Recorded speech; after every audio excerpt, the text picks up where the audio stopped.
In the first year of the Zhongping era, during the first month, a plague ravaged the land, leaving the populace in despair. A cry arose, proclaiming that heaven had perished, and the yellow sky must rise to take its place, plunging the Han Dynasty into chaos. In this tumultuous time, human lives were deemed less valuable than those of dogs. Liu Yi found himself in a somewhat better position, akin to a dog. Without kin or friends, he was utterly alone, each day begging for pity from others. Fortunately, he possessed a modicum of strength, allowing him to undertake menial labor to barely stave off hunger. One day, he wandered into Zhuo County, where he heard that the wealthy Zhang San was recruiting soldiers. Resolute, he decided to embark on a new venture, at the very least. Joining the army would ensure he had food, preventing starvation. Within days, the formidable Yellow Turban Army, numbering 500,000, invaded Zhuo County. Liu, Guan, and Zhang, three brothers, were commanded to lead 5,000 troops in a battle, and Liu Yi was among them. As he entered the battlefield for the first time, amidst the carnage and chaos, Liu Yi summoned his scant courage and fought valiantly, slaying 10 adversaries, and was rewarded with a jar of rough wine. Adhering to the principle that one may not survive to enjoy the next meal, he consumed the entire jar in a single day. Consequently, when he returned to the battlefield the next morning, his body felt weightless, as if he were floating. After only a few exchanges, he collided headlong with an enemy general's galloping steed, sustaining grievous injuries. Fortuitously, the squad leader risked his life to carry him back, barely saving what remained of Liu Yi's life. However, within the army, there were no physicians. The squad leader relied solely on his limited skills to tend to Liu Yi's wounds, practicing bone setting and massage, which caused Liu Yi to scream in agony akin to a slaughtered pig, ultimately causing him to lose consciousness. Squad leader, after years of battle, have you ever saved a life? You might as well grant him a merciful end rather than torturing him to death. The soldiers passing by chuckled. Some even offered a blade. How can one improve in medicine without practice? Once I accumulate enough experience, I shall certainly save a life next time. The squad leader cast the knife aside and scraped a layer of herb ash from the bottom of the cooking pot. This herb ash was the essence of heaven and earth, capable of curing myriad ailments. Reciting incantations, he dissolved the ash in water and administered it to Liu Yi. Unexpectedly, the next day, Liu Yi did not perish. His wounds had miraculously healed. I have saved a life. I have finally saved a life. Ha! I shall become a military physician. The squad leader laughed heartily, boasting of his medical prowess to anyone who would listen, though others dismissed his claims, attributing Liu Yi's survival to mere fortune and his own resilience against the squad leader's torment. Indeed, Liu Yi's life was not as resilient as it seemed. In truth, he had already perished the night before drinking the herb ash. The Liu Yi now present was a time traveler. Upon arriving in this world, he initially believed he was trapped in a dream, sleeping endlessly until the squad leader forced him to drink a bowl of herb ash-laden water, at which point he accepted the reality of his situation. He pondered what misdeeds in his past life had led to his reincarnation in such a chaotic era. Fearing exposure of his true identity as a time traveler, Liu Yi suppressed his nausea and drank the herb ash for 3 consecutive days. Fortunately, after a few victorious battles, the 3 generals rewarded their troops, and the squad leader was able to procure some meat broth for him, thus preserving his fragile life. Once he regained a semblance of strength, he began to navigate the military camp, adhering to the principle of listening more than speaking, discreetly gathering information about his surroundings. Liu Yi knew little of his own life. In the military, he was merely referred to as a vagabond, with no knowledge of his parents, place of origin, or rang relativas. It was only upon hearing of the 3 generals, one of whom was named Zhang Fei, that he realized he had traversed time to the late Eastern Han Dynasty and found himself as a mere soldier under Zhang Fei's command. Liu Yi was instantly exhilarated. Although he might be uncertain about other places, arriving here with his knowledge could potentially spare Liu Bei decades of missteps. Surely, Liu Bei would reward him with titles and high offices. However, Liu Yi soon recognized the naivety of such thoughts. Setting aside whether Liu Bei would believe his insights or dismiss him as a madman, He currently lacked even the opportunity to meet Liu Bei, let alone a 1,000-man commander.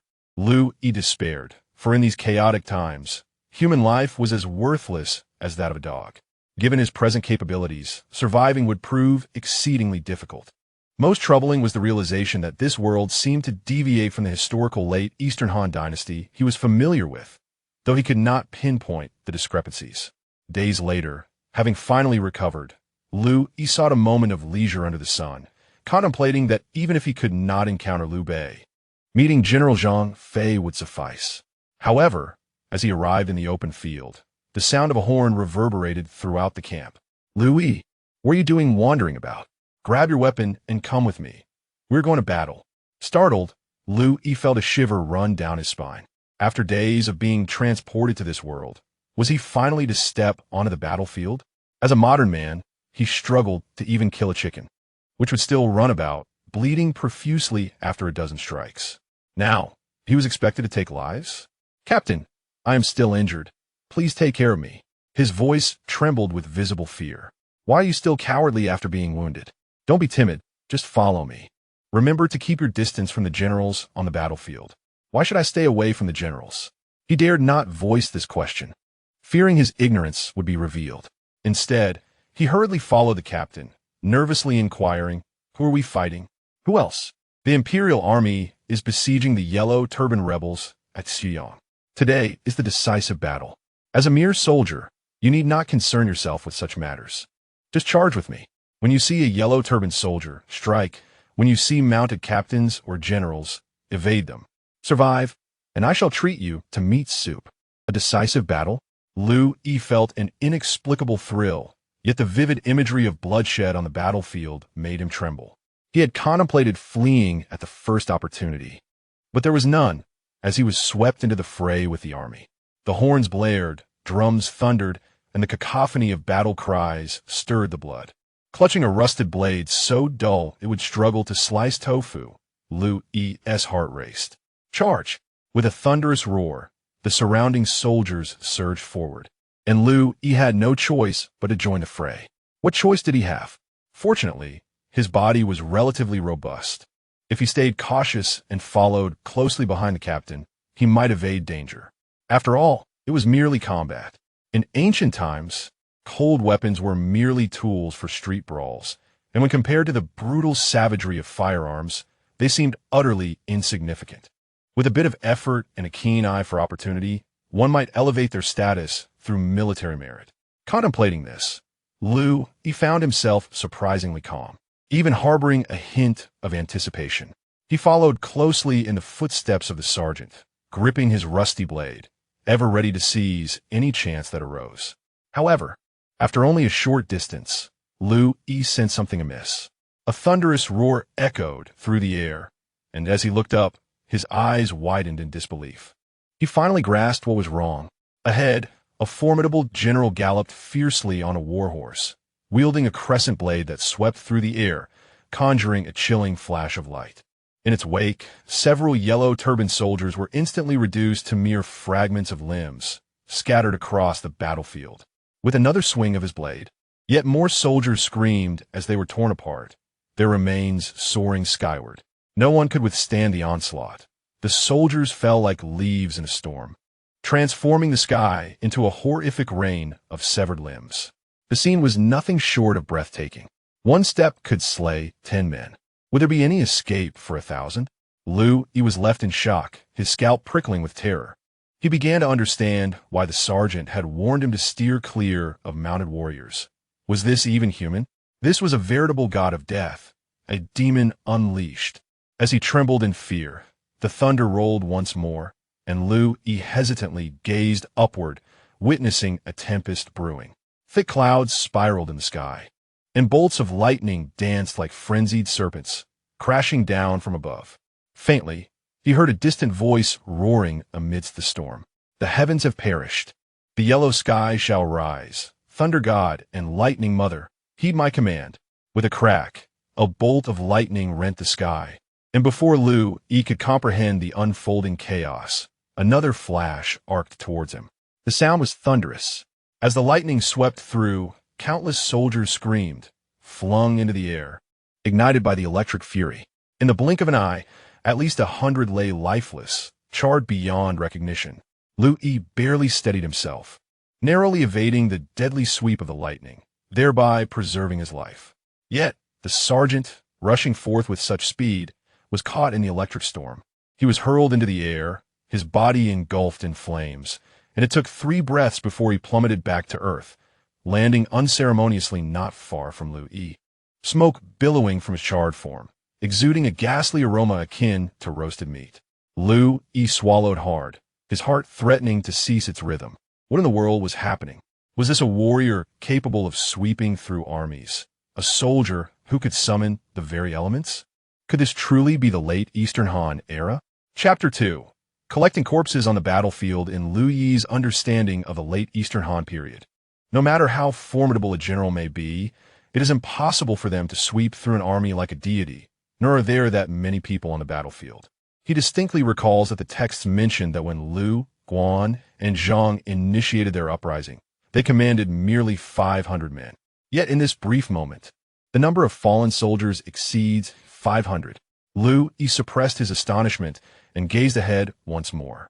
The fierce winds continued to howl, but the storm clouds had dissipated, and the lightning ceased its descent. Amidst the chaos of the battlefield, mounted warriors relentlessly claimed the lives of foot soldiers. Observing these combatants, who slaughtered the infantry as if they were mere insects, Liu Yi found himself questioning whether these generals, after amassing enough kills, might suddenly unleash a formidable attack. Then, he beheld a formidable figure wielding a green dragon crescent blade, galloping toward an enemy general. Dressed in a green robe, he exuded an imposing presence, with a magnificent beard adorning his chest. As he brandished his gleaming weapon, he bellowed, flying dragon in the sky. The sheer volume of his voice reverberated, causing Liu Yi, 200 meters away, to feel the vibration in his eardrums. In an instant, the green dragon crescent blade seemed to transform into a colossal dragon soaring through the air, and a resonant dragon's roar echoed in the atmosphere. Within a 20-meter radius, over a dozen foot soldiers were swept away in a single stroke, their heads rolling as they succumbed to an unknown area of effect. The enemy general, caught completely off guard, was swiftly decapitated by the dragon's bite. Liu Yi felt his body weaken in disbelief. Is there truly a special move? Why am I utterly devoid of abilities? He wondered. Were the foot soldiers merely cannon fodder for the generals to gather morale? Was he destined to be that very cannon fodder? The corners of Liu Yi's mouth twitched. He had initially envisioned the battlefield as akin to a typical brawl, striking and countering, where even a foot soldier could stand against a general. Instead, these warriors seemed to possess extraordinary powers. As a traveler from another world, he found himself without any special abilities, while these natives exhibited such ruthless prowess. How could he possibly contend with them? Flee. The thought of running away resurfaced in his mind. This was neither his era nor his world, and there was no need for him to fight to the death. With that in mind, Liu Yi scanned his surroundings, seeking a safe path to escape. However, to his astonishment, he noticed that the corpses of the fallen soldiers on the ground were shimmering. What? Liu Yi gasped, momentarily thinking he was seeing things. Rubbing his eyes, he observed that even the charred body of a centurion nearby was glimmering. This scene felt familiar. Liu Yi had played numerous games, and this resembled the visual effects of loot left behind by defeated monsters. Could it be that these corpses were collectible? Excitement surged through him as he sensed that his own extraordinary ability might be manifesting. Meanwhile, the others were preoccupied with their fierce combat and charges, oblivious to the glowing corpses on the ground. Liu Yi surmised that this phenomenon was visible only to him, a gift that others lacked. Otherwise, in such a chaotic battlefield, would anyone remain indifferent if anyone could scavenge the fallen? Heart racing and hands trembling, Liu Yi suppressed his excitement and hurriedly approached the nearest corpse of sergeant to reach out. As his hand brushed against the charred remains of the sergeant, a virtual information prompt appeared before him. You have acquired the basic strength technique from the sergeant's corpse, which grants 5 strength upon use. Please choose to discard or use it. There is no need for contemplation. He would undoubtedly use it immediately. With a mere thought, The light from the sergeant's body vanished, and an inexplicable force surged through him like enlightenment, leaving Liu Yi with a peculiar sense that his strength had slightly increased. Clenching his fist, he realized it had indeed grown, but only a trivial amount, almost imperceptible. Was this truly such a meager reward? Liu Yi felt a tinge of disappointment.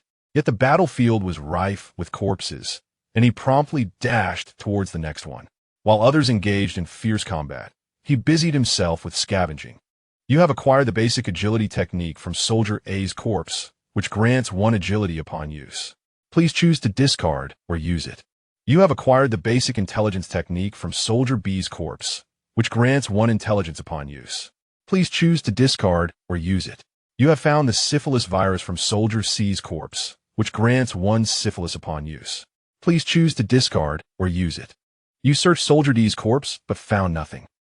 Aside from a few corpses that yielded strength, agility, and intelligence, the vast majority were devoid of any treasures, while some yielded bizarre items that left Liu Yi dumbfounded, prompting him to discard them immediately. After examining over 50 corpses, Liu Yi discerned a pattern. The higher the rank of the deceased, the more valuable the items retrieved. With this realization, he couldn't help but look up towards a particular direction. It struck him that the warrior wielding the green dragon crescent blade was none other than the legendary Guan Yu. Yet this was not the crux of the matter. The important point was that Guan Yu had just slain an enemy commander. If he was not mistaken, that commander's corpse lay a mere 100 meters away in that direction. It was a gamble worth taking. Fortune favors the bold. The spoils from the enemy's body would surely exceed those from the sergeant by a considerable margin. Perhaps even a skill book awaited him. Recalling Guan Yu's stunning strike, Liu Yi wasted no time and charged towards that direction. However, after only a couple of steps, a yellow-turbaned soldier spotted him and immediately charged with a shout, brandishing a great sword. "I do not wish to kill. If you seek a fight, find someone else." Liu Yi frowned. As a modern individual, raised in a civilized environment, he had only ever killed a few chickens, and even then, he vividly remembered their struggles when thrown into the water for plucking. Now, faced with taking a life, he found himself unable to bring himself to do so. With a swift pivot, he drew in a breath from his dantian, sending a surge of energy coursing through his limbs. In that moment, Liu Yi acutely sensed that his speed and agility had significantly increased compared to before, while the movements of the yellow-turbaned soldier appeared sluggish to him. Not only were they slow, but they also revealed numerous vulnerabilities. Liu Yi effortlessly evaded the soldier's strike and continued to charge forward without a backward glance. Was this the transformation brought about by enhanced agility? Although it paled in comparison to the prowess of mounted warriors, in contrast to the foot soldiers, he felt undeniably formidable. The noticeable change within him filled Liu Yi with both astonishment and exhilaration, igniting a fervent anticipation for the future and an eagerness for the corpse of the enemy general. However, the relentless yellow-turbaned soldier pursued him, swinging another blade towards the back of Liu Yi's head. Is this never-ending? Liu Yi, feeling a surge of irritation, decided to stand his ground rather than evade. He turned and countered with a strike of his own. Aware of his own capabilities, Liu Yi did not intend to kill. He merely wished to intimidate the yellow-turbaned soldier into retreat. Yet, as he swept his blade, an inexplicable energy surged from his lower abdomen. With an uncanny precision, his weapon moved like a dragon, reaching its target before he could even comprehend it, slashing across the soldier's neck. With a sickening thud, the head soared from the body, blood spraying forth, and the headless corpse fell at Liu Yi's feet. The gruesome sight of his first kill nearly caused him to retch. However, in the next instant, his gaze was drawn to a glimmer emanating from the fallen soldier's body. He crouched down and reached out to investigate. You have looted a low-level obsession from the corpse of the yellow-turbaned soldier. After use, it grants 1 obsession. Please choose to discard or use it. Obsession? What exactly is an obsession? Is a fixation on seeking death. Liu Yi instinctively felt that this was not something favorable and promptly decided to discard it. Chapter 3: The first encounter with Zhang Fei. With a mere thought, the radiant glow emanating from the corpse diminished, leaving Liu Yi with nothing. The treasures that had fallen were dissolved into the ether, leaving him without a chance for reclamation. Yet, Liu Yi was not one to dwell on such matters. His singular desire was to grow stronger, to acquire attributes. The very attributes he had just collected enabled him to sever a man's head with a rusted sword, typically unfit even for slicing tofu. It was evident that remarkable strength could yield extraordinary results, all thanks to the power and agility he had recently acquired. The exhilaration and yearning for strength entirely eclipsed any fear or shock he might have felt from the brutalities of close combat. Liu Yi's adaptation to the chaotic battlefield had remarkably improved. Rising to his feet, he kicked the headless corpse aside and, brandishing his blood-soaked blade, he gazed in the direction he had come from. The battlefield was a tumultuous scene, with armies clashing under the banners of their respective factions. Those who managed to maintain their formations amidst the chaos were clearly the elite forces.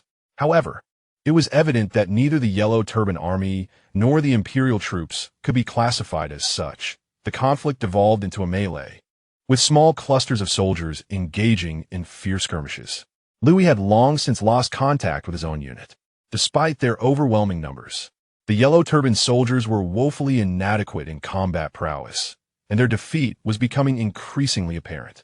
Many battlegrounds were engulfed in a deadly struggle, indicating that a resolution would soon be reached. Liu Yi, aware of the urgency, dared not waste precious moments. Not everyone had the privilege to scavenge the battlefield. He needed to seize the opportunity to collect more corpses amidst the turmoil, to avoid unnecessary complications once the fighting ceased. With this thought in mind, Liu Yi pressed onward, and before long, he stumbled upon the body of the enemy general whose head had been severed by Guan Yu. The headless corpse lay amidst a pool of blood, surrounded by a scattering of yellow turban foot soldiers who had fallen victim to Guan Yu's lethal technique. Unlike the earlier soldiers Liu Yi had looted, these were evidently better equipped, clearly the elite guard of the enemy general. The corpses shimmered with an enchanting glow. Whether it was an illusion or not, Liu Yi perceived that the luminous effects emanating from these elite corpses were far more dazzling than those of ordinary remains. At that moment, the dismembered limbs and grotesque bodies did not instill fear in Liu Yi. Rather, he felt an exhilarating excitement, nearly drooling at the sight of these treasures. Looting corpses could grant him strength, allowing him to carve a niche for himself in this chaotic world of the three kingdoms. Ignoring the blood and stench, he eagerly plunged into the pile of bodies, methodically searching one after another. You have looted the body of elite Yellow Turban soldier A and acquired the basic agility technique, which grants 3 agility upon use. Please choose to discard or use it. You have looted the body of elite Yellow Turban soldier B and acquired the basic strength technique, which grants 3 strength upon use.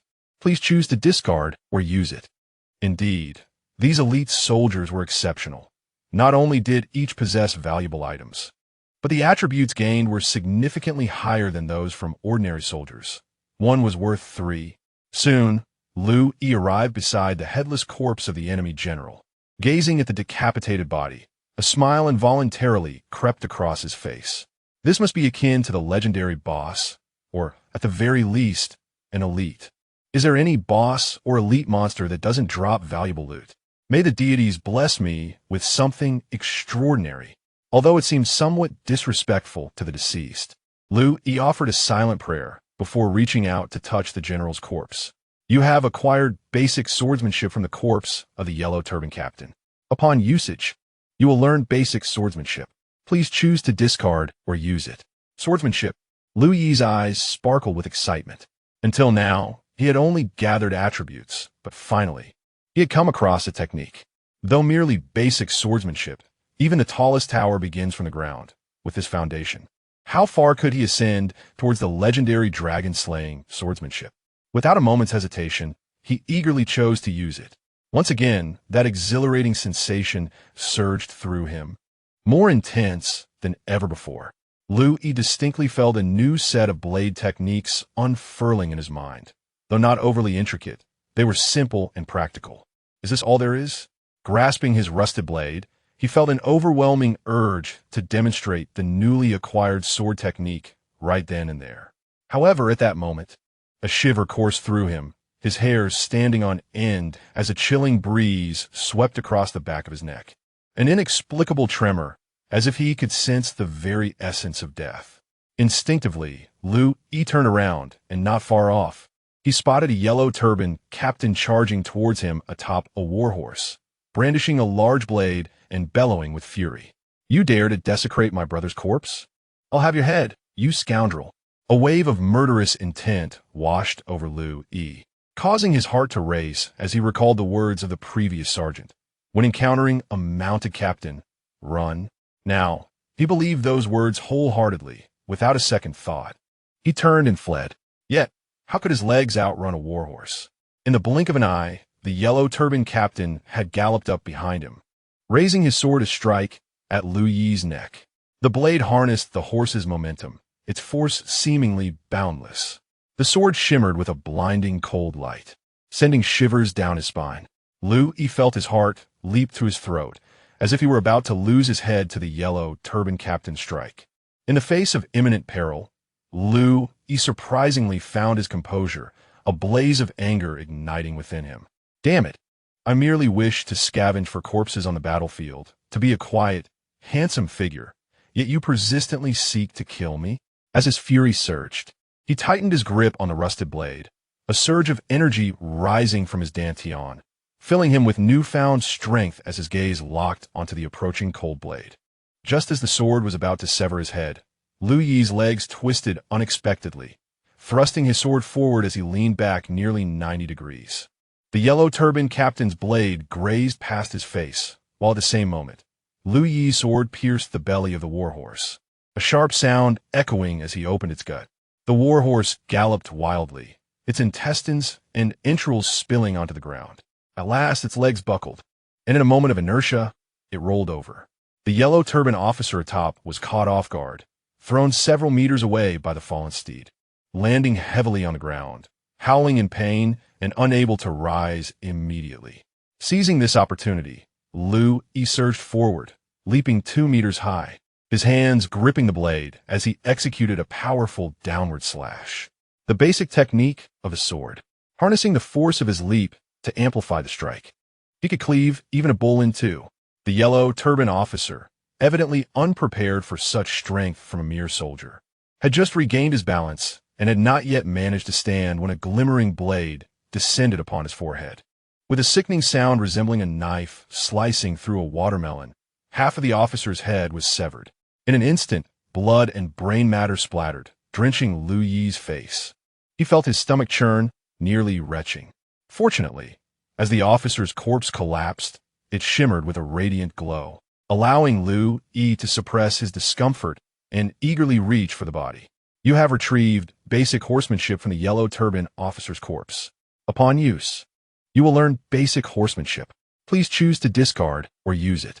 Use. Liu Yi did not hesitate, exhilarated by the enlightening sensation. However, he failed to notice a formidable figure approaching him on horseback.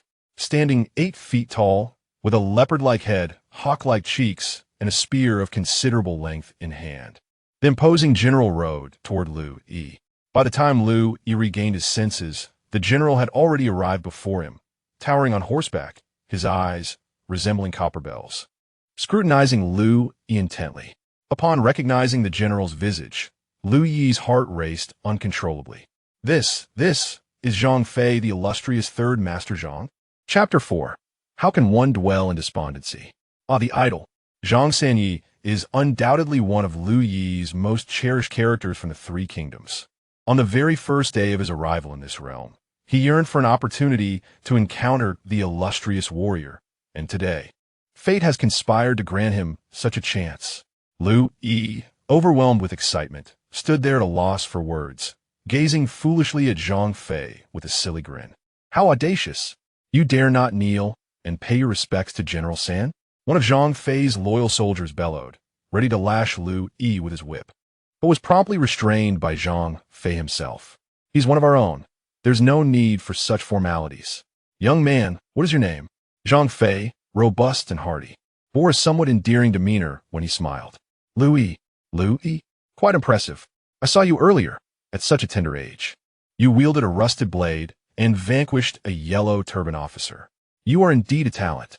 Tell me, to which battalion do you belong?" This question left Liu Yi momentarily perplexed. Having traversed into this world, he had only learned that his commander was named Shun San. Thus he respectfully replied, "My commander is named Shun San." Shun San?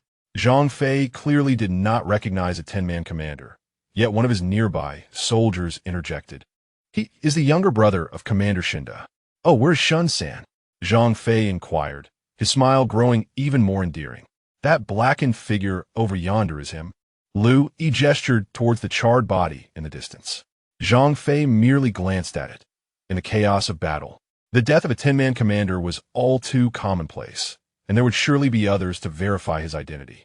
He turned his attention back to Liu Yi, grinning as he said, "Your commander has perished. Henceforth, why not accompany me as my personal guard? Thank you for your patronage, General San." Liu Yi, initially anticipating a promotion to 10-man commander, was instead offered the esteemed position of a personal guard, a splendid opportunity indeed. Without a moment's hesitation, he promptly knelt and expressed his gratitude. To lean against a grand tree for shade is a most fortunate endeavor. To cling to Zhang Fei's thigh is akin to acquiring a priceless treasure. At that moment, Liu Yi envisioned a myriad of attributes and techniques beckoning to him, and his smile widened in delight. "Kulme." Zhang Fei, satisfied with Liu Yi's acquiescence, uttered no further words and simply mounted his horse, turning to depart. Seizing the opportunity, Liu Yi hastily scavenged the remaining bodies of elite yellow turban soldiers before following the entourage of Zhang Fei's guards back to camp. After a day of battle, the imperial forces achieved a resounding victory over the yellow turban army, with Zhang Jiao retreating with his remnants. Liu Bei generously rewarded the troops. That evening, the camp was filled with the clinking of cups as soldiers slaughtered pigs and sheep, reveling in a boisterous celebration. As Zhang Fei's personal guard, Liu Yi finally had the chance to indulge in meat, rather than merely sipping broth. After many days in this new world, he experienced for the first time the distinction between individuals and savored the joy of a hearty meal. With wine and meat laid before him, Liu Yi's mouth was never idle, and he feasted with unabashed enthusiasm. "Brother, do take it easy. Don't choke. Our guards are not mere common soldiers. We have ample provisions. So even if you indulge today, there will be more tomorrow." Several of the guards chuckled at Liu Yi's voracious appetite, though they understood well enough.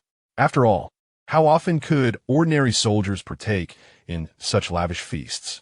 Even when commanding the 3 armies, it is merely a matter of dividing a bit of broth. Only the elite guards receive such treatment. "Young man, here, you may say anything, but there is one thing you must remember. The one in charge of Liu Yi is a centurion named Zhang Yao, who bears a striking resemblance to Zhang Fei, broad and robust, with a round face. His demeanor towards Liu Yi is quite amiable. Please, Brother Zhang, do continue." Liu Yi wiped the grease from his mouth and gazed earnestly at Zhang Yao. In the presence of the 3 generals, one must never breach military discipline or cause displeasure. Otherwise, before he could finish, a soldier was suddenly thrust out of the tent, followed closely by Zhang Fei, wielding a whip, delivering harsh blows to the unfortunate soldier. The man cried out in agony. Writhing on the ground, soon left battered and bruised, Zhang Yao ceased speaking. The unspoken message lingered heavily in the air. Liu Yi stood in stunned silence, as though doused with icy water, abruptly awakened to reality. Historical records depict Zhang Fei as one who respects gentlemen, yet shows no mercy to the petty. Intoxicated, he delights in chastising soldiers daily, heedless even of Liu Bei's repeated admonitions. This notorious trait ultimately led to Zhang Fei's demise. Now, as a personal guard to Zhang Fei, Liu Yi realized that at any moment, should Zhang Fei take a disliking to him, he too could be subjected to such punishment. Observing the soldier who had nearly succumbed to the thrashing, Liu Yi swallowed hard, a chill piercing through him from head to toe. This was not the life he desired. Even if Zhang Fei is my idol, one of my most cherished figures from the 3 kingdoms, it does not imply that I wish to be subjected to his capricious lashings. While the stature of Zhang Fei may be impressive, it does not seem quite so appealing. Liu Yi steadied himself, confronting this reality for the first time and contemplating his future. As a time traveler, he must strive for self-improvement and forge ahead. Indeed, A man born amidst heaven and earth cannot languish indefinitely beneath others. For the first time, Liu Yi found profound truth in this saying. Clinging to the thighs of Zhang Fei or Liu Bei was not Liu Yi's aspiration. He yearned to become the pillar himself. He must grow stronger, ascend the ranks, and emerge as a sovereign, even unifying the three kingdoms. Though this may appear fanciful, Liu Yi, endowed with the ability to retrieve corpses, believed it was far from impossible. Moreover, he possessed greater historical knowledge than most, allowing him to foresee numerous future events without disrupting the grand scheme. Provided he refrains from carelessly stirring the butterfly's wings, he could reap the greatest benefits. Yes, the more Liu Yi pondered, the more exhilarated he became, envisioning himself as a ruler, surrounded by valiant generals and wise advisors.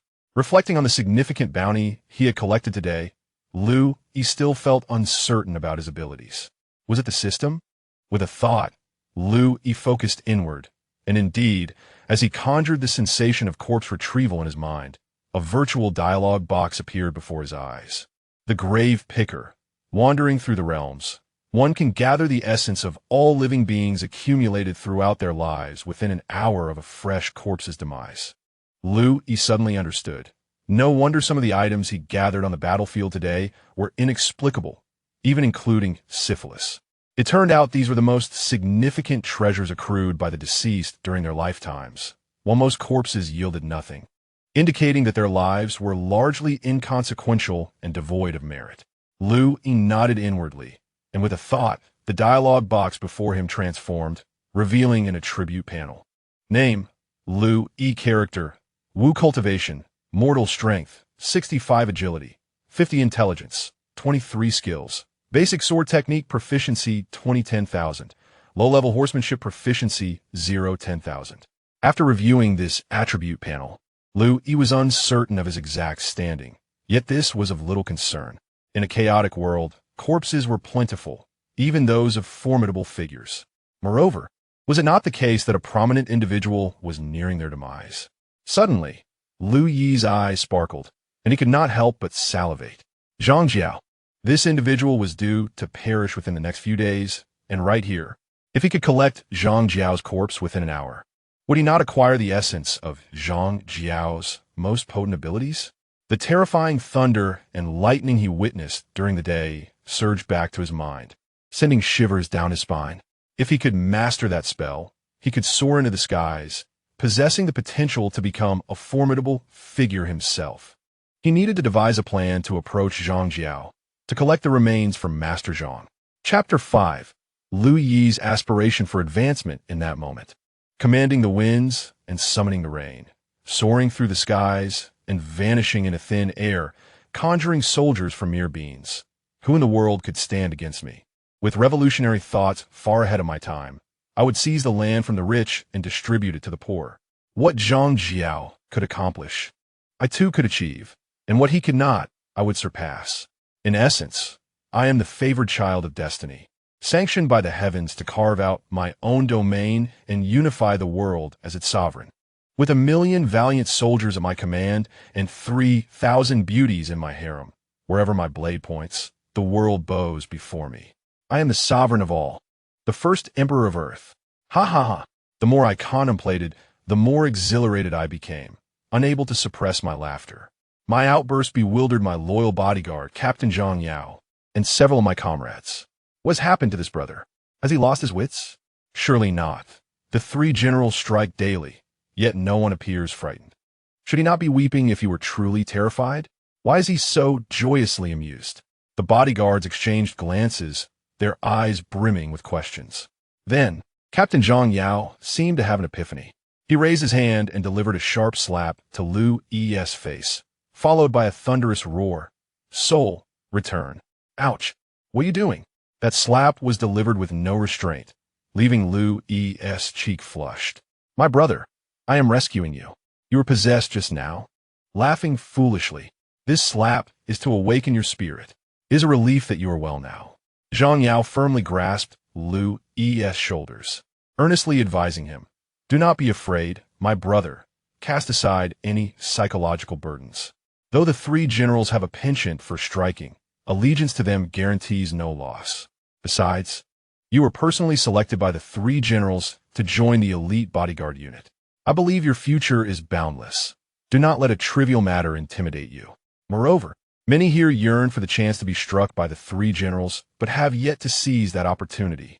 Upon hearing these words, several bodyguards nodded in agreement, their expressions filled with admiration. Masochists, a gaggle of sycophants. Liu Yi labeled them thus. He aspired to be the emperor of Earth and could not stoop to their level. While Zhang Fei was commendable, I too am a man he cannot possess. With a newfound clarity of purpose, Liu Yi recognized that finding Zhang Jiao was paramount.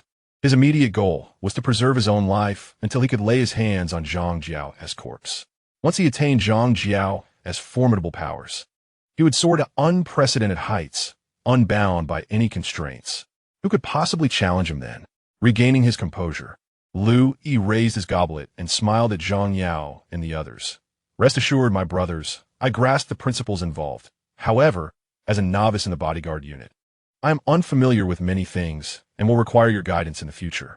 Everyone present, save Liu Yi, was a seasoned veteran, and they instantly recognized his inexperience. It was perfectly normal for a new recruit to harbor fears. Zhang Yao patted Liu Yi's shoulder with a sense of pride. What difficulty is there in this? Tomorrow, once we're on the battlefield, all you need to do is follow closely behind me and charge forward. The words seemed familiar to Liu Yi, as if he had heard them somewhere before. Instantly embodying the spirit of an acclaimed actor, he raised his cup and drained its contents. Brother, once a brother, always a brother. Comrade, stick with me, and I assure you, you will not suffer loss. Zhang Yao was indeed moved by Liu Yi's performance, feeling as if he had gained a loyal little brother, tears welling at the corners of his eyes. Meanwhile, Zhang Fei had already beaten the unfortunate soldier to a pulp, tossing aside his whip to take a nap. Early the next morning, the horns sounded throughout the camp, drums beating in unison. Zhang Yao abruptly yanked Liu Yi from his slumber, thrusting a new sword into his hands. What about my tetanus blade? Still caught between dreams and reality. Liu Yi felt a bit dazed, while Zhang Yao looked perplexed. What tetanus blade? That rusty knife you have, which is too dull even for cutting tofu, has a name? Is it some divine weapon? No, it's just that I've grown attached to that blade after using it for so long. Liu Yi quickly clarified as he regained his senses. Zhang Yao rolled his eyes. Attachment? On the battlefield, a good weapon is paramount for survival. I'll toss that wretched knife of yours. Hurry up, General Zhang is assembling the troops. If we are late, we'll be punished. Upon hearing this, Liu Yi instantly recalled the soldier who had been mercilessly whipped the previous night. His drowsiness vanished in an instant, and he seized the new sword. Rushing out of the tent, though the third master was admirable, he was best admired from a distance. Before long, the army was fully mobilized, and as Zhang Fei's personal soldier, Liu Yi, equipped with splendid gear, proudly waved the banner, following closely behind Zhang Fei's steed. Anticipating a meeting with the fabled Liu Bei, he was taken aback when Zhang Fei halted the troops on a hillside, remaining stationary for over an hour without any sign of the enemy. Aren't we supposed to be fighting? Why have we stopped here? Liu Yi anxiously sought Zhang Jiao's whereabouts. Unable to contain his curiosity, he quietly inquired of Zhang Yao. Zhang Yao turned pale, sweat pouring from his brow as he fixed his gaze ahead, not daring to glance at Liu Yi. Liu Yi was incredulous. Wasn't it merely a question? Surely soldiers ought to know their duties. Could this really be a military secret that frightened Zhang Yao to such an extent? In the next moment, 20 meters away, Zhang Fei, mounted on his warhorse, suddenly turned around, his large, bell-like eyes locking onto Liu Yi as if he were prey. You dare to mumble in the ranks? Do you wish to test my military authority? Come here. As he spoke, Zhang Fei unsheathed a long whip still stained with blood. Liu Yi's mind went blank with a resounding thud. How could Zhang Fei, positioned 20 paces away, have overheard him and pinpointed his location? It was over. Was he to be subjected to the third master's whip today? Recalling the soldier who had been mercilessly whipped the night before, Liu Yi felt an urge to rebel on the spot. Yet he understood that with his current abilities, Zhang Fei could easily dispatch him with a mere glance. It seemed there was no escaping this impending punishment. Liu Yi sighed inwardly, reflecting that a true man must adapt and endure. Today, receiving a beating from third brother was merely a temporary setback. He could always seek his opportunity for retribution in the future. Resolving himself, Liu Yi prepared to step forward and accept his punishment from the third master. At that moment, a thunderous roar erupted from afar, shaking the very heavens and the earth. A formidable army of the Han, in a state of disarray, was seen fleeing towards this direction, pursued relentlessly by the Yellow Turban Army, which surged forth like a tide. Among them were three prominent banners, clearly visible to Liu Yi. One proclaimed the General of Heaven, another the General of Earth, and the last the General of Humanity. Were these not the infamous Zhang Jiao, Zhang Liang, and Zhang Bao? Three at once? Liu Yi's eyes sparkled with excitement. If he were to collect the remains of Zhang Jiao, it would elevate him to unprecedented heights. And to gather the corpses of both Zhang Liang and Zhang Bao would be akin to a mere fish transformed into a dragon upon encountering a tempest. The era belonging to Liu Yi was upon him, with little regard for the consequences, even if it meant enduring lashes or worse. Today he would compel Zhang Fei to engage in a fierce battle against the three illustrious figures of fortune. Without hesitation, he pointed toward the chaos and shouted, "General, look! It is the leader of the Yellow Turbans. This opportunity must not be squandered. Let's engage swiftly." Liu Yi was determined to advance. If Zhang Fei did not vanquish their foes, how could he possibly seize the chance to rise? Zhang Fei was taken aback, not expecting that a mere soldier could utter words akin to those of his elder brother, Liu Bei. He couldn't help but regard Liu Yi with newfound respect. However, the audacity of a mere soldier to command him, Zhang Fei, left him quite displeased. Yet, Zhang Fei had no time to dwell on it. He simply huffed coldly. "Consider this lash a warning. We shall settle accounts once we return to camp." With that, Zhang Fei sheathed his whip and pointed his spear towards the heavens, shouting, "Charge!" His roar echoed like thunder as he urged his steed. The mighty steed, known as the cloud-soaring snow treader, forward like an arrow. Liu Yi completely forgot the fear he felt moments ago when he nearly faced the whip. Now, his face flushed with excitement as the army surged forward, marking the season of harvest. Suddenly, he was caught off guard as Zhang Yao kicked him from behind, exclaiming, "You nearly frightened me to death. Did you forget what I told you last night?" Huh? Liu Yi was momentarily stunned, but Zhang Yao pushed him forward, insisting, "What are you waiting for? Quickly keep up with General Zhang. As his personal guard, we must protect him." No further prompting was needed. Liu Yi immediately grasped his sword and dashed forward, closely trailing Zhang Fei. As for protecting the general, the role of a personal guard was to shield the commander from surprise attacks, a duty Liu Yi had no intention of assuming. While he admired General Zhang, he had no desire to risk his life for him. He merely wished to follow behind and enjoy the spoils of battle. As Zhang Fei galloped fiercely ahead, his personal guards and numerous soldiers followed suit, charging forward with unrestrained fervor. "Kill!" The battle cry resonated throughout the ranks as they plunged into the fray, and chaos erupted instantly.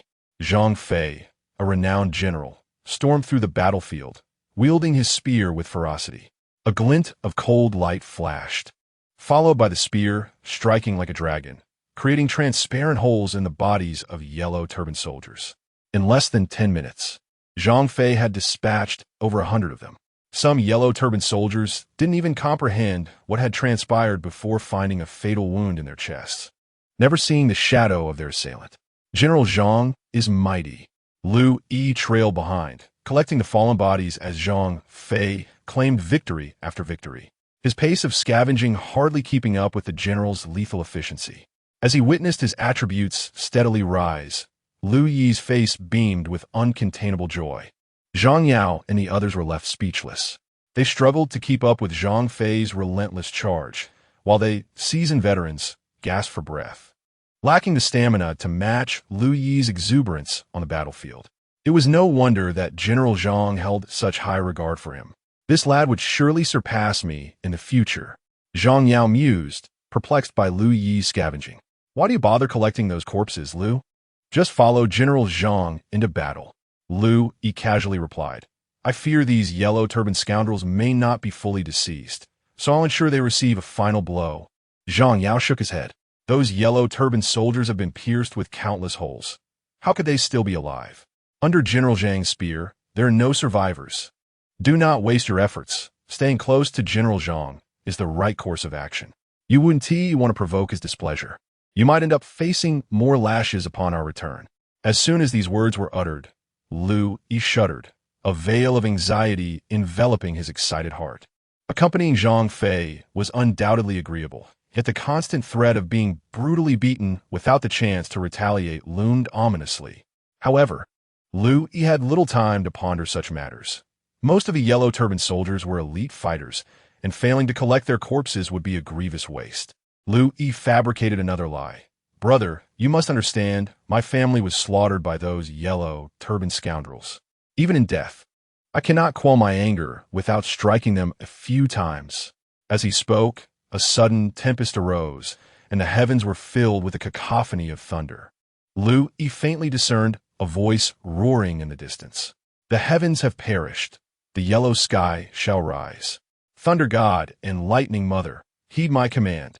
In that instant, Liu Yi felt a chill run down his spine. Looking up, he beheld a vast, swirling mass of dark clouds that had mysteriously gathered overhead. The oppressive clouds loomed like a collapsing sky, and within them, bolts of lightning descended like clawing demons upon the earth. At least 20 bolts of lightning targeted Liu Yi's direction, forming a deadly net that crackled ominously. Goodness! Liu Yi's eyes narrowed in horror as he realized the peril he faced, having witnessed the devastating power of lightning the day before. He recalled how Sergeant Shun San had been reduced to a charred corpse by a bolt that struck him from 10 meters away. Now, with over 20 bolts converging upon him from all directions, he was engulfed in despair, unable to envision a way to survive. Just as Liu Yi was at a loss, Zhang Fei suddenly bellowed, brandishing his spear and pointing it skyward. "Converge!" A surge of bloodlust erupted forth, creating a formidable barrier of crimson energy that enveloped Zhang Fei and his immediate vicinity. Quickly, before Liu Yi could grasp the unfolding events, he was yanked into the protective barrier by Zhang Fei. No sooner had they entered than the bolts of lightning struck. Crack, crack, crack. The air was filled with deafening thunder as the electric light tore through the sky. Wherever the lightning struck, the ground erupted violently, sending debris flying and bodies soaring, painting a scene reminiscent of the apocalypse. Yet, to Liu Yi's astonishment, this ferocious assault of lightning was entirely thwarted by the bloodlust barrier conjured by Zhang Fei. The fierce lightning bore down upon Zhang Fei and his 40-odd soldiers, but the barrier remained largely undisturbed, rippling gently in response to the onslaught. Regrettably, the bloodlust shield only safeguarded a 20-meter radius, leaving the ordinary soldiers beyond to suffer dire consequences. They wailed and cried out, desperately trying to evade the strikes, only to be hurled into the air or reduced to charred remains, creating a nightmarish tableau on the battlefield. In mere moments, over 1,000 lives have been claimed beneath the wrath of the lightning, the ground littered with bodies shimmering with a ghostly light. How terrifying! Who could possibly wield such power? Could it truly be him? Liu Yi could hardly afford to collect the corpses of these lowly soldiers. Instead, he quickly clambered onto Zhang Fei's shoulder, rising to survey the chaos around him. Indeed, at a distance of 2,000 meters, one could discern a figure clad in a Taoist robe, hair disheveled, wielding a sword in one hand while clutching a talisman in the other, fervently reciting incantations towards the heavens. Beside this individual, a group of elite yellow turbans brandished a grand banner emblazoned with the name of General Tiangong. "Zhang Jiao, General 3, look over there," Liu Yi exclaimed, his excitement palpable as he pointed towards Zhang Jiao without a moment's hesitation. While he harbored no illusions about defeating Zhang Jiao, today he was accompanied by a formidable assassin. If Zhang Fei were to eliminate Zhang Jiao, he could seize the opportunity to claim a corpse, thereby acquiring the power to command thunder and rain. General 3, to capture the thief, one must first seize the king, slay Zhang Jiao, and glory shall be ours this very day. Liu Yi, unable to contain his eagerness, became utterly unreserved, directing Zhang Fei amidst the battlefield. Zhang Fei was initially taken aback, casting a bewildered glance at Liu Yi. For a mere soldier to presume to issue commands on the battlefield, one could expect Zhang Fei, in his fiery temperament, to retaliate with a barrage of blows. Yet at that moment, Zhang Fei found merit in Liu Yi's words. To capture the thief, one must first seize the king, and the prospect of achieving great deeds was within reach. He too was exhilarated. Without delay, he tightened his legs, spurring his steed, the dark cloud galloping snow, and charged toward Zhang Jiao. Zhang Jiao, you scoundrel! Here stands Zhang Ida of Yan. Come forth for a decisive battle. Chapter 7. The clash of immortals. The sound resonated like the roar of a lion, reverberating like thunder across the plains. Zhang Jiao turned to see a fierce general, undeterred by his magic, charging forward with a retinue of loyal soldiers. He furrowed his brow slightly, choosing not to engage, and began to retreat under the protection of his own troops. The scoundrel is attempting to flee. Pursue him swiftly? Liu Yi exclaimed, recognizing the opportunity before him. He was genuinely anxious. Although the three kingdoms were home to many formidable figures, only a few remained from whom he could glean spoils. Securing Zhang Jiao's body would propel him to extraordinary heights, saving him decades of arduous struggle, while allowing Zhang Jiao to escape would haunt him for a lifetime. However, Liu Yi's outburst drew curious glances from those around him. A mere foot soldier, so brazenly audacious? Was he seeking attention, or perhaps aspiring for promotion? Did he not realize that such boldness could lead to his downfall? Even Zhang Fei raised an eyebrow, perceiving this young soldier's behavior as somewhat reckless and in need of discipline, daring as he was to interject at such a moment. Yet, with Zhang Jiao before them, all matters had to be set aside. Zhang Fei cast a cold glance at Liu Yi before spurring his horse onward, charging with unstoppable momentum, as if to obliterate any obstacle in his path, leaving Zhang Jiao's soldiers fallen in his wake. Liu Yi felt a chill run down his spine from Zhang Fei's gaze, yet he quickly brushed off the apprehension. The paramount concern was to secure Zhang Jiao's remains. Returning empty-handed would merely result in a few hundred lashes from Zhang Fei.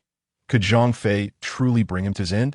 He disregarded the fallen elite soldiers of the yellow turbans by the roadside, resolutely following Zhang Fei, desperate to be the first to claim Zhang Jiao's body.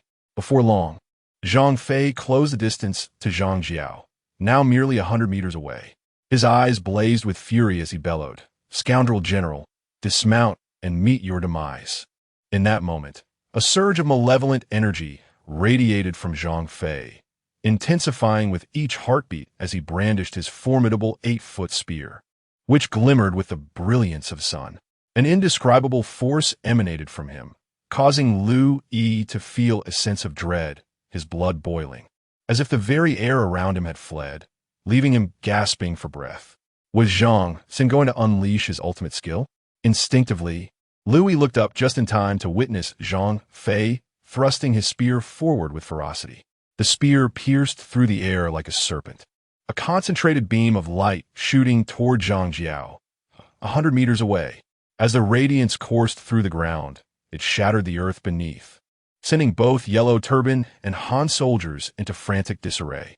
Those unable to evade were left with inexplicable, finger-sized holes appearing in their bodies, while others closer to the impact were reduced to mere swarms of chaos. With just this one thrust, 200 to 300 soldiers from both sides fell victim to the mysterious area of effect. Yet, the brilliance of the spear did not wane. With a piercing sound, it struck Zhang Jiao, engulfing him in an overwhelming blaze of light. Liu Yi, trailing behind, was left stunned, his heart racing. An ultimate move, yet another demonstration of power. Zhang Fei's spear thrust appeared far more formidable than Guan Yu's earlier dragon soaring through the heavens. Was this truly the prowess of the warriors in this realm? Astonishing. With a furious warrior, blood spills for 100 paces. How splendid it would be if I could master such a technique. Liu Yi gazed at Zhang Fei's silhouette, his mouth watering involuntarily. However, Liu Yi was a man of principles. The third master was his idol and one of his favorite figures from the three kingdoms. He would never entertain thoughts of scavenging for the third master's remains, unless, of course, the third master were to perish. Shaking his head vigorously to dispel the unwelcome thoughts swirling in his mind, Liu Yi widened his eyes and focused ahead. That was the target for today. History clearly dictated that Dong Zhuo's destiny was to meet his end. He was fated to die today, a decree of heaven. What heaven does not take will surely incur its wrath. Yet 100 meters away, as the brilliance faded, a figure gradually emerged from the light. Liu Yi's eyes quivered, his jaw nearly dropping in astonishment. Dong Zhuo was not dead. How powerful was Zhang Fei's spear? 200 to 300 elite soldiers had perished from the AoE damage of that one thrust. One could only imagine the sheer force it wielded. And yet, Dong Zhuo had been struck directly and remained alive. Liu Yi's understanding of the martial generals in this Three Kingdoms world deepened once more. If ordinary soldiers were akin to common folk and elite soldiers to superheroes, then these generals could only be described as celestial beings, or at the very least, entities of the cultivation realm. Liu Yi could distinctly feel the chasm between himself and these top-tier generals, even though he had scavenged many corpses and gained numerous attribute enhancements. He still felt as if he were a mere mortal compared to these titans. But what of it? Once he scavenged Dong Zhuo's remains and acquired his most formidable abilities, he too could become a man of such grandeur. Liu Yi was filled with excitement and anticipation. He fixed his gaze on Dong Zhuo, who appeared pale, with blood gushing from his left shoulder, surrounded by flickering golden runes. These must have saved his life just now.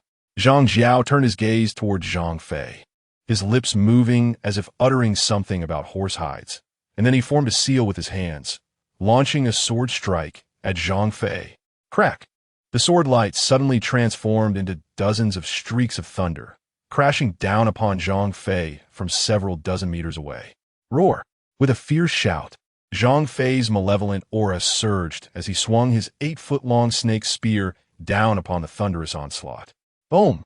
The two unmatched forces collided, resulting in a violent explosion, the sound echoing like cannon fire. In an instant, sand and stones flew, smoke billowed, and the force of the impact generated ripples akin to a boulder plunging into the still waters of a lake, sending forth waves that spread in all directions. To Liu Yi's astonishment, Zhang Fei, along with his horse, tumbled to the ground. The shockwave from the explosion swept Liu Yi into the air, propelling him over 20 meters before he landed heavily amidst a pile of corpses. What in the world is this? Had it not been for the glimmering corpses serving as a cushion, Liu Yi feared he would have either perished or been left severely crippled. Even so, he grimaced in pain, as if every bone in his body had shattered. Truly, this was a battle of deities. Gritting his teeth against the agony, Liu Yi struggled to rise, just in time to witness Dong Zhuo, accompanied by a dozen individuals, staggering away in a desperate flight. He swiftly turned around and beheld, not far away, Zhang Fei retreating amidst a throng of his loyal soldiers, evidently wounded as well. Gazing further into the distance, he noticed that the grand army bearing the banners of Liu and Guan appeared oblivious to the commotion here, offering no assistance. Was Dong Zhuo to escape unscathed?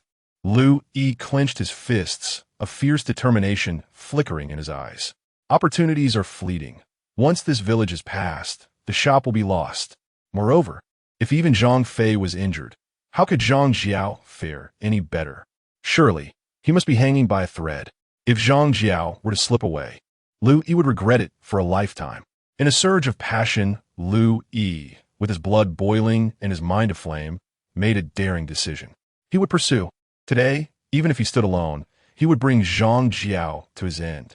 One must be willing to risk everything to bring down such a formidable foe. Chapter 8. May Master Zhang ascend. Before pursuing, however, I must stretch my limbs. The fall was excruciating, as if my bones were dislocated. Liu Yi was not idle either. He immediately began to rummage through the glittering bodies nearby. Collecting corpses served to stretch his muscles and bones, achieving 3 objectives with one action. You have retrieved the basic agility technique from the corpse of Soldier A. Upon use, it grants 1 agility. Please choose to discard or use. You have retrieved the basic agility technique from the corpse of elite soldier A of the Yellow Turbans. Upon use, it grants 2 strength. Please choose to discard or use. You have retrieved the basic agility technique from the corpse of elite soldier B of the Yellow Turbans. Upon use, it grants 3 strength. Please choose to discard or use. As he continued to search, he noticed a young officer from the Yellow Turbans, mounted on a warhorse, fleeing in the distance. Just a mere officer, injured, clearly his subordinates had been annihilated, leaving him alone like a lost dog. Liu Yi's eyes brightened. Was this not a serendipitous opportunity? If he could acquire a warhorse, pursuing Zhang Jiao would be a trivial task. Quickly, Liu Yi assessed the strengths of both parties. Having slain an officer the previous day, and having made progress in his abilities since, he felt confident that defeating another would pose no significant challenge.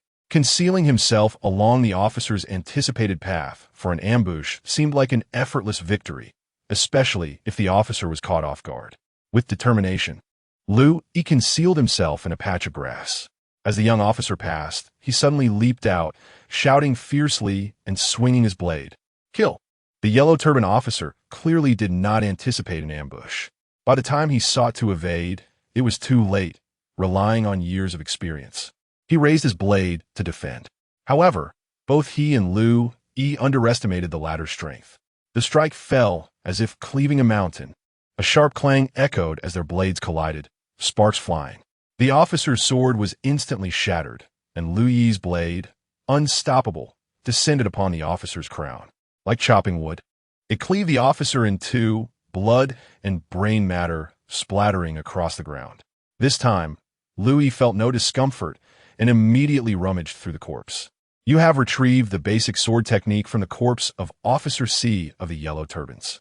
Using it will allow you to learn the basic sword technique. Please choose to discard or use. Another basic sword technique? Had he not already learned it? Liu Yi pondered the utility of a skill he had already mastered. Regardless, he decided to use it. It was not a disease or something to discard. You have used the basic sword technique. Since you have already mastered it, it automatically converts to experience, granting 500 basic sword technique experience. Liu Yi. Is this truly possible? He quickly summoned the information panel, and indeed, the proficiency of the basic sword technique had shifted to 540-10-000. It seemed that, in addition to regular practice, one could also gain experience from collecting corpses to upgrade skills. Liu Yi was elated. His chances against the nearly half-dead Zhang Jiao had just increased significantly.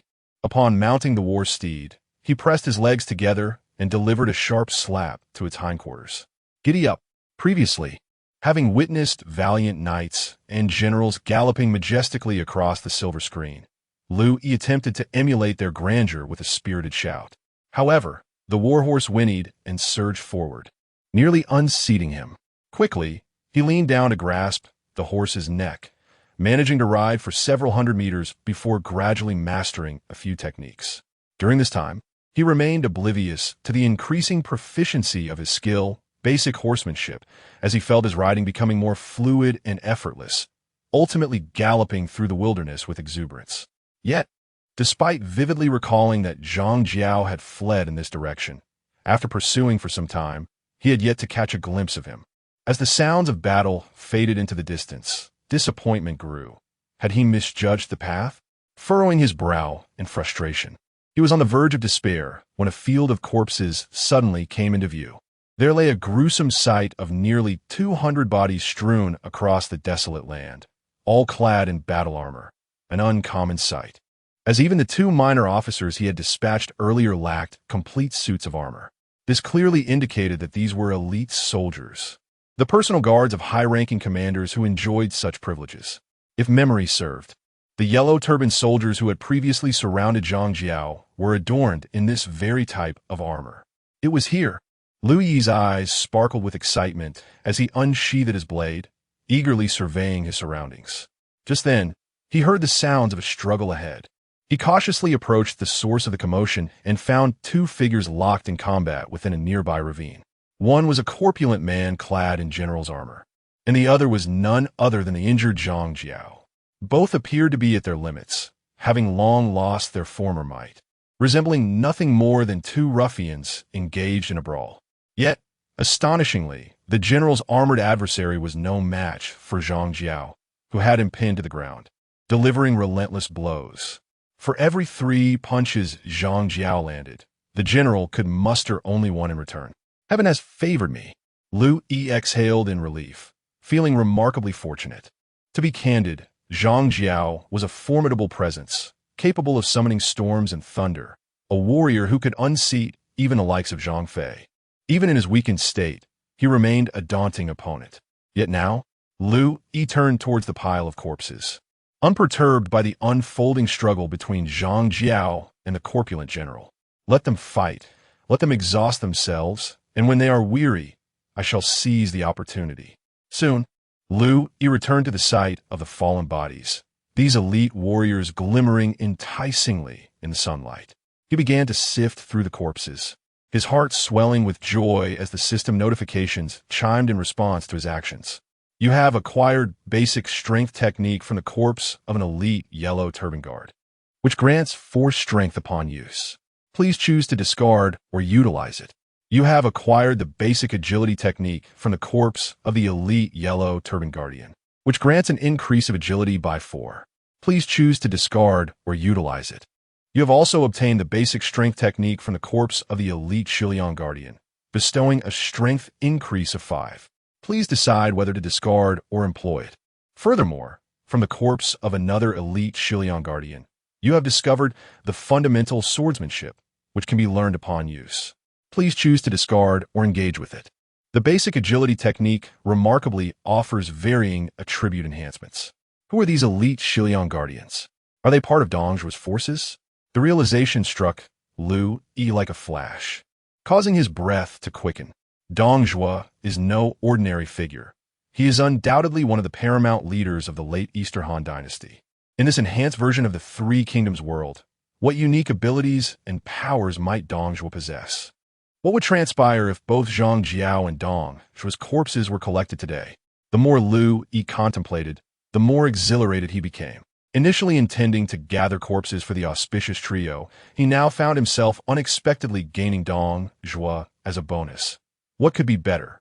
As for the consequences of Dong Zhuo's demise, Liu Yi was indifferent. The tides of the world would not alter with the absence of a single Dong Zhuo without him. There would still be others like Zhao, Qian, Sun, and Li.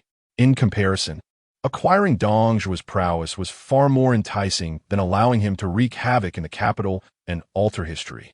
After all, given the earlier circumstances, it seemed Dong Zhuo could hardly contend with Dong Zhuo, rendering the simultaneous collection of both corpses a feasible endeavor. With this in mind, Liu Yi could no longer restrain himself. He swiftly gathered the remaining corpses and, weapon in hand, dashed towards the ravine.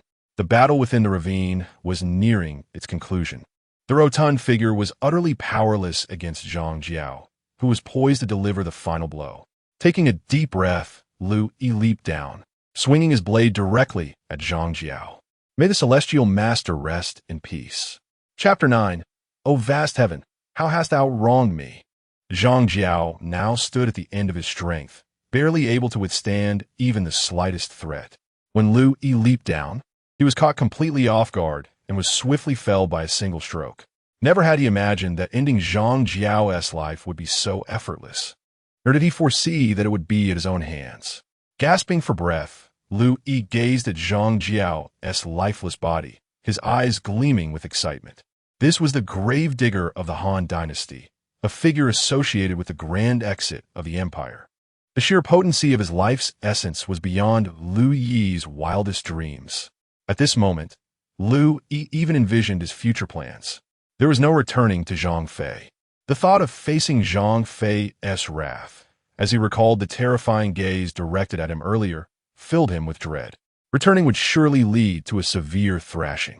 Moreover, a true man, born of heaven and earth, could not languish beneath others for long. Liu Yi resolved to forge his own path.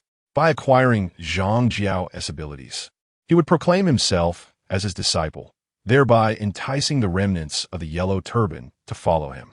He would seek a small city to settle in, and then call upon Zhuge Liang to emerge from retirement, perhaps even bringing along the talented Pang Tong, to grow strong and achieve greatness anew. As for what would become of Liu Bei after he had successfully recruited Zhuge Liang and Pang Tong, regrettably, Liu Bei would have to fend for himself. After all, Liu Yi had read the romance of the Three Kingdoms, while Liu Bei had not. The SSSR generals were first come, first served. Liu Bei would have to seek other avenues. The thought almost made Liu Yi burst into laughter, and he hastily rubbed his hands together before reaching towards Zhang Jiao's body. You have retrieved the art of peace. The yellow sky shall stand from the corpse of the yellow turban leader, Zhang Jiao. Upon usage, you will learn the art of peace. The yellow sky shall stand. Please choose to discard or use it. Liu Yi was cautious, fearing that a moment's lapse might lead him to inadvertently discard it. Immediately thereafter, that enlightening sensation washed over him once more, profound and mystical. In the depths of his being, Liu Yi sensed he had grasped the essence of the technique. He swiftly summoned his attribute panel. Name, Liu Yi style, Wu cultivation, mortal strength, 435 agility, 326 intelligence, 53 skills. Basic swordsmanship proficiency, 55, 40, 10,000. Basic horsemanship proficiency, 6, 57, 10,000. The yellow sky shall stand proficiency, 0, 1, 0, 0, 0, 0, 0, 0. Wasn't T at the art of peace. The yellow sky shall stand? Liu Yi found it slightly peculiar, but at that moment, he had no time for such musings. He had already witnessed the sheer might of the yellow sky shall stand, a technique capable of summoning winds and thunder, annihilating foes in an instant, and even allowing him to soar to prominence, becoming a formidable force in his own right. Eager to test the power of this skill, he thought of the nearby Dong Zhuo, whom he was eager to eliminate. Surely, succumbing to a technique like the yellow sky shall stand would be a fitting end for Dong Zhuo. With that thought in mind, Liu Yi activated the skill the yellow sky shall stand. Here it comes. From this moment forth, the world shall remember my name, Liu Yi. He raised his hands with enthusiasm, perfectly executing the initial gesture of the yellow sky shall stand with remarkable professionalism and precision. Simultaneously, he felt as though a black hole had emerged within his mind, threatening to engulf his consciousness in an instant. In that fleeting moment, the world spun wildly, and Liu Yi sensed that his very soul was being drawn from his body. Darkness enveloped him, and a wave of nausea surged forth, reminiscent of the disorientation and sickness one experiences in a turbulent journey. He staggered, nearly collapsing to the ground, on the brink of losing consciousness. What is happening?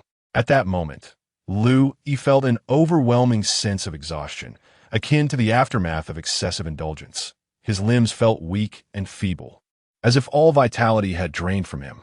A notification has appeared. Your intelligence is too low, and your mental capacity is severely insufficient to utilize Huangtian Dongli. Please enhance your intelligence. A virtual prompt materialized before him, leaving Liu Yi bewildered. What? My intelligence is too low? How could that be? I have mastered the skill, yet I am unable to employ it. This is infuriating. Liu Yi felt an urge to retch. Despite all his calculations and planning, he had never anticipated such an absurd turn of events. It was akin to laboriously mastering a formidable move in a game, only to find that one lacked the requisite mana to unleash it even once. All that effort wasted. But is my intelligence truly so inadequate? Liu Yi hastily reopened his attribute panel, only to discover that his intelligence indeed appeared alarmingly low. While his strength and agility hovered around 400 or 300, his intelligence languished at a mere 53. At that moment, he recalled that during the past few days of scavenging corpses, he had not encountered any that could augment his intelligence. What options remained?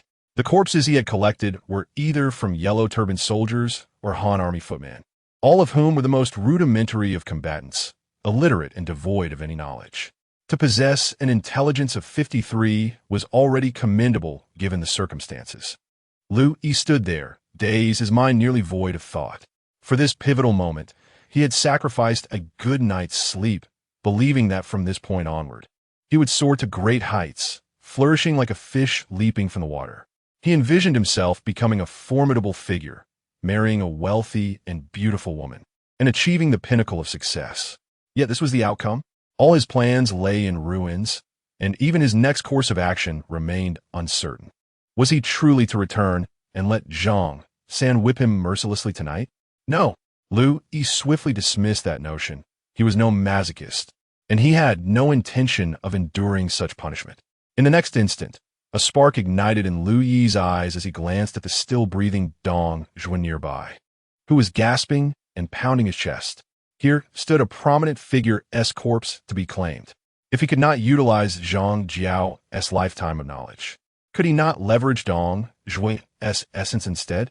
Slaying Dong Zhuo and claiming his body might indeed lead to a sudden fortune.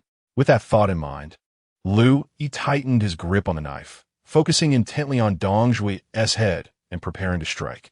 However, just then, the sound of galloping hooves approached rapidly. "My lord, General, quickly, protect the general." A contingent of Shiliang cavalry surged forward, several generals at the forefront, each exuding an aura that suggested they were not to be trifled with, instilling a sense of dread within Liu Yi. Upon seeing Liu Yi standing by Dong Zhuo with a weapon in hand, the generals immediately fixated their murderous intent on him, drawing their weapons as an overwhelming force erupted from their presence. Who dares to act as a thief and seek death? Though the imposing presence of these individuals may not rival that of Zhang Fei, easily overpowering Liu Yi proved to be a trivial task. In an instant, Liu Yi felt as though struck by a thunderbolt, inwardly lamenting his fate. "O heavens above, why dost thou deal such harshness upon me? Having slain Zhang Jiao, yet unable to wield my skills, and now, in my attempt to eliminate Dong Zhuo, I find myself apprehended. What hope is there for me? To flee? Even a fool knows that escape from these mounted warriors is impossible. To struggle? It would merely be a matter of dying with a semblance of dignity. Misunderstanding. It is all a misunderstanding. I'm a good person." Without a moment's hesitation, Liu Yi cast aside his blade, stepped back, and with an innocent expression, presented himself as a paragon of virtue. At that moment, Dong Zhuo also rose to his feet, gesturing to quell the tension. "Do not be alarmed. This young brother has saved me and is my benefactor, a person of great merit." Truth be told, had Liu Yi not intervened to slay Zhang Jiao, Dong Zhuo would indeed have met his demise at the hands of Zhang Jiao. Moreover, in his dazed state, Dong Zhuo was only aware that Liu Yi had rescued him, oblivious to Liu Yi's intent to kill him. The surrounding generals then sheathed their hostility, kneeling before Dong Zhuo. "We arrived too late to provide assistance. Please punish us."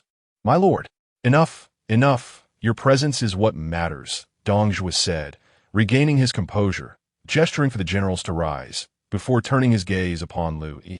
To be frank, since Liu Yi's arrival, his demeanor had become increasingly refined, and with his somewhat handsome appearance, he left a favorable impression on Dong Zhuo. Noticing Liu Yi clad in the attire of the Han army, Dong Zhuo, with a hearty smile, inquired, "Who might you be?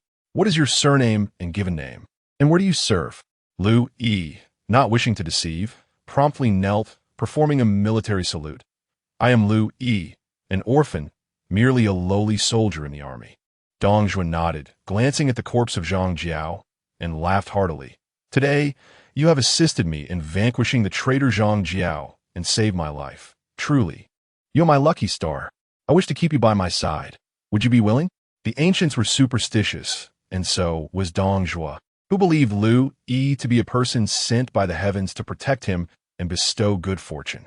Hearing this, Liu Yi was instantly overjoyed. It seemed that following Dong Zhuo might not be such a bad fate after all, immediately embodying the spirit of an actor. Tears welled in his eyes. "To follow the general is the greatest honor of my life. The general is akin to a second father to Liu Yi. Please allow me to pay my respects." With that, Liu Yi bowed thrice before Dong Zhuo. Dong Zhuo laughed heartily, growing fonder of Liu Yi with each passing moment. Upon hearing Liu Yi refer to him as a second father, he was struck by a thought and spoke, "If that is the case, I shall adopt you as my son. Are you willing?" Chapter 10. The art of judging people accurately. Is Dong Zhuo truly considering adopting me as his foster son? I had merely been courteous, yet he took it to heart. What significance is there in consent or dissent? A true man, born of heaven and earth, must possess the ability to bend and stretch. When strong, he consumes clouds and exhales mist, and when weak, he lies in hiding, ever ready to adapt. Capable of ascending to the heavens or descending into the depths of the earth. Is it merely a matter of acknowledging a foster father? What grandeur is there in that? In an instant, Liu Yi recognized this as a golden opportunity. Compared to the trio of Liu, Guan, and Zhang, aligning oneself with Dong Zhuo undoubtedly presented a superior choice. Dong Zhuo, with his high status, wealth, and influence, held a certain allure, especially considering his days were numbered. Seizing the moment of Dong Zhuo's fleeting glory, Liu Yi could reap benefits, gather followers, and expand his own power. Ultimately, he could usurp Liu Bu's position, receive imperial orders to slay the bandit, eradicate Dong Zhuo, clear his own name, and even claim Dong Zhuo's legacy, thereby becoming a regional lord. Liu Yi's eyes gleamed with excitement. Was this not 100-fold better than following those three vagabonds? In a flash, Liu Yi transformed, embodying Liu Bu, and with a thud, he knelt before Dong Zhuo. I, Yi, have drifted through life without meeting a wise lord. Today, upon encountering my foster father, it is as though the clouds have parted to reveal the sun. If you do not forsake me, I am willing to honor you as my adopted father. With that, he bowed 3 times. His expression, brimming with anticipation, elicited a hearty laugh from Dong Zhuo, who then helped him to his feet. Excellent. From this day forth, you shall be my adopted son. Gulme, bring me the newly forged treasured sword. As a token of our meeting, a loyal soldier promptly obeyed the command, soon presenting a 3-foot-long sword of cold iron, which Dong Zhuo personally handed to Liu Yi. This sword is crafted from Tianshan cold iron, capable of slicing through steel as though it were mud. Today, I bestow it upon you. As Liu Yi received the sword, an overwhelming sense of weightiness enveloped him, soon followed by the appearance of a virtual dialogue box before his eyes. You have acquired the cold iron sword. Attack power 100. This weapon possesses additional attributes. An attack power of 100. How significant is that? Liu Yi's eyes widened in astonishment, his blood surging with excitement. Previously, neither the tetanus blade nor the great sword gifted by Zhang Yao had triggered any system notifications, but this sword did, indicating its exceptional quality. Thank you, foster father. Liu Yi's gratitude held a kernel of sincerity. He was genuinely moved, unable to part with the sword, wishing to kiss it fervently. Seeing Liu Yi's exuberance over the sword, Dong Zhuo felt a deep sense of satisfaction. As the saying goes, a scholar will sacrifice himself for one who understands him, with merely a sword. He had captured a heart, a tremendous profit indeed. He laughed heartily. Wonderful. I'm glad you like it. This sword has yet to be named. You may bestow it with a title. Name it. Liu Yi, holding the sword, felt inspired. Since this sword is a treasure bestowed by my foster father, I shall name it Sorrow of Frost. Sorrow of Frost? Dong Zhuo's eyes widened in astonishment, sensing an unexplainable majesty in the name. Very well. It shall be called Sorrow of Frost. My son, to conjure such a name speaks to your discernment. Have you studied for several years? Liu Yi replied. Dong Zhuo, unsuspecting of any ulterior motives, gazed increasingly favorably at Liu Yi, subsequently commanding his men to carry Zhang Jiao's lifeless body as they returned to camp. As the governor of Liangzhou, Dong Zhuo's encampment was grand in scale, vastly more organized than Zhang Fei's, with sentinels stationed every few paces and a strict military discipline upheld. Most notably, while at Zhang Fei's camp, even as a personal guard, Liu Yi had to share a tent with a dozen rough soldiers. Now, as Dong Zhuo's adopted son, he not only enjoyed the luxury of a private tent, but was also assigned 10 young soldiers as attendants. It was akin to a humble chick suddenly transformed into a majestic phoenix, with his fortune soaring. Yet, Liu Yi found little joy in his newfound status. The inadequacy of his intellect weighed heavily on him. Mastering a formidable skill, yet unable to wield it, cast a shadow over his spirits. Throughout the journey back, he pondered and ultimately arrived at a chilling conclusion. The notion of scavenging corpses on the battlefield to enhance his intelligence was a fantastical dream. The prospect of accumulating enough intellect to unleash the formidable Huang Tiandang Li was beyond improbable. It seemed he might never amass such knowledge in his lifetime. Intelligence, even in this almost mythical era of the Three Kingdoms, was a rare commodity. Was he destined to merely be a brutish warrior wielding a blade, rather than a powerful figure capable of commanding the winds and rain? Seated on the sole straw mat within his tent, clutching Frostmourne, he furrowed his brow, his gaze drifting toward the young soldier serving him tea. This lad, the leader of the 10 assigned attendants, appeared no older than 18 or 19, claiming the title of 10-man leader, yet he was frail, lacking the robust constitution of the ordinary soldiers outside. Liu Yi mused that should he strike this soldier down with a single sword, the outcome would surely yield nothing of worth, merely a pathetic display of combat ineptitude. His mood soured further. It was one thing to lack intelligence, but as Dong Zhuo's adopted son, should he not be afforded a capable personal guard? Instead, he was surrounded by a motley crew of the weak and infirm, making it impossible for him to thrive within Dong Zhuo's camp. Moreover, as the adopted son of Dong Zhuo, was it conceivable that his personal soldiers were inferior even to average foot soldiers? Something was amiss. Someone had orchestrated this. It was a deliberate affront aimed at him. His sudden emergence as Dong Zhuo's adopted son had evidently displeased certain individuals. Or perhaps Liu Yi had unwittingly obstructed someone's ambitions or become an eyesore. Who could it be? Fixating on the young soldier, Liu Yi inquired softly, "What is your name?" The lad replied promptly, "I am called Li Guzi." He promptly knelt before Liu Yi, trembling with trepidation. "Who appointed you as my personal guard?" "It was Master Li Ru who arranged it. He instructed us 10 to serve you, my lord," Li Guzi responded, his honesty evident in his demeanor. Li Ruteni. Was this the very individual who had cast aspersions upon him? Liu Yi's eyes sparkled with intrigue. Li Ru was Dong Zhuo's foremost strategist. Surely his intellect was considerable. Might there be a way to take him down a peg? Liu Yi felt an insatiable itch for action, yet he recognized that given his current strength and standing, striking at Li Ru would not be a simple endeavor. However, solutions are always conceived by human ingenuity, and opportunities are invariably bestowed upon those who are prepared. Sitting idly by, awaiting demise, and allowing oneself to be trampled upon is far from Liu Yi's character. You all must diligently tidy up here and ensure the cleanliness of the surroundings.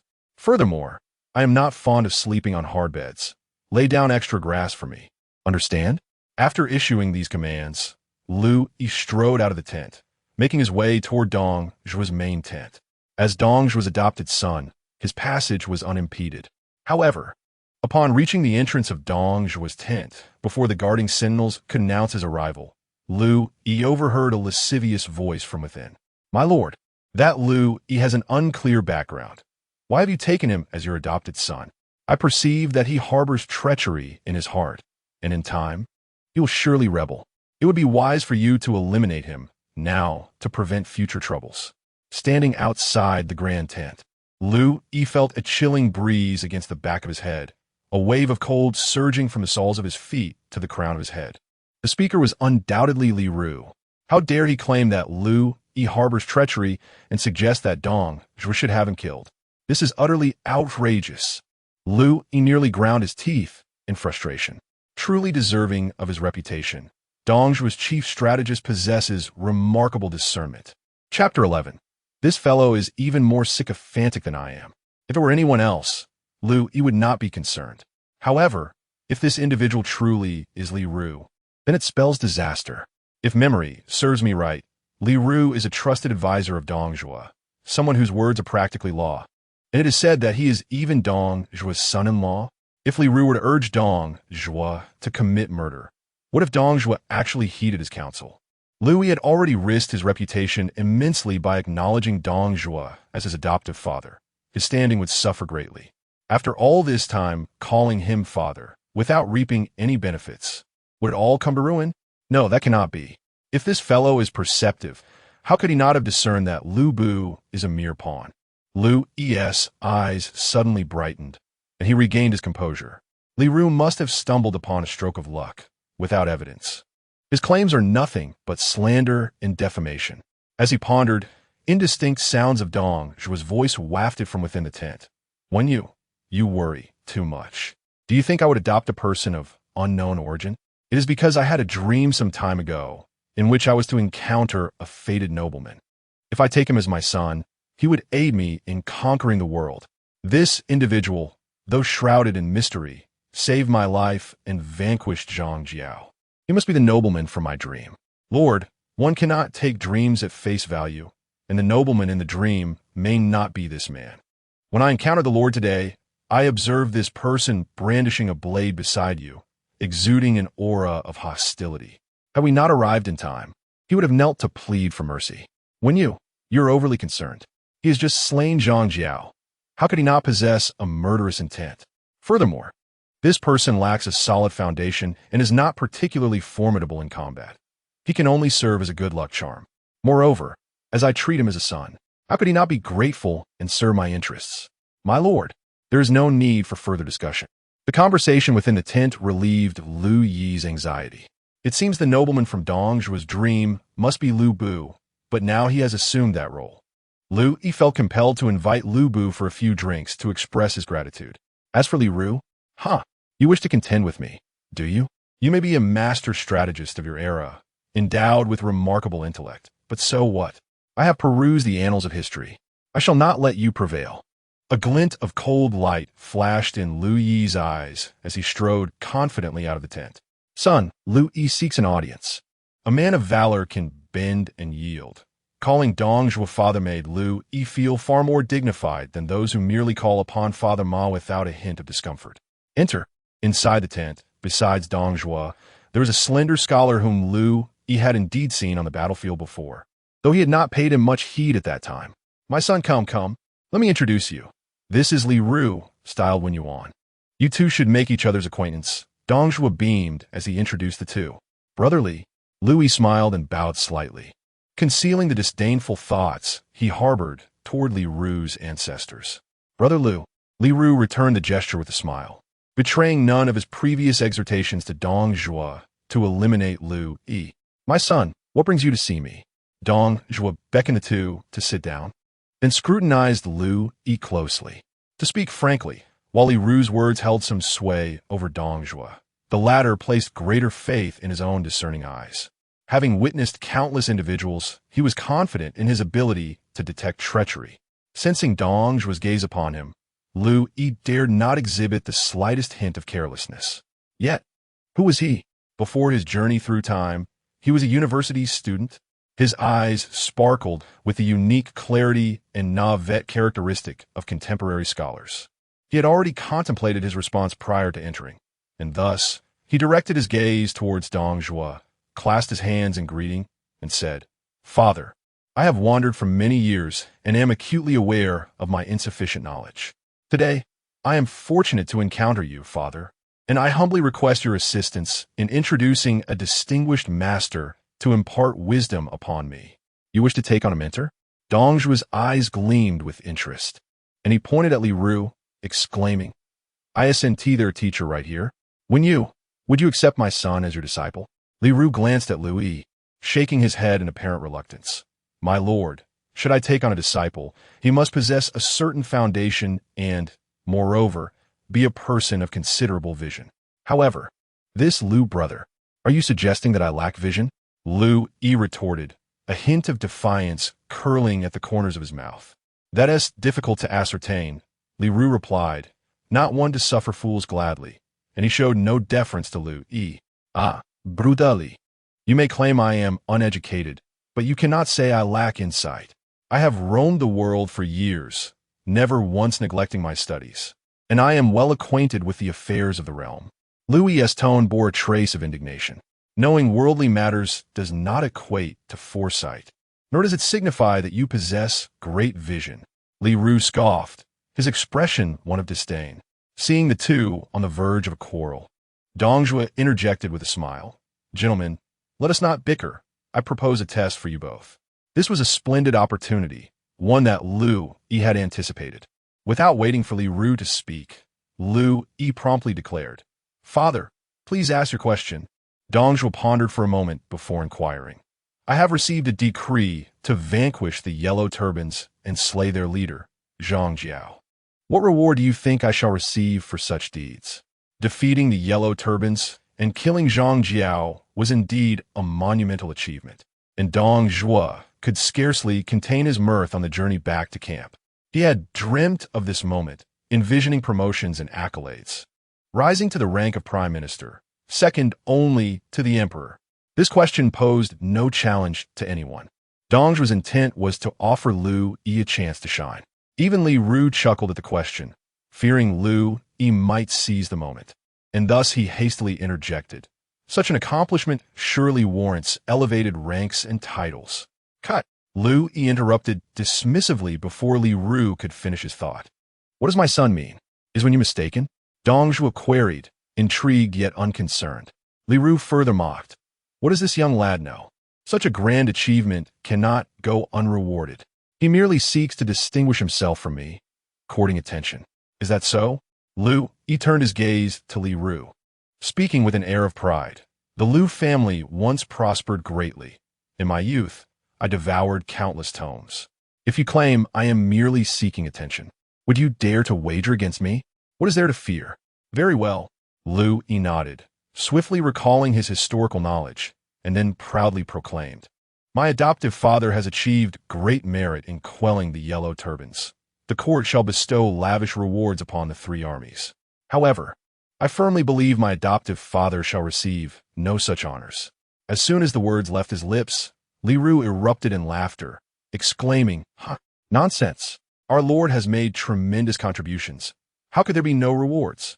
Even Dong Zhuo chuckled and shook his head, saying, My son has wandered for many years and knows little of court affairs.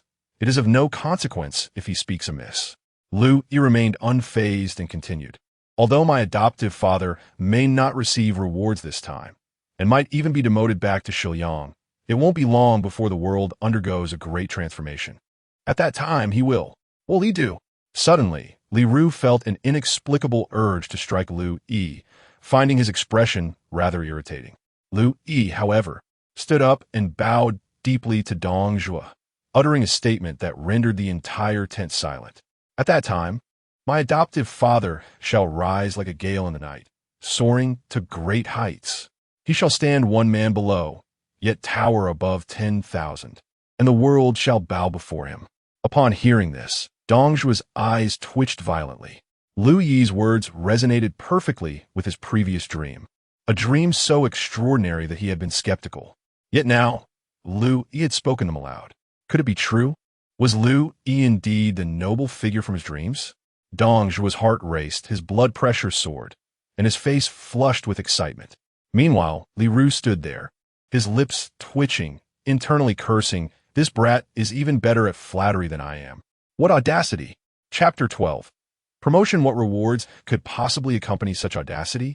Like a sudden tempest rising overnight, soaring to great heights, I concede you possess some eloquence. However, this is sheer bravado. Dong Zhuo, the governor of Shiliang, though wielding a modicum of power, to ascend to such lofty heights, beneath one man and above thousands? Such dreams are his alone, and how dare you utter such words? In a world teeming with formidable talents and influential figures, can Dong Zhuo truly stake his claim? Li Ru pondered these thoughts internally, yet dared not reveal his sentiments, merely offering a cold smirk as he fixed his gaze upon Liu Yi. Your bravado is quite grand, as if you could prophesy. Prophesy? Liu Yi smiled faintly. In my youth, I did encounter a fortune-teller who imparted some knowledge of astrology. I observed the celestial phenomena and noted the decline of the purple star, foretelling that the current emperor's reign shall soon wane. Li Ru was taken aback. How could one speak such treason without fear of retribution? Yet, Dong Zhuo, upon hearing this, became increasingly delighted and animated, raising a hand to silence Li Ru's impending retort. This matter shall end here. Henceforth, let it not be spoken again. Turning to Liu Yi, Dong Zhuo chuckled. My child, you're still young. I shall not hold this against you. Some words are not meant to be uttered lightly. Do you understand? Indeed, the wisdom of my adoptive father is duly noted. Liu Yi quickly acknowledged, though he remained unperturbed internally. What pretense? Who is Dong Zhuo? And who is Li Ru? Both have shed the blood of emperors. Dong Zhuo was quite pleased with Liu Yi's demeanor, increasingly viewing him as a cherished confidant, one whom he believed to be the noble figure of his dreams. He then declared, I find myself weary. You may all withdraw. My child, pursue your endeavors freely. Why not take him under your wing for a few days? As his mentor? Certainly. With Dong Zhuo's decree, Li Ru had no choice but to acquiesce. Liu Yi, brimming with joy, promptly bowed to Dong Zhuo. Thank you, adoptive father. The first step was flawlessly executed. He had now firmly established his footing with Dong Zhuo, and regarding future plans, Liu Yi would proceed with caution. His desire to study under Li Ru was not born of ulterior motives. Rather, he sought to enhance his intellect beyond mere scavenging. Should fortune favor him, he might one day find an opportunity to strike down Li Ru when his time comes, thereby reaping the rewards of knowledge. Upon exiting Dong Zhuo's tent, Li Ru's expression darkened, his gaze towards Liu Yi frosty and accusatory, as if scrutinizing a petty rival. Liu Yi, however, paid little mind to such disdain. If you look down upon me, I shall take note of you. With a cheerful demeanor, he performed a grand gesture of respect. Student pays homage to the teacher. Enough. Enough. Do you truly think yourself worthy of being my disciple? Li Ru felt a surge of irritation. Liu Yi, an obscure foot soldier, had unexpectedly transformed into a rising star, and now he was to be his apprentice. This was an affront to his sensibilities. Yet, as Dong Zhuo insisted upon this course, Li Ru had no alternative but to comply for the time being, biding his time until Liu Yi's prophecies faltered, at which point he might seek an excuse to eliminate him. Li Ru pondered for a moment before returning to his tent, casually tossing a few books to Liu Yi, and impatiently remarked, As we march, I lack the time to teach you. Take these books and read them at your leisure. Regardless of Li Ru's demeanor, Liu Yi maintained a cheerful disposition, displaying a magnanimous and eager-to-learn attitude. He scurried back to his own tent, clutching the books, and began to feign reading them.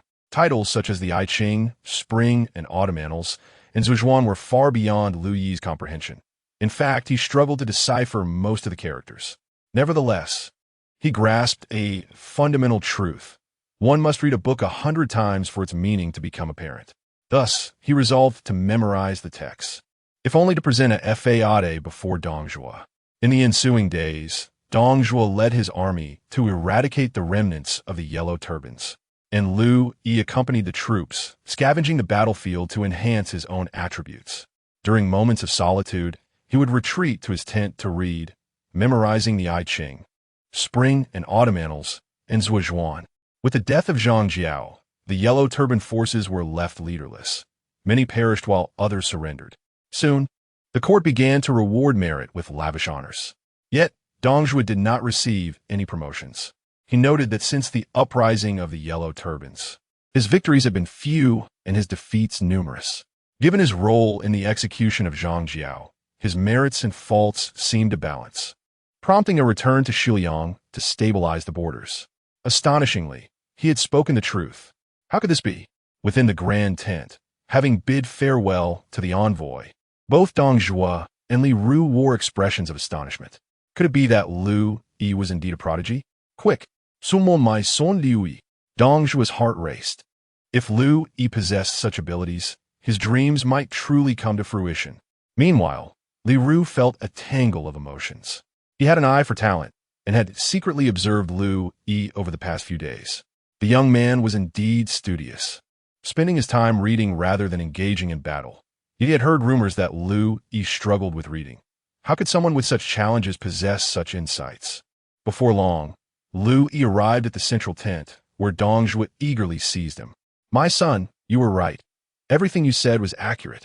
Pray tell, how did you come to this understanding?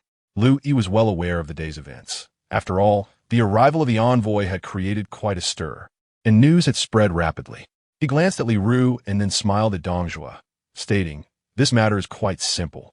Primarily due to my adoptive father's overwhelming strength these past 2 years, which has instilled fear in the court. They were all astute individuals, though they had not previously considered the court's audacity. The annihilation of the Yellow Turbans and the execution of Zhang Jiao were monumental accomplishments. yet they could be dismissed with the notion of balancing merits and faults. After Liu Yi's commentary, both Dong Zhuo and Li Ru nodded in quiet agreement. Alas, I was too hasty, Dong Zhuo sighed, then turned to Liu Yi, asking, last time you mentioned the purple star, my adoptive father, I was merely speaking fancifully. Liu Yi replied, adopting a humble demeanor. You may speak freely. There are no outsiders here. Dong Zhuo assumed Liu Yi had grown cautious after his previous reprimand. Liu Yi then remarked, matters of fortune-telling are hardly reliable. In the present world, although the yellow turbans have been vanquished, the powerful are rising. The true era is just beginning. After his adoptive father returned to Shilyang, he could attentively monitor the movements within the capital, reorganize the military, and stockpile provisions. Should any changes arise, he would lead the army into the capital, wielding the emperor's authority to command the feudal lords, thereby placing the affairs of the realm solely in his hands. This proclamation was indeed measured, particularly the assertion that by wielding the emperor's power, the matters of the world would rest upon his adoptive father's shoulders, which stirred a sense of ambition within Dong Zhuo, his smile betraying his delight. With a grand gesture, he exclaimed, excellent, excellent. My son speaks wisely. Come forth, my son Liu Yi, who is astute and eager to learn, surpassing others in intelligence. I hereby appoint you as a military officer accompanying the army, with a reward of 100 taels. Thank you, adoptive father. I have been promoted, and there is wealth to be gained. This was a tangible benefit, signifying that he could now lead troops. The long march had finally taken its first meaningful step. Liu Yi envisioned the world beckoning him, the position of Emperor of the Ball inviting him with a kiss, and he immediately knelt before Dong Zhuo. Go, receive your reward, and select 20 personal soldiers. Choose whomever you desire. Dong Zhuo, smiling, lifted Liu Yi, increasingly fond of him, his gaze akin to that of a father. Indeed, Liu Yi bowed again in gratitude, overwhelmed with emotion. The opportunity to select 20 personal soldiers, not the frail or aged, meant that Liu Yi had finally laid the foundation to become a regional lord, a figure of stature with troops at his command. Eagerly, Liu Yi exited the camp to choose his personal soldiers. However, upon his departure, Li Ru's expression turned solemn as he bowed to Dong Zhuo, stating gravely, my lord, this individual's origins are shrouded in mystery. Despite your admiration, he should not be entrusted with command. He harbors rebellious intentions and will surely turn against us in time. Chapter 13 Li Ru, you have narrowed your path. When you are overly concerned. I observe this young man. He possesses remarkable talent and will assuredly assist me in achieving great endeavors in the future. As his mentor, you should guide him well rather than harbor constant doubts. However, no need for further discussion. I have already dispatched someone to investigate him, and he poses no issues. Dong Zhuo raised his hand to halt Li Ru's discourse. In truth, on the very first day, Dong Zhuo had sent someone to probe Liu Yi's identity and was already well informed about everything. After returning to the camp that day, Zhang Fei scoured the vicinity, intent on punishing Liu Yi, only to find that Liu Yi had vanished without a trace. Frustrated, Zhang Fei seized a hapless soldier and vented his anger upon him. This incident was trivial, yet to those with ulterior motives, it stood out prominently, leading them to unravel Liu Yi's background. Of course, they only managed to trace Liu Yi's enlistment in the army, as his life prior to that remained shrouded in mystery, suggesting he was merely an orphan from a fallen household. In this chaotic era, orphans were all too common, implying that Liu Yi's lineage was untainted. With Dong Zhuo's unwavering stance, Li Ru ceased his objections. By evening, Liu Yi had selected 20 new personal soldiers, having dismissed the previous 10 to tend to the horses. He had long comprehended that in this world, foot soldiers were mere expendables.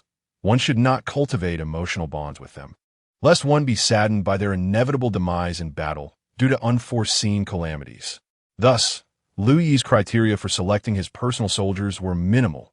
Loyalty was inconsequential. What mattered was obedience and capability. He even chose those who appeared somewhat simple-minded and physically robust. Such individuals, lacking complex thoughts, were the most obedient companions. Regrettably, with his promotion and new soldiers, he found himself devoid of opportunities to engage in battle. The yellow turbans had been quelled, and the court commanded Dong Zhuo to return to Shiliang. Heeding Liu Yi's counsel, Dong Zhuo, upon his return, began to amass provisions and diligently train his troops, awaiting changes within the court. With no battles to fight, Liu Yi could not collect spoils. However, he had previously seized numerous attributes during the last wave of conflict, and now his abilities were commendably high, reaching the level of an ordinary general. Yet, his intelligence remained deficient, a glaring shortcoming amidst his otherwise commendable attributes. His strength and agility had soared beyond 3,000, while his intelligence languished below 100. Before long, the army returned to Shiliang, and Dong Zhuo bestowed upon Liu Yi a grand residence, intermittently rewarding him with gifts. Liu Yi instantly embraced a life of leisure befitting a wealthy young master. However, he did not allow himself to become complacent, degenerate, or corrupt. Rather, he intensified his efforts. Each day was consumed by meals and scholarly pursuits, striving to compensate for his intellectual shortcomings. Yet, despite memorizing ancient texts such as the I Ching and the Spring and Autumn Annals, his intelligence showed no increase, remaining stubbornly below 100. As for Li Ru, he would avoid Liu Yi as much as possible, only meeting when absolutely necessary, and even then, his demeanor offered little warmth, let alone the impartation of knowledge. Frequently, Liu Yi thought of this, his teeth clenched in frustration. Li Ruteni, you have truly narrowed your path. Ultimately, Liu Yi realized that while reading could enhance knowledge, it could not augment intelligence. He had no choice but to abandon his studies and seek out Dong Zhuo, hoping that Dong Zhuo would introduce him to a master who could teach him martial arts. After all, in this world, military generals could sweep through armies, and Liu Yi had yet to acquire any noteworthy martial skills. He had merely raised his proficiency in basic sword techniques and beginner horsemanship to the second level, which paled in comparison to the lethal techniques of the great generals on the battlefield. Since reading did not enhance his intellect, he resolved to forsake literature for martial prowess, seeking a master to learn some ultimate techniques. Aware of Liu Yi's eagerness to learn, Dong Zhuo felt a deep sense of satisfaction. He had witnessed Liu Yi's diligence over the past days. In the stillness of the night, Dong Zhuo often mused that if Liu Yi were truly his son, it would be splendid. Observing his own sons and their offspring, all of whom indulged in gluttony and gambling without achieving anything of merit, he felt a pang of disappointment. I shall introduce you to a master. You will be thoroughly satisfied. Dong Zhuo quickly summoned a formidable man. My son, come, meet General Hua Xiong. Liu Yi's eyes widened, nearly leaping with excitement. Is this Hua Xiong? Indeed, he exudes a fierce and imposing presence, though it is unfortunate that he met his end at the hands of Guan Yu. Logically speaking, Hua Xiong's martial prowess should not be inferior to that of Guan Yu. If he could learn authentic skills from him, perhaps one day he could save Hua Xiong's life. After Dong Zhuo's demise, Hua Xiong would be a significant ally. With this thought in mind, Liu Yi respectfully saluted Hua Xiong, saying, I greet you, General Hua. Brother Liu. Hua Xiong regarded Liu Yi with a friendly gaze. Devoid of the hostility that characterized his interactions with Li Ru, Dong Zhuo, pleased with their rapport, chuckled, General Hua, my son wishes to apprentice under you to learn martial arts. What are your thoughts? I accept the command. Hua Xiong responded without a moment's hesitation.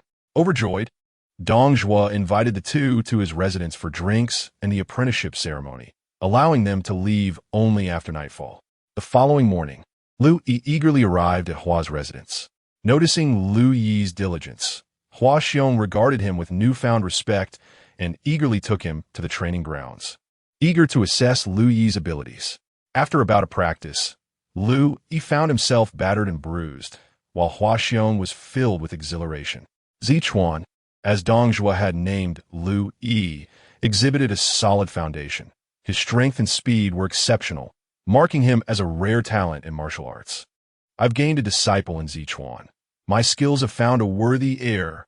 Hua Xiong truly cherished Liu Yi, dedicating each day to instructing him in techniques and imparting his profound knowledge. However, months later, Hua Xiong's demeanor shifted dramatically.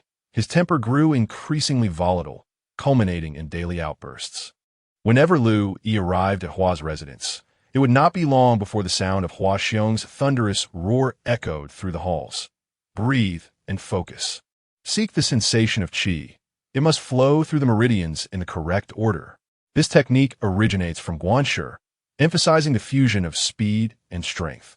Every posture, every technique must be precise, like this, and then this.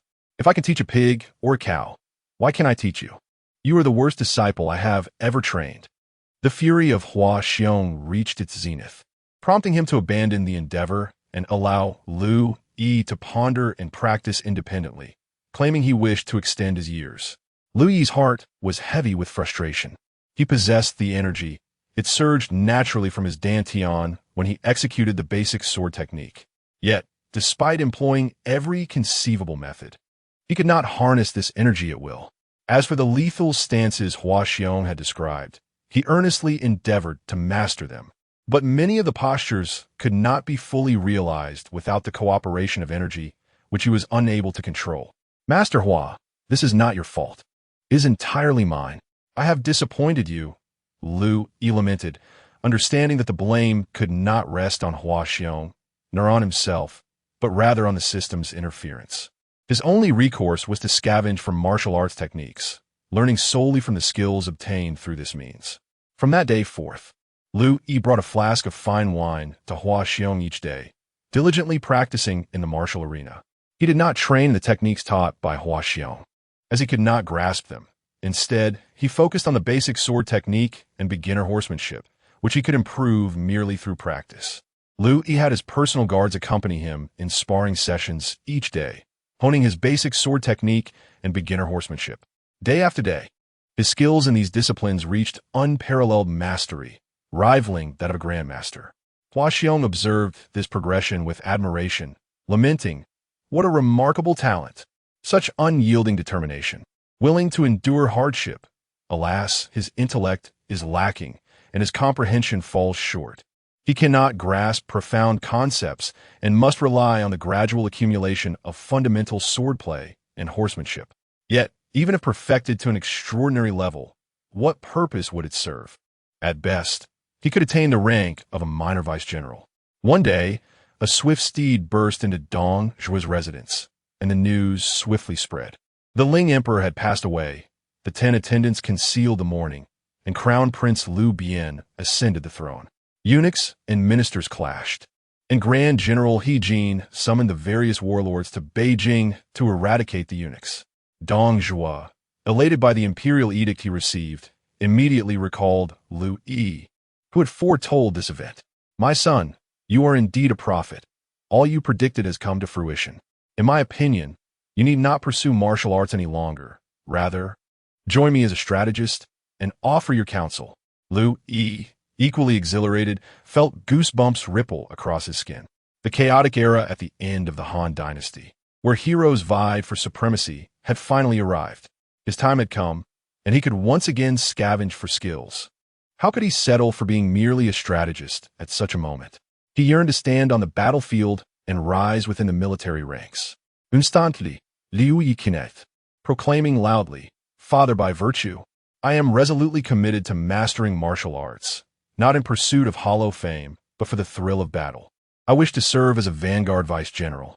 I implore you to grant me this opportunity." Chapter 14. The Beginning of Chaos. Dong Zhuo enters the capital with a heavy sigh. Dong Zhuo lamented, "My son wishes to serve as the vanguard commander? What a fine child he is, diligent in his studies and dedicated to martial training. Alas, his understanding is insufficient. He fails to excel in either literature or martial arts. Though he possesses a talent for divination and strategy, he insists on engaging in the fray. His direction is misguided. No amount of effort will suffice." Dong Zhuo grasped Liu Yi's hand, eager to offer further counsel. Yet, Liu Yi was resolute in his refusal to listen. Without wisdom in literature, martial prowess is merely a means to gather the fallen. That cursed system has stifled my growth. How can one progress without charging in a battle? Father, all I seek is to achieve merit on the battlefield, to serve you faithfully. Liu Yi insisted, and Dong Zhuo, though reluctant, acquiesced, handing Liu Yi a military order. "Very well, then, I shall appoint you as the vanguard commander. But remember, let others engage in the fighting. You shall remain at the rear, where your safety is paramount." Liu Yi felt a surge of gratitude. Although Dong Zhuo was often deemed a villain in history, he was genuinely benevolent towards his own. Aside from his wife, he seemed willing to offer anything. Even in his final moments, when pierced by Elbu's halberd, he cried out, "Why has my son forsaken me?" Such a man stirred a sense of compassion within Liu Yi. However, in this tumultuous era, compassion could lead to demise. In a world rife with conflict, one must either embody the virtues of Liu Bei or the cunning of Cao Cao. The middle ground was occupied by mediocrity, destined for ruin. The burdens of Liu Bei's path were too great. Liu Yi believed he was better suited to be like Cao Cao. A general success is built upon the bones of many. Who is not a stepping stone for another? Even a figure as formidable as Cao Cao ultimately benefited Sima Yi. "Do not worry, father." Liu Yi cast aside the fleeting emotion he had felt moments before, accepting the military order and preparing to depart. As he turned to leave, a thought struck him, and he looked back at Dong Zhuo. "Father, I recall something that requires your attention." "What is it?" "Though the court has issued a decree, every endeavor must be legitimate. Procedure is of utmost importance. You should present a memorial to the new emperor, establishing a rightful claim to march." Liu Yi remembered this advice had originally come from Li Ru, but now, that fellow Li Ru was truly detestable. Liu Yi could not fathom how he had offended this man. Since arriving at Dong Zhuo's side, Li Ru had often displayed a sarcastic demeanor, proving to be a less effective teacher than Hua Xiong, never offering any guidance.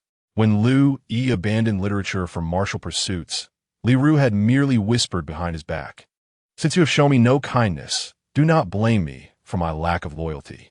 Follow your own path, and may you find no way forward." Dong Zhuo's eyes brightened at Liu Yi's suggestion. "You are correct, my son. We must ensure our actions are above reproach. I shall draft a memorial for the court." As they spoke, Li Ru entered the room. "My lord, it is you and you. Just in time. Prepare yourself. We are to head to the capital." Dong Zhuo was in good spirits, inviting Li Ru to take a seat. However, upon noticing Liu Yi's presence, Li Ru's smile faltered. Liu Yi, too, offered no warmth in his expression and promptly took his leave. As soon as he departed, Li Ru rose to address Dong Zhuo, saying, "My lord, although the court has issued an edict, the language within is ambiguous. If you wish to enter the capital, it must be with legitimacy. You should first submit a memorial to the court." Before he could finish, Dong Zhuo erupted into laughter, leaving Li Ru momentarily stunned. "Why do you laugh, my lord?" "Literary talent. Your words were already conveyed to me by Liu Yi," Dong Zhuo replied. It is truly a pity that such a promising political figure prefers the chaos of the battlefield." Ignoring Li Ru's astonishment, Dong Zhuo gazed toward the entrance, seemingly lost in thought as he contemplated Liu Yi's retreating figure. In a matter of days, the army was fully prepared, and General He Jin received Dong Zhuo's memorial, prompting another edict for summons. Dong Zhuo left Niu Fu to guard Shangxi while he, accompanied by Li Ju and Guisi, advanced toward Luoyang with Liu Yi as the vanguard.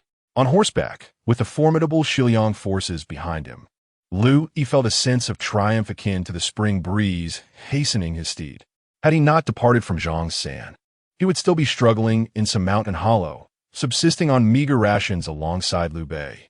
Now, as the vanguard, Liu Yi commanded considerable respect within the army.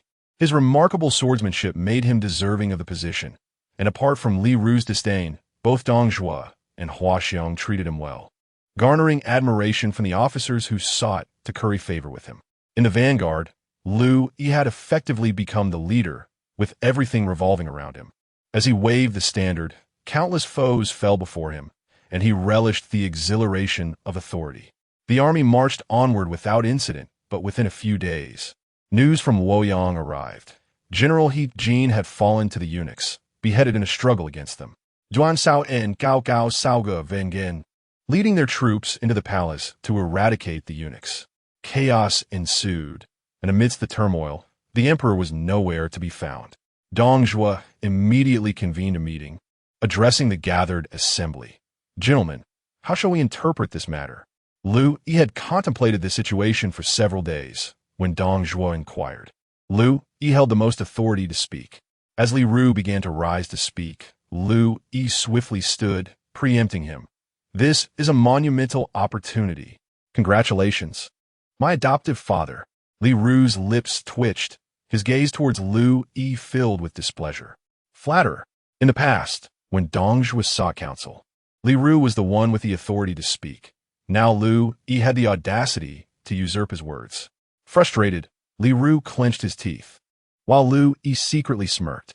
Compete with me? No matter how clever you are, can you withstand my knowledge from the historical texts? My thorough understanding of the romance of the three kingdoms? Should you choose not to be my ally, you become my adversary. When a moment arrives, you, Li Ru, will merely be a collection of attributes I can easily claim.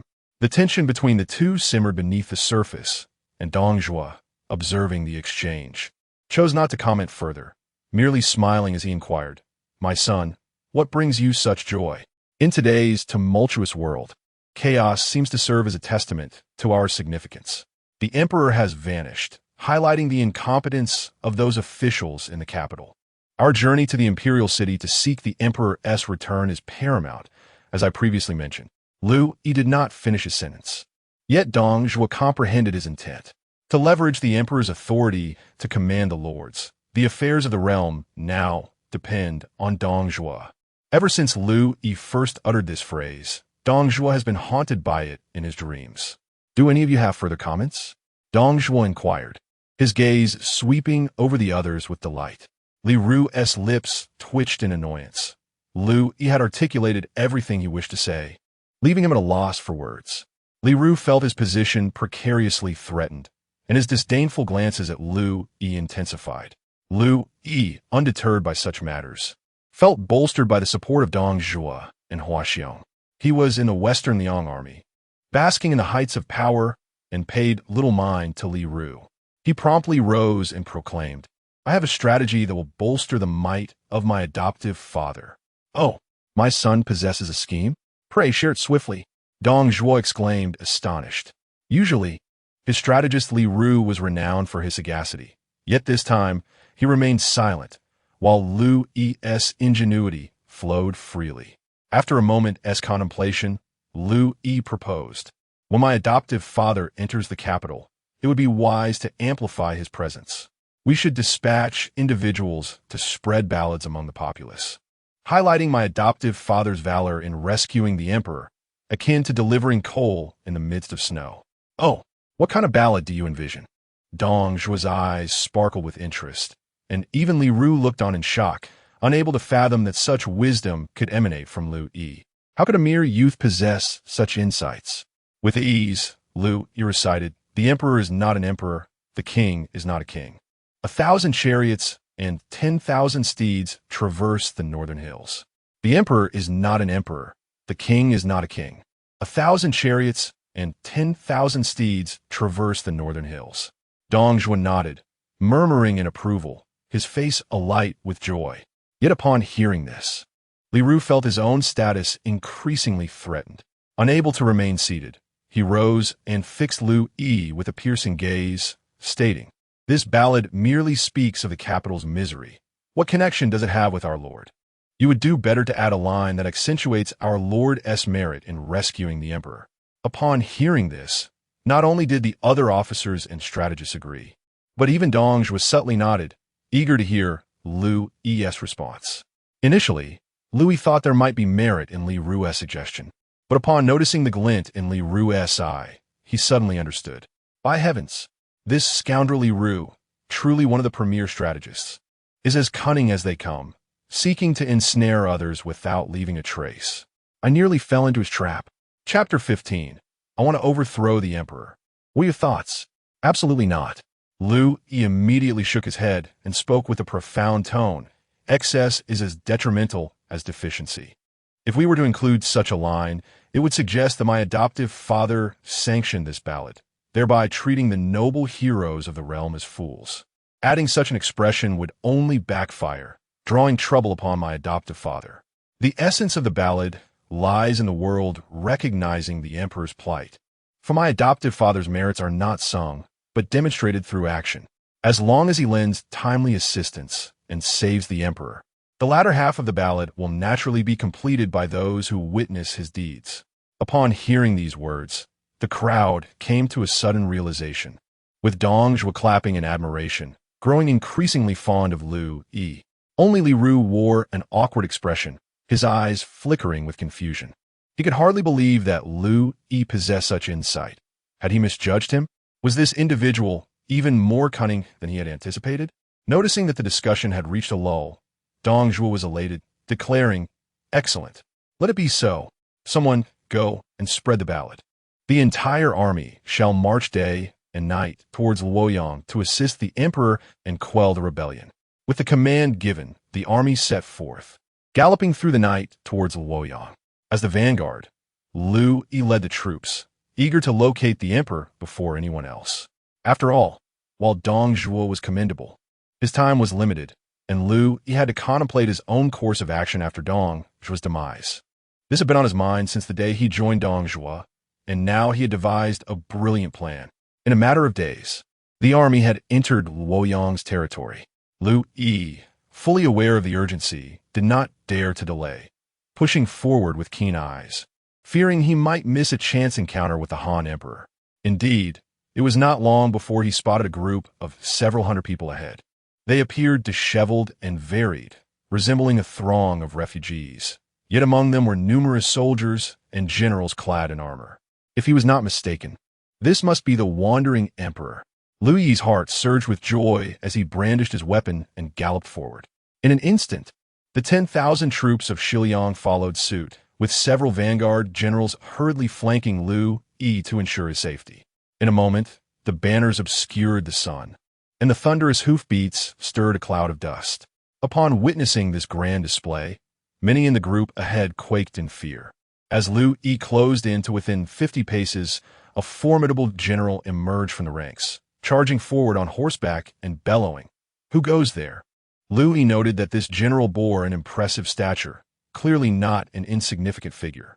His gaze then shifted, spotting two young men riding on a single horse within the group, one of whom seemed to be clad in the legendary imperial robe. Instantly realizing this was the emperor's entourage, he galloped forth from beneath the banners and inquired loudly, "Where is the Son of Heaven?" With a power attribute exceeding 3,000, Liu Yi's voice resonated like thunder. It was evident that the young man in the imperial robe trembled in fear of the sound, while the youth behind him urged his horse forward, locking eyes with Liu Yi and demanding, "Who are you? Good heavens, who truly is the emperor?" Liu Yi meticulously scrutinized the two figures on horseback, deducing the identity of one. The youthful emperor trembled in fear, shedding tears, yet it was the Chun Lu Wang who boldly stepped forth to inquire. It was noted in the chronicles that upon his initial encounter with Dong Zhuo, the young emperor was rendered speechless by terror, whereas this Chun Lu Wang maintained his composure, embodying the dignity of the royal lineage. What perplexed Liu Yi was Dong Zhuo's intention to dethrone the ineffectual emperor, elevating the capable Chun Lu Wang to the throne, a seemingly self-destructive maneuver. Nevertheless, such matters were beyond Liu Yi's purview. He harbored aspirations of redeeming his own reputation. In the grand tapestry of the Han court, he could afford to offend anyone, except for the esteemed Chun Lu Wang. Indeed, he must leave a favorable impression. He swiftly dismounted and performed a military salute. "Liu Yi, vanguard of the Western Liang Inspector Dong Zhuo." Upon hearing the surname Liu, a flicker of goodwill ignited in Chun Lu Wang's heart, and his tone softened. "Liu Yi, are you here to protect the emperor or to abduct him?" Recent days had rendered the emperor a coveted prize, snatched by many, leading to a palpable fear of being seized once more. Liu Yi promptly replied with utmost respect, "I am here solely to protect." This declaration eased the tension among the hundreds in his retinue. Shortly thereafter, Dong Zhuo arrived, engaging in pleasantries, leaving Liu Yi with little to do, as he accompanied the grand procession escorting the emperor and officials back to the palace. The ancient capital of Luoyang, resplendent in its grandeur, left Liu Yi awestruck upon his first sight, causing goosebumps to rise on his skin. Dong Zhuo's forces camped just outside the city, and soon after, he led Liu Yi and others, accompanied by the armored cavalry, into the city to escort the emperor. For the first time, Liu Yi entered the fabled Han imperial palace. Contrary to its legendary majesty, the palace exuded an antiquated charm, and with little to occupy himself, Liu Yi followed Dong Zhuo, acquainting himself with the civil and military officials. Witnessing the splendor of the Han Dynasty. To be candid, compared to those of antiquity, Liu Yi had much to learn. Amidst the festivities, Dong Zhuo subtly consolidated the military forces left by He Jin, his power steadily amplifying. In a matter of days, the entire capital was firmly under Dong Zhuo's control. However, in this ebb and flow, Liu Yi found himself without tangible gain. After entering the city, skirmishes were scant, resulting in the deaths of only common soldiers and civilians, their corpses bearing no spoils.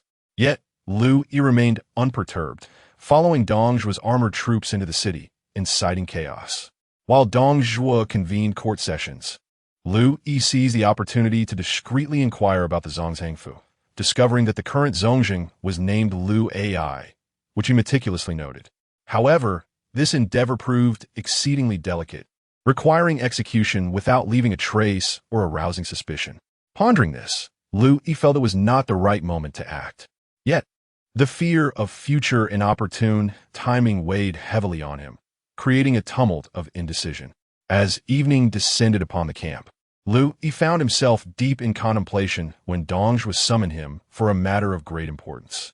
Liu Yi, not daring to exhibit any nonchalance, promptly made his way to Dong Zhuo's central tent. Upon entering, he discovered Li Ru was also present and took a seat opposite him. "I have summoned you today to discuss a particular matter," Dong Zhuo began. With a radiant countenance, Dong Zhuo beamed at the two men, speaking in a tone imbued with mystery. "I intend to dethrone the current emperor and establish Prince Chunlu as the new sovereign. What are your thoughts on this?" Upon finishing his declaration, Dong Zhuo eagerly turned his gaze towards Liu Yi, for in his eyes, Liu Yi's cunning was on par with Li Ru's, having become an indispensable ally. However, upon hearing the proposition, Liu Yi was at a loss. The reigning emperor was a coward, a spineless figure, easily manipulated, whereas Prince Chunlu appeared to possess some merit, clearly not someone who could be easily controlled. What, after all, was Dong Zhuo's true intention? Was he merely inviting trouble upon himself? Chapter 16. Liu Yi's plot to eliminate Elbu. Liu Yi remained silent, while Li Ru chuckled beside him. "Little fellow, did you think you were so impressive? Is this all you can manage? A topic with a hint of depth, and you are utterly lost and befuddled? A mere wandering soldier, no matter how many books you read or how well you can recite the I Ching Er, the spring and autumn annals. What does it matter? The key to success lies in practical application." Li Ru sighed in relief, feeling that his status as the foremost strategist under Dong Zhuo was secure once again. He turned to Liu Yi with a smirk that barely concealed his disdain. "Liu Yi, you go first." Liu Yi glanced at Li Ru and, sensing the mocking glint in his eyes, felt a surge of annoyance. This fellow had discerned his confusion and was deliberately prompting him to speak first, eager to witness his blunders. "What nonsense! It was you who insisted I speak first." Though I may not grasp Dong Zhuo's obvious blunder of shooting himself in the foot, I am well versed in the three kingdoms and know precisely what you advised him. If you wish for me to speak first, then I shall echo your words, leaving you with nothing to say. Adoptive father, in the current court, you hold the highest authority. None can rival you. Since you intend to depose the emperor, you must act swiftly without hesitation, for any delay may lead to unforeseen complications. Pausing momentarily, Liu Yi cast a sidelong glance at Li Ru, who appeared utterly stunned, his eyes wide in disbelief. Dong Zhuo, captivated by Liu Yi's words, inquired eagerly, "So what should we do? Should I speak first?" Liu Yi turned to Li Ru with a playful grin. However, that grin only served to infuriate Li Ru further. Were it not for the knowledge that engaging Liu Yi in close combat would be disadvantageous, he might have lunged at Liu Yi for a furious confrontation. Liu Yi must not be allowed to continue. This fellow seemed to possess an uncanny insight into Li Ru's own thoughts, articulating precisely what Li Ru intended to say during their previous consultation in the capital, leaving Li Ru utterly perplexed. Though he was Liu Yi's teacher, he had never imparted any knowledge to him, yet they seemed to think in unison. Were they truly of the same ilk? Fuming, Li Ru prepared to interrupt Liu Yi, determined to prevent him from speaking further, lest he become invisible before Dong Zhuo. However, before he could utter a word, Liu Yi had already begun. Rather than waiting for a suitable day, it would be better to act tomorrow. During the morning court session at Wanming Garden, assemble the civil and military officials and publicly raise this matter. Anyone who dares to oppose should be executed on the spot. Once a couple of dissenters are eliminated, the remaining officials will naturally refrain from voicing their objections. At these words, Dong Zhuo erupted into laughter, clapping his hands in delight. Ha ha ha! My son is clever. Your proposal aligns perfectly with my own thoughts. Let us proceed without delay. Tomorrow, my son will accompany me to Wanming Garden to discuss this matter with the officials. Li Ru stood there, dumbfounded, his scalp nearly bursting with disbelief, his eyes bulging as he stared at Liu Yi. How could it be that Liu Yi's thoughts mirrored his own so closely, albeit expressed in a different manner? Could it be that Liu Yi truly possessed such insight and had genuinely absorbed Li Ru's teachings? Yet, he had never actually taught Liu Yi anything substantial, merely shown him a few books. What are your thoughts? Upon seeing Li Ru's astonishment, Dong Zhuo appeared rather pleased and could not help but inquire. Li Ru, feeling immensely awkward, managed to force a smile, stating, Liu Yi's words resonate with me. They align perfectly with my own sentiments. Though the statement sounded somewhat awkward, Liu Yi paid it no heed. Just as he prepared to rise and take his leave, a thought struck him. Tomorrow, the assembly of officials would convene, a setting that had birthed numerous memorable moments. Most importantly, the renowned general of the Three Kingdoms, Bu, was set to make his appearance. Bu, undoubtedly the epitome of martial prowess. Even in later times, he was only subdued by Zhang Sanyi after succumbing to indulgence. This was the Bu from the regular world. In this realm, where martial generals sweep through armies, Bu might very well ascend to semi-divine status. Yet, this was not the crux of the matter. The essential point was that Liu Yi was now Dong Zhuo's adopted son, and Bu would also assume that role. In the future, when it came to the noble act of vengeance against Dong Zhuo, would he not find himself vying for position against Bu? Contemplating this, a bold idea began to take shape in Liu Yi's mind. Since he was in competition with Bu, why not eliminate Bu tomorrow and seize his lifeless body, thereby acquiring Bu's formidable skills and becoming Bu himself? Could it be that Bu is, in fact, me? This notion burgeoned like bamboo shoots after a rain, brimming with vitality and becoming uncontrollable, causing his breath to quicken. Most importantly, Liu Yi believed this time would not replicate the embarrassment he felt when he previously scavenged Zhang Jiao's corpse. After all, Bu was notoriously known for his brawn over brains, lacking intelligence. Thus, Bu's skills naturally did not require intellect to wield. If it relied on strength and agility, Liu Yi was confident he could amass sufficient attributes on the battlefield, making it inevitable for him to utilize Bu's skills. At that point, even if he did not match Bu's ferocity, he would at least be akin to the likes of Hua Xiong or even the current Guan Yu and Zhang Fei, effortlessly commanding respect across the Three Kingdoms. With this thought, Liu Yi's resolve solidified. Regardless of the circumstances, tomorrow at Wanming Yuan, the stage was set for him. The advantage lay with him, and Bu must perish. Adoptive father. I suddenly recalled something. With his determination made, Liu Yi immediately began to strategize. What is it? Dong Zhuo, in high spirits, casually inquired. Liu Yi organized his thoughts and replied, among the officials tomorrow, there are bound to be obstinate individuals. I hope, adoptive father, that you remain steadfast and do not falter. Anyone who dares to oppose should be dealt with decisively. Not a single person should be spared. Else the officials might perceive you as easy prey, leading to future complications. Of course, you need not worry about that. Just focus on your preparations. Dong Zhuo chuckled, waving his hand as he handed Liu Yi a token. With this token, you may summon whomever you desire. During the banquet tomorrow, act according to my cues. Anyone who dares to oppose will be turned into minced meat. A fierce light flickered in Dong Zhuo's eyes, and his aura shifted abruptly, sending a chill down Liu Yi's spine. At this moment, Liu Yi recalled that historically, Dong Zhuo was a man with a kind visage, yet a heart as ruthless as iron. Until now, he had only perceived Dong Zhuo's amiable exterior. Now, he had finally witnessed his merciless nature, which indeed sent shivers down his spine. Rest assured, my adoptive father, I shall take care of this matter. Tomorrow, I will act according to your gaze. Liu Yi clasped his hands in salute and accepted the command token.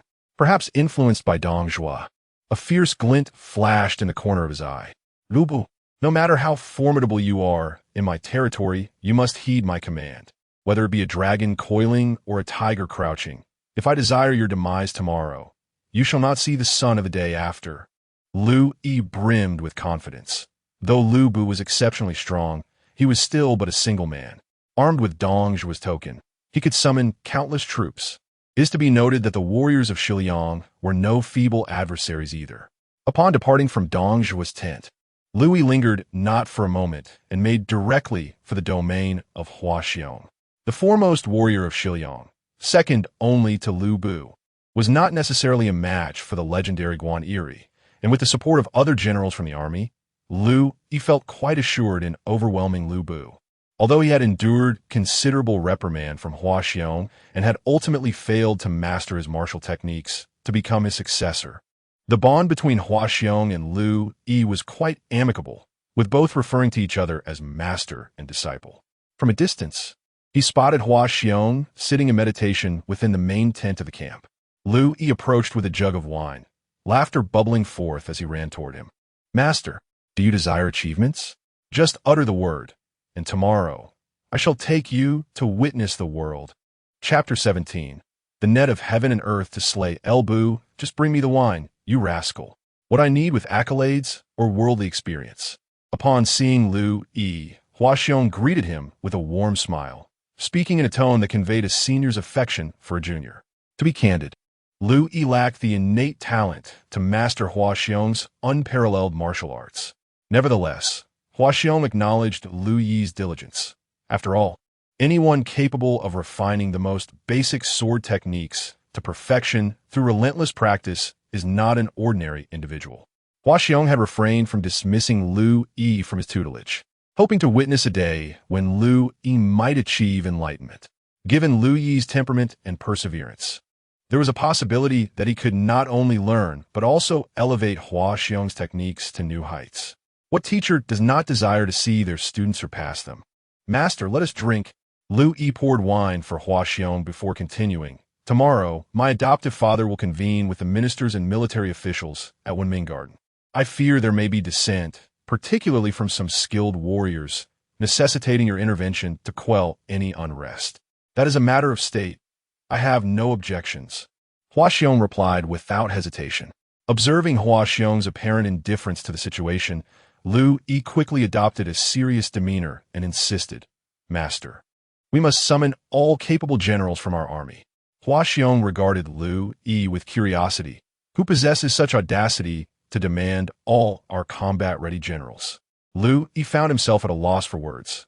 After all, Elbu was not yet renowned, and it would be implausible to gather all of Dong Zhuo's formidable generals merely to confront one Elbu. Could he possibly divulge that he had perused the romance of the Three Kingdoms? Among the ministers and military officials, there are certainly a few capable of combat.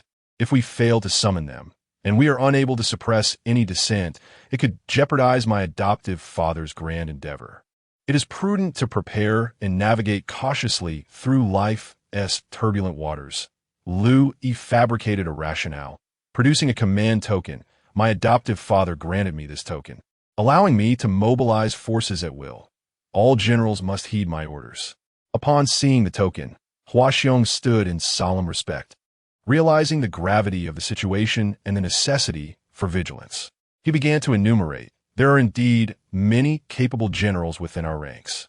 Among those present, Li Ju, Guisi, Zhang Ji, and Fan Shou are all formidable warriors, on par with myself. Liu Yi was familiar with Li Ju and Guisi, both of whom had defeated Elbu after Dong Zhuo's demise. They were indeed fierce fighters, though he had not heard of Zhang Ji and Fan Shou. If they surpassed Huaxiong in prowess, they must be summoned. Eagerly, Liu Yi took his leave from Huaxiong, instructing a messenger to relay the orders. With Hua Xiong and the likes of Liu Yi and Guisi, who had previously bested El Bu, along with Zhang Ji and Fan Chou, Liu Yi felt confident that they would be sufficiently equipped to confront El Bu come the morrow. Once El Bu was slain, he would seize the opportunity to claim his remains. Whatever deeds El Bu had accomplished would henceforth be carried out by Liu Yi. Even if fortune did not favor him, he would at the very least have a strategist like Chun Gong by his side, and with formidable subordinates such as Zhang Liao and Gao Shan. He could hardly imagine meeting a grim fate at the hands of Cao Cao at Beimanlu.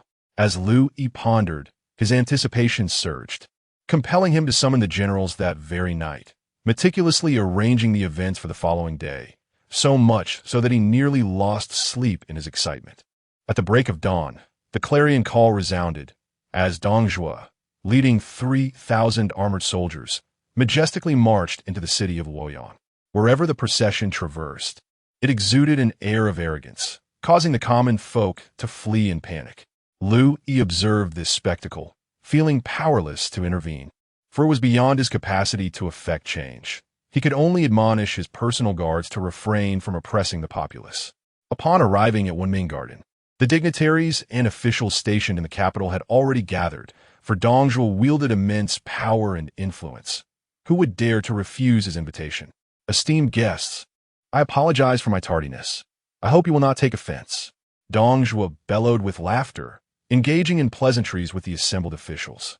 Following closely was Li Ru, and behind him, Liu Yi stood alongside Generals Li Ju, Guisi, Hua Xiong, Zhang Ji, and Fan Chou, sword in hand, exuding an imposing aura as they positioned themselves behind Dong Zhuo. As the assembly took their seats, Dong Zhuo initiated a conversation filled with trivialities, while Liu Yi's keen gaze swept over the attendees, quickly honing in on a figure of remarkable stature, radiating formidable presence, wielding a halberd, the renowned El Bu. At that moment, Liu Yi's heart raced with fervor. El Bu, the preeminent warrior of the Three Kingdoms, an embodiment of martial prowess. The thought of confronting him filled Liu Yi with trepidation. Yet, could Hua Xiong and the others truly vanquish El Bu? Liu Yi had arrived with unwavering confidence, but the mere sight of El Bu now sowed seeds of doubt within him. El Bu stood there, exuding little outward aggression, his skill concealed, a hallmark of a master who suppressed his aura. Such individuals are the most formidable. As Liu Yi scrutinized El Bu, the latter seemed to sense his gaze, lifting his head to meet Liu Yi's eyes. In that fleeting moment, Liu Yi felt a sharp sting in his vision, unable to hold El Bu's gaze directly. Was this what it meant for one's eyes to be as sharp as a blade? Such prowess could slay with mere sight. Liu Yi was taken aback, gaining a newfound understanding of the might of the foremost warrior of the Three Kingdoms. Simultaneously, an unsettling anxiety gripped him. Should Hua Xiong and his comrades fail to overcome El Bu, it was likely that Liu Yi himself would face dire consequences. More alarmingly, Liu Yi began to suspect that this outcome was a distinct possibility. Perhaps combined, Hua Xiong and the others truly could not defeat El Bu. The more he contemplated this, the more pronounced his unease became, to the point where he contemplated retreating. Nevertheless, Liu Yi recognized that at this juncture, retreat was not an option. He had to press forward. El Bu must perish today. With a resolute determination, Liu Yi clenched his teeth, his eyes darting as he seized the opportunity to excuse himself from the banquet under the pretense of needing to relieve himself. Stepping outside, he found himself amidst the ranks of Dong Zhuo's elite armored soldiers. Summoning a commanding officer, he ensured they were at a safe distance. Confident that even with keen hearing, El Bu could not overhear him, and then whispered, "Prepare an ambush of 500. No, make it 1,000.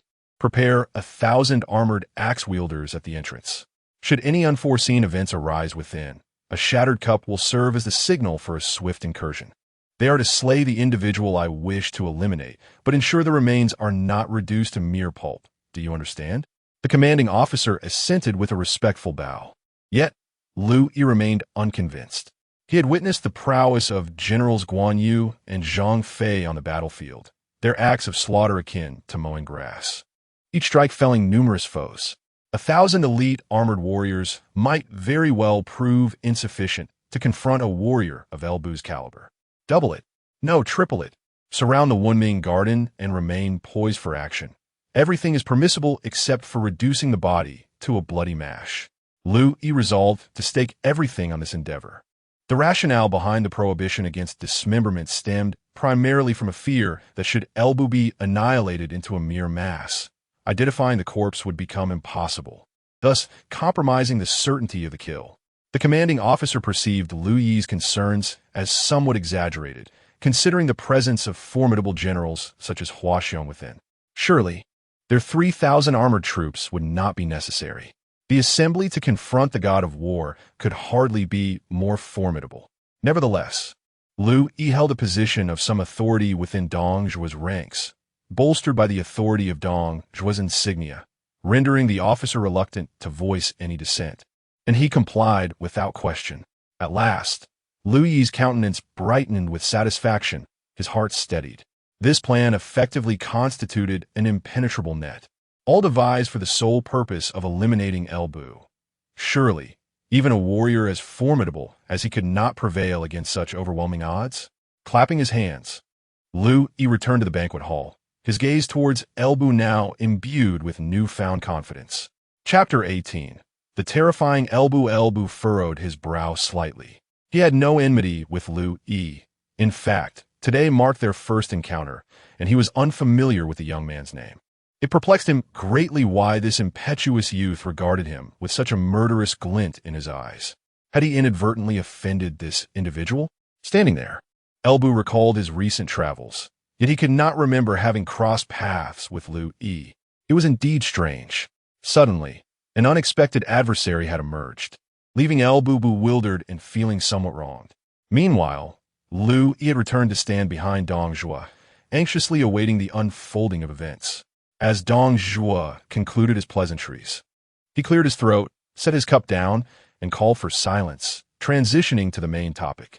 Ladies and gentlemen, I have a proclamation for you all, Dong Zhuo announced, prompting immediate silence as everyone turned their attentive gaze towards him. He continued, the emperor is the sovereign of the people, without majesty. He cannot serve as a paragon for the populace, nor can he govern the ancestral temples and state. The current emperor is weak and inept, lacking the wisdom and diligence of the Prince of Chenlu. I propose to depose the emperor and enthrone the Prince of Chenlu as the new sovereign. What do you esteemed ministers think? The spacious hall fell into an eerie silence, the expressions of the officials shifting dramatically. Some gazed at Dong Zhuo as if he were a fool. Was the current emperor's weakness not advantageous? A feeble emperor rendered the ministers stronger, allowing them to dictate the court's affairs. Would it not be troublesome to replace him with a more astute ruler? When such a ruler matured and assumed power, what benefits would remain for the ministers? Only a handful understood the implications of Dong Zhuo's words, their faces darkening further. After a tense pause, one individual suddenly overturned a table and stood, raising his arm and exclaiming, "This cannot be. Who do you think you are, Dong Zhuo, to utter such audacious claims? The current emperor is the legitimate son of the late emperor and has committed no transgressions. How can you recklessly speak of usurpation? Are you plotting treason?" With this declaration, the atmosphere in the hall became charged with tension. Liu Yi felt beads of sweat form in his palms, clenching his fists tightly as he held his breath. This man was Ding Yuan. Elbu stood directly behind him. To intimidate, one must first target Ding Yuan. Should Ding Yuan fall, Elbu would inevitably follow. In that instant, Liu Yi glanced at Dong Zhuo. If Dong Zhuo commanded it, he could unleash Li Ju, Guisi, and Hua Xiong upon them. Dong Zhuo's expression darkened, his eyes flashing with a ferocious light as he fixed his gaze upon Ding Yuan, bellowing, "Those who follow me shall prosper. Those who oppose me shall perish." Then, recalling Liu Yi's words, Dong Zhuo rose, preparing to personally eliminate Ding Yuan. However, as he stood, he suddenly sensed a dreadful aura erupting around him, locking onto his being. In that moment, Dong Zhuo felt every hair on his body stand on end, as if the flow of his lifeblood had come to a standstill. Such a terrifying presence was unprecedented, Throughout his life of countless battles and brushes with death, he had never encountered anything so fearsome. His pupils constricted sharply, nearly becoming pinpricks as he sought the source of this ominous energy. At that moment, Liu Yi witnessed Dong Zhuo preparing to strike, prompting him to hastily signal Hua Xiong and others to charge in and assist. However, to Liu Yi's utter astonishment, when he turned to issue his command, he found Hua Xiong and the others standing there with expressions of profound seriousness, their eyes filled with an overwhelming gravity. Even Zhang Ji and Fan Chou were visibly trembling. What on earth? Was it truly that terrifying? Although El Bu was formidable, did he truly inspire such cowardice? How could they hope to confront El Bu now? Liu Yi stood dumbfounded, his mind racing with tumultuous thoughts. He had prepared for everything, yet El Bu's terrifying presence had left him at a loss. He was uncertain whether to continue or to abandon the endeavor altogether. Simultaneously, Li Ru also sensed this overwhelming aura. He immediately spotted El Bu standing behind Ding Yuan, exuding a dreadful energy, and was struck with panic. He quickly rose and declared, "Today, let us indulge in merriment and not discuss state affairs. This matter can be addressed at court later." With that, Li Ru hurriedly pulled Dong Zhuo back, then raised his cup to Ding Yuan in a gesture of goodwill. It was over. They were entirely unable to act now. History remained unchanged. Was this truly the decree of fate? In the current circumstances, even if Liu Yi charged forward, it would be futile. Without Dong Zhuo's command, Li Ju, Guisi, and Hua Xiong would not dare to engage in battle. Failing to defeat El Bu meant that soon El Bu would pledge himself as Dong Zhuo's adopted son, and in the future, when the time came to sever familial ties for righteousness, Liu Yi would find himself competing with El Bu for position. Curse it! Just moments ago, outside there were 3,000 armored soldiers ready to fight. They might have stood a chance against El Bu, yet Li Ru had thwarted their efforts. Liu Yi felt a tumult of emotions. He realized that his best strategy of eliminating El Bu and claiming the spoils was now unattainable. He could only resort to a backup plan. If he could not kill El Bu, then perhaps he could forge an alliance with him. If executed properly, he might even be able to recruit El Bu to his side for his own purposes. Wait, this thought suddenly sent a chill down Liu Yi's spine. To recruit El Bu as a subordinate, something even Cao Cao would hesitate to attempt. How could he entertain such an idea? Liu Yi nearly slapped himself in disbelief. Had he become so deluded by his status as a time traveler? To consider taking an El Bu was reckless. He could not afford such thoughts, lest he become the next to be recognized by El Bu as a father figure. Liu Yi's mind was in disarray, and he found the banquet utterly dull. However, he quickly regained his composure, reminding himself that there were always solutions to be found.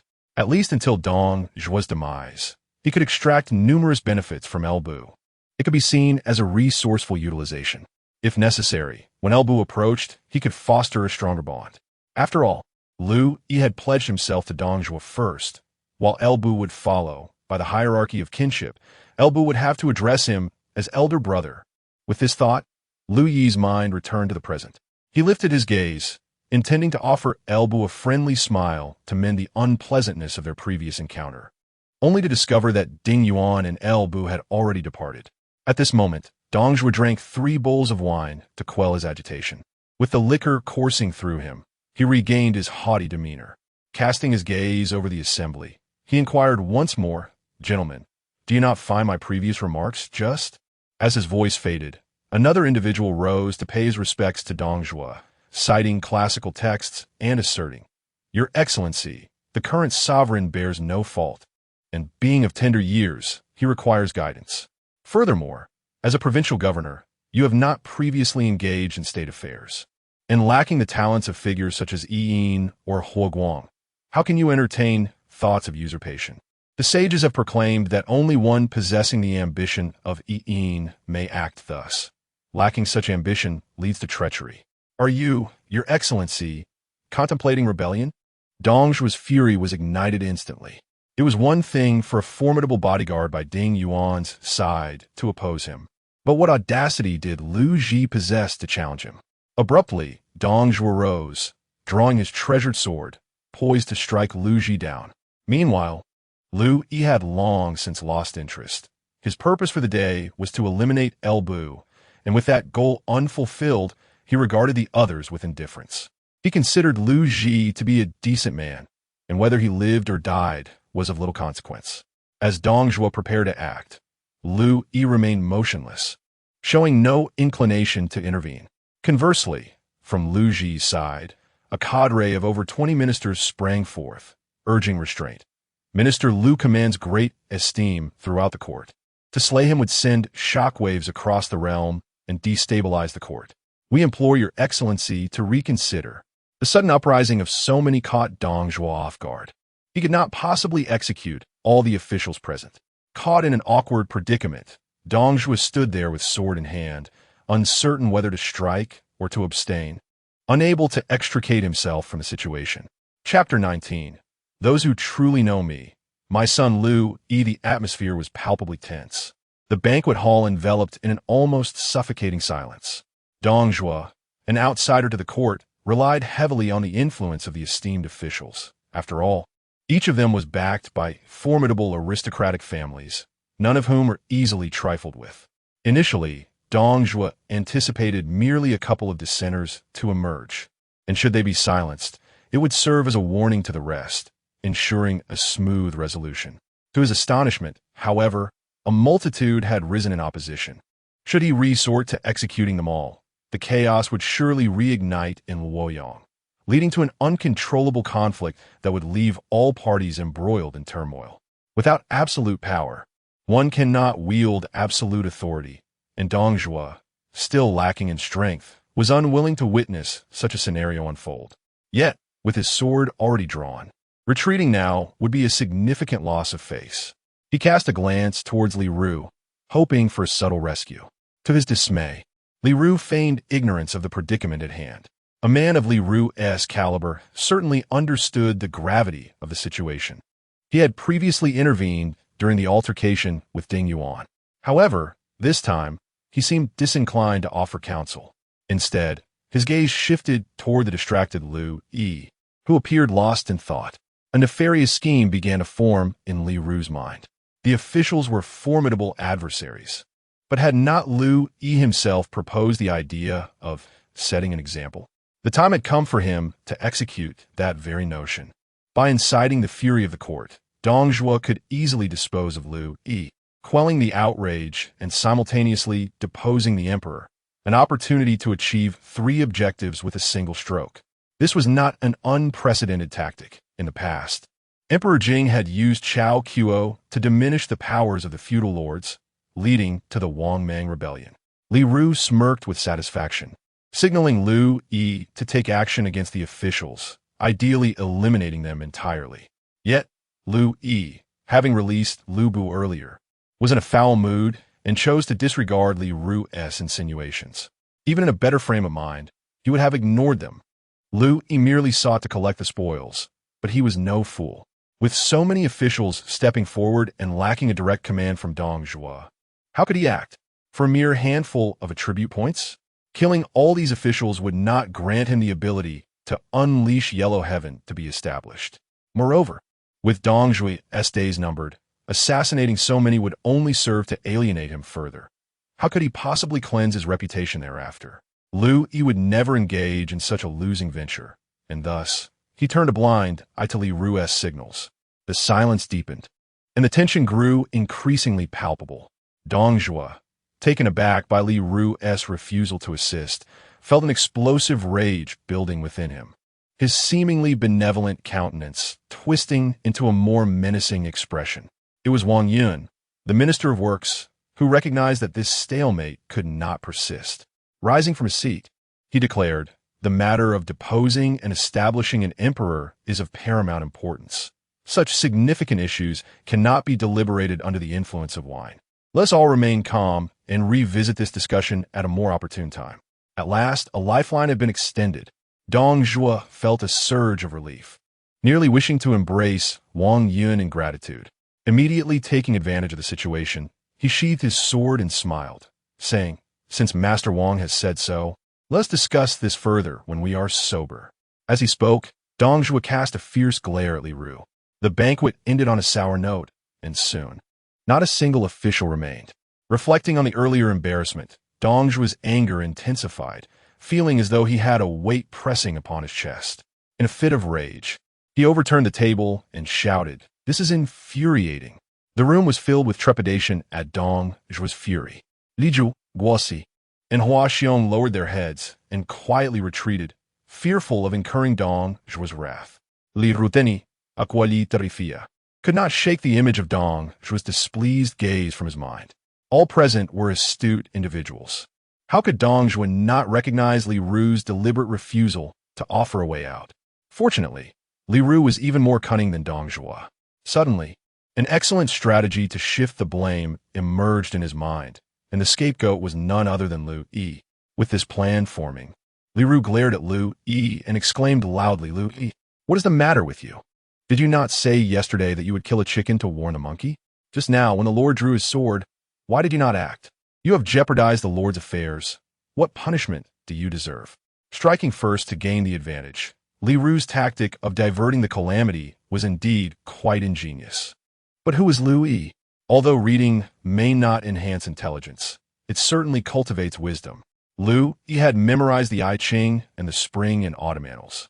With a moment's thought, he discerned Li Ru's petty scheming and coldly replied with a sarcastic smile, "Why did I not act?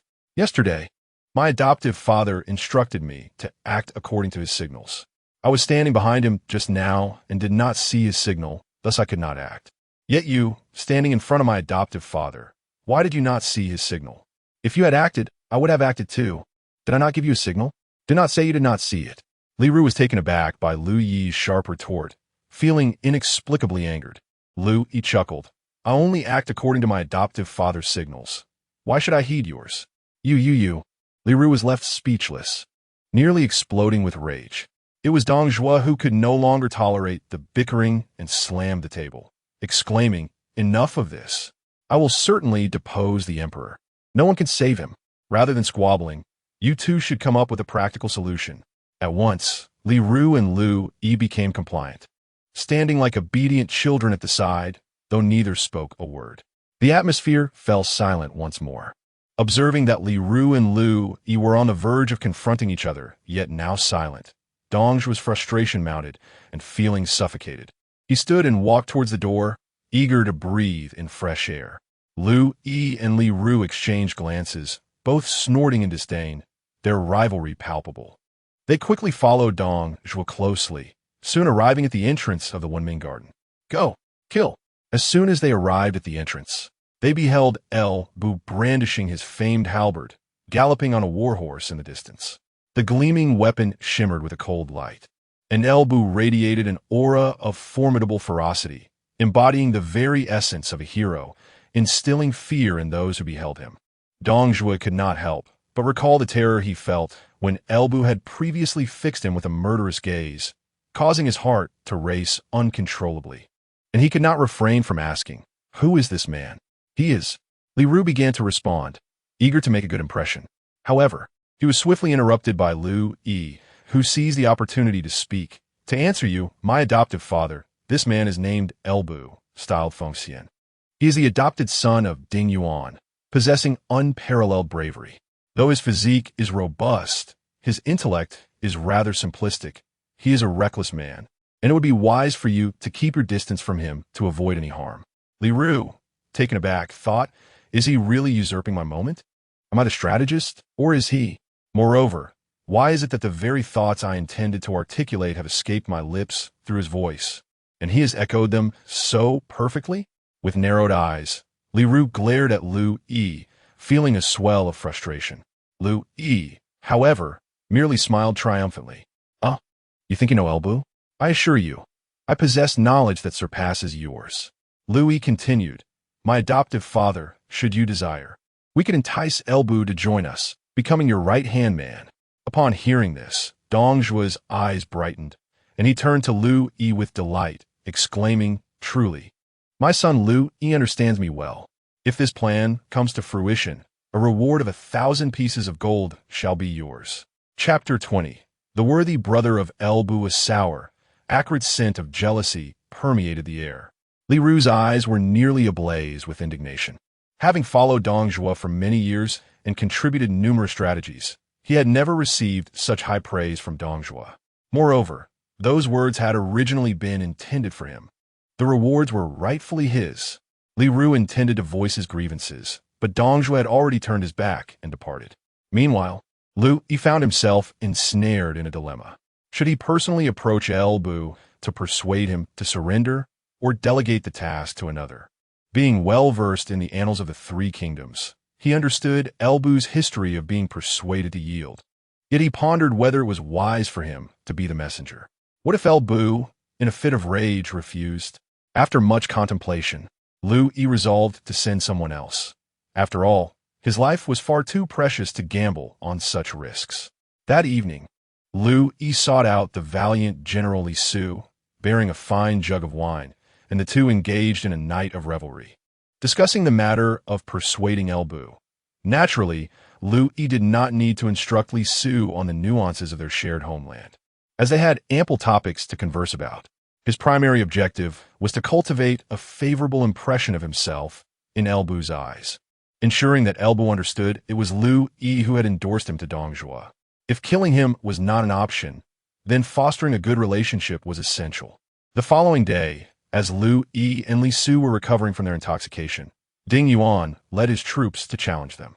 Lei Bu, in a furios cherge, inflicted a devastating defeat upon Dong Zhuo and Li Ru.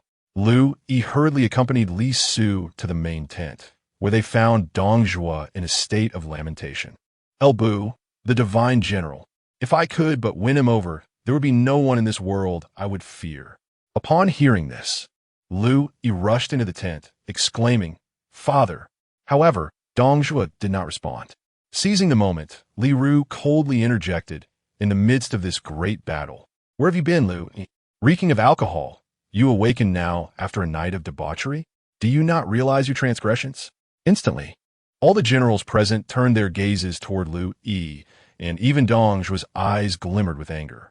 Liu Yi's mind was a tempest of thoughts as he cursed Li Ru's ancestors silently. What audacity! Was it merely because he had stolen a few lines of dialogue? Since their acquaintance, Li Ru had harbored disdain for him, and now it had escalated to the point of enmity. Brother Li, one may indulge in folly, but words must be chosen with care. I assure you, I was not idle throughout the night. I was diligently attending to important matters. In Dong Zhuo's camp, there were but a handful who could disregard Li Ru's influence, and Liu Yi was among them. As the words left his mouth, Li Ru nearly erupted in rage, itching for confrontation. It was only Dong Zhuo's raised hand that prevented their quarrel, as he turned to Liu Yi and inquired, "What have you been occupied with, my son?" With a provocative glance towards Li Ru, Liu Yi responded, "Father, I have devised a plan to entice Bu to our side, and have already selected the individual to undertake this task. I have come to report to you." Dong Zhuo's eyes sparkled with delight upon hearing this, and he turned to Li Ru, saying, "When you and my son must learn to coexist harmoniously. Do not perpetuate misunderstandings, understand?" "Yes, my lord," Li Ru replied, his heart seething with dissatisfaction, yet he could do naught but acquiesce. Dong Zhuo then looked back at Liu Yi, smiling as he asked, "What strategy do you propose to win Bu over?" Liu Yi pulled Li Su aside and remarked with a smile, "This who bin Zhonglongjiang, Li Su, hails from the same region as Bu. Given Bu's propensity to forsake loyalty for personal gain, brave yet lacking in strategy, convincing him should be a straightforward endeavor. However, we require a precious gift from my adoptive father." Dong Zhuo, however, was indifferent to the treasure and eagerly inquired, "What gift?" "The steed, red hair, along with some gold and jewels. With this, the who bin Zhonglongjiang need only employ his eloquence, and Bu will surely yield." Dong Zhuo fell into contemplation, seemingly assessing the feasibility of this proposition. Liu Yi, seizing the moment, added fuel to the fire, saying, "If my adoptive father seeks to conquer the realm, why concern himself over a mere horse? Is it not worth trading one horse for dominion?" This struck a chord with Dong Zhuo, who, elated, summoned the red hair and bestowed upon Li Su gold, silver, and precious gems to persuade Bu to surrender. As he watched Li Su depart, Liu Yi's mind conjured an image of El Bu, a moment of clarity akin to the lifting of clouds. That very night, Liu Yi remained by Dong Zhuo's side, and, as the second watch of the night approached, disturbances erupted in the direction of Ding Yuan's camp. Early the following morning, under Li Su's guidance, El Bu arrived before Dong Zhuo, brandishing Ding Yuan's head, exuding an air of triumph. He cast the severed head to the ground and knelt, declaring, "Bu, having drifted through life, has yet to encounter a worthy lord. Upon meeting you, my lord, it is as if clouds have parted to reveal the sun. Should you not reject me, I wish to honor you as my adoptive father." Dong Zhuo, overjoyed, rewarded El Bu generously, and Liu Yi too reaped many benefits. Yet, Liu Yi found little joy in this turn of events. In his fervor to win over El Bu, he had entirely overlooked a critical matter. Ding Yuan was no ordinary figure. While he might not rival Zhang Jiao, he was certainly a significant warlord, and his demise would result in valuable spoils. However, by the time El Bu arrived, the window for retrieving Ding Yuan's body had long passed, leaving not only the corpse lost, but also the opportunity for any bounty. Liu Yi was filled with regret, feeling as if he had squandered a fortune, standing there dejected while Li Ru observed him with barely concealed amusement, believing Liu Yi's discontent stemmed from El Bu's arrival overshadowing him. As for Dong Zhuo, having gained El Bu and a substantial portion of Ding Yuan's forces, his power grew ever more formidable, leading to a grand 3-day banquet in celebration. Liu Yi, not one to remain idle, approached El Bu with a jovial demeanor, raising his cup in greeting. "Congratulations, my esteemed brother. Henceforth, we shall be brothers, supporting one another and striving for mutual advancement." El Bu's brow furrowed, irritation flickering within him. He recalled Liu Yi from their encounter at Wunming Garden, where Liu Yi had exhibited an inexplicable hostility toward him. Now, though Liu Yi wore a cheerful facade and greeted him warmly, was this truly the language of camaraderie? Considering their ages, it was almost absurd. Liu Yi could almost address El Bu as father, yet he audaciously referred to El Bu as esteemed brother in public. Not only El Bu, but the others at the banquet were taken aback, many feeling a sense of unease on Liu Yi's behalf, while Hua Xiong gripped his sword tightly, ready to intervene should the need arise to rescue Liu Yi.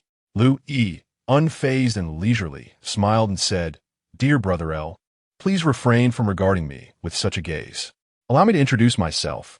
I am Liu Yi, styled Zichuan, and I too am an adopted son of our esteemed lord. I pledged my allegiance to him a few years prior to you, which implies that as his son, I was born into this world before you. Given this fact, is it not reasonable for me to address you as Brother El?" Liu Yi's playful banter left El Bu momentarily perplexed, as it took him a while to recall who Liu Yi was. To Liu Yi's astonishment, El Bu then laughed heartily, enthusiastically grasping Liu Yi's hand with fervor that surpassed his own. "Ah, it is indeed Brother Liu. I have longed to express my gratitude to you, yet I have been remiss in my duties. It is my fault, so allow me to drink 3 cups in atonement." With that, El Bu raised a cup and downed 3 in quick succession. The onlookers were utterly taken aback, and even Liu Yi was left in astonishment. After all, among all present, aside from the notorious Dong Zhuo, El Bu's reputation was scarcely better, and Liu Yi's decision to address him as brother stemmed from a rather intricate psychological reasoning. He had never anticipated that El Bu would acquiesce, much less that he would respond so readily. It took Liu Yi a full 10 minutes to comprehend El Bu's mindset, leading him to exclaim in admiration, "Truly, the old adage holds. The seasoned are always sharper." Chapter 21. Digging a pit for El Bu. All are sworn brothers. Why should a brother make things difficult for another brother? Previously, Liu Yi had dispatched Li Su to persuade El Bu to surrender, deliberately highlighting Liu Yi's merits before him. From El Bu's perspective, it was Liu Yi's earnest persuasion that convinced Dong Zhuo, bringing along the steed red hair and treasures to sway him. Who does not desire the red hair? El Bu felt gratitude towards both Dong Zhuo and Liu Yi. Most importantly, El Bu realized he was a surrendered general, lacking roots and allies on Dong Zhuo's side, isolated and vulnerable. As another sworn son of Dong Zhuo, Liu Yi, as Li Su noted, was favored by Dong Zhuo. With the scholarly guidance of Li Ru and the martial tutelage of Hua Xiong, wielding considerable influence within Dong Zhuo's ranks. Given that they were both sworn brothers, and Liu Yi had shown kindness to Elbu, it was only natural for Elbu to regard Liu Yi as a potential ally and support. Now, in the presence of many, what harm is there in acknowledging himself as Liu Yi's brother? The benefits are substantial, while titles are merely superficial. Should the need arise in the future, Liu Yi would undoubtedly not hesitate to deliver a fatal blow to Elbu, just as he had to Ding Yuan and Dong Zhuo. Indeed, the world of martial arts is not solely about violence. It revolves around human relationships and one's own interests. Elbu had discerned this truth and consistently acted upon it. However, Liu Yi was not Dong Zhuo. He was acutely aware of Elbu's cunning. With matters reaching this juncture, Liu Yi did not hold back, cheerfully calling Elbu his brother, while his mind was already contemplating a significant future event. The coalition of 18 warlords was rallying against Dong Zhuo, culminating in the fierce battle at Hulao Pass, where Hua Xiong was slain by Guan Yu. This had long been a source of concern for Liu Yi. Had it been Li Ru who perished, Liu Yi would not have flinched. Instead, he would have joyfully scavenged the battlefield. Yet, Hua Xiong had been generous to Liu Yi, and he envisioned Hua Xiong as a formidable force in his future rise. Liu Yi had always been determined to prevent Hua Xiong from dying in vain. Now, with Elbu as an ally, Liu Yi finally glimpsed a path forward. Gulme, good brother, let us drink. Indeed, elder brother, cheers. Before the astonished gaze of all, they appeared like two brothers rejuvenated, embracing one another as they feasted and drank heartily.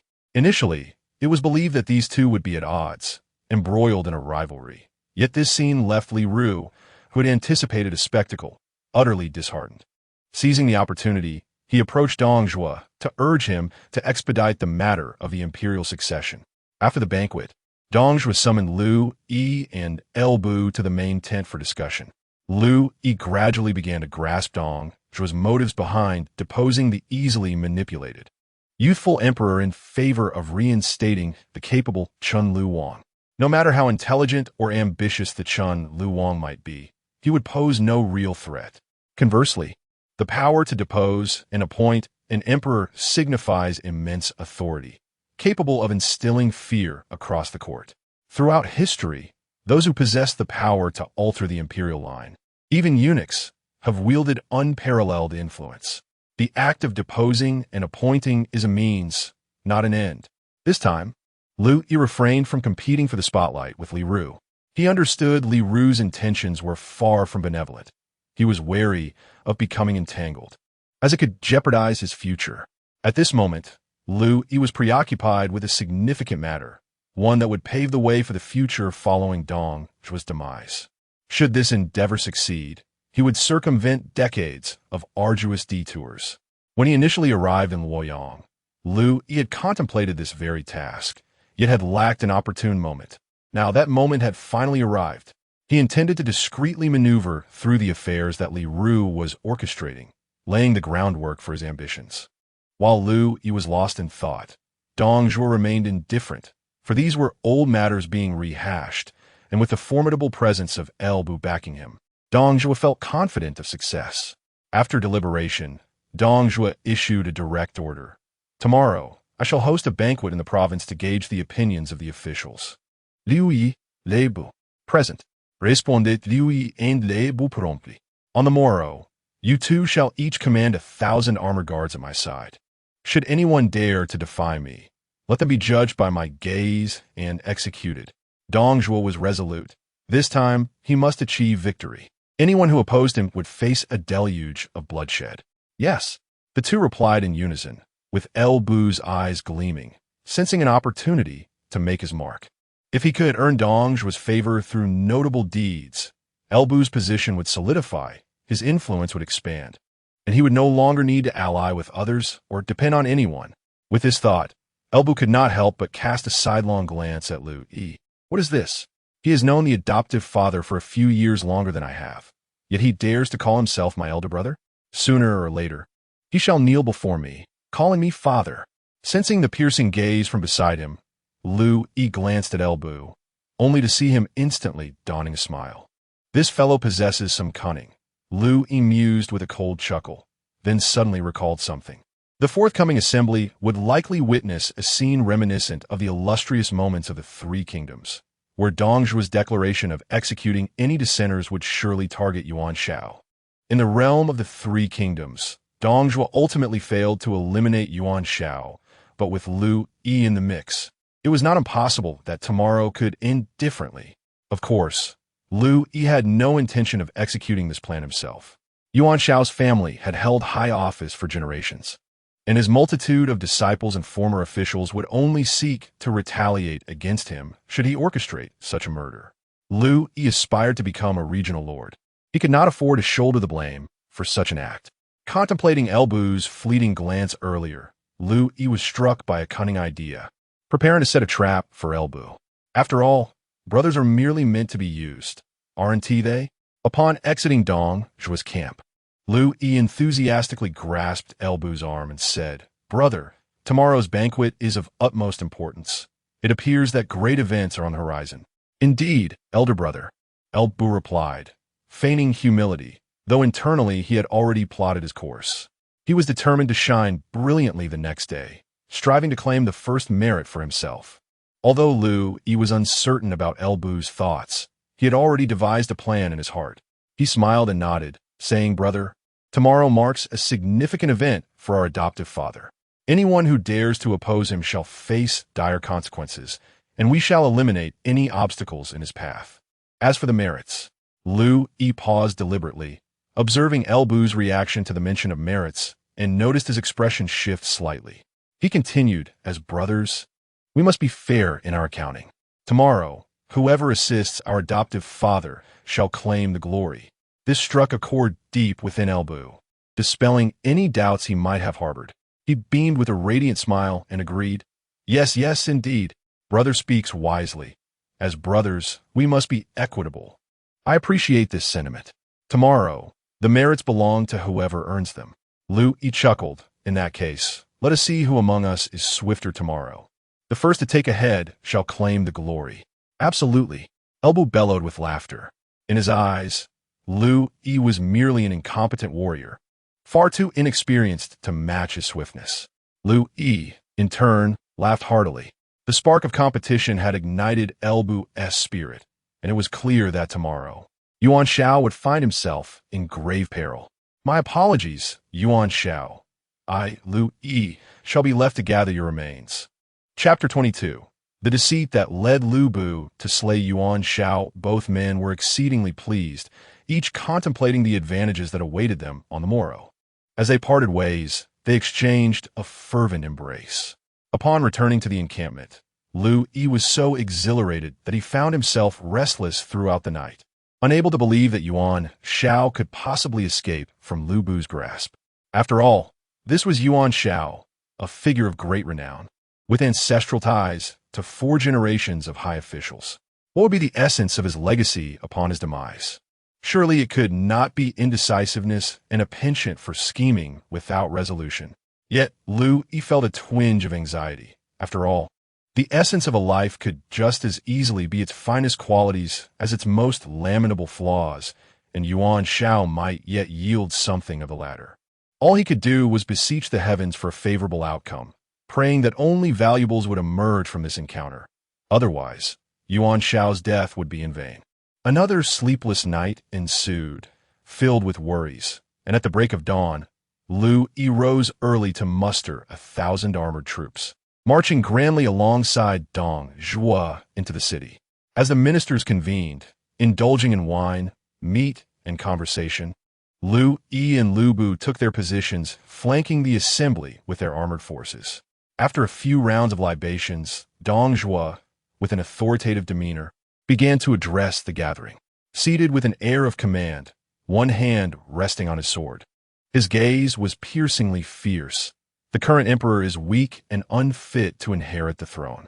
I intend to follow the footsteps of Yi Yin and Huoguang, deposing the emperor in favor of Prince Hongnong, while elevating Prince Chunlu as the new sovereign. Who dares to oppose this decree shall face execution in public." His voice echoed throughout the hall, silencing the noble lords, who were rendered mute by fear. With Ding Yuan slain, and Lu Bu now allied with Dong Zhuo, who would dare confront him? Moreover, considering Dong Zhuo's inebriation, his face flushed from drink, it was clear that he was on the verge of a drunken fury. Noticing the silence, a smirk of satisfaction crept across Dong Zhuo's face. Yet in that moment, the military officer Yuan Shao, true to expectations, stood up, his face alight with indignation as he glared at Dong Zhuo. The emperor has only just ascended the throne and has committed no acts of misconduct. Do you intend to usurp the throne? Fury ignited in Dong Zhuo, his eyes bulging like eggs. All matters of the realm are under my jurisdiction. Today, I shall depose the emperor and install Prince Qinlu. Who dares to dissent? Yuan Shao, unyielding, retorted coldly. The fate of the realm rests with the emperor and the loyal subjects present here. You are merely a regional governor, lacking the authority to meddle in court affairs, yet you dare to speak so brazenly? With a resounding thud, Dong Zhuo slammed his palm on the table, rising abruptly to draw his treasured sword, pointing it at Yuan Shao. Do you wish to test the sharpness of my blade? In a fit of rage, Yuan Shao too drew his sword and pointed it defiantly at Dong Zhuo, shouting, "My sword is by no means blunt." In that instant, the atmosphere within the hall ignited to a fever pitch. Witnessing this spectacle, Liu Yi was nearly overwhelmed with excitement. It must be said, Yuan Shao displayed remarkable courage, for none among the court dared confront Dong Zhuo after Ding Yuan's demise. Yet here he stood, unyielding, a testament to his noble lineage. Given the gravity of the situation, the time for action had come. Liu Yi's peripheral vision darted toward Lu Bu, who had already gripped his halberd, his expression fierce. Even in the absence of Dong Zhuo's words, he seemed uncertain whether to advance. Observing this, Liu Yi felt a decisive clarity wash over him. Forgive me, brother Yuan, but today you shall embark on your final journey. Only wish to reclaim your dignity, leaving behind the essence of your life's work, while taking the dross with you. Liu Yi offered a silent prayer, then grasped the frostmorn at his waist, stepping forward with intent to charge. The moment he moved, Elbu instantly took notice. In a heartbeat, Elbu was seized by excitement, disregarding everything else. With Liu Yi preparing to strike, how could he refrain from action? If he hesitated even slightly, wouldn't Liu Yi be able to slay Yuan Shao? This was his merit, the very foundation upon which he had established himself within Dong Zhuo's faction. Such a merit must not be usurped by Liu Yi. Impudent rogue, how dare you show disrespect to my adoptive father? Prepare to meet your end. Without a moment's hesitation, Elbu brandished his Fangdianhua halberd and charged forth. A gust of icy wind surged, the atmosphere thick with murderous intent, as the halberd was raised. It stirred a multitude of razor-sharp winds, causing the officials nearby to turn pale and hastily retreat. Even Dong Zhuo was taken aback, incredulously gazing at Elbu. He had yet to give any orders, yet Elbu had already rushed forward. Li Ru's eyes narrowed sharply, and instinctively he turned to look in Liu Yi's direction, only to find that Liu Yi had vanished. Liu Yi had disappeared. He had been there just moments ago. Li Ru's heart raced as he searched frantically, just in time to see Liu Yi hurriedly slip behind a screen, the purpose of his actions shrouded in mystery. Something was amiss, very amiss. Li Ru felt an inexplicable urgency, though he had no tangible evidence. If Yuan Shao were to be killed here today, who could fathom the dreadful consequences? Such an outcome was surely something both Dong Zhuo and Li Ru would dread to witness. Stop! Without a moment's contemplation, Li Ru sprang to intervene. However, it was too late. Elbu had already thrust his Fangdianhua halberd toward Yuan Shao. Elbu's strike was no jest, wherever the halberd reached. Tables were shattered by an unseen force, the very fabric of space seeming to tear. Yuan Shao's expression shifted drastically, but at this juncture, how could he retreat? To withdraw would mean a swifter death. Dong Zhuo, the traitor, do you dare to kill me? Are you rebelling? Yuan Shao roared, a surge of bloodthirst emanating from him as he swept his treasured sword toward the Fangdianhua halberd, exerting all his strength to deflect Elbu's blow. Clang! In the blink of an eye, the sword met the halberd, and Yuan Shao felt as if he had struck a wall of bronze and iron. The immense force resonated through the sword, like the relentless flow of the Yangtze River, each wave more powerful than the last.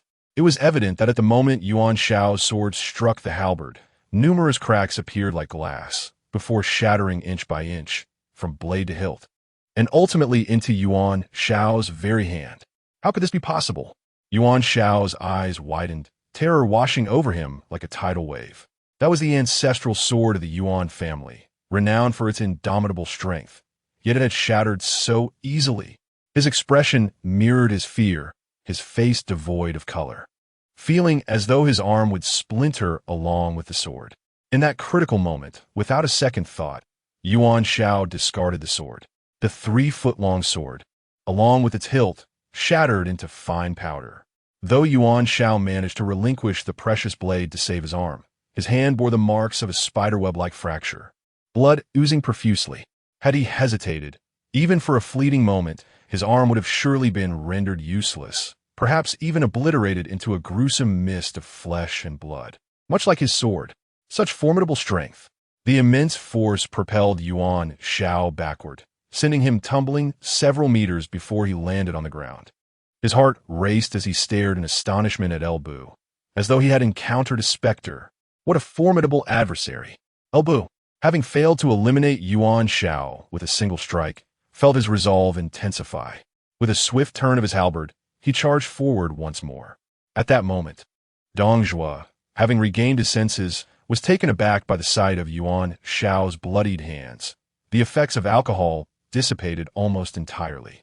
It is worth mentioning that Dong Zhuo was also a former pupil of the Yuan family, thus feeling a modicum of obligation to show them some respect. The sight of Yuan Shao in such a dire state stirred a sense of unease within him. Simultaneously, he was filled with astonishment. While he had heard tales of Elbu's valor, witnessing the prowess of this legendary warrior up close sent waves of shock through his heart. All of this transpired in the blink of an eye. With a swift and vigorous charge akin to a descending tiger, Elbu once again surged toward Yuan Shao.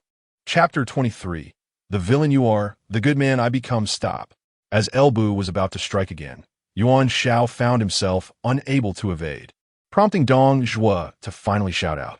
Simultaneously, Liu Yi rushed over, attempting to restrain Elbu whoosh. The Fantian Huaji cut through the void, its movements creating sparks as it seemed to amplify in Yuan Shao's eyes. Just as the weapon was a mere 3 inches away from Yuan Shao's head, his heart nearly ceased its beating, his mind consumed by a sense of impending doom, paralyzed in anticipation of death. At Dong Zhuo's command, the Fantian Huaji came to an abrupt halt. The sharp blade hovered merely 3 inches from Yuan Shao's face. The invisible force of the wind threatening to tear at his skin, yet it remained suspended in place. Elbu's mastery over his strength had reached an extraordinary pinnacle, effortlessly controlling the weapon's momentum. Did my adoptive father have more to say? Elbu turned back, presuming Dong Zhuo had further words for Yuan Shao. However, Dong Zhuo's eyes widened in anger. Feng Xian, who permitted you to act? You nearly killed Yuan Shao, jeopardizing my grand plans. Elbu's heart sank. Did Dong Zhuo not issue a command? Then why did Liu Yi charge forward just now? He intended to explain that he acted in response to Liu Yi's advance. But upon looking back, he realized Liu Yi was nowhere to be found in the hall. What was happening?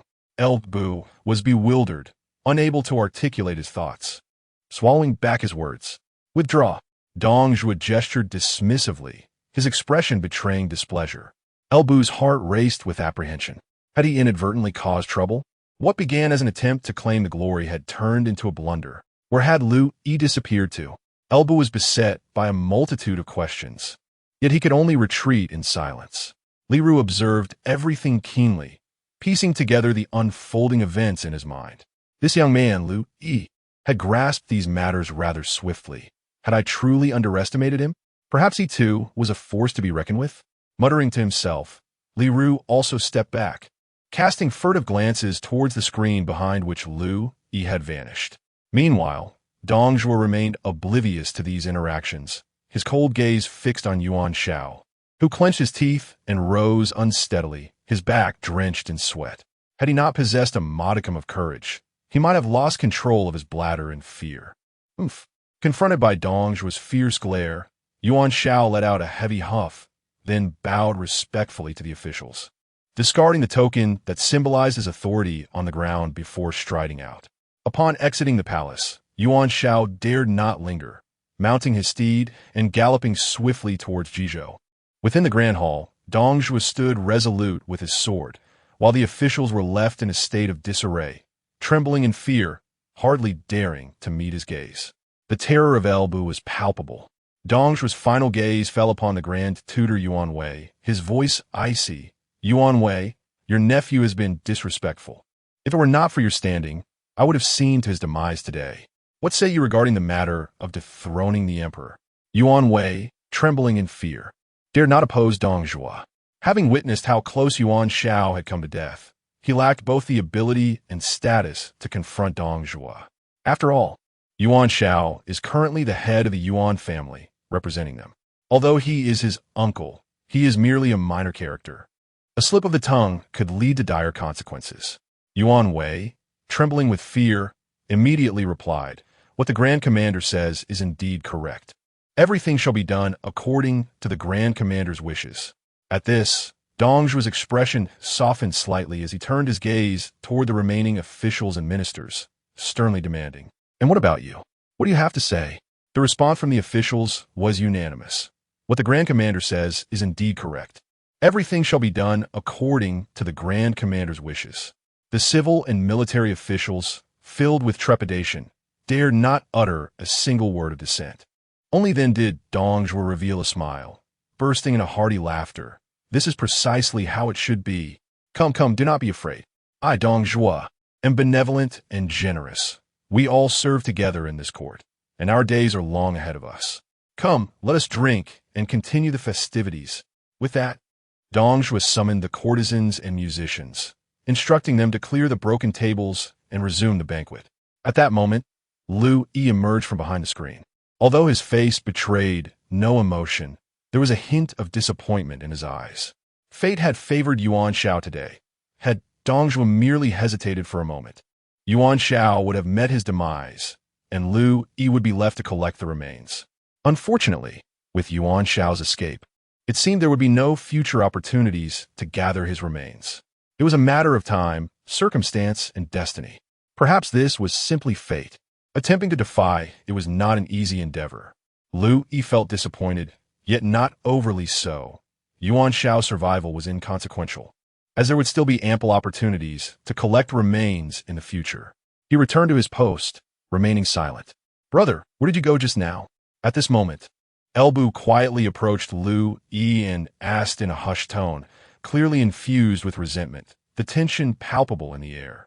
Knowing he must devise a foolproof plan to lead Elbu into a trap, Liu Yi feigned innocence and confusion, responding, "Me? I suddenly had an urgent need and went to relieve myself. What happened earlier? Have you already achieved the first merit, dear brother? Everyone has their pressing needs. Even a demigod cannot suppress the urge to relieve themselves." Liu Yi's excuse was foolproof. No one could question the necessity of such a natural act. "Relieve yourself?" Leibu, seeing Liu Yi's sincerity, felt a wave of frustration and self-reproach wash over him. He realized that his own anxiety had led him to act prematurely, assuming Liu Yi was off to commit an act of violence when in fact he had merely sought relief. Liu Yi chuckled. "Indeed, my stomach suddenly ached terribly, and I rushed to the restroom, only to pass a few gas. I'm not quite sure what happened. I shall have to consult a physician later." Leibu, rendered speechless, could only retreat to the side, dismissing the matter from his mind. As the banquet finally concluded, the officials were eager to depart. Yet Dong Zhuo retained Yuan Wei. "Yuan Wei, I heard that after your nephew left, he made his way toward Jizhou. What do you think he intends to do upon his return?" Dong Zhuo's tone was calm, yet Yuan Wei was filled with trepidation, stammering and uncertain of how to respond. In truth, it is widely acknowledged that the Yuan family has produced 4 generations of high-ranking officials, with their disciples and former subordinates scattered throughout the realm. Today, Yuan Shao has been ousted and stripped of his official position, undoubtedly seething with indignation, and he may very well contemplate raising an army to challenge Dong Zhuo. How could Yuan Wei dare to respond? He remained silent, and Dong Zhuo did not press him further, continuing instead, "If Yuan Shao does not submit to me today, he will surely rebel in the future. Should I pursue him? Yuan Wei, overcome with fear, fell to his knees, trembling. "Commander," he stammered, unsure of how to proceed. Unexpectedly, at that moment, Liu Yi stood up, approached Yuan Wei, and knelt beside him before Dong Zhuo. "Adoptive father, please temper your anger." Liu Yi saluted and then declared loudly, "Yuan Shao has shown blatant disrespect by opposing you, adoptive father. Such a man, lacking in discernment, is not worth our concern.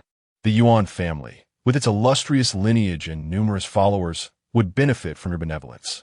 Show the world your magnanimity by not holding Yuan Shao's transgressions against him, and instead bestow upon him an official title. This would not only demonstrate your generosity, but also reveal to all that it is not you who lacks compassion towards Yuan Shao, but rather Yuan Shao who is ungrateful towards you." Upon hearing these words, everyone was taken aback. Li Ru's eyes widened in astonishment.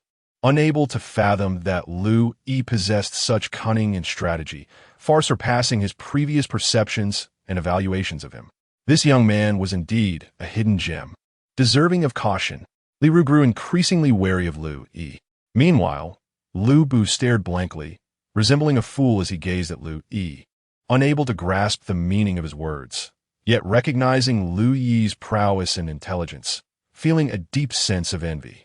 Dong Zhuo's eyes flickered deep in thought.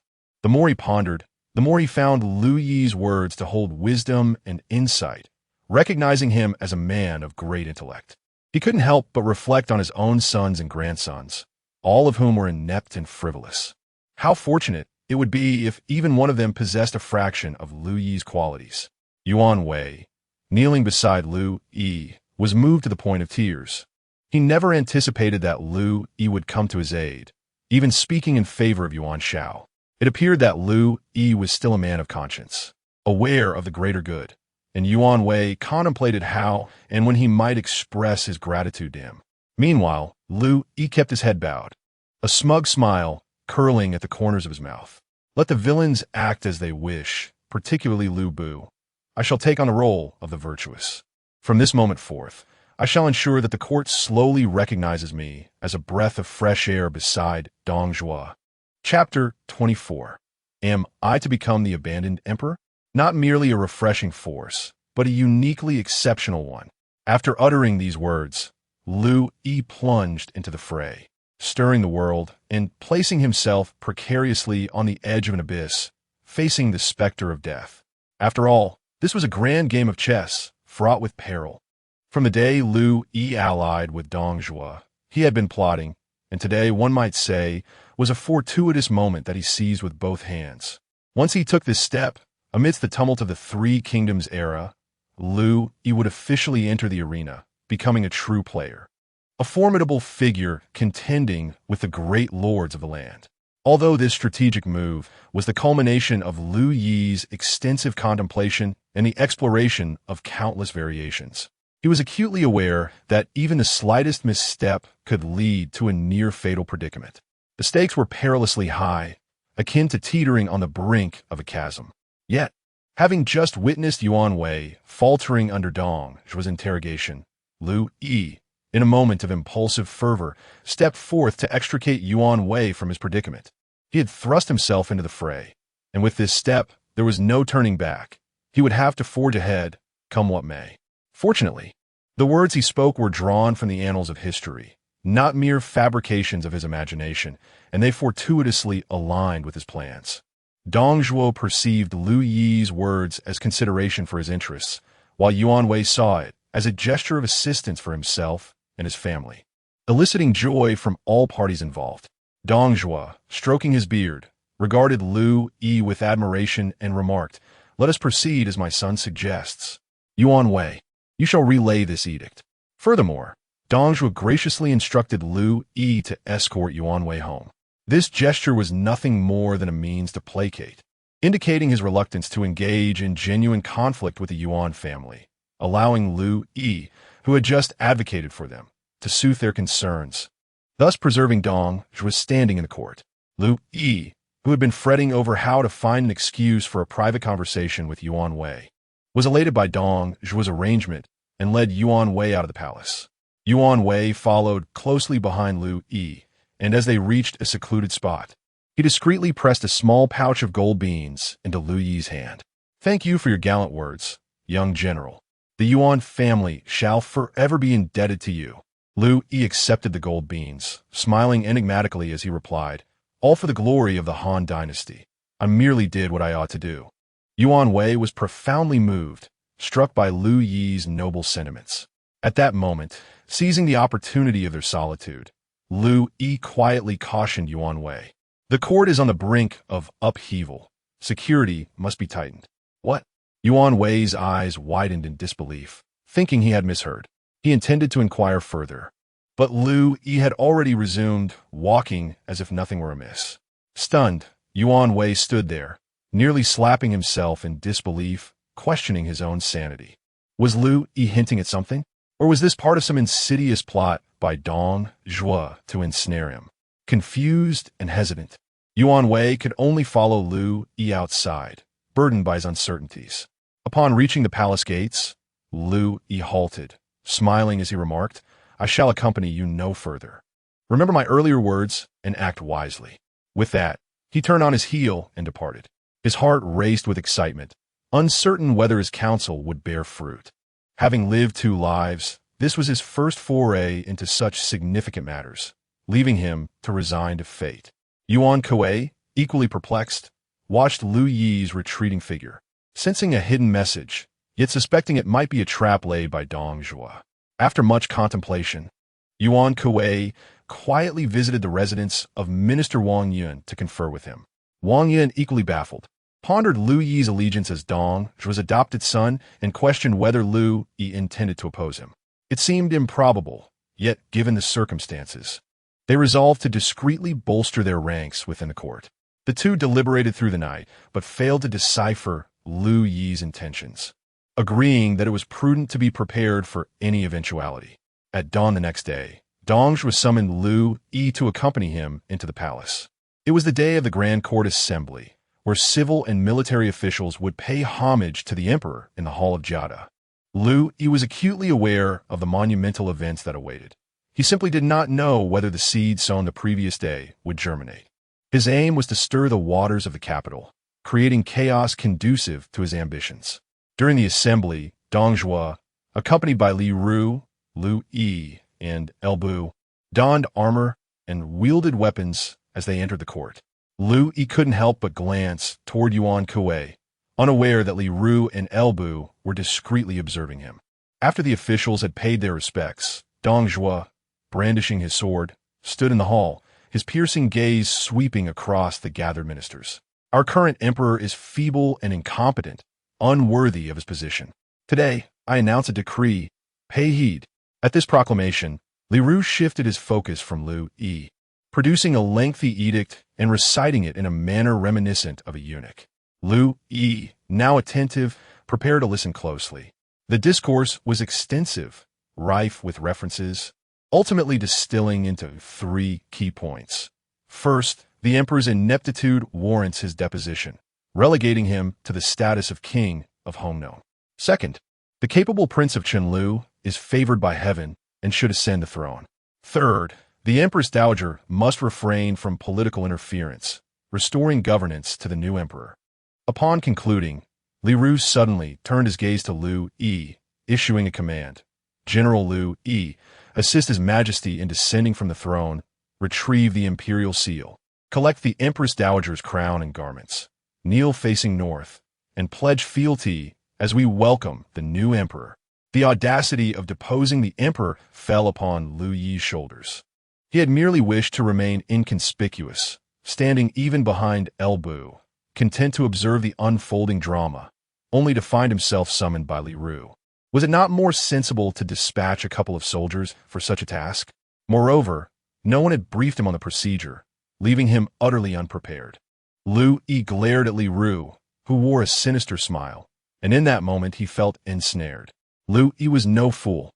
Throughout history, those who directly orchestrated the deposition of emperors seldom met with favorable outcomes, often becoming scapegoats. Only the foolish or the reckless would undertake such a perilous endeavor. Could it be that the suspicions arose from the matter of rescuing Yuan Wei? leading Li Ru and Dong Zhuo to conspire to have him executed in opposition to the dignitaries of the Han Dynasty? Liu Yi instinctively glanced at Dong Zhuo, only to find him returning the gaze. Though he maintained a facade of amiable smiles, Liu Yi felt his heart race and an inexplicable sense of dread washed over him. It seemed that Dong Zhuo had long since consented to this affair, perhaps testing whether Liu Yi held any affection for the Han Dynasty. Quickly discerning the motives of those involved, Liu Yi surmised that Dong Zhuo perceived his inclination towards the Yuan family and sought to use this situation as a warning. With this realization, Liu Yi regained his composure and promptly accepted the command, advancing with sword in hand towards the emperor's throne. Chapter 25. The deposition of the emperor. As Liu Yi stepped forward, he distinctly perceived the cunning smile of triumph on Li Ru's face. Anger surged within him. Yet an epiphany struck. He turned his gaze towards the ministers, particularly towards the Grand Tutor Yuan Kuei, casting a look that conveyed innocence and desperation. With that, he approached the imperial throne. This was his first experience in such a matter, and Liu Yi found it challenging to strike the right balance. If he exhibited ferocity, the civil and military officials would be incensed. Conversely, if he appeared too lenient, Dong Zhuo would also express his wrath.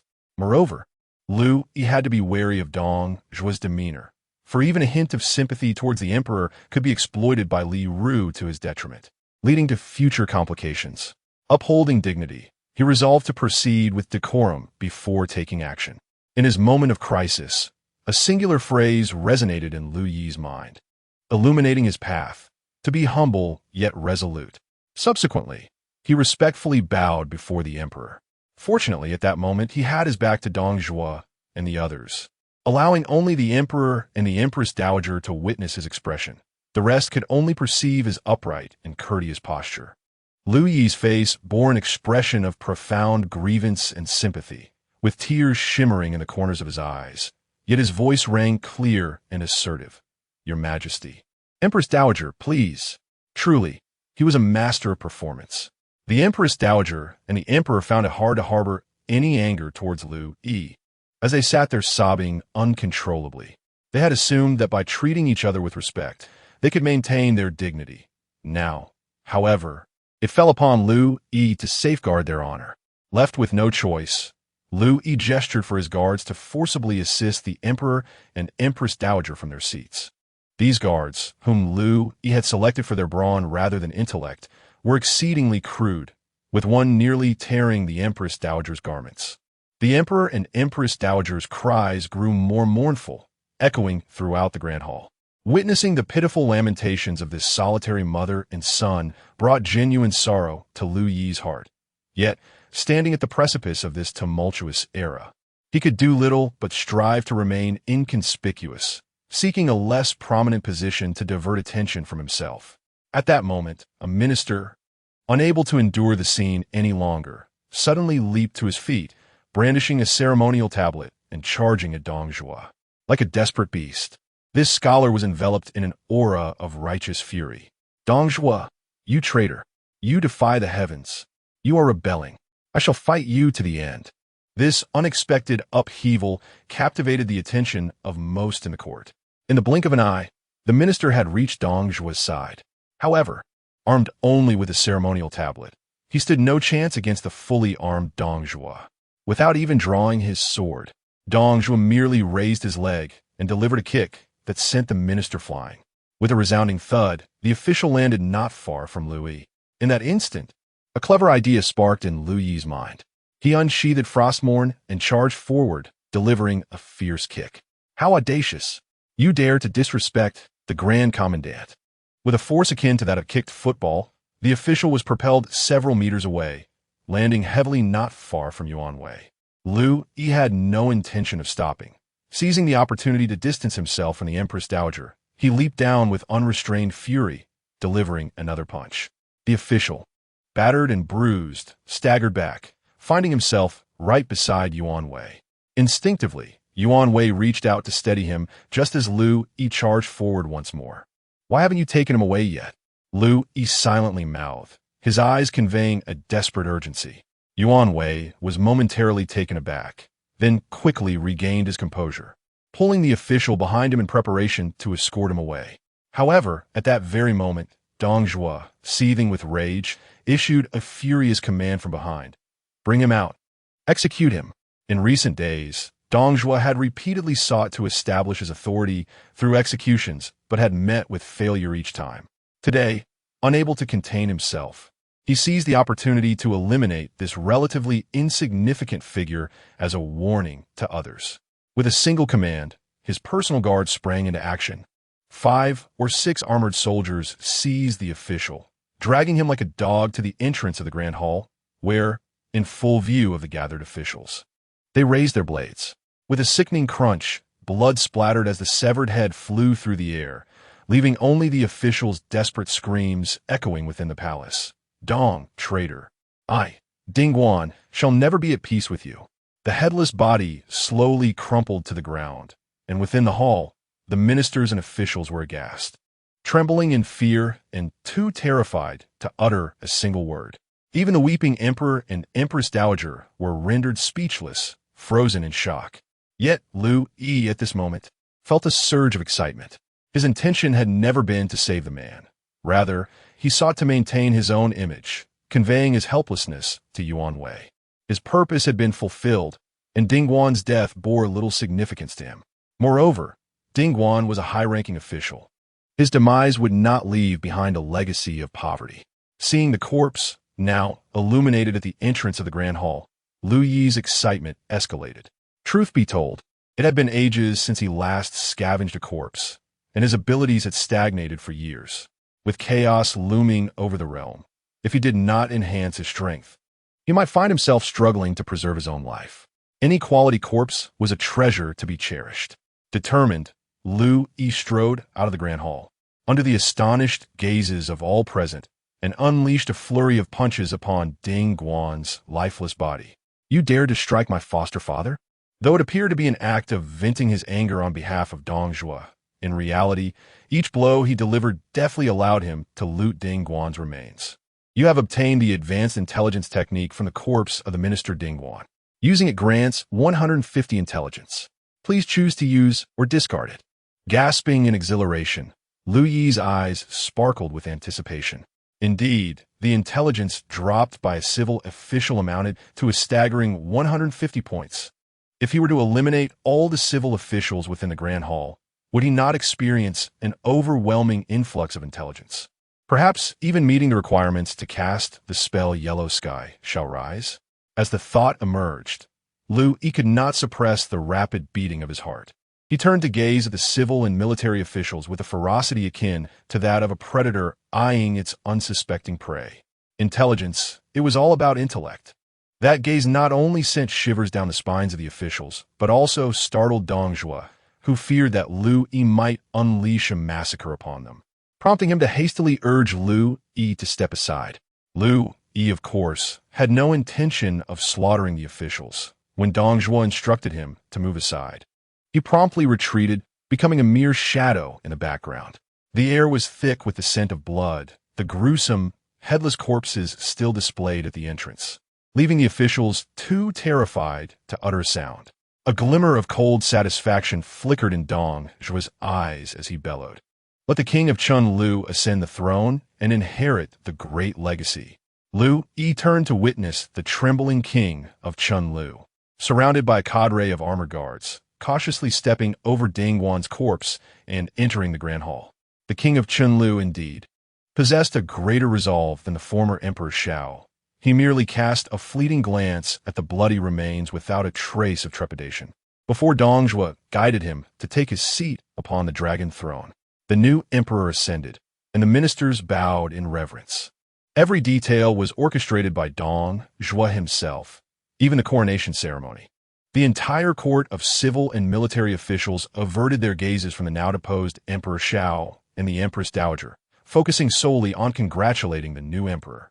However, Dong Zhuo stood directly in front of the new emperor, effectively eclipsing him.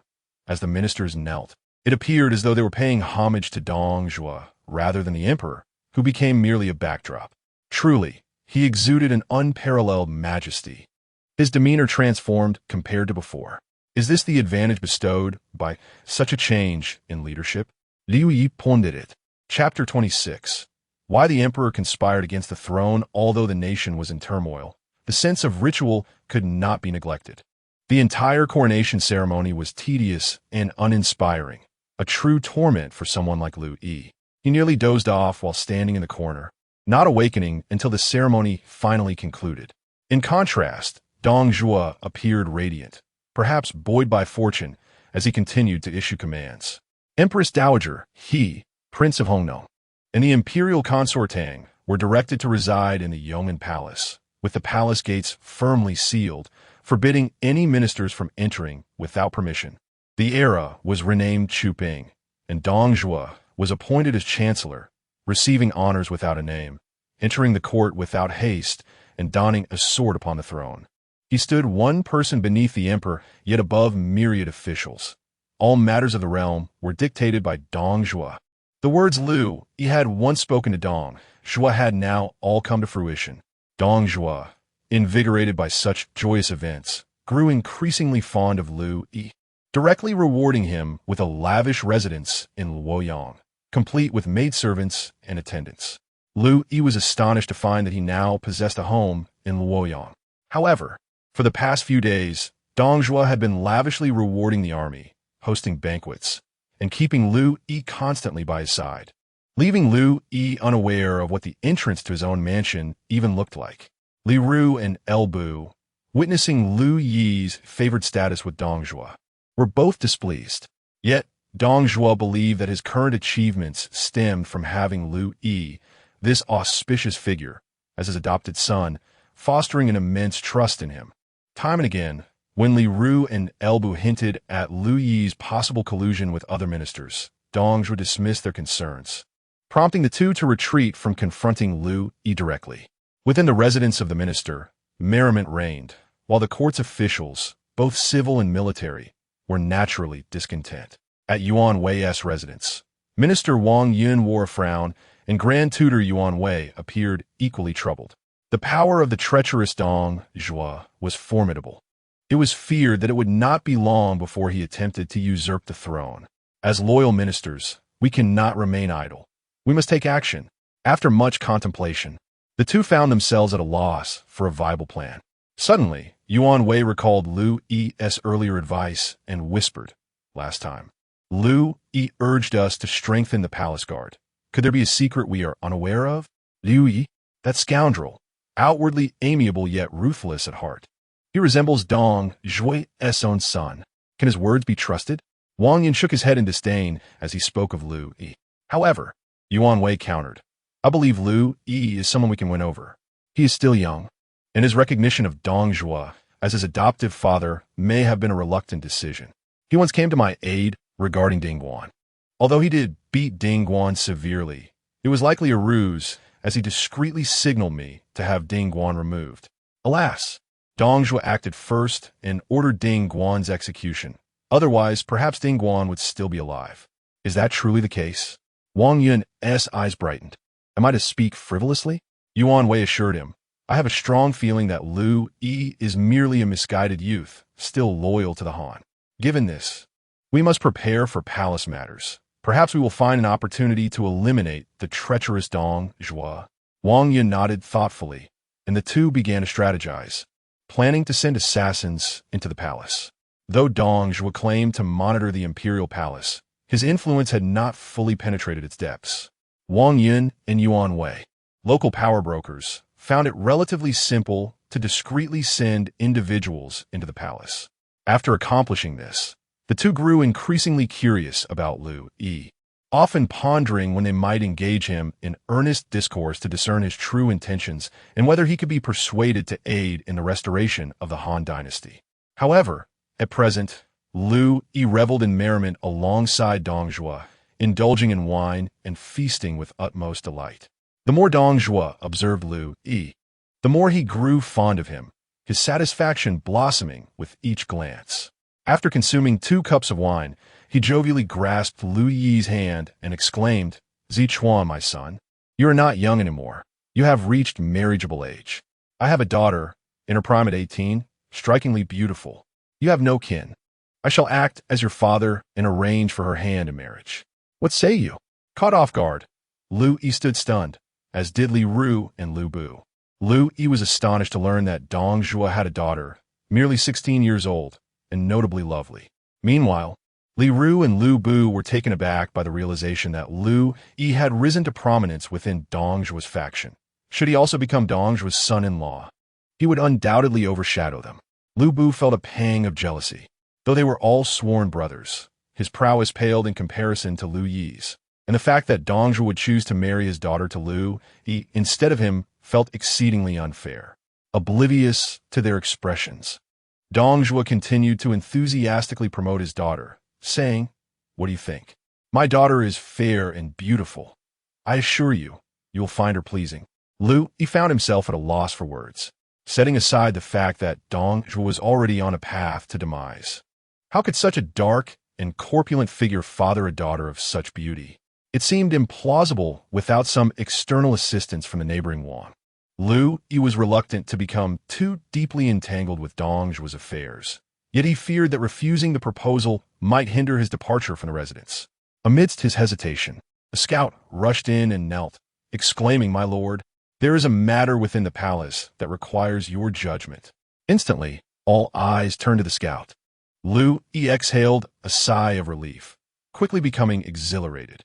He recognized the scout as one of Dong Zhuo's appointed overseers within the palace, tasked with monitoring the emperor and the prince of Chunlu. What could possibly be happening in the palace? There was only one significant event on the horizon, the very matter Liu Yi had been diligently preparing for. His interactions with Yuan Wei, his reminders to him, were all aimed at this crucial undertaking. Once accomplished, it would spare Liu Yi decades of unnecessary detours. Recalling how Dong Zhuo had previously executed this task with ease and without resistance, Liu Yi understood that he must navigate the chaos without letting the process seem too straightforward. Hence his caution with Yuan Wei. Days had passed, and he wondered whether Yuan Wei had successfully managed the situation. Of course, if Yuan Wei had faltered, Liu Yi was not without alternative strategies, though the potential losses could be significant, resulting in the tragic demise of countless innocents. Liu Yi felt a mix of excitement and anticipation. The loss of life was inconsequential to him, as the stability of his own endeavors took precedence. Dong Zhuo furrowed his brow, momentarily setting aside the matter of seeking a son-in-law, and in a serious tone inquired, "What is it?" The scout respectfully presented a sealed letter, which Liu Yi rose to accept, reluctant to peruse it himself, and promptly handed it over to Dong Zhuo. After a mere glance, Dong Zhuo's countenance darkened with fury as he slammed his hand on the table, exclaiming, "The deposed emperor dares to rebel." At this revelation, Li Ru and the others brightened with intrigue, while Liu Yi felt an inexplicable urge to laugh, his mind conjuring tales of emperors who had plotted rebellion. "Zichuan, take a look at this." Dong Zhuo casually passed the secret document to Liu Yi. The letter revealed that the recently deposed Shao emperor had been weeping in the palace, and today had even penned a rebellious poem. Phrases such as, "From afar, I gaze into the azure depths, it is my old palace, and who wields loyalty and righteousness. To unveil my hidden grievances, adorn the pages." Li Ru leaned in to catch a glimpse, excitement sparkling in his eyes as he declared to Dong Zhuo, "The prince of Hongnong harbors resentment. Such a rebellious poem gives us the pretext to eliminate him. Indeed, you shall carry out this task." Dong Zhuo replied with a slight smile, a glint of cruelty flashing in his eyes. This opportunity had been long awaited, while he feared the act of slaying the emperor. The execution of the prince of Hongnong, who had dared to pen such a poem, weighed lightly on his conscience. Moreover, this act would afford him the chance to purge the palace of dissenters with boldness. Li Ru nodded, then suddenly turned his gaze to Liu Yi, grinning. "Zichuan, today you find yourself unoccupied. Come with me to the palace and slay the prince of Hongnong, shall we?" Previously, when they had conspired against Yuan Shao, Liu Yi had outmaneuvered them, and during the deposing of the emperor, Li Ru and El Bu had aimed to ensnare Liu Yi, only to see their plans thwarted. Both Li Ru and El Bu perceived Liu Yi's reluctance to offend too many, to harbor animosity, and thus sought to compel him into their designs. They would bear the mantle of villainy while he alone would play the virtuous role? Such dreams were folly. This time, in their plot against the deposed emperor, Liu aimed to drag Liu Yi into the fray, insisting he personally execute the prince of Hongnou. After all, the act of slaying a deposed emperor would brand Liu Yi a regicide, earning him the enmity of heroes across the realm. Liu anticipated that Liu Yi would concoct an excuse to decline. He had even devised ways to ensure Liu Yi could not refuse. To his astonishment, however, the moment he finished speaking, Liu Yi sprang to his feet, grasping his Frostmourne with eagerness as he strode towards the exit. "To alleviate the worries of my adoptive father is my honor," he proclaimed. "Let's go. Today, I shall shed the blood of the deposed emperor to consecrate my Frostmourne." Chapter 27. The Yuan family scheme. What is happening? Liu was taken aback, momentarily stunned. Is Liu Yi truly intent on assassinating the deposed emperor? Could it be that he has been misunderstood? Impossible. This fellow Liu Yi only rushes forward when there are benefits to be gained. He allows others to take the risks when there are none, cherishing his own reputation dearly. Why then, today, is he so proactive and decisive? There must be something amiss. Undoubtedly. Liu's gaze flickered as he scrutinized Liu Yi, yet he could not discern the latter's true intentions. Soon, however, he resigned himself to the situation. What does it matter what his intentions are? If today you are commanded to slay the king of Hongnou, then you must comply. Once you commit regicide, your name shall be forever tarnished, inscribed in the annals of history. On such and such a date, Liu Yi drew his sword to slay his sovereign. A legacy of infamy, an act of treachery without remedy. Liu did not believe Liu Yi could conjure any new tricks. Upon exiting the governor's residence, Liu Yi summoned his 100 loyal guards, while Liu promptly mobilized 3,000 armored soldiers, marching resolutely towards the palace. At the same time, in the Yuan household, Minister Wang Yun hastily pulled Yuan Wei into a secret chamber. Trouble has indeed arisen. Dong Zhuo intends to commit regicide. Wang Yun was drenched in sweat, his face pale, frantically pacing as if ants were set aflame. Yuan Wei, incredulous, exclaimed, "Dong Zhuo, he aims to kill the emperor? Just after establishing the new sovereign, he seeks to slay him?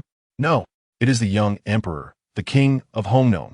Today, the king of Hongnou composed a poem in the palace, infused with resentment, and Dong Zhuo has learned of it. Now, Liu and Liu Yi have entered the palace, declaring their intent to kill the king of Hongnou. The Han Dynasty is unfortunate, beset by treacherous ministers. We are all to become its criminals. Wang Yun lamented, for he had many informants within the palace. When Dong Zhuo received the news, he too was informed, even aware of every move Dong Zhuo made in the governor's residence. Yet, it was of no avail. Dong Zhuo held military power, and even if Wang Yun knew every detail of Dong Zhuo's intentions, he was utterly powerless. Yuan Wei, alarmed, asked, "What shall we do? The king of Hongnou is in peril. What can we do?" At this moment, Wang Yun appeared to regain his composure, seemingly deep in thought, muttering to himself, "Did not Liu Yi suggest we arrange personnel within the palace? Fortunately, we heeded his advice, and now I have 500 assassins in the palace." Yuan Wei immediately shook his head. After much effort to place 500 assassins within the palace, using them now would only expose us. Dong Zhuo has not entered the palace. Even in the best-case scenario, those 500 would merely eliminate Liu and Liu Yi, which is not worth the risk. But we can save the king of Hongnou's life. Wang Yun glared fiercely at Yuan Wei. Are we to stand idly by and watch the king of Hongnou be slaughtered? Such thoughts cannot be spoken aloud, nor should a loyal minister entertain them. Yuan Wei could only ponder silently, bowing his head in silence. Wang Yun then took a seat, scrutinizing Yuan Wei intently, asking him what of Liu Yi? What is his true allegiance, friend or foe? This matter must be clarified. I have shared everything I know with you, yet I remain at a loss as to how to assess him. Yuan Wei responded decisively. He is currently indifferent to whether Liu Yi is an enemy or a friend. Regardless of the classification, they will never be allies, a fact that Yuan Kuei understands with utmost clarity. He only feels a tinge of hesitation. Liu Yi has also entered the palace with his men, and if a confrontation arises, should they eliminate him as well? Should they choose to slay Liu Yi, they may lose a potential ally. Conversely, sparing Liu Yi could imply favoritism, arousing suspicion. As Yuan Kuei spoke, he cast a glance at Wang Yun, fully aware that Wang Yun would undoubtedly opt for action. Thus he too resolved to draw upon all available resources. The Yuan family possesses 200 elite assassins within the palace, and when the moment comes, they can act in unison to safeguard the Prince of Hongnou. Wang Yun met Yuan Kuei's gaze, unperturbed, and sighed deeply. Let's act. Mobilize all our hidden assassins. I fear that if we do not strike now, we may never have another chance. Liu Yi and Li Ru have brought 3,000 armored troops, intending to seize this opportunity to eliminate all other factions within the palace and gain absolute control. If they remain passive, they too will be exposed and eradicated. It is better to fight with all their might. Yuan Kuei stamped his foot, his eyes flashing with determination. Agreed. We shall confront them today. We must at least ensure the Prince of Hongnou's safe passage out of Luoyang. Time is of the essence. It is imperative to escort the prince away before Liu Yi and Li Ru initiate their assault. Wang Yun glanced at Yuan Kuei, seemingly grasping an unspoken understanding. Yet he refrained from elaborating. The two swiftly conferred and began to arrange their plans with fervor, as a tumultuous undercurrent surged within the palace. On the other side, Liu Yi rode through the bustling streets of Luoyang, his nerves taut with unprecedented tension.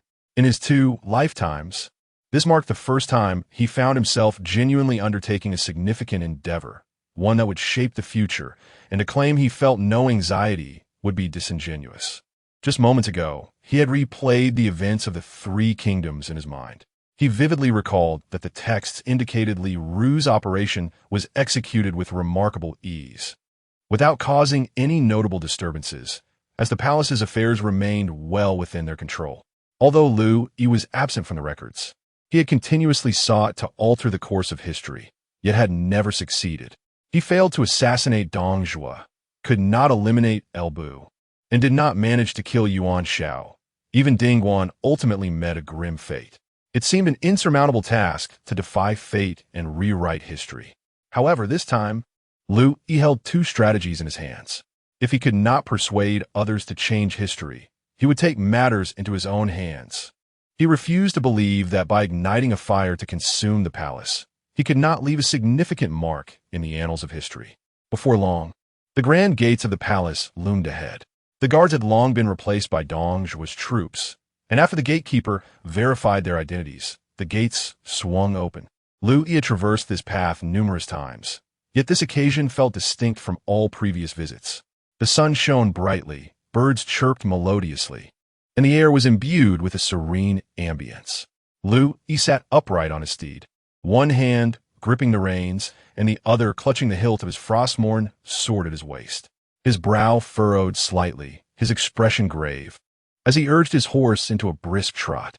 The footsteps of the 3,000 armored soldiers echoed through the palace, the clashing and grinding of metal, along with the resounding hooves of war horses, reverberating in the tranquil halls, evoking an indescribable sense of foreboding. Not a soul uttered a word. An aura of lethal intent radiated from Liu Yi. The momentum generated by the advancing army resembled a colossal dark cloud, poised to engulf the entire imperial residence. News of the Iron Cavalry's entrance spread like wildfire. Within the palace, the first to receive this intelligence was none other than the newly enthroned emperor, formerly the king of Qinlu, now known as Emperor Xian of Han. In his chamber, Emperor Xian furrowed his brow, holding a book, seemingly lost in thought or merely perusing its pages. Outside his quarters, the guards were all loyal retainers of Dong Zhuo, with only the palace maids and eunuchs, being the remaining elders of the court, constituting the sole group he could still trust. Suddenly, an elderly eunuch rushed in, flustered, and whispered urgently into Emperor Xian's ear. The emperor's hand trembled, causing the book to tumble to the floor. Liu Yi and Li Ru had entered the palace with the intent to kill. Emperor Xian stared in shock at the old eunuch, pointing towards the direction of the Yong'an Palace, his expression oscillating between fear, agitation, and even a flicker of anticipation. The old eunuch quickly nodded and whispered, "Today, King Hongnong composed poetry in the garden. Dong Zhuo learned of it, and Liu Yi and Li Ru have already taken their men toward Yong'an Palace. Emperor Xian's eyes narrowed sharply. A sudden wave of suffocation washed over him, and he began to breathe heavily. This was a manifestation of anxiety, an unsettling turmoil that he had never experienced even during the chaos of the 10 eunuchs when he was still the king of Qinlu. Yet today, Emperor Xian was restless, unable to remain seated. After what felt like an eternity of breaths, he finally turned to the old eunuch and, in a voice as faint as a whisper yet tinged with expectation, asked, "Can they kill him?" Chapter 28. The schemes of Emperor Xian, can they truly kill him? They referred to Liu Yi and Li Ru, while the him was the young Emperor Xiao, the Prince of Hongnong.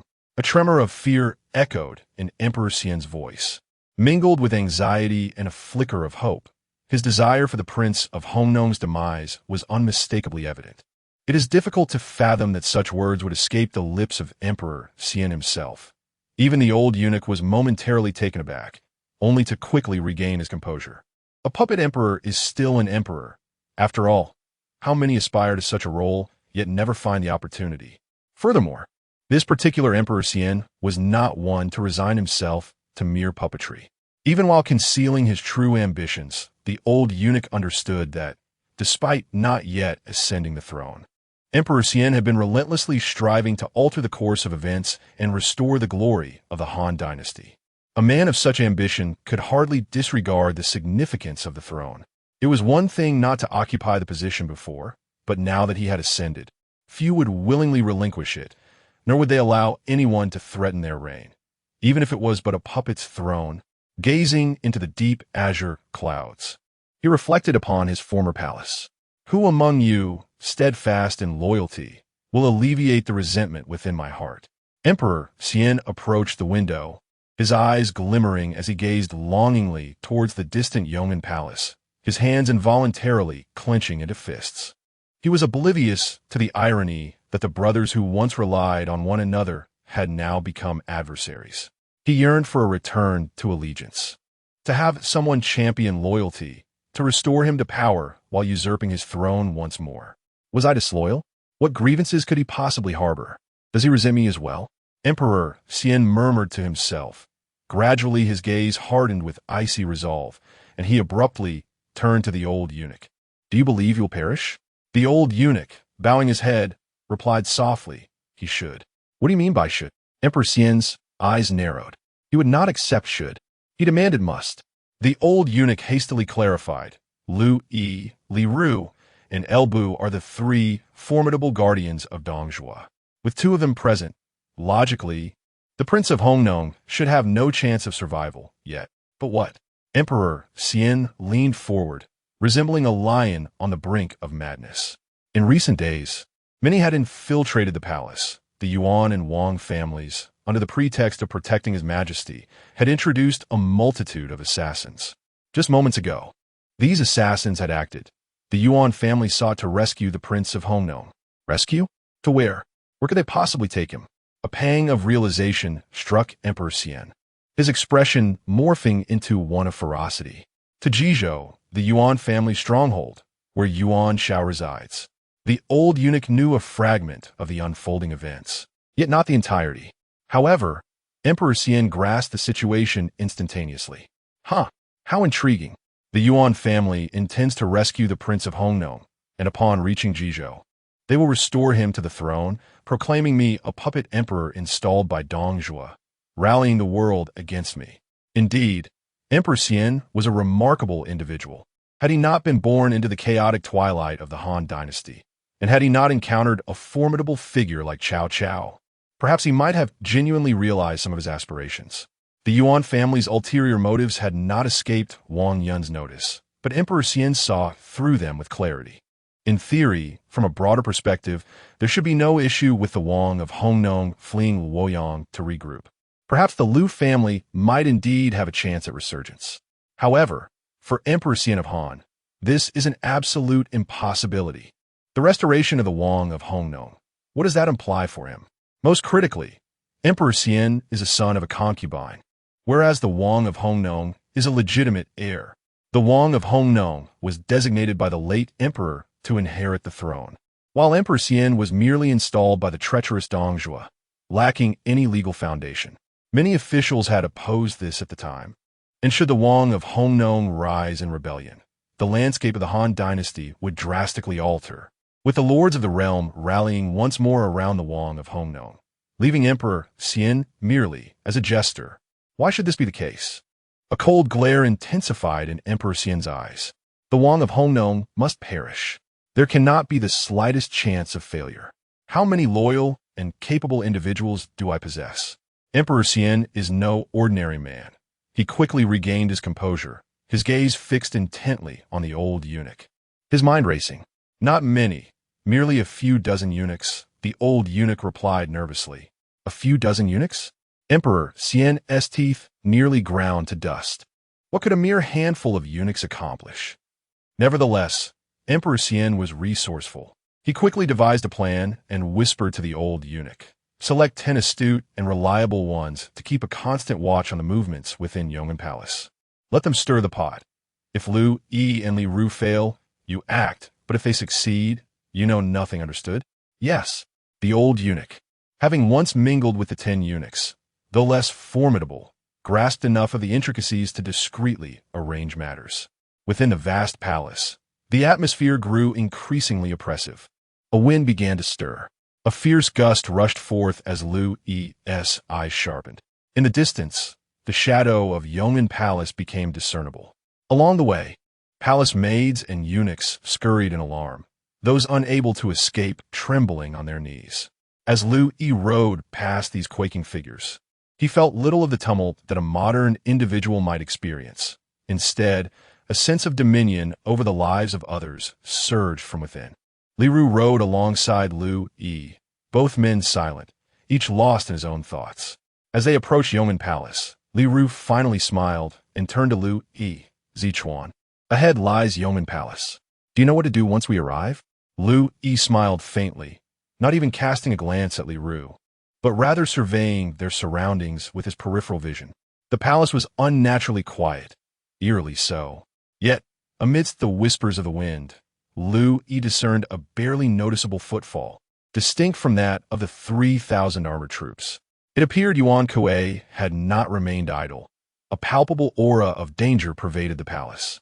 However, this was merely a supplementary element. The matter at hand was of utmost significance. Liu Yi had plotted for years, and regardless of Yuan Kuei's actions today, he would surely find justification for taking action. The task he was to undertake was virtually foolproof. As for eliminating the useless emperor, Liu Yi discerned the thoughts swirling in Li Ru's mind, yet he pondered. Could it truly be feasible? Historically, how many assassins of emperors have met with a favorable fate? Even though this particular sovereign was merely a deposed ruler, Liu Yi harbored no desire for bloodshed. He merely sought to scavenge the remains. What treasures could possibly be unearthed from the corpse of a fallen emperor? An inexplicable anticipation bubbled within him. Lost in his thoughts, he failed to respond, prompting Li Ru to interject with impatience. Zichuan, I am uncertain. It is my first attempt, and I lack experience, Liu Yi finally replied with a smile. Li Ru nodded, dismissively stating, everyone has their first time. Individuals like us will encounter such situations many more times in the future. Today, I will teach you. Simply follow my instructions. After years of mentorship, it was a rare occasion for Li Ru to proactively offer Liu Yi knowledge on the art of regicide. Liu Yi's heart mocked silently, yet his countenance radiated gratitude and excitement. Is that so? Then I humbly request your esteemed guidance. Indeed, Li Ru replied with a gentle smile, gesturing towards the Yong'an Palace. Once we enter, you shall present that cup of wine to Prince Hongnong. If he refuses to drink, you must find a way to compel him. He must not retain his dignity. You shall assist him in losing it. With that, Li Ru summoned a trusted soldier to bring forth a flask of wine, poison wine. A lethal concoction, it would seal the fate of any who partook. It was intended for the emperor. Chapter 29. Establishing authority amidst crisis. This was indeed a task of arduous and unsavory nature. The previous incident of compelling the young emperor to abdicate paled in comparison to this endeavor. Li Ru, cognizant of Liu Yi's character, anticipated a refusal. However, to his astonishment, Liu Yi readily acquiesced, instructing his personal guards to take charge. "No problem. Just watch me shortly," he declared with remarkable assurance, a confidence that left Li Ru somewhat incredulous. Yet, Li Ru had no time to ponder, for they had arrived at the Yong'an Palace. Though referred to as a palace, it resembled a grand courtyard encircled by high walls. Within resided Empress He, the young emperor, and consort Tang. The cold wind howled, shrouding the surroundings in an eerie stillness, and the air was permeated with a sense of desolation.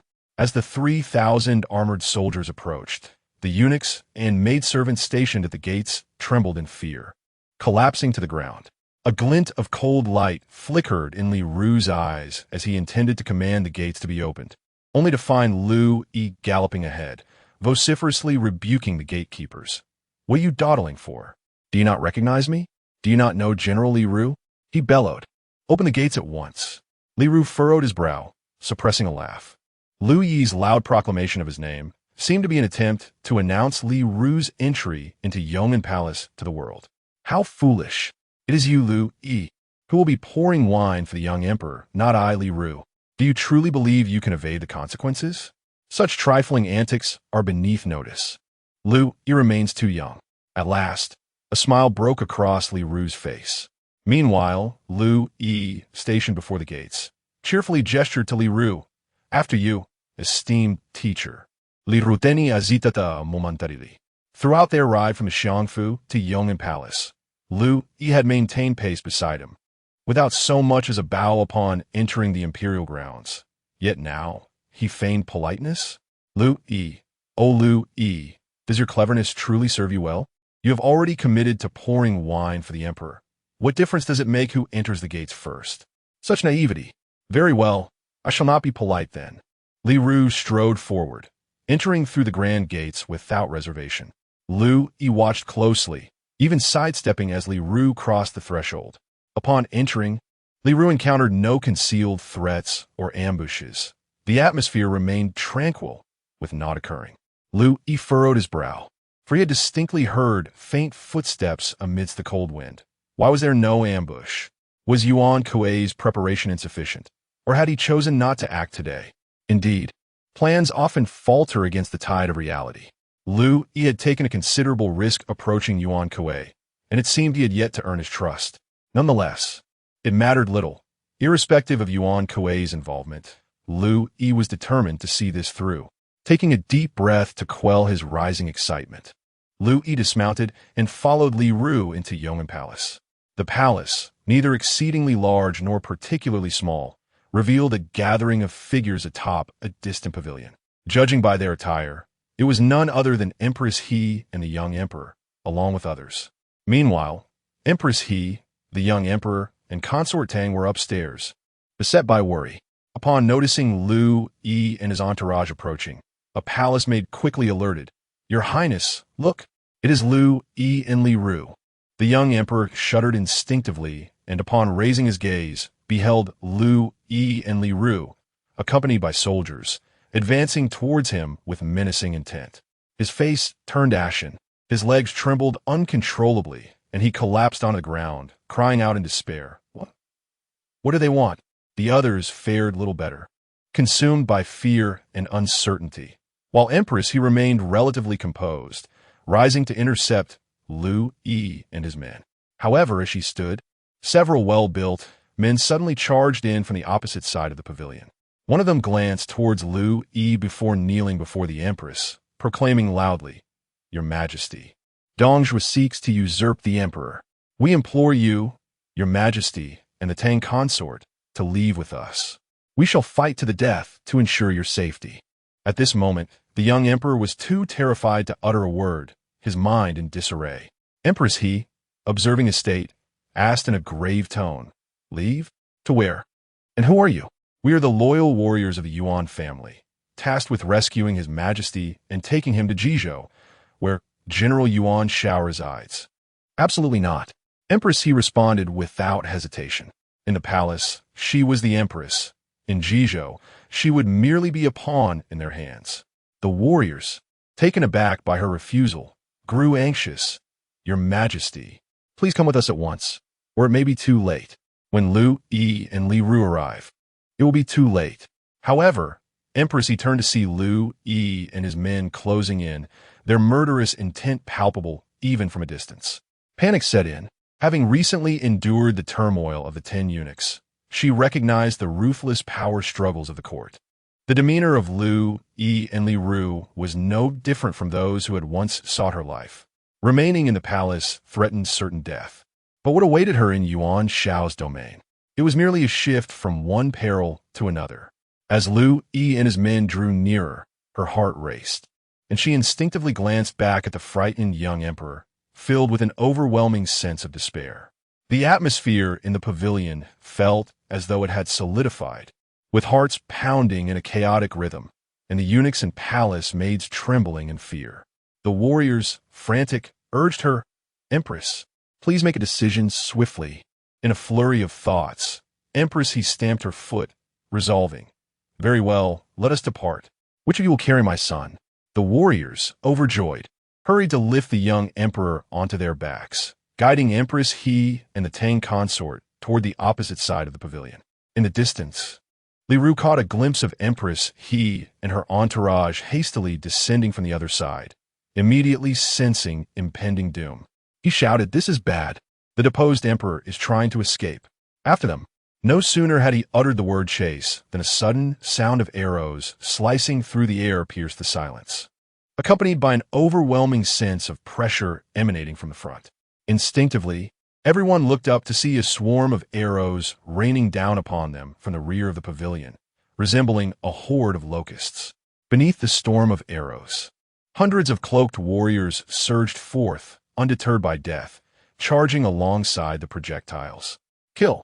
The deep roar echoed like a beast's growl, igniting the desolate atmosphere of the palace into a frenzy of chaos and bloodshed.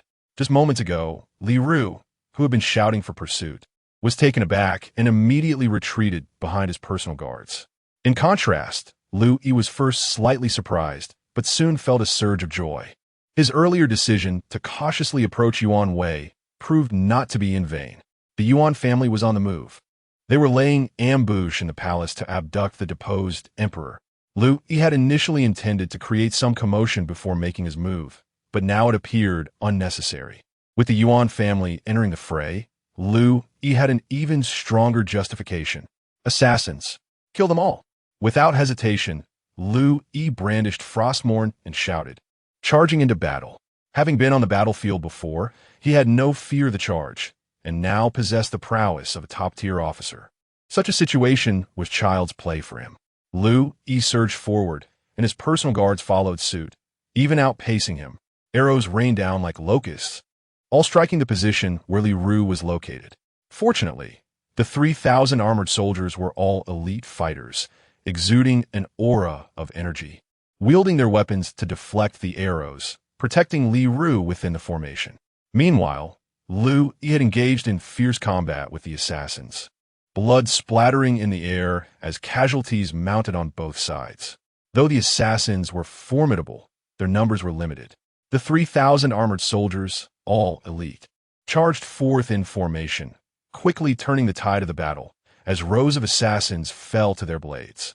Only then did Li Ru breathe a sigh of relief, leaping up to shout, "Do not let the deposed emperor escape." In the distance, Liu Yi heard this and was instantly elated. He turned back to Li Ru and shouted, "Teacher, hold your ground here. I will pursue." With that, he raised his arm and led his 100 personal guards away from the battlefield, soon bursting out of Yong'an Palace. Empress Dowager, he and the young emperor had already fled far, and Liu Yi cared little for their fates. Holding Frostmourne, he shifted his gaze and saw a group of eunuchs quaking in a corner not far away. His eyes lit up. He pointed Frostmourne at the eunuchs and commanded, "The assassins are there. Kill them." One of his guards, clutching a vial of poison, was taken aback and couldn't help but remind him, "General, those are merely ordinary palace maids and eunuchs. The Empress Dowager and the deposed emperor are in another direction." Before he could finish his sentence, Liu Yi spun around and slapped him across the face. "What audacity do you have to question me? If I say they are assassins, then they are assassins. After the blow, Liu Yi then noticed that this guard still clutched the vial of poison, looking aggrieved and seemingly unconvinced. In a fit of rage, Liu Yi drew his sword and struck down the guard, who let out a scream before collapsing lifelessly, the poison vial shattering on the ground. In an instant, the surrounding guards were left in shock, their eyes wide with disbelief as they stared at Liu Yi. He had always been a personable leader, treating his guards neither too kindly nor too harshly. Yet today his temperament had suddenly changed, resorting to violence over a mere disagreement. "What are you staring at?" Liu Yi glared at the guards, his heart ablaze with fury. The matter at hand bears significant weight. He has meticulously plotted for years, all for this very day. Today, he has remained on edge, fearing the slightest misstep. Yet, this guard dares to presume to offer unsolicited opinions, even going so far as to assert that the young emperor and the empress dowager are in another direction. What he demands are loyal soldiers who will obey orders unconditionally, not a band of self-important fools. Anyone who dares to question the commands of this general shall face immediate and irrevocable punishment. Chapter 30. Who dares to be a stumbling block shall meet their demise, establishing authority amidst chaos, executing one as a warning to many. The surrounding loyal soldiers bowed their heads, unwilling to meet Liu Yi's gaze. The air was thick with the scent of blood, mingling with an undercurrent of dread and trepidation. "Have you understood me clearly? I do not wish to witness this situation again." At this command, 100 loyal soldiers knelt down in reverence. Liu Yi cast a glance at the lifeless body on the ground, the metallic scent overwhelming, the deceased's eyes wide open in eternal slumber, their forms shimmering faintly with an ethereal glow. He could not fathom why he was so irritable today, so quick to slay his own men at the slightest provocation. Deep within him, it felt as though a ferocious beast was rampaging and roaring. Perhaps it was the years of influence from Dong Zhuo, or perhaps it was simply his true nature. Liu Yi did not dwell on this matter. Time was of the essence. He had no luxury to ruminate over such trivialities. In these tumultuous times, lives were as expendable as straw dogs. If these loyal soldiers were fated thus, was he any different? With Dong Zhuo wreaking havoc in the capital, the tides of destiny had already begun to unfold. In the ensuing chaos, countless heroes would perish in the turmoil, leaving only the trifecta of Cao Cao, Liu Bei, and Sun Quan to vie for supremacy. As a time traveler, what could he, Liu Yi, possibly achieve, even with the ability to scavenge corpses? What right did he have to contest the world against those ancient monsters? Liu Bei, with the title of imperial uncle, commanded the favor of the people and possessed an extraordinary charisma. Liu Yi himself doubted he could ever reach such heights of humanity. Cao Cao, the cunning hero, emerged only once in millennia. Possessing the advantage of timing, Liu Yi did not believe that being a modern individual would grant him superiority over Cao Cao. And Sun Quan? He appeared the weakest, yet he had cultivated his domain over 3 generations to secure the strategic advantage of Jiangdong. Liu Yi alone could not rely on Dong Zhuo, especially when Dong Zhuo himself was on the brink of ruin. Once Dong Zhuo fell, even if Liu Yi could cleanse his name, what awaited him was the true test against the myriad of warlords. With nothing to his name, contending against those ancient fiends, Liu Yi saw only a 1 in 10 chance of success. However, if he could succeed in this endeavor today, his odds would rise to 3 in 10. Liu Yi had to seize this opportunity, allowing no room for error. Whoever dared to be a stumbling block would meet their end. With this thought, he inhaled deeply, crouched down, and gently closed the eyes of the fallen soldier, casually retrieving an item from the corpse. You have acquired the basic agility technique from the body of Liu Yi's elite soldier.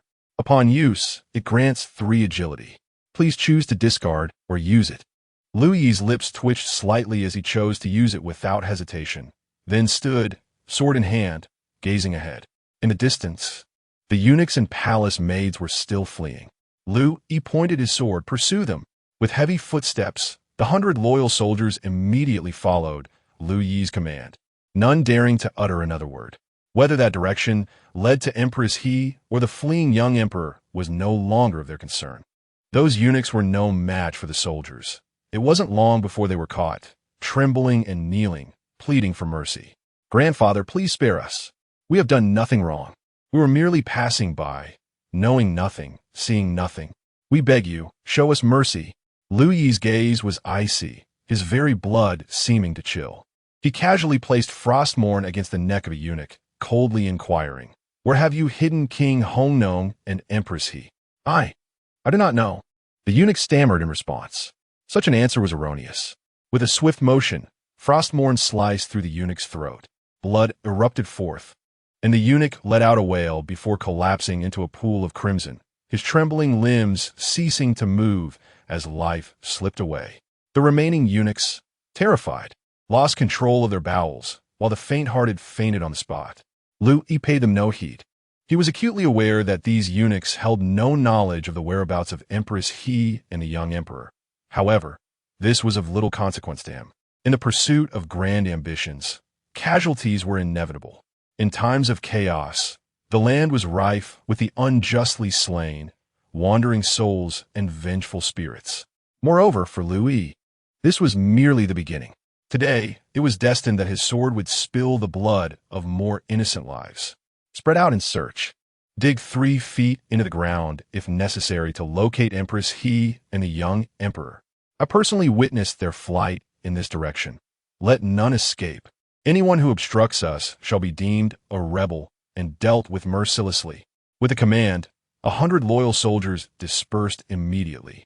Soon, terror-filled screams echoed throughout the palace, mingled with the sound of shattering objects and heart-wrenching cries. In such tumultuous times, soldiers behaved like marauders, and Dong Zhuo's troops were no exception. Every incursion into the city caused utter chaos. Though Liu Yi's soldiers were under orders, they were not virtuous men. Seizing the opportunity, they plundered the palace, knowing that the wealth of the eunuchs within far surpassed that of the impoverished commoners outside. Once the looting commenced, it was relentless. Any who dared resist were swiftly executed as rebels. Liu Yi's expression remained cold, not intervening against his soldiers' pillaging. After all, he too wished to indulge in this lawlessness. His gaze shifted, and he quickly zeroed in on a cluster of buildings. He had familiarized himself with this location upon entering the capital.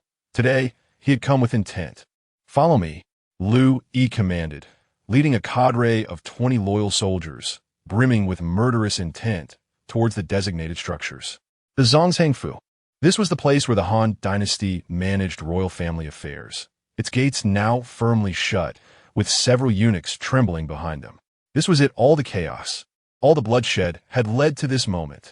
Before arriving, Liu Yi had contemplated countless strategies, yet now, standing before the imposing gates, an indescribable tension and unease gripped him, causing even his hand, which clutched Frostmourne, to tremble uncontrollably. What was I so anxious about? What fear consumed me? Why did my hand shake? At this juncture, there was no turning back. Chaos had been wrought, lives extinguished. It was akin to a concave lens focusing the blazing rays of the sun, amplifying the light to a white-hot intensity, burning with an inevitable fervor.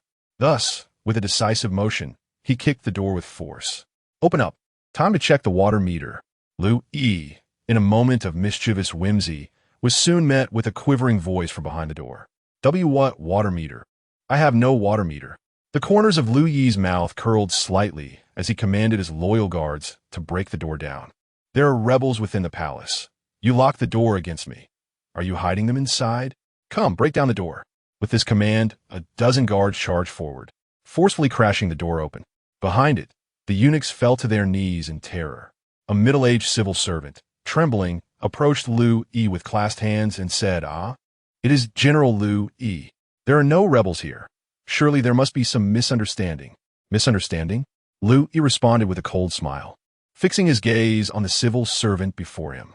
"Zhong Liu Yi, since the second day of my entrance into the palace, I have taken note of you. All for this moment. Not long ago, a multitude of rebels and assassins had infiltrated the palace, abducting Empress He, Prince Hongnong, and concubine Tang. I have pursued them to this very spot, yet their whereabouts remain elusive. Have they sought refuge with you?" What? No one has come here." Liu Yi's face drained of color, his body shaking as he fervently shook his head. He ultimately fell to his knees before Liu Yi. General Liu, I truly have no knowledge of any rebels, nor do I know anything about the Empress or the Prince. I am completely in the dark. Liu Yi chuckled softly, kindly lifting Liu Yi to his feet. Summon everyone from your Zongjing mansion to kneel here. Whether or not rebels are concealed within is not determined by your denial, but rather by my assertion. Do you understand, Zongjing? Chapter 31. I wish to enter the royal genealogy. Liu Yi was smiling. Yet to Liu Yi, that smile appeared devilish. Indeed, General Liu is correct. I shall summon everyone immediately. Liu Yi dared not utter another word and soon gathered over 30 individuals from the Zhongzhangfu in the courtyard. Kneel down, kneel properly. Whoever dares to move shall have their heads severed. Liu Yi left 10 loyal soldiers to guard these individuals and then pulled Liu Yi up, saying with a grin, now, let us search within to see if there are any traitors. A quick search will reveal all. With a wave of his hand, Liu Yi commanded search. A dozen soldiers immediately scattered, rushing into the various rooms of the Zhongzhangfu. Liu Yi, accompanied by Liu Yi and 3 loyal soldiers, entered one of the rooms. Liu Yi trembled with fear. The aura of ruthlessness and the chilling scent of blood emanated from Liu Yi. As a civilian official of the royal court who had only recently survived the 10 Eunuchs' rebellion, he found such scenes unbearable and felt as though he could scarcely breathe beside Liu Yi. General Liu, I assure you, no one has been here.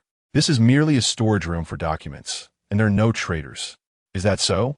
A document storage room is the perfect place to hide someone. Can you guarantee there are no traitors inside? Come, take me there. I shall personally investigate. If there truly are no traitors, I will clear your name. Liu Yi's gaze was unwavering, his tone leaving no room for doubt. Liu Yi dared not utter a single word more and led Liu Yi to the document storage room. The room spanned over 100 square meters, filled with bookshelves stacked with various documents. Liu Yi closed the door, instructed the 3 loyal soldiers to keep an eye on Liu Yi, and pretended to search the surroundings. General Liu, there's no place to hide here. C.I. Liu Yi felt a strange sensation as he watched Liu Yi feign his search. Indeed, Liu Yi walked over to him with a smile. Liu Yi, you are in charge of the royal genealogy. Let me see it. W, what do you want with that? Liu Yi was utterly bewildered. I simply wish to broaden my horizons. Liu Yi replied with a gentle smile, yet the frostmorn in his hand was already poised at Liu Yi's neck. You are to retrieve it. My time is precious, understand? Liu Yi's legs quivered, beads of sweat cascading down his forehead, nearly causing him to falter. I will get it. I will get it. It's merely the royal genealogy. What is there to see? Why does Liu Yi care about such a thing? Liu Yi thought, disregarding his doubts, and quickly produced a genealogy book, handing it to Liu Yi. General, this is it. Liu Yi accepted the genealogy and opened it, browsing through its contents with care. Over the years, he had memorized texts such as the I Ching and the Spring and Autumn Annals, and reading was no longer a challenge for him. In no time at all, Liu Yi found the information he was seeking. Emperor Shaojing fathered 14 sons, among whom the 7th was Liu Sheng, the prince of Zhongshan. Liu Sheng begot Liu Zhan, the Marquis of Luqing. Liu Zhan fathered Liu Ong, the Marquis of Pei. Liu Ong sired Liu Lu, the Marquis of Zhong. Liu Lu had Liu Yan. Liu Yan's offspring was Liu Ying. Liu Ying gave rise to Liu Jian. Liu Jian was the father of Liu Ai. Liu Ai begot Liu Xian. Liu Yin had Liu Shu. Liu Shu fathered Liu Yi. Liu Yi se progenivas Liu Bi. Liu Bi begot Liu Da. Liu Da fathered Liu Bui. Liu Bu he had Liu Hui. Liu Hui's child was Liu Xiong. Liu Xiong begot Liu Hong. And finally, Liu Hong was the father of Liu Bei. As Liu Yi scanned this extensive lineage, his eyes nearly glazed over. Indeed, Liu Bei was a true member of the royal family, not merely boasting of such connections. Liu Yi mused, then turned to Liu Ai, who was responsible for compiling this royal genealogy. The royal genealogy is of utmost importance, and naturally, it is penned by the director of the clan. Liu Ai replied, Did you write it all by yourself? Of course. Liu Ai responded. Very well, fetch me a pen. Liu Yi said with a grin, approaching the desk with the genealogy in hand. Liu Ai was taken aback. What? What do you intend to do? Nothing much. I merely wish for you to inscribe my name within it. I desire to enter the royal family tree, Liu Yi declared with a smile. Liu Bei, bearing the title of royal kin, was addressed as uncle wherever he went, and he could justifiably inherit the throne, a status of immense significance. As a time traveler in this era of the Three Kingdoms, Liu Yi found himself devoid of resources. Fortunately, he bore the surname Liu. Should he accomplish this task, he too could assume the title of uncle, and perhaps even surpass Liu Bei, becoming a grand uncle. Upon hearing this, Liu Yi's expression shifted dramatically. He had never imagined that Liu Yi would seek to enter the royal genealogy, to falsely claim royal lineage. Could there truly be someone audacious enough to attempt such a feat? No, absolutely not. The royal genealogy must not be altered recklessly. He instinctively shook his head. Yet, the next moment, the icy blade of Frostmourne was poised against his throat. I have made it clear, my time is limited, and I have no leisure to indulge in your resistance. Today you shall write it. From henceforth, we shall be allies, and I, Liu Yi, shall ensure your rise to greatness. Refuse, and you shall meet your demise. This cannot be. The royal genealogy cannot be altered at will. As the director of the clan, I cannot fear treachery and modify the family records. If I were to do so, how could I face my ancestors in the afterlife? Liu Yi resolutely shook his head, firmly denying the request. Are you unafraid of death? Liu Yi gazed at Liu Yi in astonishment. Since his arrival in Luoyang, he had been investigating Liu Yi and had never anticipated such courage from him. I fear not, Liu Yi declared proudly, his gaze fiercely fixed upon Liu Yi. Even if you were to kill me, flame me, or pierce me with 1,000 arrows, I would never assist you in altering the genealogy. Oh, Liu Yi suddenly chuckled, leisurely shifting the subject. Which hand do you write with? Of course, my right hand, Liu Yi instinctively replied. Then extend your left hand. Liu Yi's eyes glinted coldly, a menacing aura radiating from him. 3 guards immediately restrained Liu Yi, pinning his left hand upon the table. Frostmourne, as sharp as iron, made quick work of severing fingers. Liu Yi deftly rested Frostmourne upon Liu Yi's left pinky finger, the blade merely grazing his skin, yet it was sufficient to draw blood. Liu Yi exclaimed, nearly losing control of his bladder in fright. As a noble, raised in privilege, he had never encountered such a scene. Though he had no fear of death, convinced that Liu Yi would not slay him, killing him would thwart the writing of the family genealogy, Liu Yi would undoubtedly show no mercy in severing his little finger. Liu Yi had no doubt that Liu Yi could unflinchingly remove all 10 of his fingers. As the saying goes, the fingers are connected to the heart, and the pain of such injuries is beyond what an ordinary person can endure. Liu Yi was no exception. I do not wish for you to suffer 1,000 arrows to the heart. I will simply start by cutting off one of your left fingers, then another. Once I have finished with your left hand, I shall proceed to your 10 toes. What do you think? Liu Yi spoke with a faint smile, though a chilling intent simmered in his eyes, a true cruelty. To Liu Yi, it felt as if Dong Zhuo himself stood before him. Familiar yet ruthless, a presence that instilled dread. In a moment of bewilderment, Liu Yi truly believed that it was not Liu Yi before him, but Dong Zhuo. An indescribable terror surged within him like a tidal wave, and before him appeared ghastly visions of his severed fingers and toes. In an instant, Liu Yi felt his knees, weeping, I will change. Please, do not harm me. I beg you, whatever you wish for me to amend, I shall comply. From now on, I, Liu Yi, will be your dog. I will do as you command. Liu Yi chuckled, sheathing his sword and helping Liu Yi to his feet. With a gentle demeanor, he said, Look, we are family. Let us not speak as strangers. If you assist me with this matter, your affairs will become my own, and I shall ensure you are well taken care of. Trembling with trepidation, Liu Yi wiped the sweat from his brow and nodded, forcing a smile that was more grotesque than tears. General, how shall I amend it? Find a deceased collateral branch within the lineage of the Prince of Jing, and add my name. As for the generation, simply ensure it is one above this individual. Liu Yi pointed, his finger landing precisely on the name Liu Bei. Chapter 32. Let me betray the world this. Liu Yi's eyes widened, and beads of sweat formed on his forehead. This was no mere whim. He was evidently prepared. The audacity to seek lesser branches among the descendants of the Prince of Zhongshan was a most astute choice, as it raised the least suspicion. Should Deng Ai inscribe Liu Yi's name into this lineage today, it is likely that no one would discern any irregularities. Since the time of Emperor Wu of Han, countless royal bloodlines have faded into obscurity. And what of the prolific lineage of the Prince of Zhongshan? To speak of Liu Bei, whom Liu Yi pointed out, had it not been for Liu Yi's indication in the family tree today, Liu Ai would have remained oblivious to the existence of a royal named Liu Bei. Moreover, Liu Bei's grandfather is a direct descendant of the Prince of Zhongshan, yet it was during Liu Bei's grandfather, Liu Xiong's generation, that the noble title was relinquished due to the practice of favoring lesser branches, which still rendered him a figure of some distinction among the royals. Should one delve into another collateral branch, without consulting the family records, one might not even recognize kinship, even after a brawl. Is there an issue? Liu Yi fixed his gaze upon Liu Ai, and though devoid of anger, instilled a sense of trepidation in Liu Ai. No issue, no issue. Liu Ai wiped his brow and began his search, soon uncovering a collateral branch from the generation of Liu Bei's grandfather. This one fits perfectly. Liu Bu Yi, a son of Liu Bu, a lesser branch that has long since fallen into decline.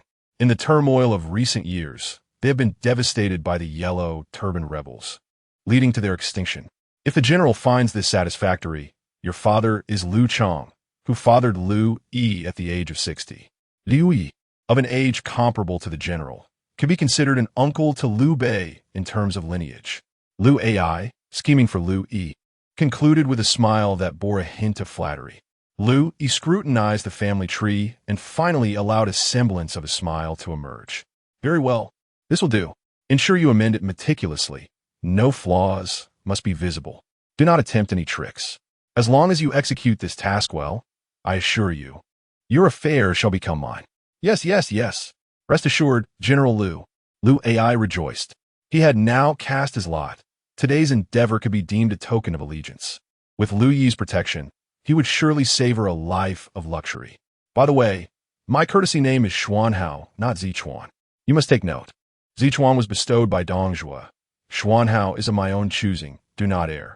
Understood, understood. Liu Ai dared not inquire further. He promptly prepared the ink and, as he wrote, enthusiastically shared with Liu Yi the anti-counterfeiting measures of the royal family tree. Liu Yi was astonished. He had not anticipated that the Han Dynasty had implemented such security features. Indeed, the family tree bore elements akin to watermarks. Had he attempted to alter it himself, or enlisted another, it might have been discovered as fraudulent in the future. Before long, Liu Ai completed the forgery, and Liu Yi's name was inscribed within the annals of the royal family tree. Besides the original, there were 2 copies of the royal family tree that also required modification. Liu Ai knelt deeply, and what Liu Yi had not even considered, Liu Ai proactively brought forth. He subsequently retrieved the copies from a concealed compartment and amended them in turn. Liu Yi marveled. Had it not been for Liu Ai's complete submission, even if he had amended a document today, it would eventually be revealed as a counterfeit.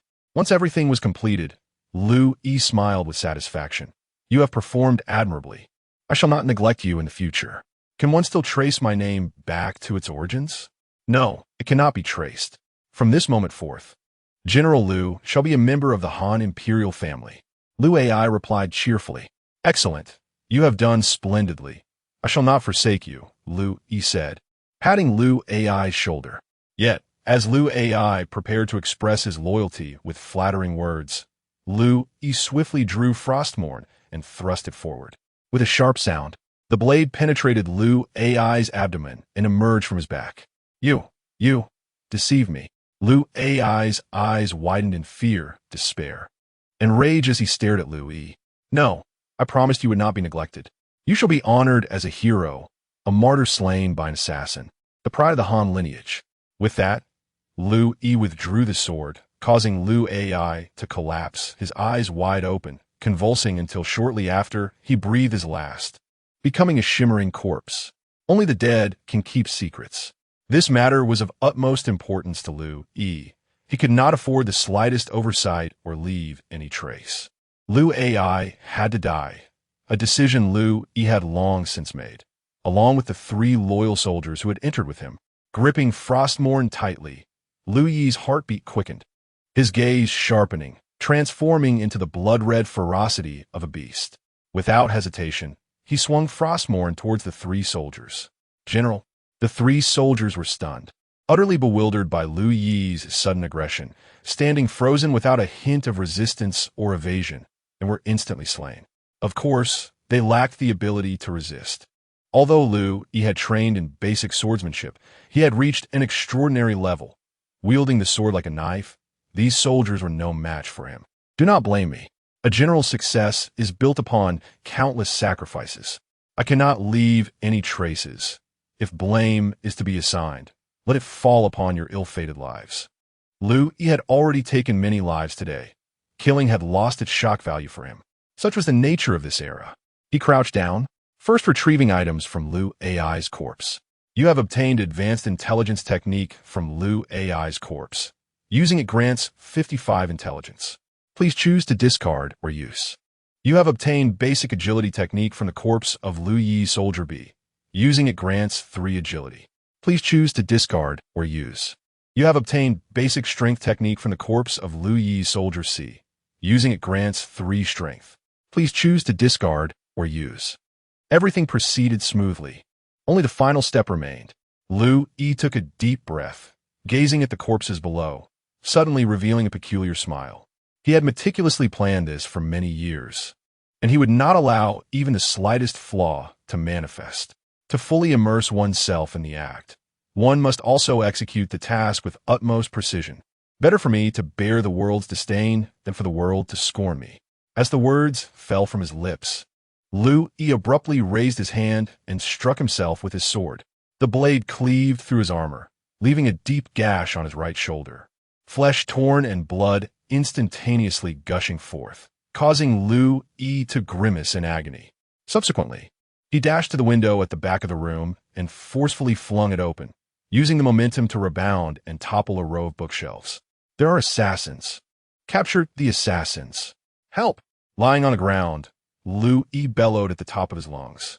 His cries echoed outside, and in an instant, the guard stationed in the courtyard, along with those searching in other rooms, rushed towards the chamber where Liu Yi was situated. Protect the general. Chapter 33. The Emperor's assassination in this courtyard. There lurked an assassin. Could it truly be that an assassin has infiltrated? The officials of the House of Rights and the eunuchs were all utterly bewildered, their faces pale with terror, kneeling motionless upon the ground. Soon, a dozen of Liu Yi's personal guards burst into the archives, only to find Liu Yi lying amidst a pile of books, drenched in blood, sending them into a panic. These guards, sworn to protect Liu Yi, now faced the grim reality of his injury, an unforgivable dereliction of duty that could warrant their execution. "General," they exclaimed in a flurry, attempting to lift Liu Yi, but he forcefully pushed them away, bellowing towards the window. "Why are you all gathered around me? Pursue the assassin. Go!" Without hesitation, the guards leaped through the window in hot pursuit. Moments later, chaos erupted both inside and outside the House of Rights, drawing even other guards, who had been engaged in nearby robberies, into the fray as they rushed forth to hunt down the assassin. The commotion was so grand that it left the nearby eunuchs and palace maids trembling in fear, with everyone in the palace gripped by anxiety. Liu Yi, shielded by several guards, was brought to the courtyard of the House of Rights, where the bodies of Liu Yi and 3 of his guards were subsequently removed. The bloodied corpses were laid before the kneeling officials and eunuchs, intensifying the already tense atmosphere of the courtyard, instilling dread in all present. With his sword in hand, Liu Yi surveyed the 4 lifeless bodies, his heart turned to ice, yet his face was a mask of fury as he roared, "Damnable assassin! Scoundrel! Beast! Liu Yi, my loyal protector, and my 3 guards fell to this villain's treachery. Should I capture the assassin, I shall see him torn to shreds. Bring forth my petition to honor Liu Yi. These 3 guards perished in my service. They deserve a grand burial." Having spoken, Liu Yi turned to the 30 or so officials and eunuchs before him, his gaze sharp as he declared, How dare the House of Rights harbor an assassin? What punishment do you deserve? All 30 individuals trembled, bowing their heads, too fearful to meet Liu Yi's gaze, their spirits nearly shattered. We had no knowledge of this. Please, General, we did not know how the assassin got in. We are innocent. They pleaded. Innocent? Liu Yi's expression hardened, a palpable aura of menace radiating from him. If I discover that any among you are accomplices to this assassin, I will see them brutally punished in vengeance for Liu Yi. The officials and eunuchs, stricken with terror, collapsed to the ground, crying out for mercy. Yet Liu Yi had no intention of executing them. The performance had concluded, and his purpose had been fulfilled. These individuals were to remain as witnesses, and thus he would spare their lives. After simply bandaging his wounds and chastising the eunuchs and officials, Liu Yi departed from the House of Rights. His pursuit of the assassin was not his immediate aim. Instead, he stood at the entrance, listening to the distant sounds of battle, before leading his team to chase after the commotion. By the time Liu Yi arrived, Li Ru had already dispatched the assassins, standing not far from the gates of Yeoman Palace. The ground was strewn with lifeless bodies and blood. Aside from the armored soldiers and the dead warriors, there were also numerous eunuchs, Empress He, the young emperor, and the Tang concubine, all encircled by Li Ru and his men, seemingly locked in a standoff. To his astonishment, despite the protracted delay, the young emperor had yet to be slain. That scoundrel Li Ru, was he resolutely intent on leaving the young emperor for me to kill? The old cur, Liu Yi inwardly cursed, knowing full well that it was not the time to engage in regicide. He immediately slowed his pace, carefully keeping his distance. The ground was littered with glistening corpses, and Liu Yi seized the opportunity to search for the earlier assassin while discreetly observing Li Ru's movements. In the distance, Li Ru was furious. That rascal Liu Yi had previously shown excessive eagerness, claiming he would not refuse anything, and had agreed that Liu Yi would kill the young emperor. However, after leisurely dispatching the dead warriors in Yeoman Palace, he had pursued Liu Yi, only to discover that Empress He and the young emperor were trapped not far from the palace, still very much alive. Liu Yi, who had been leading the chase, was nowhere to be seen, replaced instead by a group of eunuchs and the dead warriors attempting to abduct the empress and the young emperor, locked in a fierce struggle. Li Ru was both enraged and astonished. The anger stemmed from Liu Yi's disappearance, while the astonishment was due to the presence of individuals attempting to abduct the young emperor. Who were these eunuchs aligned with? After a moment's contemplation, Li Ru concealed himself, watching the scene unfold while dispatching men to search for Liu Yi. Did he think he could evade responsibility? Today, the crime of regicide was firmly attached to Liu Yi's name. However, Li Ru had not anticipated that those eunuchs were utterly inept, incapable of matching the prowess of the dozen or so dead warriors. Before Liu Yi could arrive, the eunuchs were on the verge of being slaughtered by the warriors. As it became apparent that Empress He and the others were about to be taken away, Li Ru had no choice but to rush in, engaging in a fierce battle to eliminate the warriors and encircle Empress He and the young emperor. Yet, Liu Yi still had not arrived. Gazing at the young emperor, a veritable hot potato, Li Ru's expression darkened, his mind racing with tumultuous thoughts. The intense atmosphere frightened the young emperor, causing him to tremble and involuntarily inquire, "Li Ru, what are you planning to do?"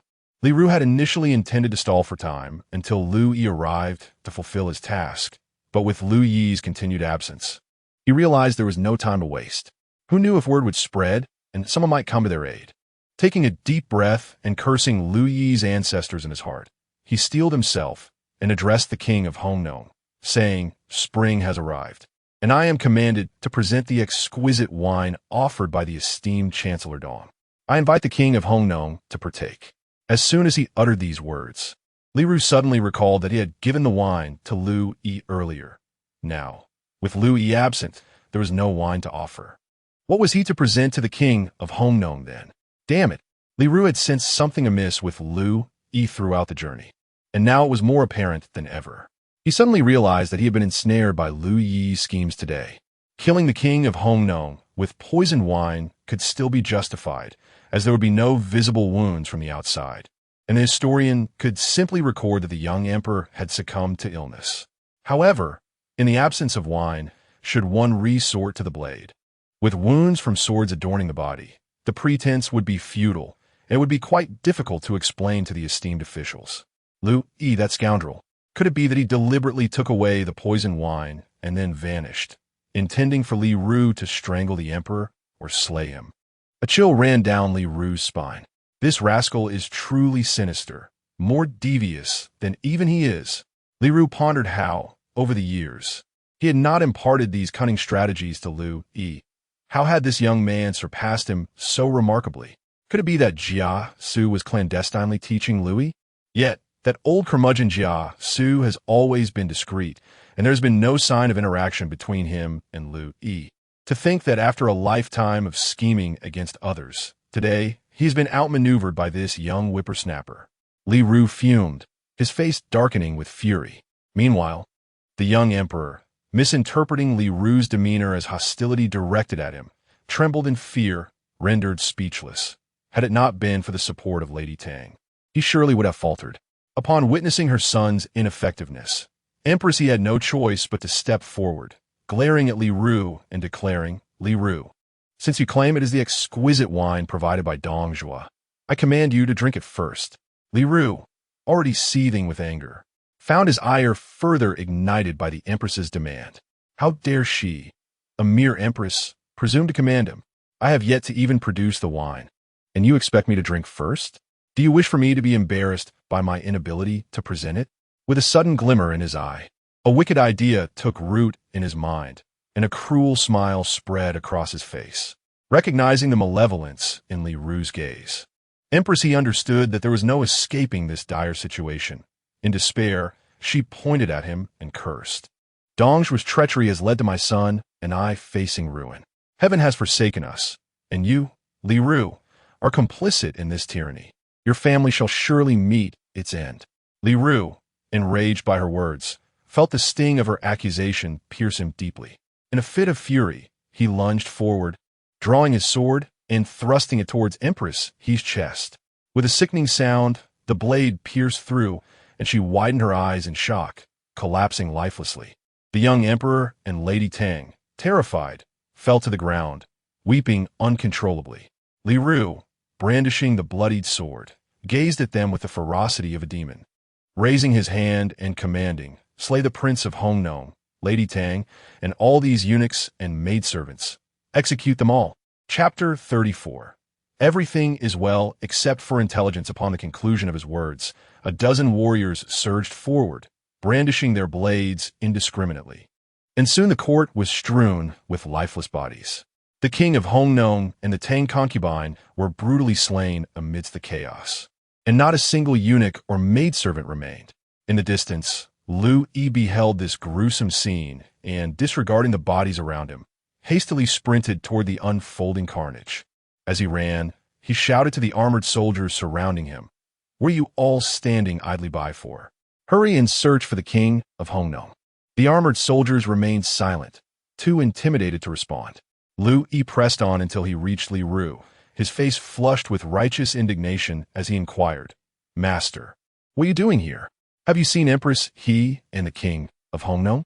I must personally ensure their passage today. Is that so?" Li Ru replied with a cold smirk, his anger palpable. "What are you pretending for? We are all astute individuals here. Is there any need for such charades? Are you not aware of your own pursuit of the king of Hongnon? Your performance is utterly lacking." Li Ru showed no courtesy to Liu Yi, gesturing towards the corpses on the ground and coldly stating, "They're all here, waiting for you. The opportunity has long since passed." Huh? Liu Yi's eyes widened in disbelief, his expression one of regret. "Earlier, I chased after a group of rebels, and in my fervor, I followed them without realizing I was led astray. What a shame. Are none of them missing? They're all accounted for. I pray there are no survivors." With that, Liu Yi rushed forward, rummaging through the bodies as if to verify their identities, but in truth, he sought to scavenge. Among the deceased were the bodies of the empress, the deposed emperor, and the concubine, figures of great significance. Liu Yi was eager to discover what he might glean from them. He hastily knelt beside the nearest body of Empress He, reaching out to touch her. "You have extracted imperial aura from the body of Empress He.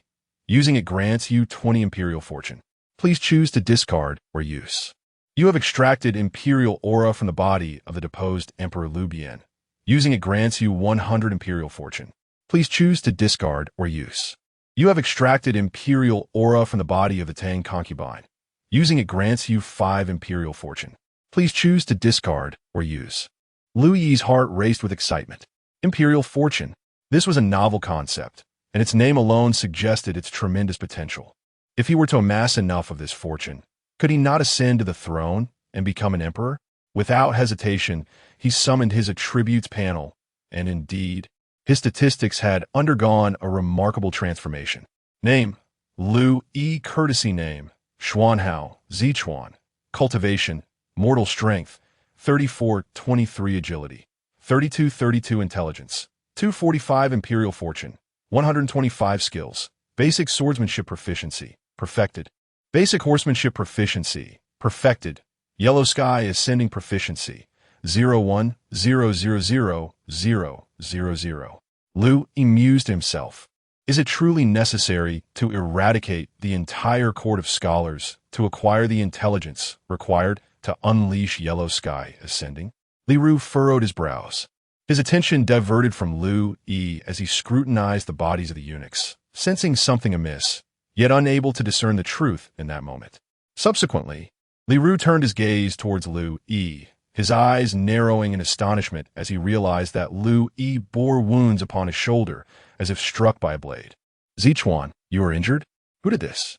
Liu Yi rose, brushing off the dirt from his wound with a smile. Fortunately, my reflexes were quick. It is merely a minor injury. Rebels? Li Ru's eyes shifted towards the corpses of the eunuchs scattered across the ground. Were they eunuchs? It seems so, Liu replied, not wishing to delve deeper into the matter, for he believed that speaking too much could lead to misfortune. However, Li Ru's eyes sparkled with a sinister glee as he remarked, it appears my suspicions were correct. There are indeed those within the palace today who seek to exploit the chaos. It was then that Liu Yi noticed that the numerous eunuch corpses lying on the ground were skilled fighters, armed and dangerous. Curiosity piqued, he inquired, whose subordinates were they? No matter whose they are, today the palace shall be cleansed. Li Ru retorted coldly, before leading the armored troops into a grand purge.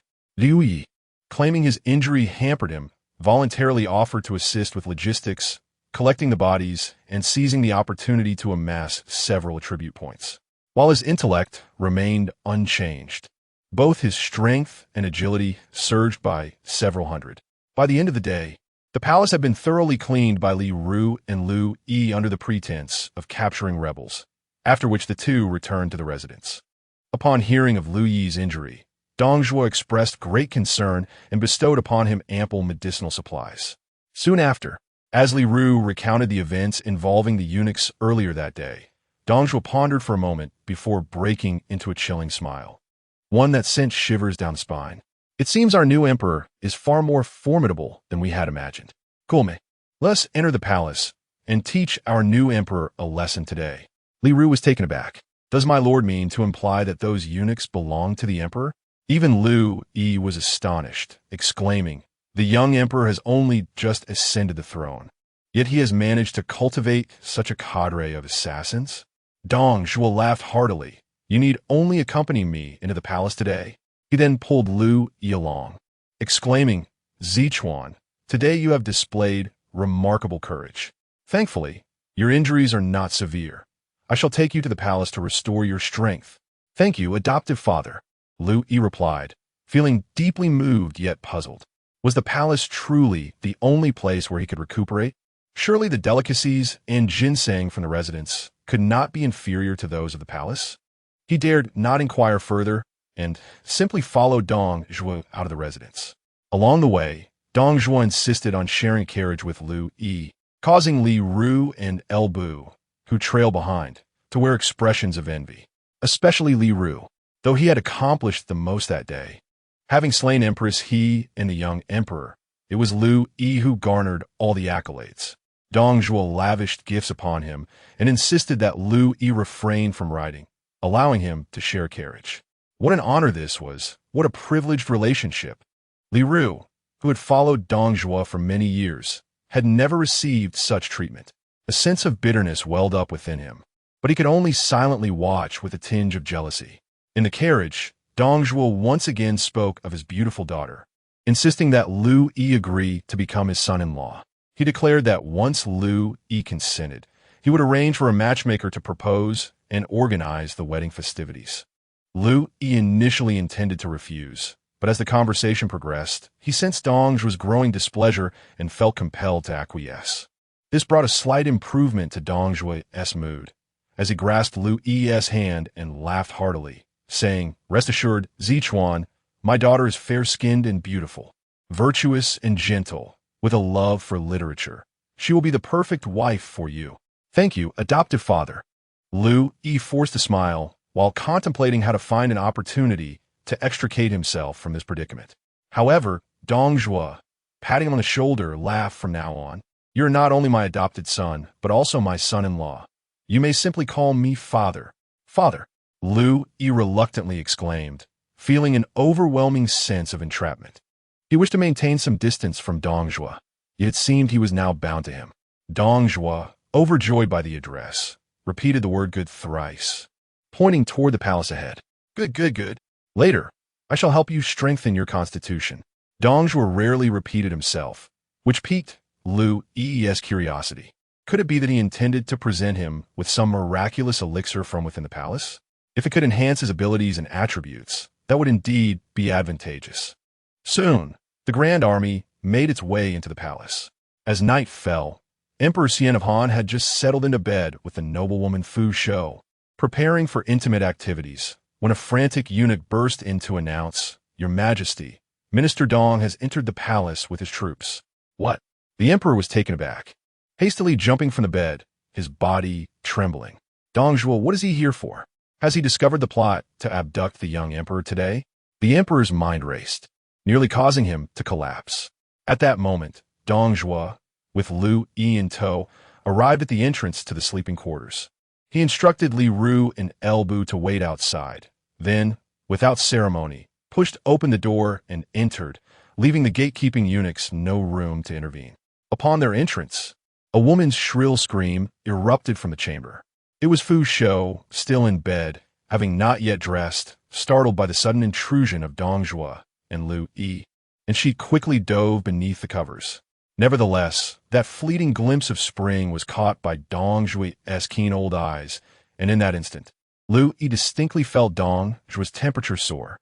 Chapter 35. A lesson for the emperor. This old man, even at such an advanced age, still possesses remarkable reflexes. Liu Yi smirked slightly, then turned his gaze to the figure of Fu Shou on the dragon bed, his eyes widening with surprise. Fu Shou, youthful and exquisite, with flowing hair and fair skin, resembled a startled little white rabbit curled up on the bed, clutching the blanket in an attempt to shield herself. She inadvertently revealed the alluring contours of her collarbone, quickening Liu Yi's heartbeat. Despite having seen many things, he could not help but feel a surge of hormones and quickly averted his gaze. Now, Liu Yi's status had changed. By lineage, he was the granduncle of Emperor Xian of Han, and also that of Fu Shou. It was inappropriate for a granduncle to gaze upon a younger relative in such a manner. The atmosphere in the room became exceedingly awkward. Dong Zhuo remained silent, his eyes fixated on Fu Shou, a lewd smile creeping across his face, nearly causing drool to trickle from the corner of his mouth. Witnessing Dong Zhuo's expression, Emperor Xian felt a mix of anger and terror, summoning his courage to stand before him, stammering, "Prime Minister, your late-night visit. Is there a matter at hand?" Indeed, there was a matter. Only then did Dong Zhuo retract his gaze, looking at Emperor Xian with a benevolent smile. "Today, a grave incident has occurred in the palace. Are you aware, Your Majesty?" Dong Zhuo's smile was exceedingly amiable, reminiscent of a kind old grandfather. However, in the face of this smile, Emperor Xian was engulfed in fear and trepidation, struggling to articulate his thoughts. Like this, Dong Zhuo's smile grew even more benevolent. "Your Majesty is uncertain whether you should know or not." Emperor Xian, not lacking in wit, immediately realized that Dong Zhuo must be privy to all the events, and tonight, he had come to levy accusations. With this thought, Fear surged within Emperor Xian like a tidal wave, his legs trembling, nearly causing him to kneel before Dong Zhuo. Yet, Dong Zhuo did not press further. He stepped forward, advancing toward the dragon bed.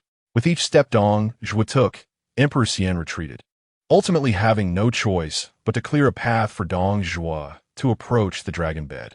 On the bed, the noble Fu Shou trembled, tears pooling in her eyes. As the emperor's consort, she was clad only in a thin blanket, and Dong Zhuo stood before her with such audacity and insolence. What was his intention? Fu Shou felt a mix of anger and fear, casting a pleading glance towards Emperor Xian. However, at that moment, the emperor was on the verge of tears. Today, Dong Zhuo had executed the young emperor and the empress dowager, who could guarantee that he would not do the same to him. Fu Shou looked at him, and he could only turn his gaze elsewhere, feigning ignorance while allowing Dong Zhuo to leer at Fu Shou with unabashed desire. Dong Zhuo gazed at Fu Shou with greedy, lewd eyes for what felt like an eternity before finally diverting his attention back to Emperor Xian, smiling as he spoke.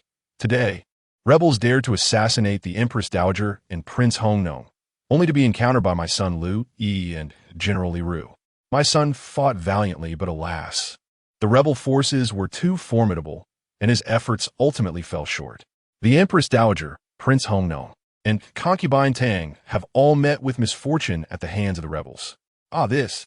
Emperor Xian's heart raced with anxiety. How could he not know? Today, Yuan Wei and Wang Yun's men were on the verge of rescuing Empress He and Prince Hongnong. The elderly eunuch in charge remarked that it seemed Liu Yi had deliberately allowed the empress and the young emperor to escape, choosing not to pursue them. It was his eunuch who rushed forward to intercept Empress He and the young emperor, ultimately allowing Li Ru to succeed. But could he truly voice such thoughts? Emperor Xian of Han dared not respond, opting instead to shift the conversation. He turned to Liu Yi, an idea striking him, and mustering his courage, declared, General Liu Yi, in his efforts to protect the Empress and Prince Hongnong, has been injured by the villains. He is without blame, yet deserves commendation. Grant him a reward of 1,000 gold pieces and bestow upon him the title of Marquis of Sisui. Liu Yi was taken aback. He had not anticipated being granted a marquisate so easily, especially as the Marquis of Sisui. What was Liu Xia implying? Was this meager achievement worthy of such an honor? Moreover, could this truly be considered an accomplishment? Liu Yi felt bewildered, instinctively glancing at Dong Zhuo. Dong Zhuo seemed to discern Emperor Xian's apprehensions and smiled at Liu Yi, saying, My son, why do you not express your gratitude? Only then did Liu Yi bow to Liu Xia, saying, I thank your majesty for your great grace. Emperor Xian merely nodded, not daring to say more. Dong Zhuo continued, Although we have eradicated the traitors, there remain remnants within the palace. I fear these factions may pose a threat to your majesty. I implore you to relocate to a safer residence this evening. This, Prime Minister. Emperor Xian found himself at a loss for words. However, before he could finish, Dong Zhuo interrupted, I beseech your majesty to move to the alternate residence. Emperor Xian instinctively stepped back, momentarily paralyzed. Dong Zhuo snorted coldly and commanded, My son, escort his majesty to the alternate residence and ensure his safety. Liu Yi nodded and gestured for Emperor Xian to proceed. Your majesty, please. Emperor Xian panicked. This was his sleeping quarters, the emperor's domain, and most importantly, the noble Fu Shou was still on that very bed. Prime Minister, I wish to. Emperor Xian glanced at Fu Shou, wanting to take her along. Yet, before he could articulate his thoughts, Dong Zhuo's expression darkened, his eyes fierce, and his voice venomous. Your majesty, this place is perilous. I implore you to move to the alternate residence. This. Emperor Xian recoiled, feeling as though a ferocious tiger loomed before him, instilling a deep sense of dread. Today, Dong Zhuo had undoubtedly learned the eunuch's actions, and he was seizing the opportunity to unleash his fury. Emperor Xian trembled with guilt, scarcely daring to meet Dong Zhuo's gaze. Yet, to leave like this was unbearable. He stammered, paralyzed in place, unable to speak. Dong Zhuo's eyes narrowed and turned to Liu Yi, intently stating, My son, what are you waiting for? Why do you not escort the emperor to the alternate residence for rest? That look made Liu Yi's heart skip a beat. He quickly seized Emperor Xian's arm. Your Majesty. Please. But, I. Emperor Xian looked toward Fu Shou, wanted to say something, but Liu Yi had already forcefully pulled him outside the room. Liu Yi was uncertain of Dong Zhuo's intentions, but it was clear that Dong Zhuo had been angered by his earlier gaze. Throughout his time, following Dong Zhuo, he had never witnessed such ire directed at him before. This was indeed the first time. Could it be that the actions I undertook today have revealed flaws to Dong Zhuo? That seems implausible. Liu Yi believed he executed that task flawlessly, even eliminating the loyal guards who were privy to the truth. How could Dong Zhuo possibly discern any shortcomings? Yet, what incited Dong Zhuo's fury? Was it my moment of hesitation in executing orders? That shouldn't be the case.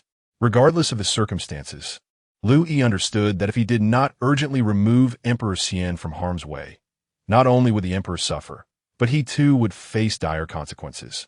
Your Majesty.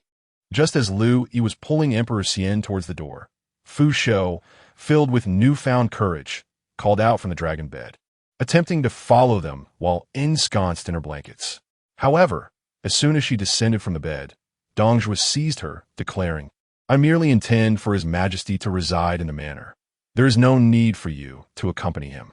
With that, he unceremoniously lifted Fu Shou and tossed her back onto the dragon bed. Fu Shou gasped in fright, curling up on the bed, trembling. Upon witnessing this scene, Emperor Xian instinctively attempted to rush back, only to be firmly restrained by Liu Yi. Your Majesty, we must go. Liu Yi's gaze was frigid, his frustration palpable, not directed at Emperor Xian, but rather at Dong Zhuo. This lecherous old man truly had no boundaries.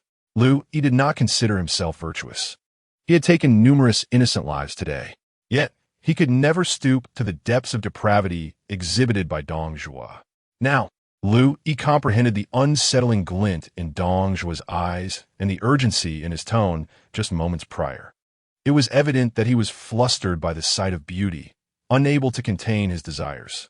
No wonder in history, Dong Zhuo and Elbu fell out over a woman. There was indeed a reason for such strife. He would not hesitate to pursue even the emperor's consort. However, this was hardly surprising. Liu Yi recalled the accounts of the Three Kingdoms, which chronicled how Dong Zhuo, after murdering Emperor Sha and his Empress Dowager, spent his nights within the palace, continuously swapping out palace maids for his carnal pleasures.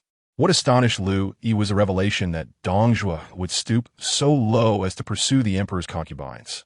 Truly, he was a despicable villain, a quintessential antagonist, explaining his notorious legacy throughout history. Liu Yi aspired merely to emulate Cao Cao. He recognized that Dong Zhuo was an individual to be avoided, one whose methods were beyond his moral compass. Yet, Liu Yi found himself in a predicament, with Li Ru and Elbu lurking with malicious intent. He felt powerless, with his only recourse being to extricate Emperor Xian from the perilous situation. As Liu Yi escorted Emperor Xian out of the room, he caught a glimpse of Dong Zhuo lunging toward the dragon bed, followed by the harrowing sounds of Fu Shou's terrified cries and struggles. Chapter 36. Is Liu Yi truly a loyal minister? The eyes of Emperor Xian of Han were red, and he emitted a low growl akin to that of a wild beast. He yearned to rush back, yet no matter how hard he struggled, he could not break free from Liu Yi's grasp. Liu Yi held on firmly yet cautiously, ensuring he did not harm the emperor while drawing him outward. He was well aware of the activities transpiring within the chamber. He found them distasteful and intolerable, but what could be done? What change could Emperor Xian effect by returning? The tides of the world are not easily altered by any one individual. Liu Yi had contemplated murder and the alteration of history, yet all his attempts had ended in failure. Moreover, as a puppet emperor of a fallen dynasty, he was incapable of safeguarding the realm or even his own women, let alone protect himself. Li Ru and Elbu stood at the entrance, both casting disdainful glances at Liu Yi as he pulled the emperor outside, their expressions laden with unspoken sentiments. They had both overheard the moment when Emperor Xian conferred a title upon Liu Yi. Elbu refrained from further comment, recognizing that he had not engaged in any deeds that day and that Liu Yi had arrived first, thus holding a higher status. He felt indifferent, albeit with a tinge of envy. In contrast, Liu was seething with jealousy. He had toiled through the grimy and arduous tasks, while Liu Yi had merely sustained a superficial wound during a reckless escapade, and now he was being honored with a title alongside Dong Zhuo. Liu felt a deep sense of injustice, unable to vent his ire toward Dong Zhuo, and thus he directed his frustration toward Liu Yi. As Liu Yi emerged with Emperor Xian, Liu's eyes, sharp as a hawk's, fixated on him, as if he wished to devour Liu Yi whole. Liu Yi instantly sensed that piercing gaze, but chose not to engage in conversation. What could Liu do? Had he not sought Liu Yi's demise from their very first encounter? Yet here they were. As Liu Yi passed by, he offered Liu a smile, regarding him as merely a walking repository of intelligence, destined to become an asset to Liu Yi in due course. Liu snorted in disdain, refusing to meet Liu Yi's gaze and instead directing his attention elsewhere. Liu Yi smiled faintly, withdrawing his gaze as he strode away with Emperor Xian. Soon, they arrived at a secluded villa, heavily guarded by soldiers, making it virtually impossible for even a fly to escape. Liu Yi held Emperor Xian's hand until they reached the door, then released him. As he contemplated his plans, Liu Yi intended to exchange a few courteous words, subtly indicating that he too was compelled by circumstance, hoping to convey to Emperor Xian that he was not aligned with Dong Zhuo. However, the emperor immediately attempted to rush outside. Liu Yi swiftly pulled him back, furrowing his brow and exclaiming, "What do you intend to do? Let me go! Let me go!" Emperor Xian roared like a beast, struggling fiercely. Liu Yi nearly chuckled aloud. This man was hardly formidable. He had not dared to utter a word in Dong Zhuo's presence. And now, beyond the gates, he had not fought back, but passively allowed Liu Yi to lead him to the villa. Now, in the secluded courtyard, surrounded by hundreds of warriors guarding the perimeter, escape has become impossible. Yet this man erupts in fury, bellowing to return and rescue someone. Truly, there are times to be timid and times to perform. If an individual of limited intellect and experience were present, they might indeed be deceived by Emperor Xian of Han. Nevertheless, he is the emperor, and Liu Yi refrains from directly exposing the truth, instead advising, "Your Majesty, endure for a moment to attain tranquility. Take a step back to see the vastness ahead." Endure? Endure. How can you expect me to endure? That is my concubine, my woman, not yours. Emperor Xian, either hoarse from shouting or overwhelmed with emotion, seems to be in a state of frantic rage, though his voice remains low. As he speaks, he attempts to rush outside once more, and Liu Yi must intervene to restrain him again. "Release me." The emperor struggles fiercely. Were it not for the necessity of having this emperor acknowledge his own lineage as a granduncle in the future, Liu Yi would have been tempted to deliver a few sharp slaps to this man. After some contemplation, Liu Yi suddenly devises a plan, forcibly pulling Emperor Xian deeper into the interior of the house. He presses him against the wall, adopting a demeanor akin to a domineering CEO, and whispers into the emperor's ear, "Your Majesty." A momentary lack of patience can disrupt grand plans. In your current state of irrationality, only you will suffer defeat. Others relish seeing you like this. Do you comprehend how you appear at this moment? What do you mean by that? Emperor Xian instinctively inquires. Liu Yi takes a deep breath, ensuring no one is eavesdropping, before quietly and intently stating, "You were the visage of defeat. Do you still resemble an emperor? An emperor must remain unperturbed even when faced with calamity, capable of bending and enduring. If you allow your anger to consume you, how will you secure your reign? Rise to power or seek vengeance? I recall a time when you exhibited courage and understanding. How have you fallen to this pitiful state?" Upon hearing these words, Emperor Xian is momentarily stunned, gazing blankly at Liu Yi, scarcely able to believe such sentiments could be uttered by him. What do these words signify? Are they Liu Yi's own thoughts, or are they dictated by Dong Zhuo? Does Liu Yi harbor loyalty to the Han Dynasty? Or is he merely a pawn in Dong Zhuo's manipulative game, testing and extorting him? The emperor's mind races, recalling the intelligence reported by the old eunuch earlier that day, suggesting Liu Yi had deliberately misdirected his pursuit of the Empress Dowager and the young emperor, allowing them to escape. Could it be that Liu Yi is indeed a loyal minister? Yet, Is he not Dong Zhuo's adopted son, a prominent sycophant among his ranks? Emperor Xian's thoughts are a tangled mess. He struggles to trust Liu Yi's words, terrified of speaking recklessly in his presence. However, despite his inner turmoil, he cannot deny the validity of Liu Yi's counsel. What good does anger serve? Can rage vanquish Dong Zhuo? Can it restore the Han Dynasty? Even if Liu Yi were to release him, he could not break free from his courtyard.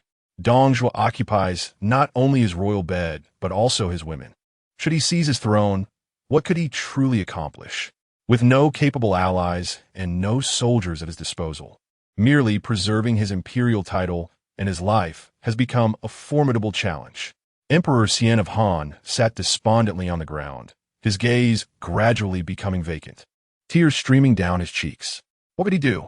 He felt utterly powerless, engulfed by despair and anguish. Burying his head in his knees, he began to weep softly. Liu Yi stood nearby, silent, knowing that all that needed to be said had been spoken. There was no room for further discourse. The emperor had to find his own understanding. To say more would only risk revealing vulnerabilities and inciting trouble. Moreover, Liu Yi harbored a subtle suspicion that his actions today had exposed a flaw which Dong Zhuo might have seized upon, perhaps even testing him in the process. That old rascal, Liu Yi silently cursed, using this moment to reflect on the day's events. Upon consideration, the only apparent lapse occurred when he pursued Empress He and the young emperor out of Yeoman Palace, ultimately losing track of them, a situation indeed hard to justify. However, it was not a grave error. After all, he was still but a youth, embarking on such endeavors for the first time. It was only natural to make mistakes in pursuit. The two remained in their respective positions, one standing and the other crouched, unaware of how much time had passed. Eventually, the emperor ceased his weeping as a young soldier approached, whispering something in Liu Yi's ear. Liu Yi frowned. Dong Zhuo summoned him, requesting his presence to recuperate. Had this been before, Liu Yi would have eagerly complied. Yet now, an unsettling sense of uncertainty gripped him. He feared that Dong Zhuo might have uncovered his secret and was seeking to test him. After all, the treasures of the prime minister's residence far surpassed those of the imperial palace, making the need for recuperation in the palace illogical. Both in sentiment and reason, it felt amiss. Something unusual was undoubtedly afoot. What Dong Zhuo referred to as recuperation might hold hidden implications. Yet, Liu Yi could neither refuse nor concoct an excuse to avoid the summons, for that would surely reveal his apprehension. Whatever the case, one must face the consequences boldly. Having chosen this path, he would march forward without hesitation. Liu Yi adjusted his attire and addressed the young soldier. Ensure the emperor's safety, remain vigilant, and do not stray from his side, understood? Yes, replied the soldier, kneeling in compliance. Liu Yi cast a meaningful glance at Emperor Xian before striding purposefully toward the palace. Chapter 37. Nourishing the body, the palace of repose was not far from the departing chambers. Upon Liu Yi's arrival, he found Dong Zhuo contentedly standing at the door, indulging in wine. From within, faint sounds of a woman weeping could be discerned, presumably the lamentations of Fu Shou. Her cries were heart-wrenching and sorrowful. Yet, contrary to the expected reaction, Dong Zhuo reveled in the sound of her tears, deriving a peculiar sense of conquest from it. Not only Dong Zhuo, but also Li Ru and El Bu, who stood at the entrance, were listening intently, their faces betraying an indescribable mixture of amusement and desire. A flicker of disdain crossed Liu Yi's eyes as he reassessed Dong Zhuo. In the past, while following him, Liu Yi had sometimes perceived Dong Zhuo in a more favorable light, convinced that the tales of his brutality were exaggerated by later historians. However, upon entering Luoyang, Liu Yi observed a palpable transformation in Dong Zhuo. Initially, there were acts of pillaging and the suffering of the populace, followed by coercion of ministers and the assassination of the emperor. Yet, Liu Yi found nothing particularly remarkable in these actions. In this era, the line between soldiers and bandits was often blurred. How many factions could claim to have never wronged the common folk? In the annals of true history, figures like Cao Cao had been known to slaughter cities, while even Liu Bei, in times of desperation, resorted to cannibalism. As for the political machinations involving coercion and regicide, these were merely the ruthless dynamics of power. Each participant was subject to fate, and had Liu Yi been in Dong Zhuo's position, he might have acted similarly. For in such a game, it was either one's life or another's that must be forfeited. Even the benevolent Liu Bei had forcefully seized the western territories. However, the events of today had crossed a line for Liu Yi. As a victor, one might relish the spoils of success and employ any means necessary to achieve victory. Yet the act of violating the wives and daughters of others purely for carnal gratification was not only unbecoming of a man of honor, but also beneath even the basest of individuals, truly bestial. Was this the true nature of Dong Zhuo? In the past, Liu Yi had failed to see it, perhaps blinded by the allure of power. When one ascends to such heights, the inner beast, long restrained, is set free, revealing one's true character. Humanity, Liu Yi lamented. Once he had thought Dong Zhuo a decent fellow, and when the time came to confront him, he might have hesitated, feeling a pang of guilt. But now, it seemed he had worried needlessly. Dong Zhuo deserved his fate. History's harsh judgment of him was not unfounded. Fortunately, Liu Yi had long since established a clear boundary with Dong Zhuo, though in retrospect, that boundary appeared rather thin. As he approached the entrance to the Palace of Repose, Dong Zhuo greeted him with a jovial smile. "Come, my son, let me take you to replenish your vitality." The words jolted Liu Yi from his reverie, leaving him momentarily unsettled. Yet he quickly regained his composure, responding with feigned cheer. "Thank you, foster father." What was this foster father nonsense? You should simply address him as father. Dong Zhuo chuckled heartily, evidently in high spirits. He waved dismissively to Li Ru and Elbu. "When you, Feng Xian, do as you please. There is no need to linger here with me." "Understood." Li Ru and Elbu replied eagerly, promptly departing. As for their intentions, Liu Yi could easily guess with the slightest hint of intuition. Yet, such matters were of no concern to him. He felt a pressing need to ensure his own safety amidst the unfolding chaos. Dong Zhuo led him to recuperate. What exactly was he trying to ascertain?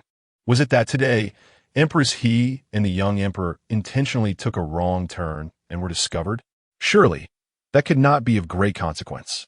Liu Yi pondered deeply, and soon he arrived at a modest courtyard with Dong Zhuo.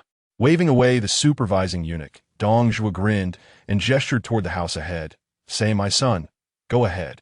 I have already prepared everything for you. Indulge yourself and restore your health." Suddenly, Liu Yi felt a tremor of unease. The courtyard appeared rather pleasant, yet the interior was dimly lit, exuding an air of desolation. Dong Zhuo instructed him to enter the room alone. What was the intent behind this? Surely, if the aim was to eliminate him, it would not require such elaborate machinations. Was there some other sinister plot at play? "Thank you, father." Liu Yi's heart raced, but he managed to maintain a cheerful facade as he approached the room. With each step, his heartbeat quickened, as if 500 assassins lay in wait within, ready to strike him down the moment he crossed the threshold. Despite having traversed this world for some time, he had never felt such trepidation, even amidst the chaos of battle.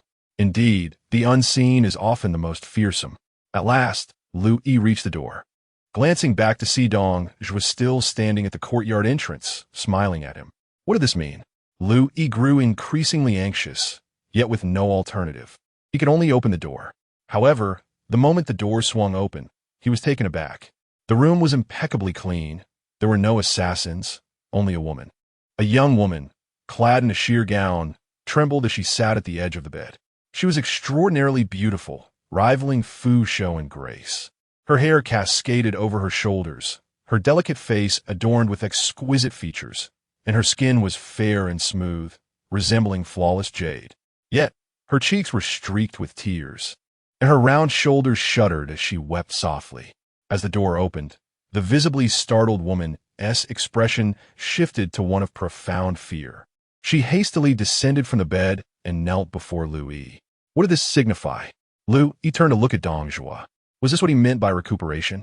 Dong Zhuo, with a jovial wave of his hand, urged Liu Yi to enter. Caught in a dilemma, Liu Yi hesitated. Had not Dong Zhuo previously mentioned marrying off his daughter? Surely, this woman could not be his daughter. Was this some sort of test? Or had his future father-in-law brought him to a brothel? Go on, this is a reward from your father. Feel free to indulge, Dong Zhuo insisted, sensing Liu Yi's hesitation. So, this was truly the means of recuperation? Liu Yi felt a wave of embarrassment, but had no choice but to step inside and close the door behind him. Instantly, the room fell silent, save for the rapid beating of the woman's heart and her soft sobs echoing in the stillness. Liu Yi stood at the door for a moment, only to discover that Dong Zhuo had not departed. Instead, he had taken a chair in the courtyard and sat down, leisurely drinking. This was an overt form of surveillance. Was Dong Zhuo attempting to ensnare him in this web? Recalling the expressions of Li Ru and Elbu as they had departed, Liu Yi felt a dawning realization. However, this was a path he could not tread, nor did he wish to. Having done so, was he not akin to a beast like Dong Zhuo? This was a direct challenge to Liu Yi's limits. Furrowing his brow, Liu Yi slowly approached the bedside, contemplating how to resolve this matter. Yet, the woman unexpectedly rose, her delicate hand reaching for his waist. "What are you doing?" Liu Yi instinctively sidestepped, feeling a twinge of panic. In 2 lifetimes, Liu Yi had devoted himself to study and work. His family was not affluent, and he had never experienced romance, let alone touched a woman's hand. In this life, his sole focus had been on survival and strength, dedicating himself to scholarly pursuits and martial training, without ever considering women. This was the first time he found himself alone with a beautiful woman, and the sudden advance from a stranger left him genuinely startled. However, his reaction only frightened the woman, who promptly knelt and sobbed, I am here to serve the general. I do not require your service." Liu Yi replied, a hint of irritation creeping into his voice. "Then please, let the general take my life. I implore you." The woman looked up, her tear-streaked face pleading with Liu Yi. She was indeed a beautiful woman, even in her sorrow. Liu Yi's heart softened instantly. "Why would I wish to kill you? Is it not better to live? If I cannot serve the general well tonight, I shall not see the dawn," she wept. While Liu Yi turned his gaze towards the window, Dong Zhuo sat in the courtyard, drinking, clearly monitoring the situation. What was his intention? Did he wish to ascertain whether Liu Yi and he were of the same ilk? "Who are you?" Liu Yi redirected his attention to the woman, his tone softening. "I am the princess of eternity," she replied, gently lowering her skirt, revealing her alabaster shoulder and prominent collarbone, slowly unveiling herself to Liu Yi's gaze. In an instant, the atmosphere in the room seemed to grow palpably heated. Chapter 38. Will the general come again tonight? Princess Wanyan? To his utter astonishment, Liu Yi realized that she was, in fact, a princess, sister to Emperor Xian of Han. How could it be that Dong Zhuo would spend the night with the emperor's wife only to summon him to the bed of the emperor's sister? This was undoubtedly a treacherous trap. Liu Yi swiftly pressed down on the hand of Princess Wanyan, pulling her skirt upwards. Regardless of whether it was a trap or not, Liu Yi had no intention of falling into it. "General," Princess Wanyan was taken aback, unable to comprehend Liu Yi's actions. She considered herself a beauty. How could a man remain unmoved in such a situation? "Lower your voice." Liu Yi glanced out the window before extinguishing the candle. The room was immediately shrouded in darkness. "Get on the bed," Liu Yi commanded softly as he perched on the edge of the bed. To her surprise, the princess felt a sense of relief. It was not that the man was indifferent, but rather that he preferred to take the initiative, expecting her to undress herself. Biting her lip, she suddenly felt a surge of anxiety, her heart racing uncontrollably. Despite her earlier boldness, the impending reality filled her with trepidation and sorrow. This man was a rogue, a villain, a criminal against the Han Dynasty. Yet, as a princess of the Han, she could only submit to such degradation. But what choice did she have for her survival? Trembling, she lay on the bed, eyes shut, biting her lip, her body tense as she awaited the moment to come. In the darkness, Liu Yi's eyes shone brightly. Though visibility was limited, he could vaguely see Princess Wanyan lying on the bed with her eyes closed. Tears streaming down her cheeks, glistening against her beautiful visage, evoking a deep sense of sorrow. This was the lament of a fallen princess. She, who should have been exalted, now bore no difference from a wretched insect in the storm. Perhaps her fate would be worse than that of an ordinary citizen in the end. Liu Yi lamented quietly. Without a nation or a home, what did it matter if one were an emperor, empress, or princess? He remained seated on the bed, choosing not to approach her, his right hand gripping the edge of the bed.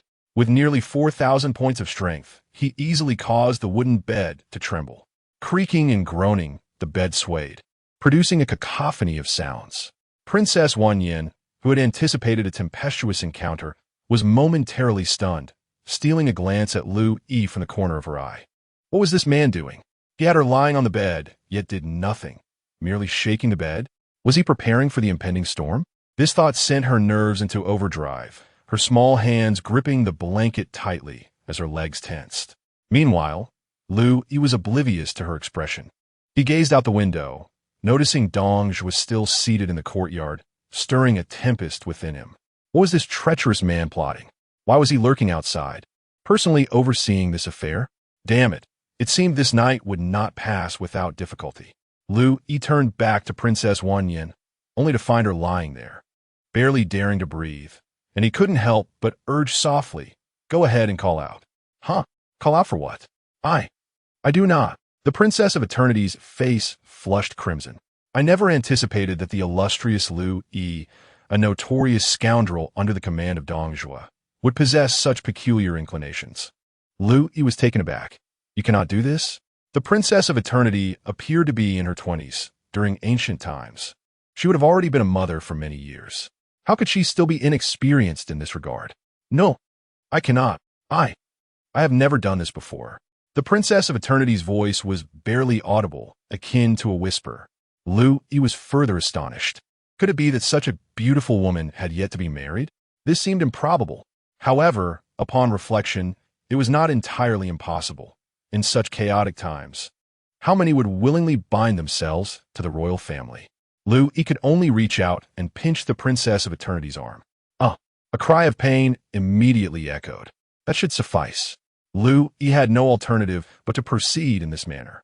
Thus, the creaking of the wooden bed and the intermittent cries of the Princess of Eternity reverberated through the air.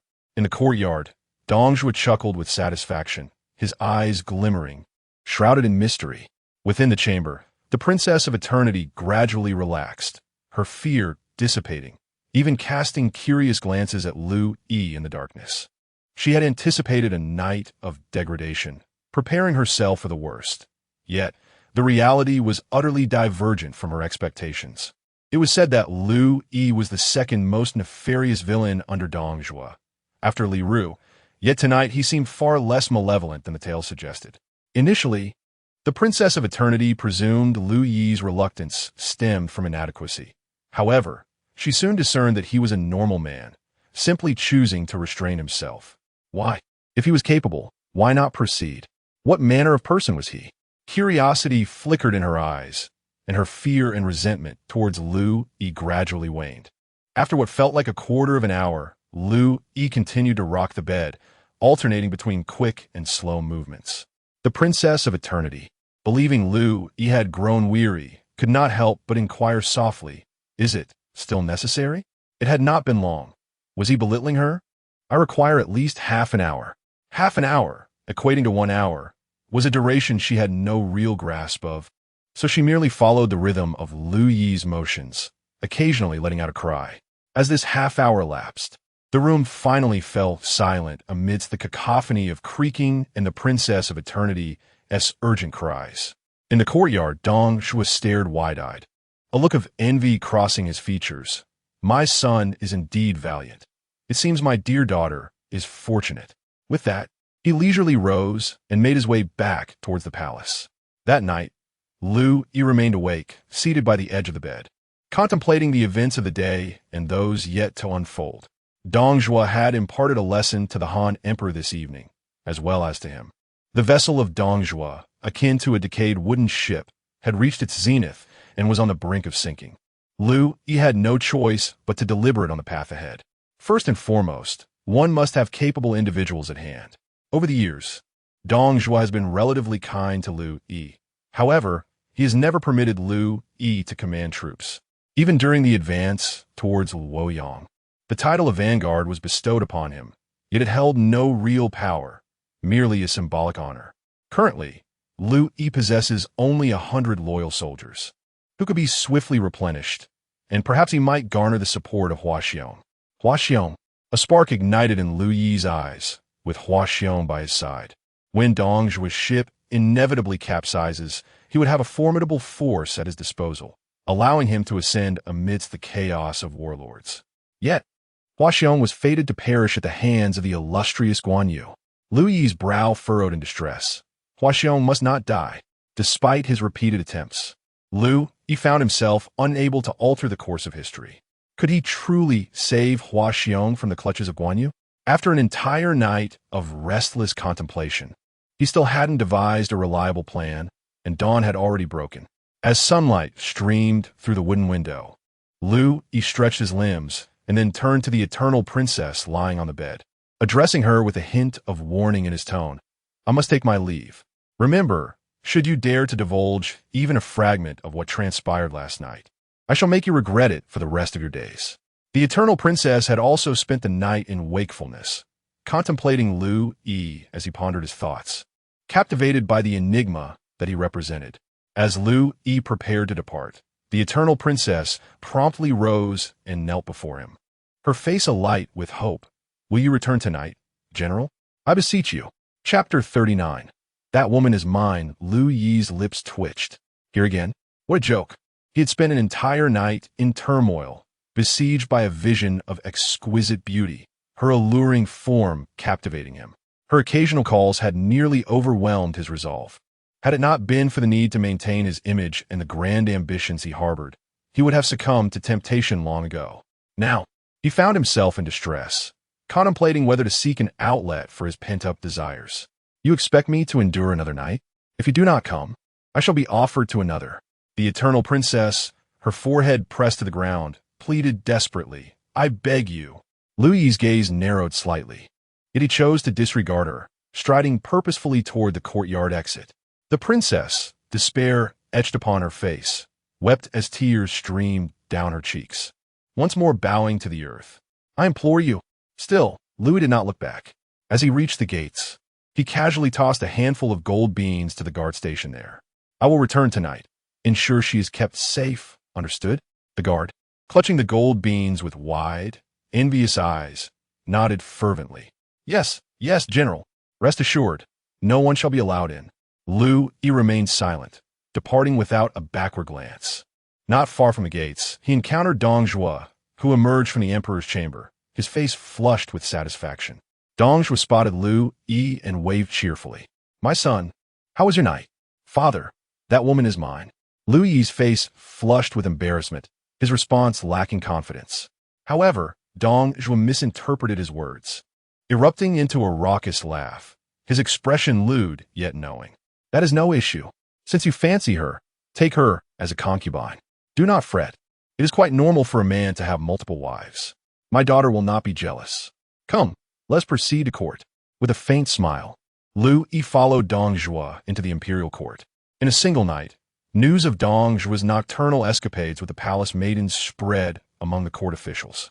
Within the court, Emperor Xian of Han sat with a stony expression, resembling a wooden statue. The ministers, hearts heavy with sorrow, dared not utter a word. Dong Zhuo's authority reached its zenith. Though he was merely a chancellor, he effectively ruled as a hidden emperor. Dong Zhuo reveled in this newfound power, spending consecutive nights within the palace, indulging in the emperor's consorts and maidens. Each day, Emperor Xian mourned, while the ministers wept day and night, a palpable anger simmering within the city of Luoyang. This anger was not lost on Liu Yi, though he remained unconcerned, choosing instead to spend his evenings in the company of the eternal princess. Fortuitously, Dong Zhuo was preoccupied with the emperor's concubines and maidens, no longer lurking in the shadows, allowing Liu Yi to enjoy a rare peace, contemplating the challenges that lay ahead each night. Dong Zhuo's reign was at its peak, yet calamity loomed on the horizon. The next significant event would be the Battle of Filial Pass, a conflict that would cement the legacy of the legendary Guan Yu, utilizing the head of the notorious Huaxiong. However, Liu Yi did not wish for Hua Xiong to perish. After years of careful management, Hua Xiong was Liu Yi's sole asset. If Hua Xiong were to die, Liu Yi would truly be left with nothing. The simplest way to save Hua Xiong was to prevent him from going to Hulao Pass. After contemplating for several days, Liu Yi realized that this was the only feasible solution. Yet, upon discreetly inquiring, he discovered that Hua Xiong was currently determined to prove himself. Liu Yi advised him to practice martial arts at home, but Hua Xiong insisted on seeking opportunities on the battlefield to achieve merit. No amount of persuasion could sway him, and he even chastised Liu Yi, claiming that he lacked ambition and no longer possessed the fighting spirit he once had. It was only today that Liu Yi learned that since El Bu's arrival, he had firmly secured the top position in the military, overshadowing Hua Xiong in every endeavor. A couple of days ago, Hua Xiong had engaged in a martial contest with El Bu, who effortlessly dismounted Hua Xiong with a single move. This should have motivated Hua Xiong to train even harder. Liu Yi approached Hua Xiong in the afternoon to discuss the matter, only to be met with Hua Xiong's despondent demeanor, who proceeded to impart a lesson to Liu Yi. El Bu's valor is unmatched in the world. Even if I trained for another 30 years, I could never catch up to him in martial prowess. Fortunately, he possesses courage but lacks strategy. I shall exploit my strengths to outmaneuver him in warfare and command. Liu Yi, one must not hang oneself on a single tree, nor should one attack an opponent's strength with one's own weakness. Do you understand?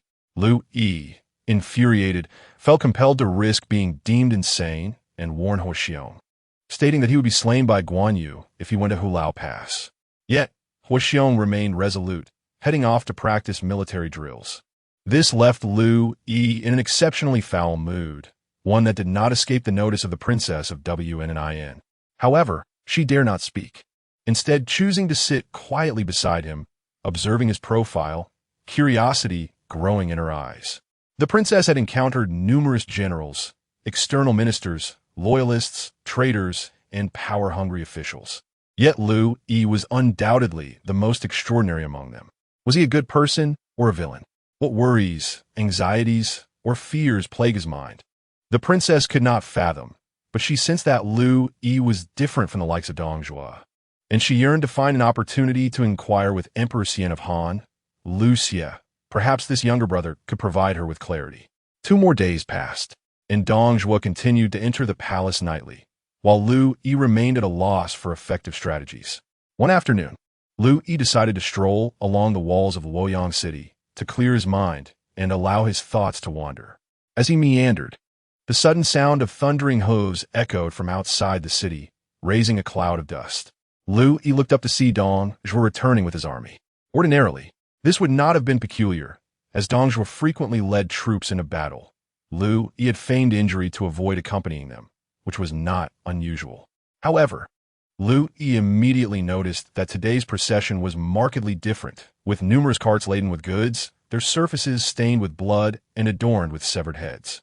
Upon closer inspection, he realized that there were 3,000 to 4,000 heads hanging from the carts, swaying grotesquely with emotion, resembling a macabre display of bloodied visages suspended in the air. An utterly horrifying sight. As he approached, Liu Yi discerned that these heads belonged to individuals of all ages, from the elderly with white hair, around 50 to 60 years old, to the very young, no more than 5 or 6 years old, evidently the common folk. In an instant, Liu Yi felt a chilling sensation surge from the soles of his feet to the crown of his head. What manner of army is this? Is this truly the imperial army? Elderly men of 50 or 60 and young children of merely 5 or 6 were all mercilessly slain, their heads severed and displayed upon the carts as trophies of war. There must be thousands of heads here. In reality, the number of those murdered could easily exceed tenfold. It won't be long before this atrocity becomes common knowledge. If someone like Liu Yi, who has lived 2 lifetimes, finds it unbearable, how can the common folk, both within and outside the court, possibly accept it? Having accompanied Dong Zhuo for several years, this was the first time Liu Yi witnessed such a brutal side of him. These were the subjects of the court, the people of the Han, and in other words, they were also Dong Zhuo's subjects, yet they were slaughtered like cattle. Is this not akin to undermining one's own foundation? What distinguishes such a man, such an army, from mere bandits? How can there be any notion of invincibility under such circumstances? Liu Yi stood there, as still as a statue, unaware that his body trembled. His hands involuntarily clenched into fists, his teeth grinding audibly. Before long, the army arrived at the city, proclaiming their triumph over brigands and thieves. At the city gates, they burned the severed heads and distributed the spoils. The soldiers of Shiliang cheered joyously, as if celebrating a festival. Witnessing this scene weighed heavily on Liu Yi's heart, an unprecedented sense of crisis swelling within him. He could no longer afford to remain closely tied to Dong Zhuo. Otherwise, when Dong Zhuo's ship capsized, he might well find himself dragged down with it. Should he seek an excuse to leave Luoyang, distancing himself from Dong Zhuo, perhaps taking Hua Xiong along to prevent him from participating in the Battle of Hulao? A sudden realization struck Liu Yi. Good heavens! How could he have almost forgotten such a critical matter? Gao Gao. Chapter 40. Early arrangements having reached this juncture, Dong Zhuo stands on the precipice of universal condemnation. How many among the ministers and generals do not yearn for his demise? If memory serves, once news of this reaches the outside world, Yuan Shao will be incensed, and the Yuan clan will conspire with Wang Yun to orchestrate a significant upheaval, culminating in none other than Cao Cao presenting a dagger to assassinate Dong Zhuo. With a decisive strike, he will not betray the fervor of his youth. This rascal Cao Cao bears a certain resemblance to another figure at this moment. He remains a loyal minister of the Han, a passionate young man. Is this not the most opportune moment? Since entering Luoyang, Liu Yi has been preoccupied with his own affairs, almost forgetting that Cao Cao currently resides within the city. Upon reflection, should Cao Cao attempt to slay Dong Zhuo and create a commotion, it would provide a pretext to pursue him, thereby allowing Hua Xiong to also depart Luoyang. Whether or not Cao Cao meets his end is of little consequence. The primary aim is to prevent Hua Xiong from recklessly seeking death at Hulao Pass and to distance himself from Dong Zhuo.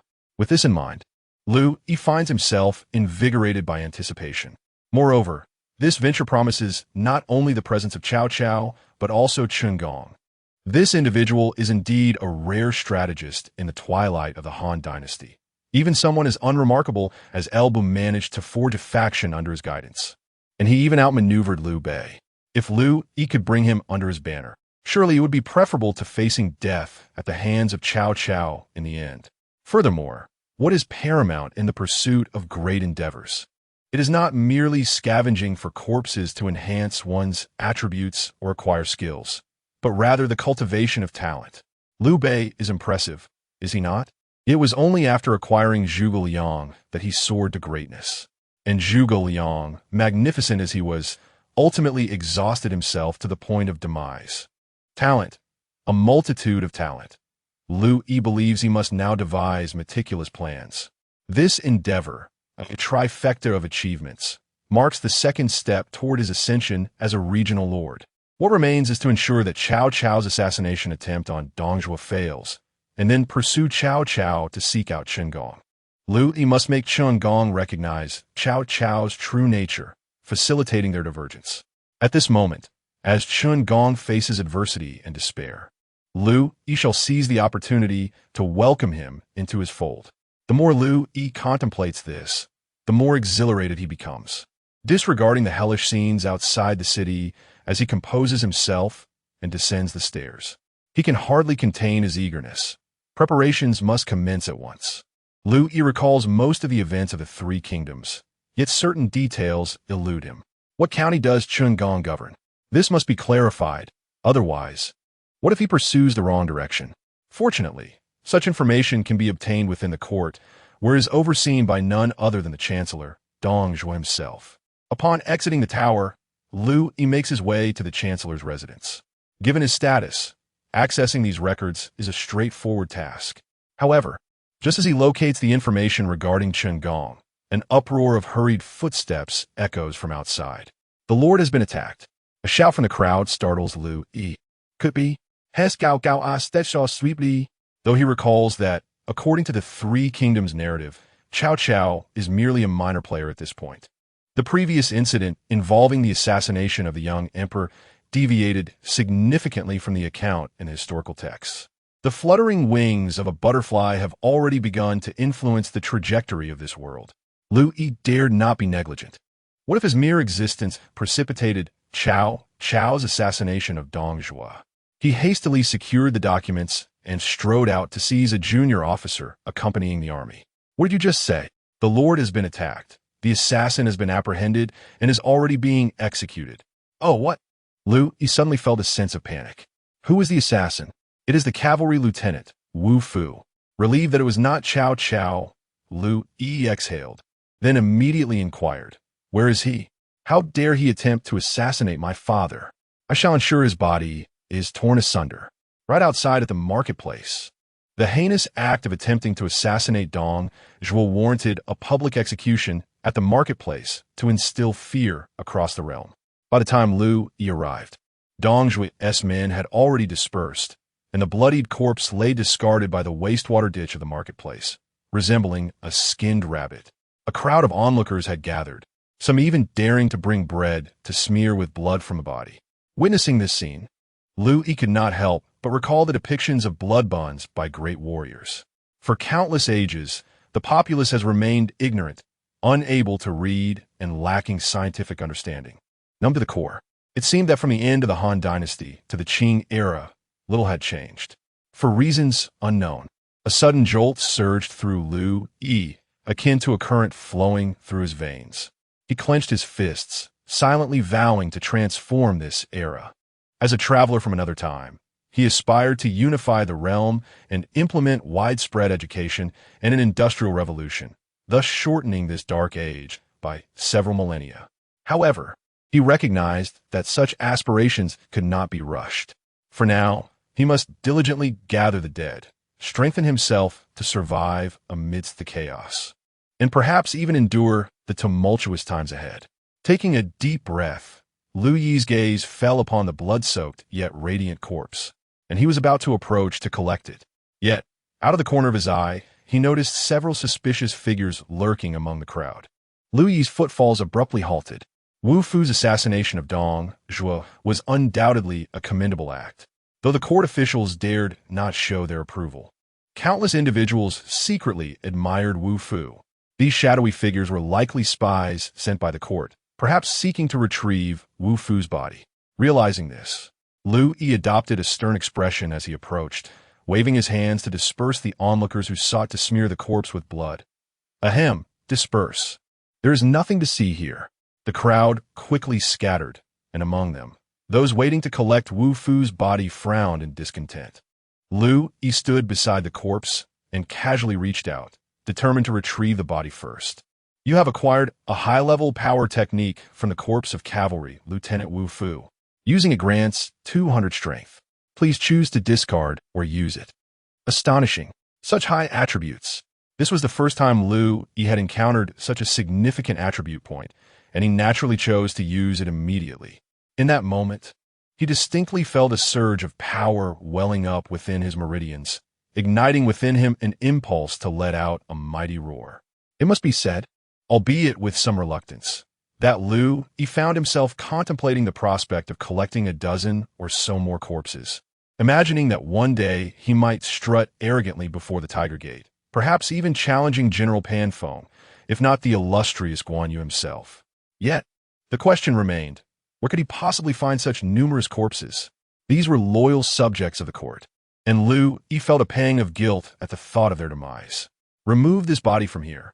Find a suitable place to bury it properly, he commanded, pinching his nose as he turned to issue orders. However, upon reflection, he considered the likelihood that his subordinates might simply discard the body outside to feed the wild dogs. With nothing else demanding his attention, Liu Yi, undeterred by the potential ire of Dong Zhuo, seized the opportunity to project a benevolent image to the Han court. He personally took charge of transporting Wu Fu's corpse beyond the city walls, selecting what he deemed a prime burial site. This act soon spread throughout Luoyang, astonishing both civil and military officials alike. They were taken aback to learn that Liu Yi had dared to retrieve the body of Wu Fu, the assassin of Dong Zhuo. and had buried it outside the city. This was a deed they had all contemplated but dared not enact, executed instead by Liu Yi, Dong Zhuo's own adopted son, who was regarded as a sycophant. What could his intentions be? Did he not fear Dong Zhuo's wrath? Only Yuan Wei and Wang Yun seemed to grasp the underlying motives, attributing Liu Yi's actions to youthful folly, suggesting that it was not too late for him to return to the right path. News of this incident soon reached Li Ru, who was immediately incensed. He wasted no time in seeking out Dong Zhuo, exclaiming, "My lord, I have long warned you of Liu Yi's treachery.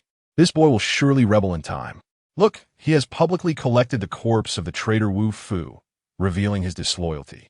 I implore you to have him apprehended and interrogated." Dong Zhuo's brows knitted together in anger upon hearing this news. If it had been anyone else, he would have ordered their immediate execution without a second thought. However, this was Liu Yi, and Dong Zhuo quickly regained his composure. After a moment's contemplation, he summoned his loyal guards and commanded, "My son is my fortunate star. As long as he is with me, I can maintain my position in Luoyang as prime minister. I have treated him well. Why would he rebel? Bring my son Liu Yi to the residence for a discussion." His guards obeyed, and Dong Zhuo turned to Li Ru, speaking in a grave tone. There is no need for suspicion. My son is steadfastly loyal. There must be a reason for today's events." Sensing Dong Zhuo's uncertainty, Li Ru seized the moment to press further, stating, "My lord, Liu Yi's public act of retrieving and burying the corpse of a traitor is glaringly evident. Even if he has not conspired with the rebels, his sympathy for them is clear. You may hand Liu Yi over to me for rigorous interrogation. If there is indeed another reason, it will clear his name and silence the rumors." Before he could finish, Liu Yi's voice thundered from outside the door. "What kind of justification do you expect from me, Li Ru? You have the audacity to accuse me.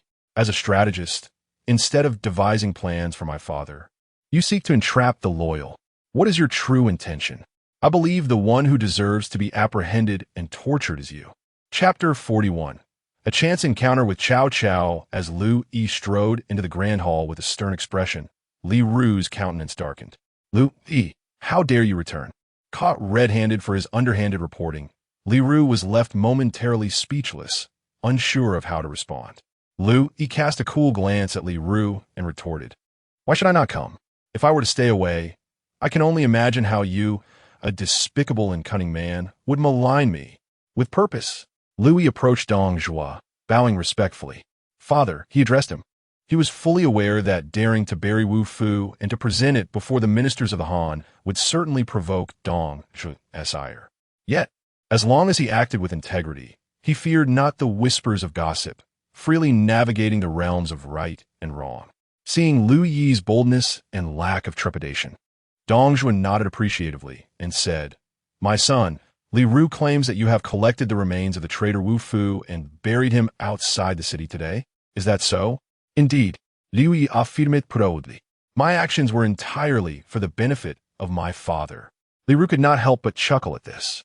Such audacious claims. The Lord commands the execution of a traitor, and yet you gather his remains.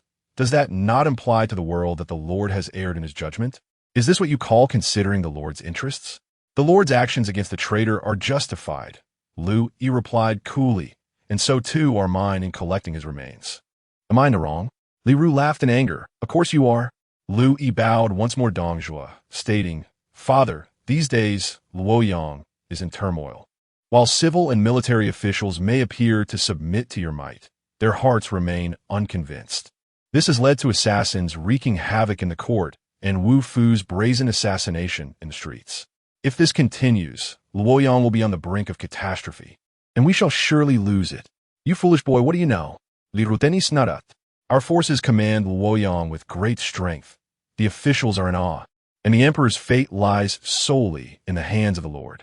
With our united Western Liang army, Luoyang is as secure as a fortress. How could we possibly lose it?" Li Ru gazed at Liu Yi with disdain, saying, "It is precisely because of people like you who harbor treacherous thoughts that Luoyang is at risk. Is that so?" Liu Yi replied with defiance. "If you are so formidable, tell me, how did the Qin dynasty, which unified the 6 kingdoms and thrived for a time, fallen to ruin in merely 15 years. It was due to the first emperor's excessive mercy, failing to eradicate the remnants of the Six Kingdoms, leading to rebellion upon his demise. Liu Yi boasted, confident he could easily tackle such a question. However, Liu Yi seemed momentarily taken aback, as if he had not anticipated Liu Yi's reasoning. Yet, in the next instant, he turned to Dong Zhuo and inquired, "May I ask, Father, can you eliminate all the civil and military officials of the Han?" Dong Zhuo's expression turned serious, and he shook his head slightly. "No, I cannot." "Then if that is the case, we cannot adopt Liu Yi's approach. This demonstrates that Liu Yi's answer is flawed. Following his counsel would only lead us down the path of the Qin's demise.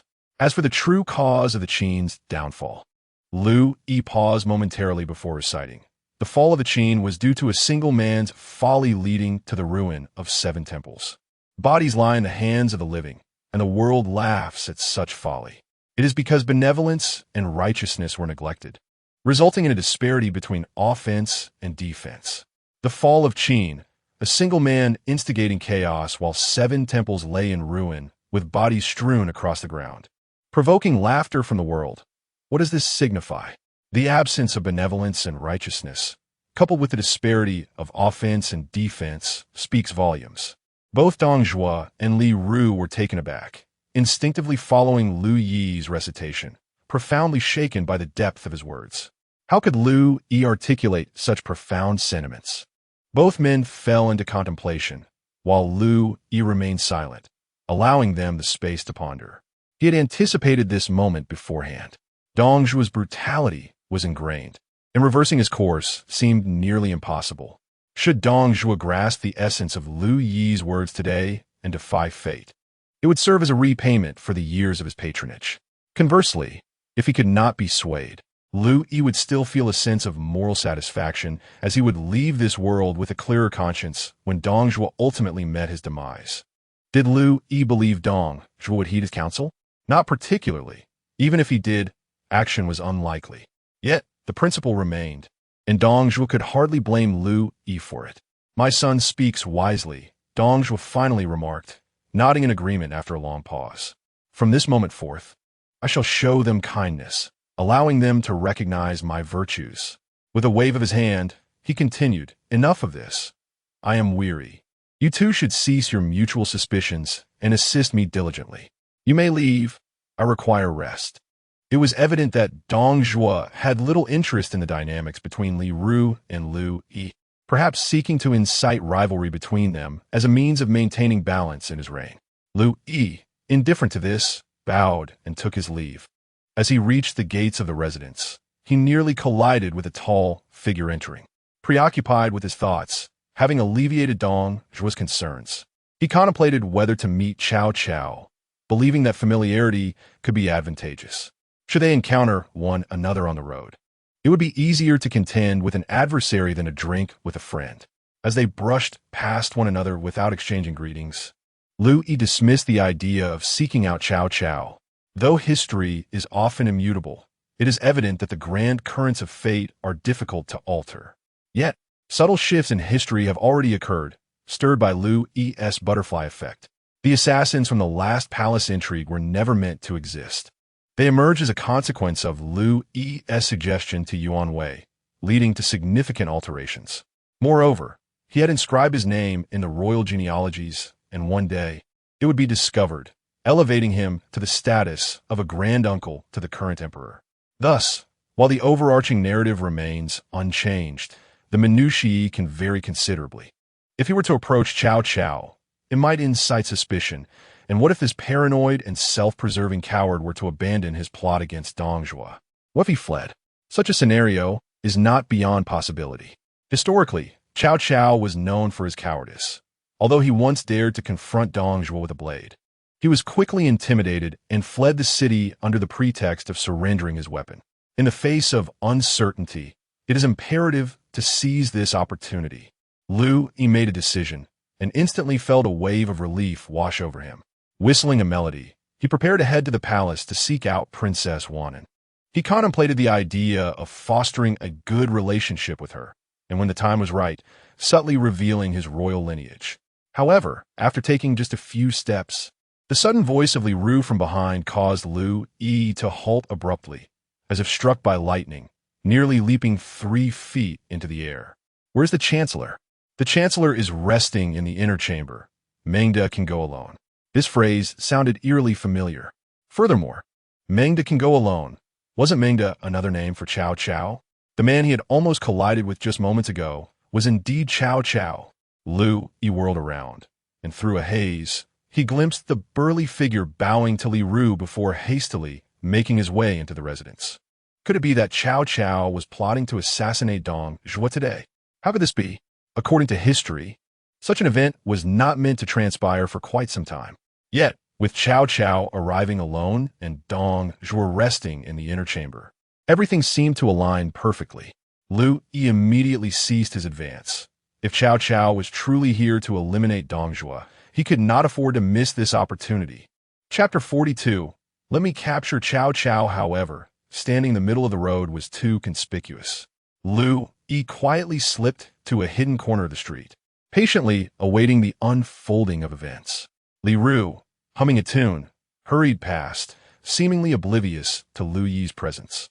Unbeknownst to Liu Yi, after crossing the street, Liu swiftly turned around and concealed himself in a less noticeable spot. Liu Yi, stealthily hiding near the minister's residence, wondered if there was some sinister plot afoot. Was Liu seeking retribution for earlier events? Liu, lurking at the street corner, cautiously observed Liu Yi, who in turn was peering intently at the entrance of the minister's residence. As the sun dipped in the west, the sound of galloping hooves suddenly echoed from the minister's gate, revealing Dong Zhuo, El Bu, and Cao Cao leading a steed from Shiliang. "This horse is a gift for Mengda. Do give it a try. This fine steed from Shiliang will surely differ from your previous mounts." Dong Zhuo chuckled warmly, his demeanor amiable. "Thank you, minister.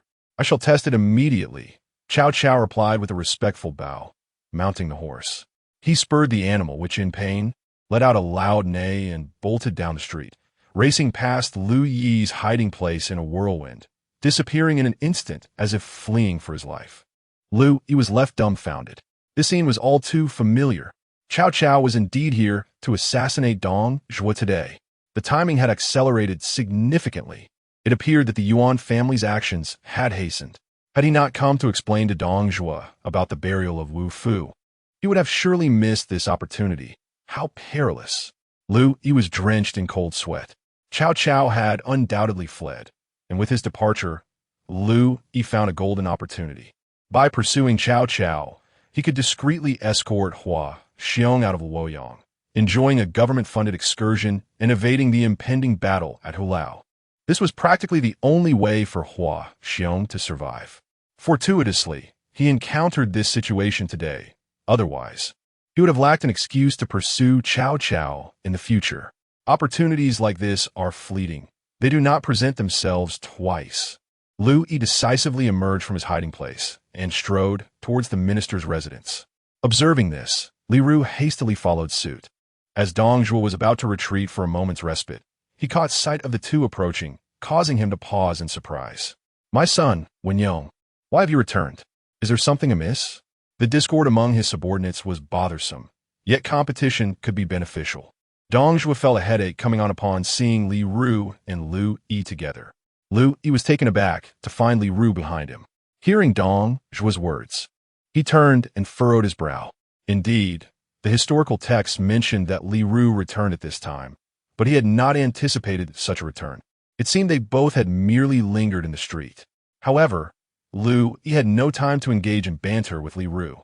He approached Dong Zhuo directly and, glancing towards the direction where Cao Cao had disappeared, inquired, "Was that person just now Cao Cao? What was his purpose here?"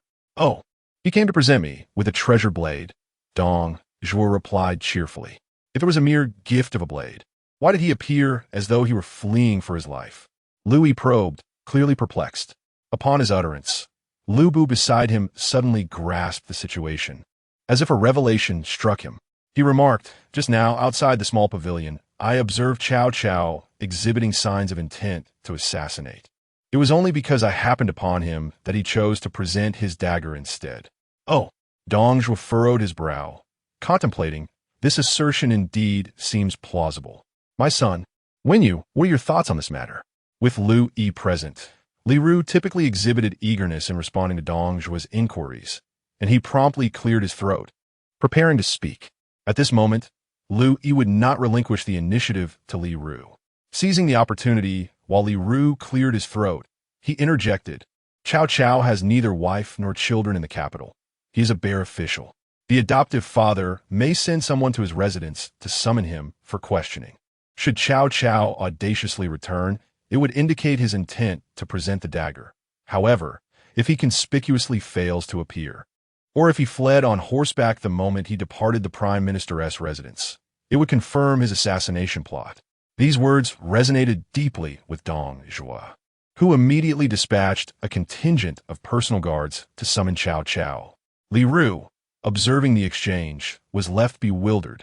His eyes widened in disbelief as he fixated on Liu Yi, his expression akin to biting into a fruit only to discover a wriggling worm within. A profound chill permeated the air, as though he had encountered a specter. How many times had this transpired? Li Ru could scarcely count. Each time Dong Zhuo posed a question, Liu Yi seemed to possess an uncanny ability to articulate precisely what he intended to convey, leaving Li Ru at a loss for words.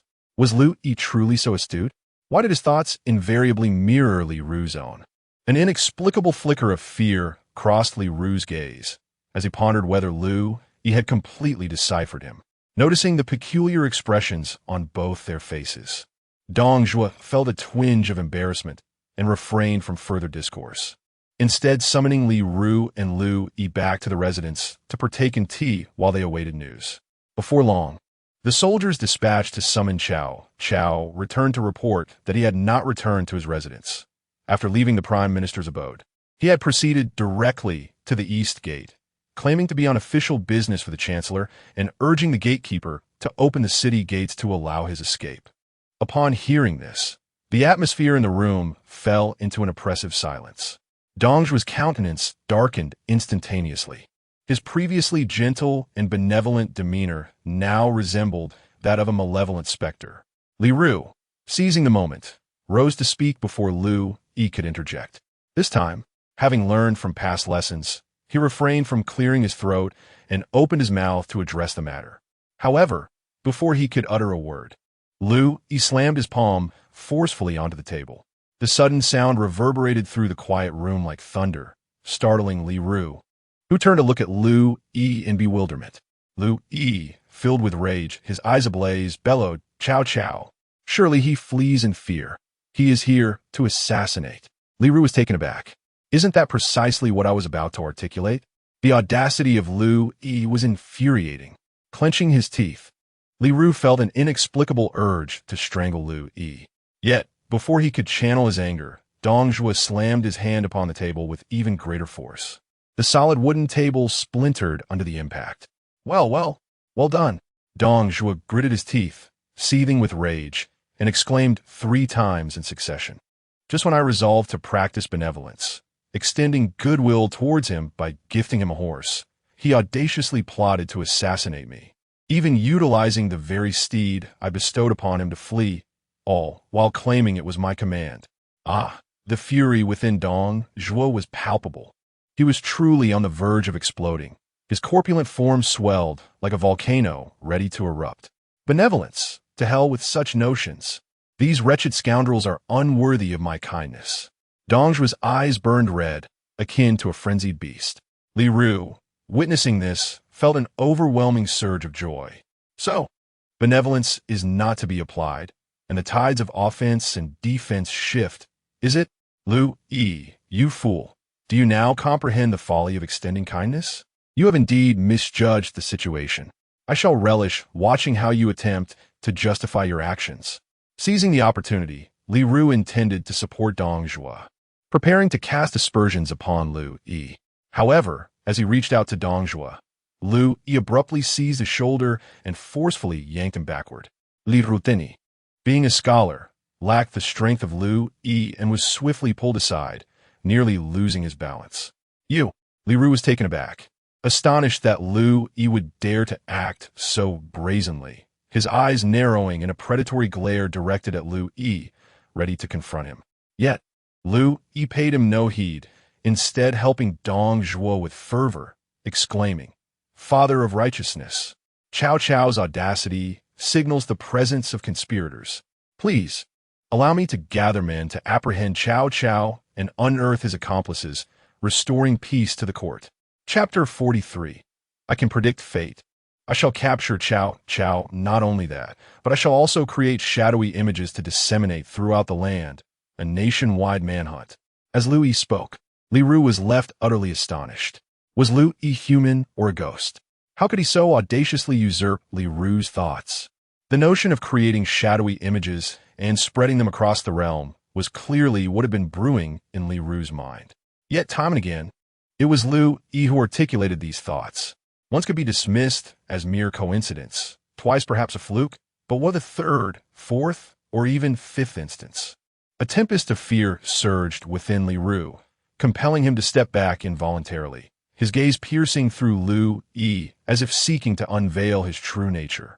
However, regardless of his scrutiny, Li Ru could discern neither the humanity nor the specter within Liu Yi. In the throes of rage, Dong Zhuo had no time for such musings.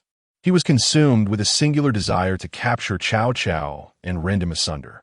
Liu Yi's declaration prompted Dong Zhuo to promptly hand over a military command token, insisting, "Take whomever you need and ensure that Cao Cao is brought back to me." Liu Yi, seizing the opportunity, took the military token and swiftly sought out Huaxiong. With 500 elite cavalrymen, they gallantly pursued through the eastern gate of Luoyang. Upon learning that it was Dong Zhuo seeking a fugitive, Huaxiong wasted no time, hastily leading his troops in hot pursuit. Initially, all was well. However, once outside the city of Luoyang, Liu Yi relaxed, instructing the army to proceed at a leisurely pace. Meandering toward Chaojuan's Zhongmu County, it bore no resemblance to a chase for a fugitive. It was evidently a government-funded excursion. Perplexed, Huaxiong could not contain his confusion and asked, "Zichuan, we are tasked with capturing a fugitive. Should we not be hastening our pursuit? Your leisurely pace could jeopardize our mission." "Not at all. A fugitive like Cao Cao would not dare to flee under the cover of darkness. Historically, one had posters adorn the city walls. By the time we reach Zhongmu County, Cao Cao may have already diverted his path," Liu Yi replied, unfazed by the urgency. Noticing Liu Yi's nonchalance, Huaxiong assumed Liu Yi's youth was the cause of his inexperience and prepared to impart wisdom on the importance of military speed. Yet, as Huaxiong was about to commence his lecture, an idea suddenly sparked in Liu Yi's mind. Before Huaxiong could deliver his lesson, Liu Yi interjected, speaking enigmatically, "Master, do you believe I can predict fate?" "Predict fate? Merely the tricks of charlatans," Huaxiong scoffed, his skepticism apparent. Liu Yi extended a finger and replied with a smile, "Let us wager. Follow me, and I assure you we shall catch up to Cao Cao. I can foresee where he is headed, and I can even predict that a certain county magistrate will abandon his post to flee alongside Cao Cao. Furthermore, during their escape, they will extinguish an entire family." Such miraculous claims. "You speak with such conviction that I am nearly convinced," Huaxiong chuckled. "Over the years, I have watched you grow, yet I have never seen you study any form of divination. Have you recently taken to researching these deceptive arts? Do you not believe? That is precisely what I expected." Liu Yi chuckled and said, "If Master does not believe me, let us wager once and see how accurate my fortune-telling truly is." With that, he decided to take the gamble, reflecting on the years he had spent teaching Liu Yi. And today, he would impart a lesson on the art of deception that one learns in the world of Jianghu. Huaxiong, however, was not in a hurry.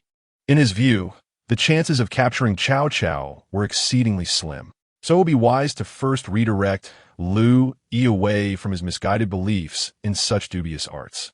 Liu Yi was a promising talent, and he must not be led astray by the superstitions of fortune-telling. Seeing Huaxiong take the bait, Liu Yi felt elated and continued to command the army forward. Indeed, shortly after entering Zhongmu County, they encountered several officials in a state of panic, hastening to find the governor of Qiao County. Liu Yi instructed his men to stop the officials and inquire about their haste, only to learn that County Magistrate Chengong had gone missing along with a prisoner, and they were on their way to report this to the governor. Liu Yi's heart soared with joy. It must be Cao Cao. The county magistrate abandoned his post to accompany Cao Cao.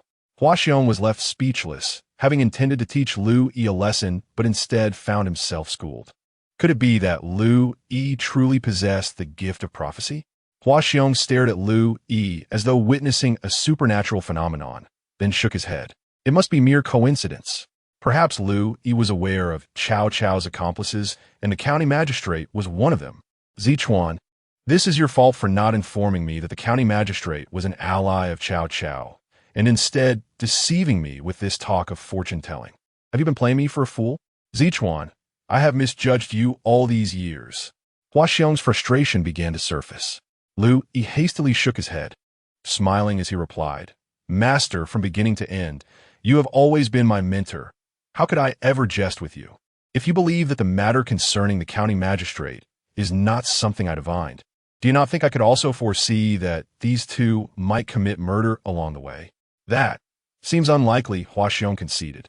Then let us see if my prediction holds true this time. If it does not, I shall kneel and apologize. How does that sound? Excellent.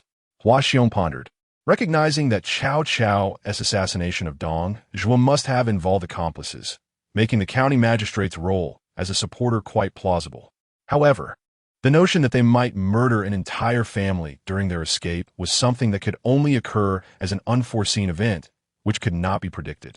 If Liu Yi were to foretell such an incident accurately, it would indeed suggest that he possessed genuine prophetic abilities. Nodding, Liu Yi then turned to the officials carrying the message and inquired, Which direction is Qinggao? Do you know? Yes, they replied. Get on horseback and lead the way. We shall make haste to Qinggao. Liu Yi had been prudent enough to consult the records beforehand. Otherwise, even if he had learned of the events now unfolding, he would have been utterly lost, as few could recall the location of the elf family. Under the guidance of the officials, the group proceeded grandly to Qinggao, where Liu Yi promptly sought information about the elf family. The elf family was a prominent household in Qinggao, and inquiring about them proved to be an effortless task. At that moment, the sun had just set, and Hua Xiong assumed Liu Yi intended to solicit favors from wealthy families. He could not help but frown, Zichuan. We are here on official business. There is no need to visit those affluent households. We should go directly to the Qinggao government office to find lodging. As for Cao Cao, if we cannot capture him, then so be it. The state minister will not hold it against you. Liu Yi's mysterious smile appeared as he reassured. Master, do not worry. Accompany me to the elf family. Perhaps we shall capture Cao Cao. Really? Hua Xiong was taken aback, astonished by Liu Yi's expression. Could it be that the family Cao Cao had annihilated was indeed the El clan?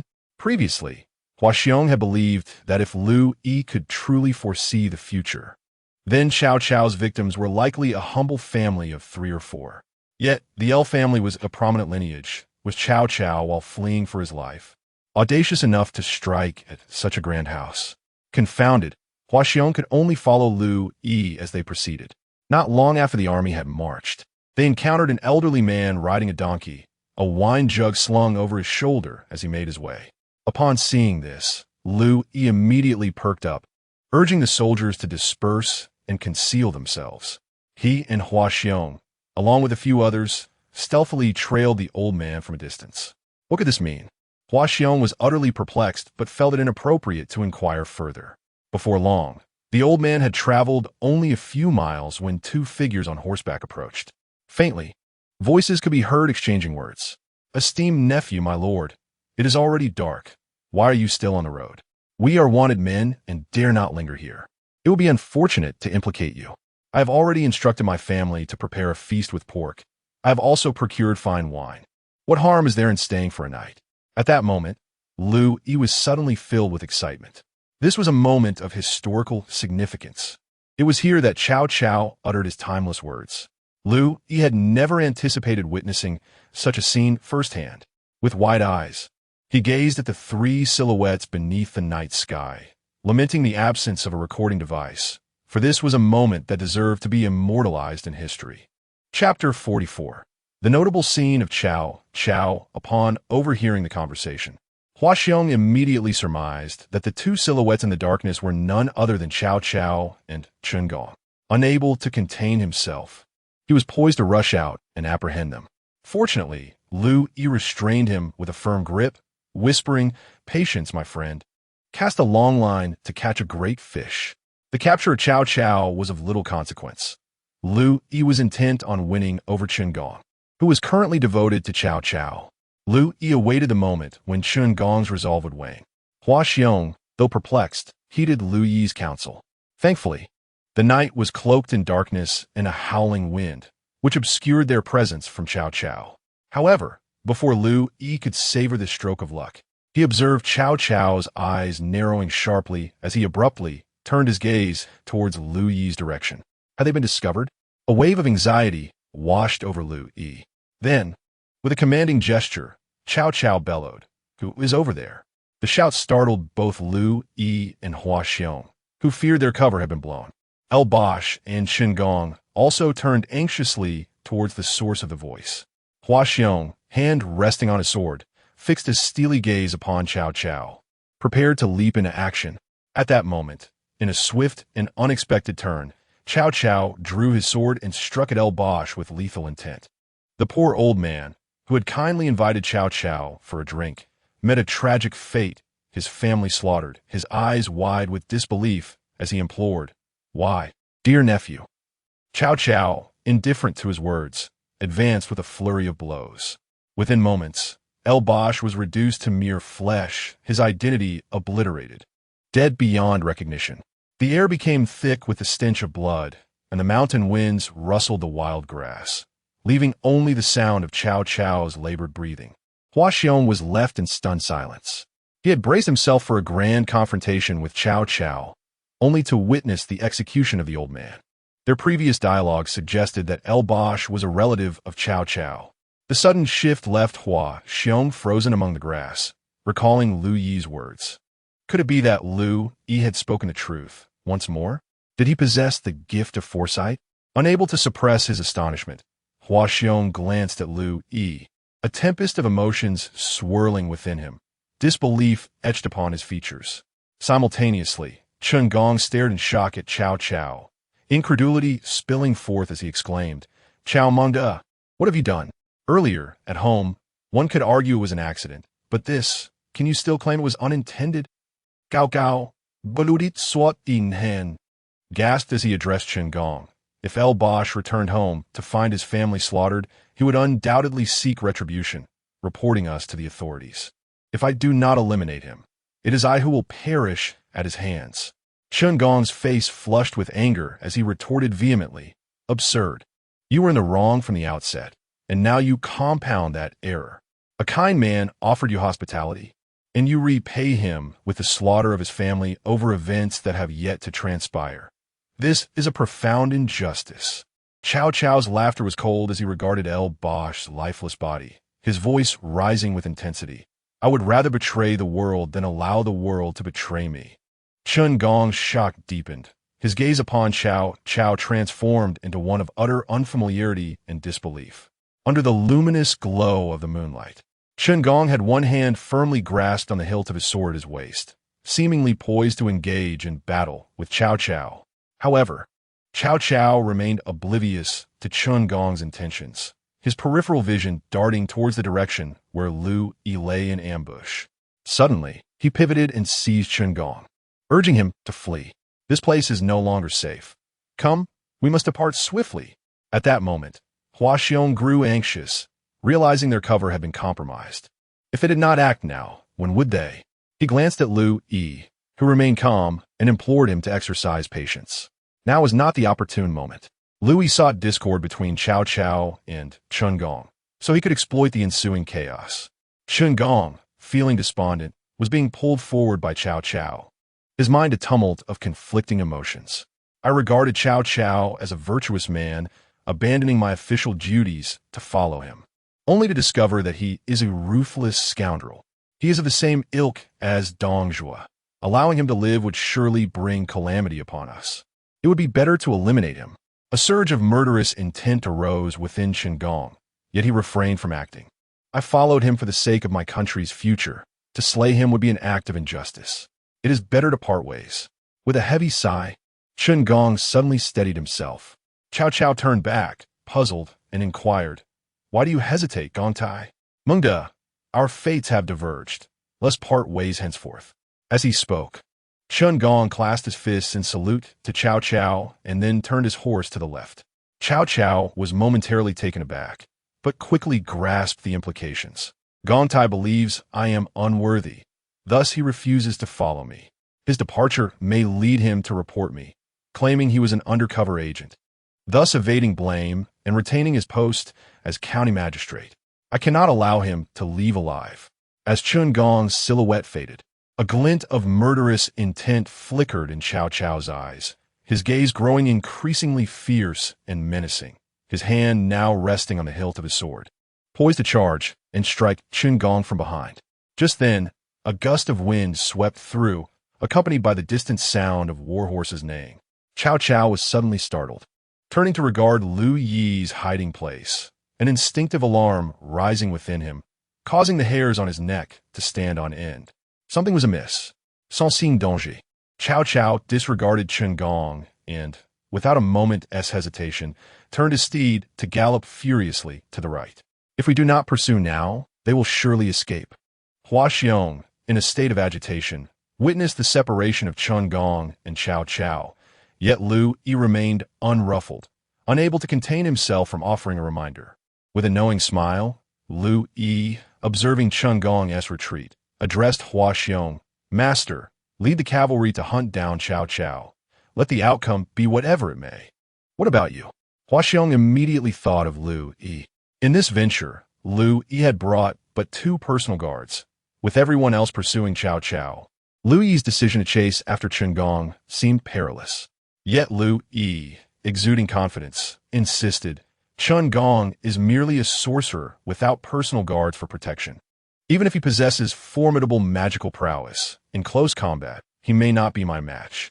Furthermore, he is a man of loyalty and great talent. I wish to spare his life.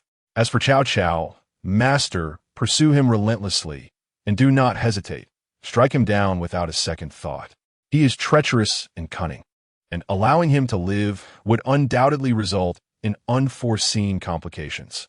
Previously, Liu Yi had contemplated capturing Cao Cao to present to Dong Zhuo, but now he realized he must not afford Cao Cao even the slightest opportunity. Throughout history, the reason why Guan Yu was able to embark on his expedition with such ease was due to the guarantee provided by Cao Cao. Otherwise, given Yuan Shao's temperament, how could a mere unknown like Guan Yu be permitted to take action? Although he had already brought Hua Xiong along to avoid the confrontation at Filial Pass, and Liu Yi was cunningly leading Hua Xiong to believe in his divination skills, effectively providing a dual layer of assurance for Hua Xiong's safety. One can never be too cautious. The adage goes, better safe than sorry.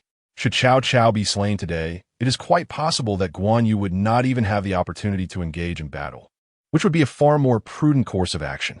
As for the implications of Cao Cao's demise on the future, the battle at Filial Pass would undoubtedly still transpire. Dong Zhuo would meet his end, and the grand dynamics of the world would remain unchanged. However, Liu Yi would gain the support of Hua Xiong, commanding the remnants of the Shiliang forces, thus facilitating his rise as a regional warlord. At that point, whether history changes or not would become of little consequence. For Liu, he would already be a significant figure in his own right. Remember, eliminate Cao Cao without granting him a chance to survive. Charge forth and unleash your most formidable attack. Liu Yi reiterated, and though Hua Xiong found it difficult to comprehend, he recognized the wisdom in Liu Yi's words. Cao Cao is treacherous and cunning. Such a person has no place in this world. Simply return with his lifeless body to report to Dong Zhuo. Pursue. No longer hesitating, Hua Xiong mounted his horse, raised his arm in command, and led 500 elite cavalrymen in pursuit of Cao Cao. Chapter 45. Hua Xiong slays Cao Cao beneath the moon in the wilderness. 500 cavalrymen surged forth with remarkable fervor, galloping fiercely towards Cao Cao's direction. Sensing something amiss, Cao Cao was suddenly taken aback by the commotion behind him. That old scoundrel Chun Gong, how dare he? Panic gripped his heart as he furiously spurred his steed, which, feeling the sting, galloped even more frantically. At least it was a fine steed from Shiliang. Ordinary war horses could not keep up, despite Hua Xiong's 500 riders in pursuit. Only Hua Xiong's horse could match the speed of Cao Cao's swift mount. The two raced through the wilderness, with Hua Xiong trailing closely behind, leaving the 500 cavalry far behind. Hua Xiong was unfazed. He could not believe that the mere Cao Cao could prove a worthy adversary. So he urged his horse to gallop faster. 50 meters, 30 meters, 20 meters. Hua Xiong drew nearer to Cao Cao, who was growing increasingly anxious. Recognizing Hua Xiong, a renowned young general under Dong Zhuo, he was aware of the latter's formidable skills. Should a confrontation arise, he would surely be no match. 10 meters, 5 meters. Hua Xiong recalled Liu Yi's admonition. Cao Cao is treacherous and full of cunning. Do not let him live. Kill him directly. The rebel shall meet his end. As he closed within 5 meters, Hua Xiong brandished his spear, unleashing a surge of internal energy, aiming a lethal thrust at Cao Cao's back. The world around Hua Xiong was suffused with a vibrant aura, his spear radiating a crimson glow under the moonlight, blooming into 18 floral patterns, cascading forward like relentless waves toward Cao Cao's vulnerable back. The powerful energy stirred the grass, sending blades swirling in tandem with the spear's shadow, ensnaring Cao Cao's space like a multitude of serpents. In that fleeting moment, Cao Cao felt the chilling embrace of death enveloping him. Daring not to glance back, he urged his steed to race forward, drawing his longsword, channeling his spirit and energy as a golden light erupted around him, exuding a formidable presence. This was a fight for his life. Cao Cao understood that if he did not fight with all his might, he would surely meet his demise today. A glimmer of gold flashed in his eyes as he, atop his steed, executed a feint, turning his sword backward and thrusting it toward Hua Xiong, the dragon lurking in the abyss. The longsword resonated with a dragon's roar, its shadow swirling in the air as 8 golden dragons interwove and surged forward, colliding with Hua Xiong's spear in an instant. Clang, clang, clang. Within the blink of an eye, the long sword and spear clashed repeatedly, each impact sparking flames that nearly ignited the grass along the roadside. Hua Xiong's eyes brightened in astonishment. This Cao Cao, surprisingly, possessed some skill. Meanwhile, Cao Cao's heart sank like a stone into deep waters. A master reveals their prowess immediately. The sword against the spear, the short against the long, was already disadvantageous for him, and Hua Xiong's strength far exceeded his own. If this continued, he would surely perish. However, Cao Cao was not one to await his fate passively. Suddenly, he produced a small bag from his waist, crushed it, and hurled it toward Hua Xiong. Instinctively, Hua Xiong raised his spear to deflect it, only to find that rather than sending the bag flying, he had shattered it. A cloud of fine sand erupted, instantly showering Hua Xiong's face. Hua Xiong swiftly closed his eyes, yet fine sand still obscured his vision, igniting a surge of fury within him. You treacherous scoundrel! How insidious of you to launch a surprise attack. Today, I shall ensure your demise. With that proclamation, Hua Xiong erupted with ferocity, leaping from his steed as if propelled by a force of nature, soaring several meters into the air. Suspended mid-flight, he pivoted and aimed downward, unleashing a torrent of spear strikes upon an area of 10 meters surrounding his target. The legendary technique of flying from the western gates was about to unfold. In an instant, the long spear danced, unleashing 28 blossoms of steel that rained down toward Cao Cao as position. Startled, Cao Cao disregarded his horse and, without hesitation, leaped toward the slope below.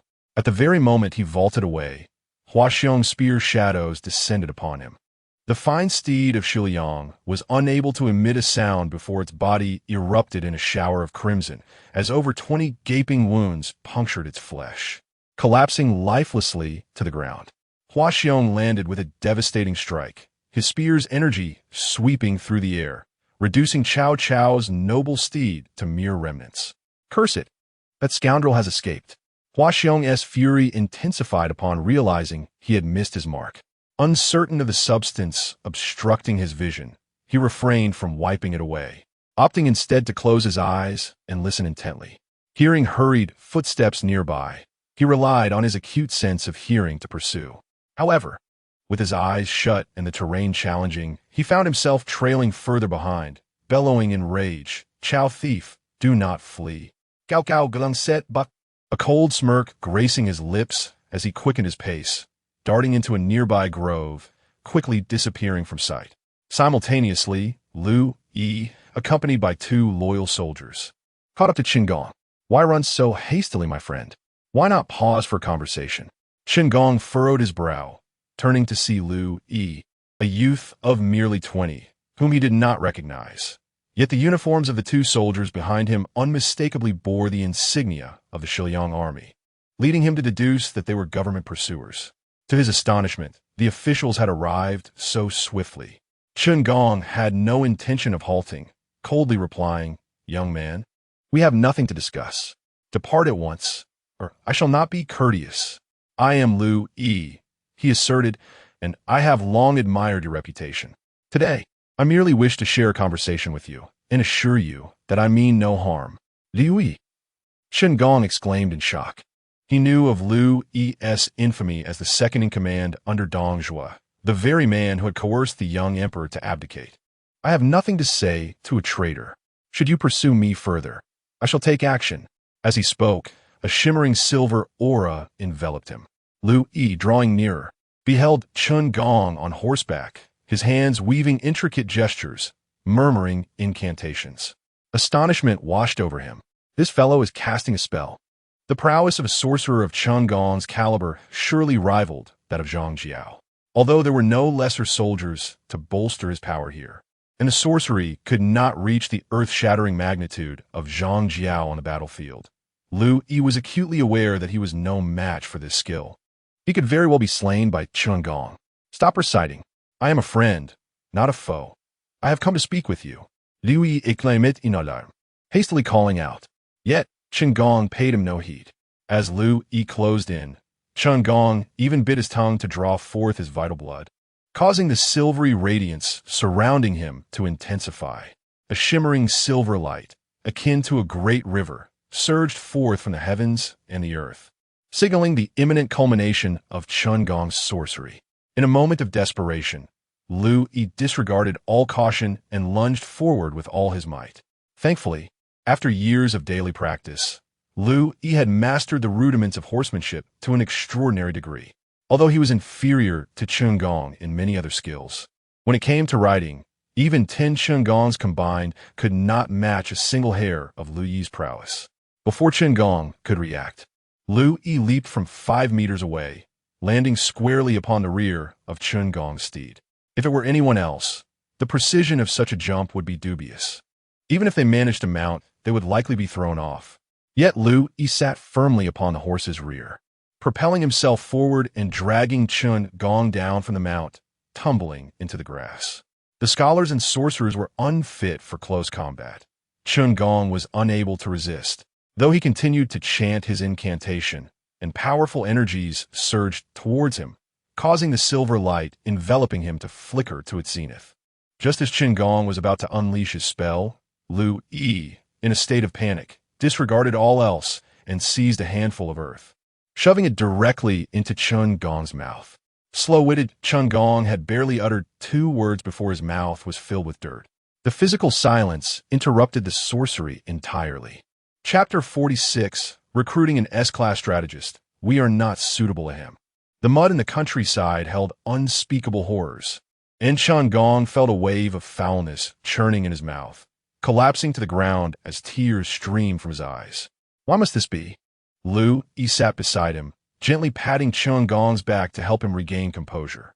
Qinggong spat repeatedly, casting a bewildered glance at Liu Yi, thinking, "You have filled my mouth with this putrid mud, and you ask why?"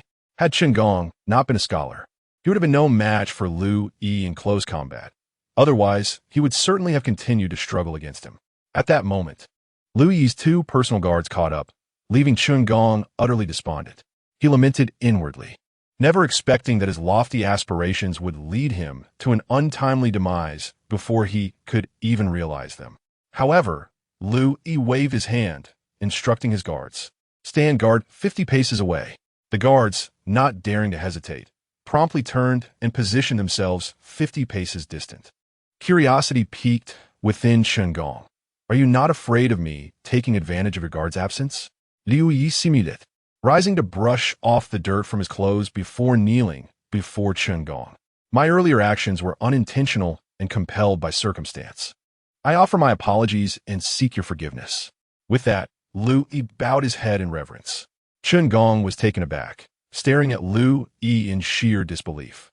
Was this not the second in command of Dong Zhuo? It was said that during the campaign against the Yellow Turbans, this man had saved Dong Zhuo's life, thereafter pledging loyalty to him and often advising him. It was rumored that Dong Zhuo's entrance into the capital was orchestrated by Liu Yi.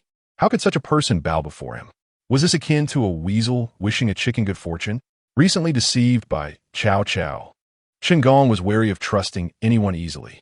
Nevertheless, being a man of principle, he refrained from retaliating, noting Liu Yi's respectful gesture. He simply sat on the ground, silent, regarding Liu Yi as one might observe a fool. Had the gentleman truly forgiven me? Liu Yi, having bowed twice, looked at Chen Gong with a smile. Chen Gong let out a cold snort, stating flatly, "Please commence your performance." "Not a performance." Liu Yi shook his head. "I have long heard of your esteemed name. My presence here is not to pursue Cao Cao, but rather for your sake." "Oh." Chen Gong scrutinized Liu Yi, feeling no stirrings of emotion, and even suppressing a chuckle. "I merely request that you emerge from seclusion to assist me in restoring the Han Dynasty and revitalizing the Great Han." Once more, Liu Yi bowed his head to the ground, his sincerity palpable. Chen Gong was left utterly speechless. Then, bursting into laughter, tears streamed down his face. "What have I just heard? Liu Yi claims he wishes to restore the Han Dynasty. Ha ha ha. This is truly amusing." Liu Yi was unfazed by Chen Gong's reaction. Once the laughter subsided, he fixed his gaze upon Chen Gong and asked, "Does the gentleman not wish to restore the Han Dynasty?" "Of course I do, and I am striving toward that goal. However, you, are a vile subordinate of the traitor Dong. And is it not true that the young emperor met his end at your hands? Those like you, loyal ministers of the Han, deserve to be eradicated by all. To uphold the Han Dynasty and revive its glory, do you think you're worthy?" Chen Gong spat disdainfully at Liu Yi, who did not flinch or express anger, merely sighing, "The world mocks me for my madness, yet I laugh at their inability to see the truth. I, Liu Yi, am an orphan when the Yellow Turbans ravaged. My family was torn apart and left to wander. At that time, when Dong Zhuo was appointed to quell the rebellion, what was wrong with my joining his ranks? Later, as the 10 eunuchs wreaked havoc in the court, and General He Jin met a tragic fate when He Jin issued a decree, I merely facilitated Dong Zhuo's march to the capital to protect the throne. What fault lies in that? The world mocks my madness, but I laugh at their blindness." Chen Gong's eyes sparkled with intrigue at Liu Yi's words, yet he remained unmoved, retorting with a cold smirk, "You claim to have come to protect the throne? You have been in the capital but a few days, and where is Wang? Have you not caused his demise? You speak of innocence. It was Dong Zhuo and Li Ru who orchestrated this chaos. I am but a small general under his command. While I may appear to bask in glory, I wield no military power. If he wishes to usurp the throne, what can I do?" Liu Yi stood tall, meeting Chen Gong's gaze, declaring, "The officials and generals of the court profess loyalty to the Han, yet what can they truly accomplish? They either stand by idly or meet their end in vain, rendering no aid. Is it not true? Even the treacherous Cao recognizes the need to assassinate Dong Zhuo. You, Liu Yi, are trusted by Dong Zhuo. If you genuinely wish to restore the Han, could you not take action against him?" Chen Gong scoffed, remaining unperturbed by Liu Yi's assertions. Liu Yi sighed wistfully, "Setting aside my capability to assassinate Dong Zhuo, even if I could, what would it matter? For every Dong Zhuo eliminated, another shall arise. The Xiliang army is ruthless. It necessitates a Dong Zhuo. If slaying him could indeed restore the Han, then during the 10 eunuchs' turmoil, after they murdered General He Jin, did peace return to the Han? When the generals vanquished the 10 eunuchs, did tranquility ensue?" My discourse was akin to a thunderclap in Chen Gong's mind. In that moment, he felt a tingling sensation, and his gaze towards Liu Yi began to shift. Indeed, the 10 eunuchs' rebellion claimed He Jin's life, and the eunuchs themselves perished, yet the Han remained in turmoil, teetering on the brink. Would the assassination of a single Dong Zhuo resolve our tribulations? Even if the Xiliang army were to be vanquished, would the issues be resolved? As Liu Yi stated, the core of the Han's troubles lies elsewhere. Moreover, even now, many local tyrants are recruiting militias and training armies. Did not Cao Cao himself proclaim his intent to raise troops in his homeland to protect the throne? Dong Zhuo claimed to do the same. What separates their pursuits? Can they genuinely restore the Han Dynasty? This truth, though simple, was a revelation for Chen Gong. Astonishingly, it was a mere subordinate of Dong Zhuo, a mere 20-year-old youth, who unveiled this insight to him. Within Chen Gong, a tempest raged, leaving him in turmoil. Liu Yi's words bestowed upon him a sense of clarity, as if the clouds had parted to reveal the azure sky. Upon witnessing the expression on Chen Gong's face, Liu Yi realized he had spoken correctly. He bowed once more to Chen Gong and earnestly stated, in times of great illness, one must employ gentle remedies. In chaotic eras, slow and methodical treatment is necessary. To revive the Han Dynasty is no trivial endeavor. Therefore, I implore you, esteemed Gongtai, to lend me your support. Chen Gong, regaining his composure, furrowed his brow and scrutinized Liu Yi, yet he still shook his head. I concede that your argument holds merit. However, we are ill-suited for this alliance. Moreover, to assist you would be tantamount to aiding Dong Zhuo, would it not? Not at all. I am I, and Dong Zhuo is Dong Zhuo. Liu Yi straightened his posture and pressed on. Dong Zhuo's tyranny and the brutality of the Xiliang army will inevitably lead to their downfall. When that time comes, it will spell disaster once more. After Dong Zhuo's demise, I fear a surge of ambitious warlords will rise, plunging the common people and the Han court into yet another catastrophe. My request for your assistance is specifically for the aftermath of Dong Zhuo's fall. At that juncture, aiding me would not equate to aiding him. Chen Gong's eyes widened in disbelief at Liu Yi's foresight. It appeared that Liu Yi was indeed not aligned with Dong Zhuo, for who else would dare to speak ill of him? Yet, having been deceived before, Chen Gong was resolute. He would not stumble in the same manner twice. We are not suited for this, he declared, rising and treating Liu Yi with a newfound courtesy, even offering a bow. If there is nothing further, please allow me to depart. Let us part ways here. With that, Chen Gong turned to leave. Liu Yi was taken aback. After pouring out his heart, was he to be met with such indifference? Surely, he could not resort to forcibly detaining him. As Chen Gong took several steps away, Liu Yi's heart raced with anxiety. Was his first attempt at recruiting a sage destined to end in failure? Absolutely not. In a moment of inspiration, Liu Yi recalled the scene of Liu Bei courting Zhuge Liang during the Three Kingdoms era. He immediately fell to his knees before Chen Gong, unable to restrain his tears. What shall become of the common people if you refuse to aid me, esteemed Gongtai?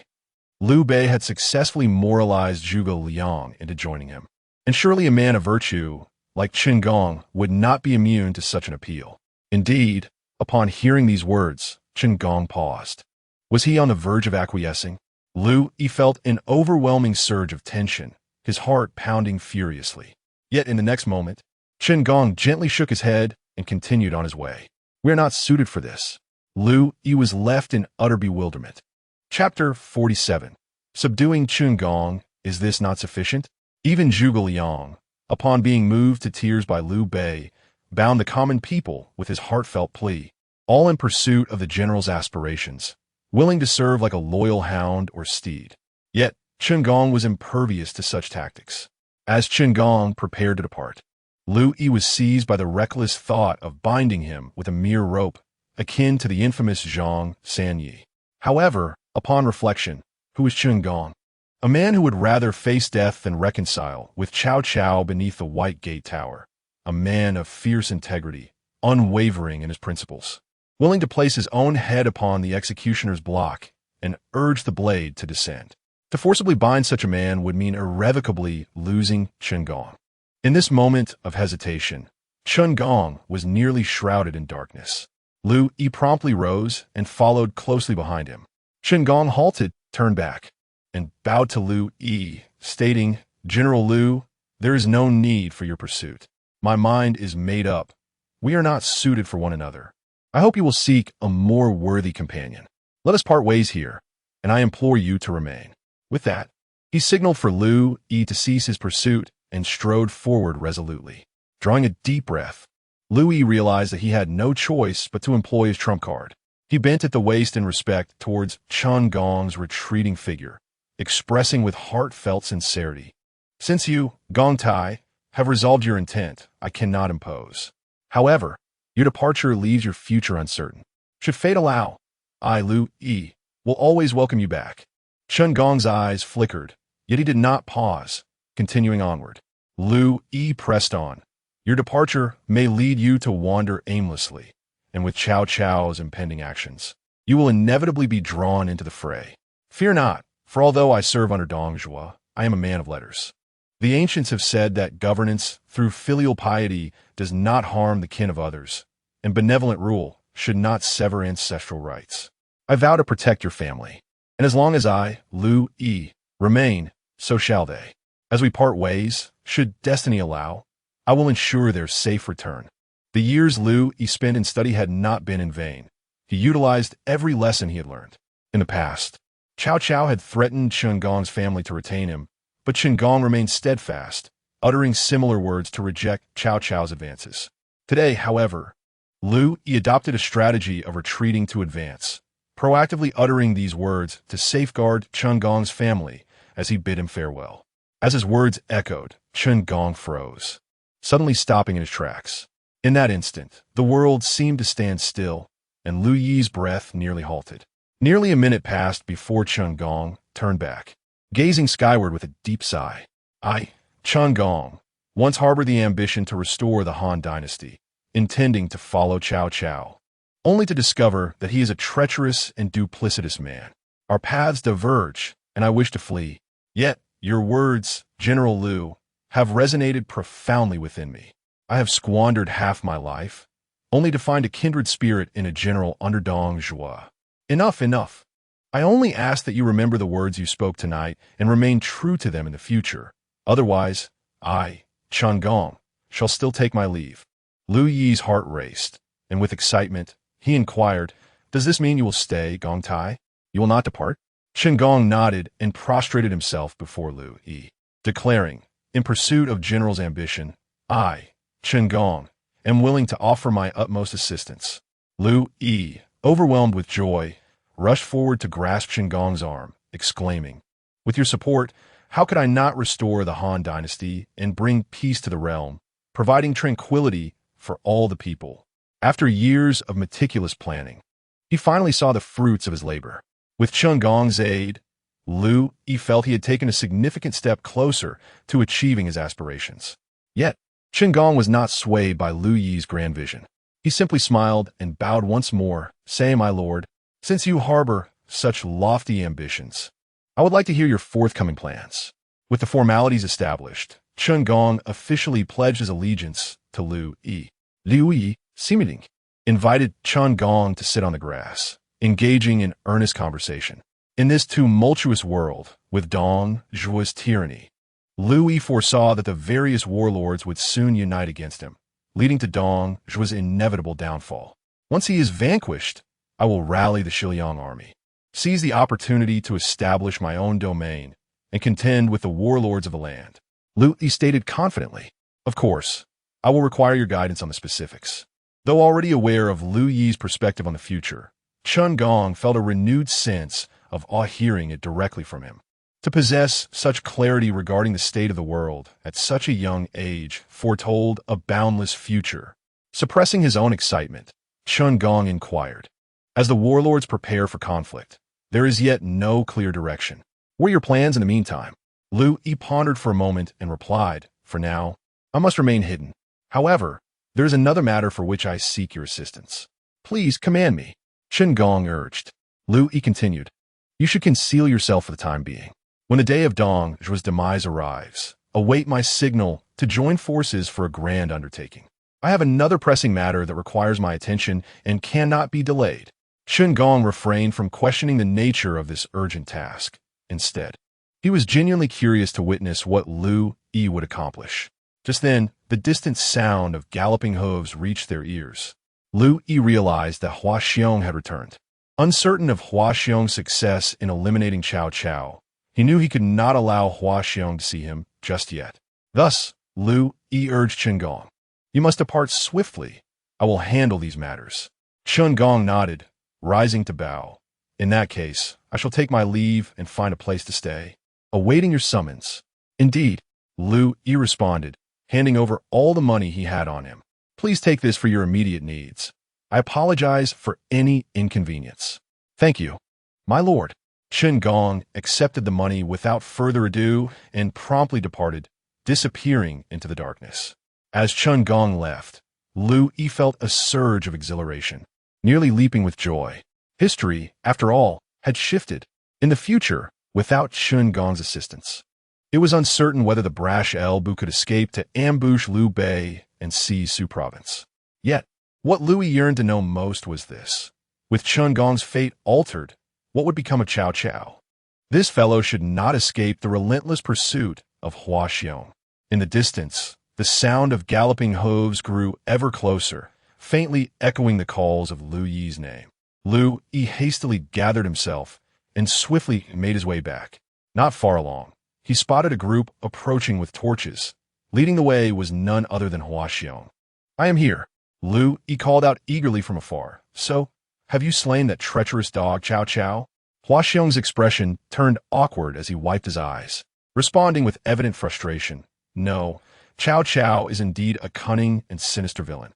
He ambushed me with concealed weapons, and in my moment of negligence, I failed to evade." Upon hearing the words "failed to evade," Liu Yi already grasped the outcome. Cao Cao had ultimately escaped. It wouldn't be long before the signal fires were lit, and the 18 warlords gathered at Hulao Pass, heralding the dawn of an era of fierce competition among the heroes. However, Liu Yi was not preoccupied with these matters. His concern lay with Hua Xiong. Observing Hua Xiong clutching his eyes, he quickened his pace and rushed over, anxiously inquiring, "Master, are you all right? You weren't harmed by that road chow, were you?" "I am fine." Hua Xiong's nose tinged with emotion, nearly moved to tears. Chapter 48. The heroes unite against Dong. Capturing Cao Cao in the wake of such a significant endeavor, Liu Yi did not reprimand the failed mission. Instead, he expressed concern for Hua Xiong's safety, leaving Hua Xiong both touched and ashamed. Nevertheless, as a man of stature, he refrained from shedding tears and swiftly shifted the subject. "What of Qin Gong? Have you apprehended him?" "Zichuan?" Liu Yi shook his head. "No, he managed to escape, but it is of little consequence. We have laid an elaborate net, and we shall eventually capture him." Hua Xiong was not surprised. After all, Qin Gong was allied with Cao Cao, and if Cao Cao was treacherous, Qin Gong was not far behind. Indeed, they had underestimated their adversaries. Hua Xiong offered Liu Yi some words of comfort before eagerly stating, "Zichuan, I must concede, your divination skills are remarkable. Could you possibly divine once more to ascertain where these two scoundrels may flee next?" Liu Yi's lips twitched at the request. A second divination? The book concluded at this juncture. Where could he perform such a feat? Yet, this minor dilemma posed no challenge for Liu Yi, who promptly replied, "Well, the celestial arithmetic is extraordinary, yet I have only grasped a fraction of it. Each divination requires a significant expenditure of vitality, and I cannot perform another at this moment." Understanding dawned on Hua Xiong, who nodded in acceptance, harboring no suspicion. It is often said that one must pay a price for what one gains. Thus, any endeavor, especially one as mystical as divination, must exact an unforeseen toll. With this in mind, Hua Xiong turned to Liu Yi and stated earnestly, "Zichuan, such divination is a deception against the heavens. It is best avoided. Let us cast our expansive net and capture these two traitors without fail." Liu Yi awaited this very sentiment, for he aimed to keep Hua Xiong preoccupied with Qin Gong and Cao Cao, regardless of the time it consumed. He glanced around and pointed in the direction opposite to Qin Gong's departure, declaring, "I saw Qin Gong fleeing that way. Let us pursue him." Swiftly, their formidable party surged forth into the night, vanishing into the darkness. In the following days, Liu Yi cleverly led Hua Xiong on an exhaustive search, ostensibly to apprehend Chen Gong.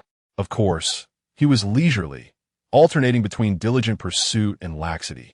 When Hua Xiong pressed for updates, Liu Yi would attribute the delays to the excessive strain of the previous divination, necessitating recuperation.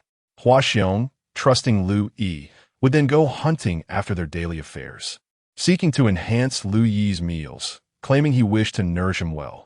As the days passed, the world outside experienced tumultuous changes. In the city of Luoyang, with Liu Yi absent, both Li Ru and Elbu found themselves considerably more at ease, accompanying Dong Zhuo nightly within the imperial palace. Throughout the Han court, aside from the eternally protected princess, none of the palace maids or consorts escaped unscathed. The court officials, both civil and military, simmered with anger yet dared not voice their dissent, while Emperor Xian of Han wore a perpetual frown as Dong Zhuo's power grew ever more imposing and ruthless. Outside Luoyang, Cao Cao, having escaped from Hua Xiong that night, hastened back to Chenlu under the cover of darkness, depleting his wealth to recruit soldiers, proclaiming loyalty and righteousness, thus attracting a multitude of heroes for various regions. Cao Cao was indeed a formidable figure, simultaneously recruiting troops while forging imperial edicts, claiming to possess the emperor's decree from Luoyang, summoning the heroes of the realm to rise against Dong Zhuo. Upon the dissemination of this counterfeit decree, Yuan Shao could no longer remain idle. He swiftly mobilized 30,000 troops to confront Cao Cao. After a discussion, Cao Cao composed a proclamation to be widely circulated. The document proclaimed, Cao, adhering to righteousness, announces to the world, Dong Zhuo defies heaven and earth, usurping the throne and slaying the sovereign, corrupting the palace and harming the innocent. Today, I bear the secret edict of the Son of Heaven, gathering righteous forces to march against Dong, support the royal family, and rescue the common people. With this proclamation issued, various warlords responded fervently, including Cao Cao's contingent. A total of 18 armies assembled, some commanding hundreds of thousands, others with 20 or 30,000.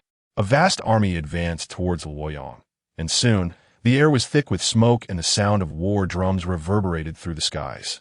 The various military forces converged at one location, establishing encampments that stretched hundreds of miles.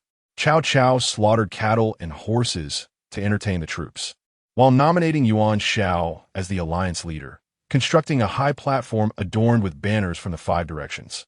The 18 warlords swore blood oaths, appointing Sun Jian, the governor of Changsha, as the vanguard, marching resolutely towards Sisui Pass. News traveled swiftly. In an inconspicuous small house in Zhongmu County, Chen Gong observed the panicked citizens outside, his heart filled with myriad emotions. The young lord possessed an extraordinary insight into the grand affairs of the world, truly not an ordinary individual. Even I did not anticipate the chaos would unfold so rapidly.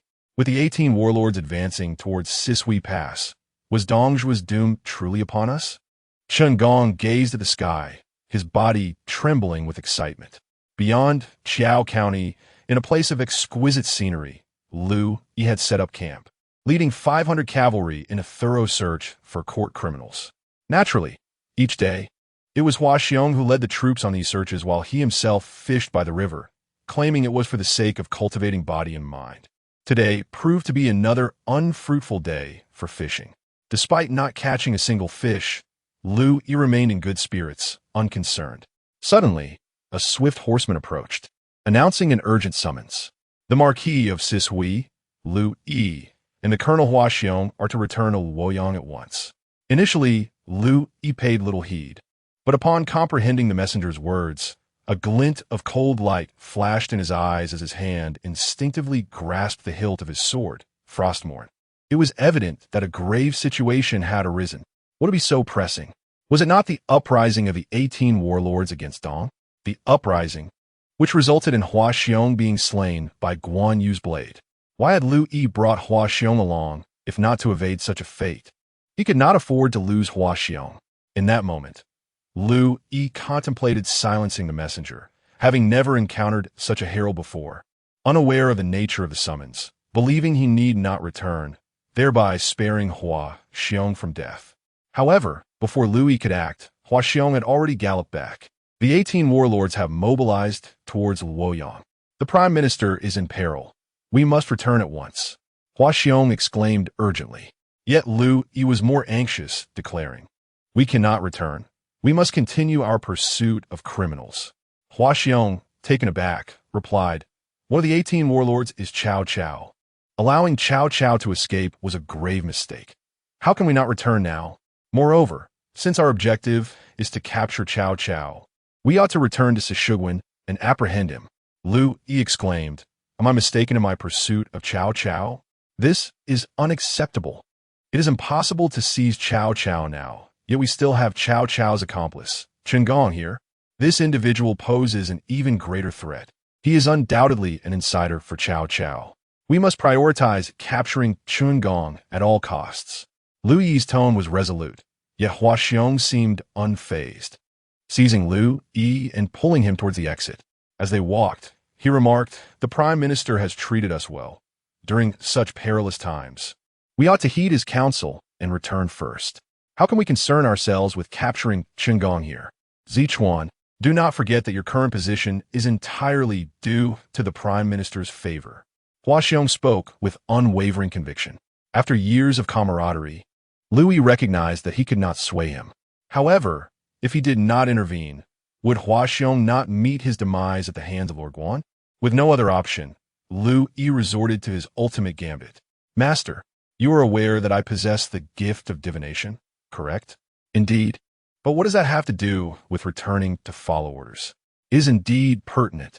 Liu Yi inhaled deeply, fixing his gaze intently upon Huaxiong's eyes, and declared, Just a few days ago, I divined a grave omen. Should we proceed?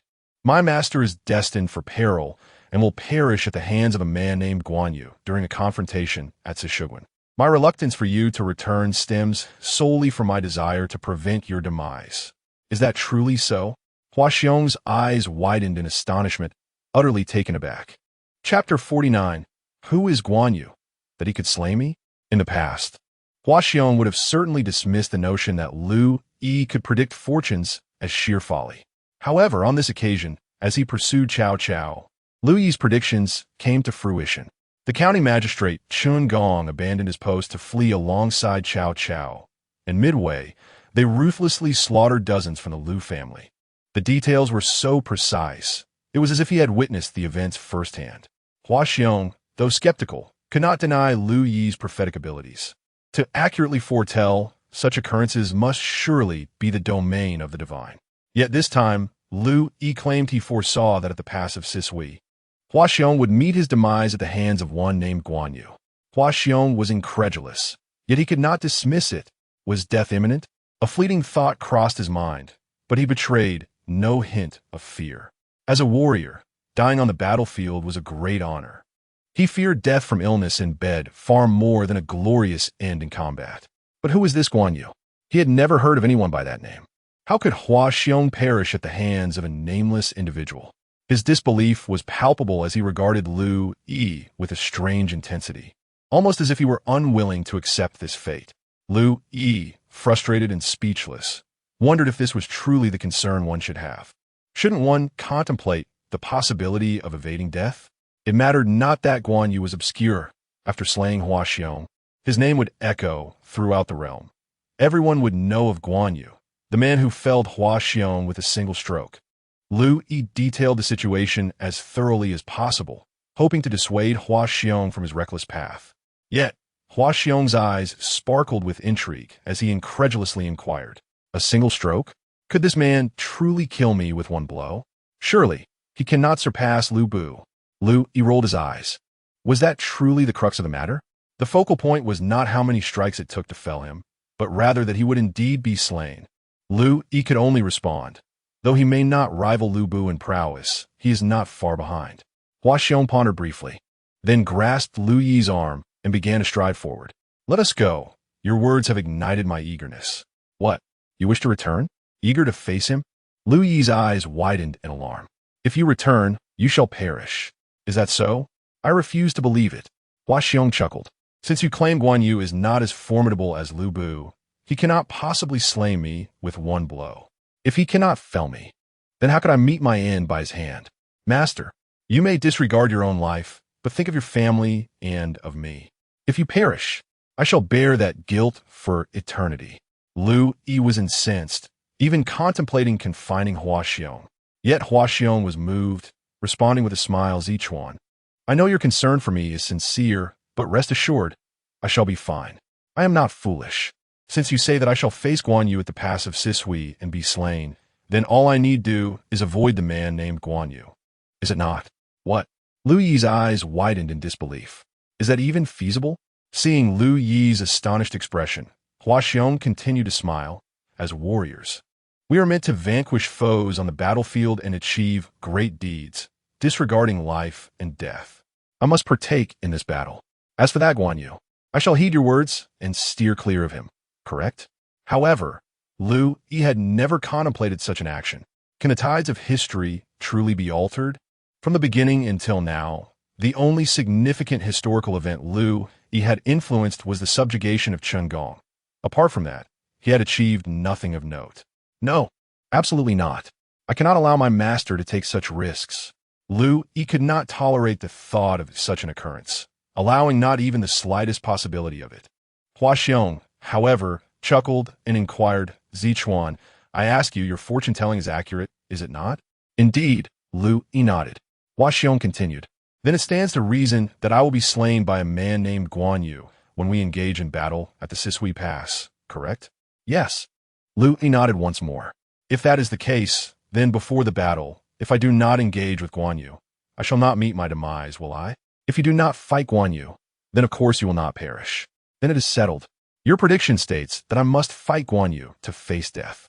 Thus, if I refrain from such combat, I shall live. If I live, it implies that your fortune-telling may not hold true. Or perhaps it indicates that one can alter their fate. But rest assured, Zichuan, before the battle, names will be announced. When he declares himself Guan Yu, I shall withdraw. If I retreat, it will not be a battle, and therefore I shall not die, an infallible plan. As Huaxiong spoke, a gleeful anticipation shone in his eyes. I am eager to see what manner of person this Guan Yu is, who is prophesied to slay me. Perhaps he is a being of extraordinary prowess. Having said this, Huaxiong commanded his army to break camp and return to Luoyang. Liu Yi's earnest pleas fell on deaf ears, leaving him no choice but to accompany Huaxiong back to Luoyang. Perhaps Huaxiong was indeed correct. If he avoided combat with Guan Yu, he would be safe.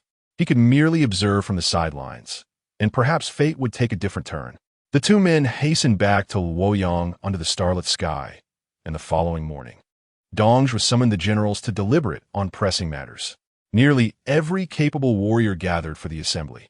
Once seated, Dong Zhuo scanned the crowd, lingering his gaze on Liu Yi, before asking, how shall we respond to the invading lords from beyond the passes? Li Ru remained silent, feigning ignorance, his focus directed inward, rendering him oblivious to the external world.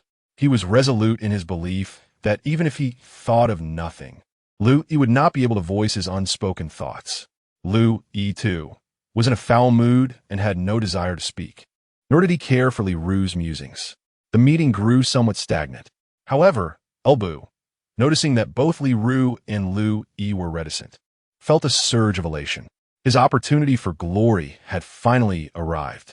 Since aligning himself with Dong Zhuo, Elbu had only achieved success in slaying Ding Yuan. Under Dong Zhuo's dominion, he had felt a sense of awkwardness regarding his standing and the inability to command respect. Now, a grand opportunity had presented itself. If he did not step forward in matters of the battlefield, who would? Without hesitation, Elbu rose and proclaimed loudly, Father, do not worry. I regard the invading lords as mere blades of grass. Please allow me to lead the fierce tiger and wolf troops to confront them. I shall ensure that these miscreants are annihilated and bring their heads to you. Dong Zhuo, upon hearing this, was overjoyed and prepared to acquiesce.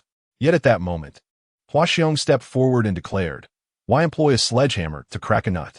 There is no need for the esteemed Lord Wenho to engage personally in battle. I will sever the heads of these lords as easily as plucking fruit from a tree. Liu Yi's lips twitched, and an ominous premonition arose within him. Can one truly avoid death by refraining from combat with Guan Yu? Yet, the current situation mirrored the descriptions from the three kingdoms in his memory with uncanny precision.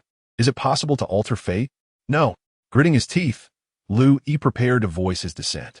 However, Dong Zhuo did not afford him the luxury of time.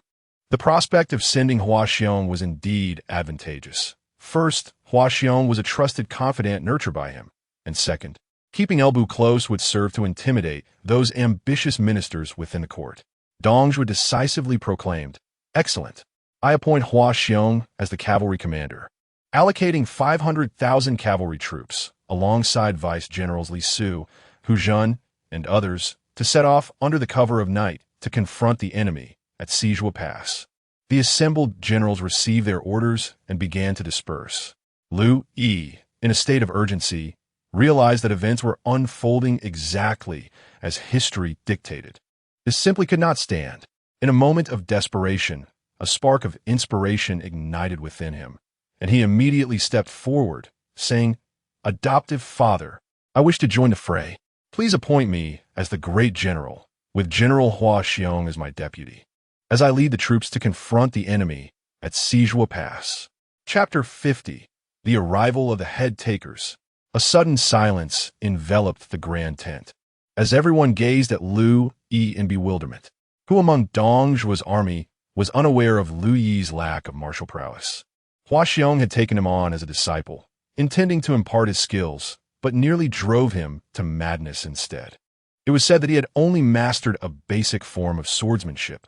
With such a level of skill, venturing onto the battlefield would be tantamount to offering one's head on a platter. "My son, you too wish to go?" Dong Zhuo immediately shook his head in disapproval. "The battles beyond the passes are no trifling matter. Your martial capabilities are insufficient, and it would be far too perilous. I merely intend to lead the troops to broaden my horizons. I shall not engage directly in combat. Thus, there is no danger," Liu Yi insisted, resolute in his decision to go. Not only could he alter the course of history by assuming command instead of Hua Xiong, but he could also remain vigilant on the battlefield, ready to recall Hua Xiong with military orders should anything go awry. Dong Zhuo was taken aback by Liu Yi's unwavering determination, finding himself in a quandary. At that moment, Li Ru suddenly interjected with a smile. "Zichuan has always been astute, and as the Marquis of Sisui, it is only fitting for him to lead the forces at Sisui Pass. Should any treachery arise from the lords beyond the pass, Zichuan will surely detect it in time. With Zichuan managing internal affairs and Hua Xiong overseeing the external, Sisui Pass shall be secure." Dong Zhuo pondered this and eventually nodded. "In that case, let Liu Yi, the Marquis of Sisui, be appointed as the Grand General of the army, and Hua Xiong as the cavalry commander, leading an army of 800,000 to face the enemy at Sisui Pass." This decree effectively augmented the forces by an additional 300,000 troops. Liu Yi was elated. Although this world often equated numbers with mere fodder, having an army was certainly better than none. This 800,000 strong force could very well serve as a foundation for Liu Yi's future endeavors. Regardless, this marked the first time he wielded significant military authority, paving the way for his aspirations. "Thank you, father." Liu Yi expressed his gratitude, receiving the military insignia. He then set out with Hua Xiong and others towards Sisui Pass. At this moment, Sisui Pass had transformed into a formidable military stronghold, adorned with fluttering banners amidst the chilling wind. As the commanding general, Liu Yi understood the gravity of his responsibilities. Upon his arrival, he, alongside Hua Xiong, meticulously surveyed the terrain, strategized troop placements, and established defenses. Standing atop Sisui Pass, with the cold wind whipping around him, Liu Yi felt an indescribable surge of excitement and could not resist breaking in his song. When the mighty wind rises and clouds soar high, who shall guard the four corners with valor? Hua Xiong, standing beside Liu Yi, was deeply moved. "Zichuan, you need not have come here. It is far too dangerous.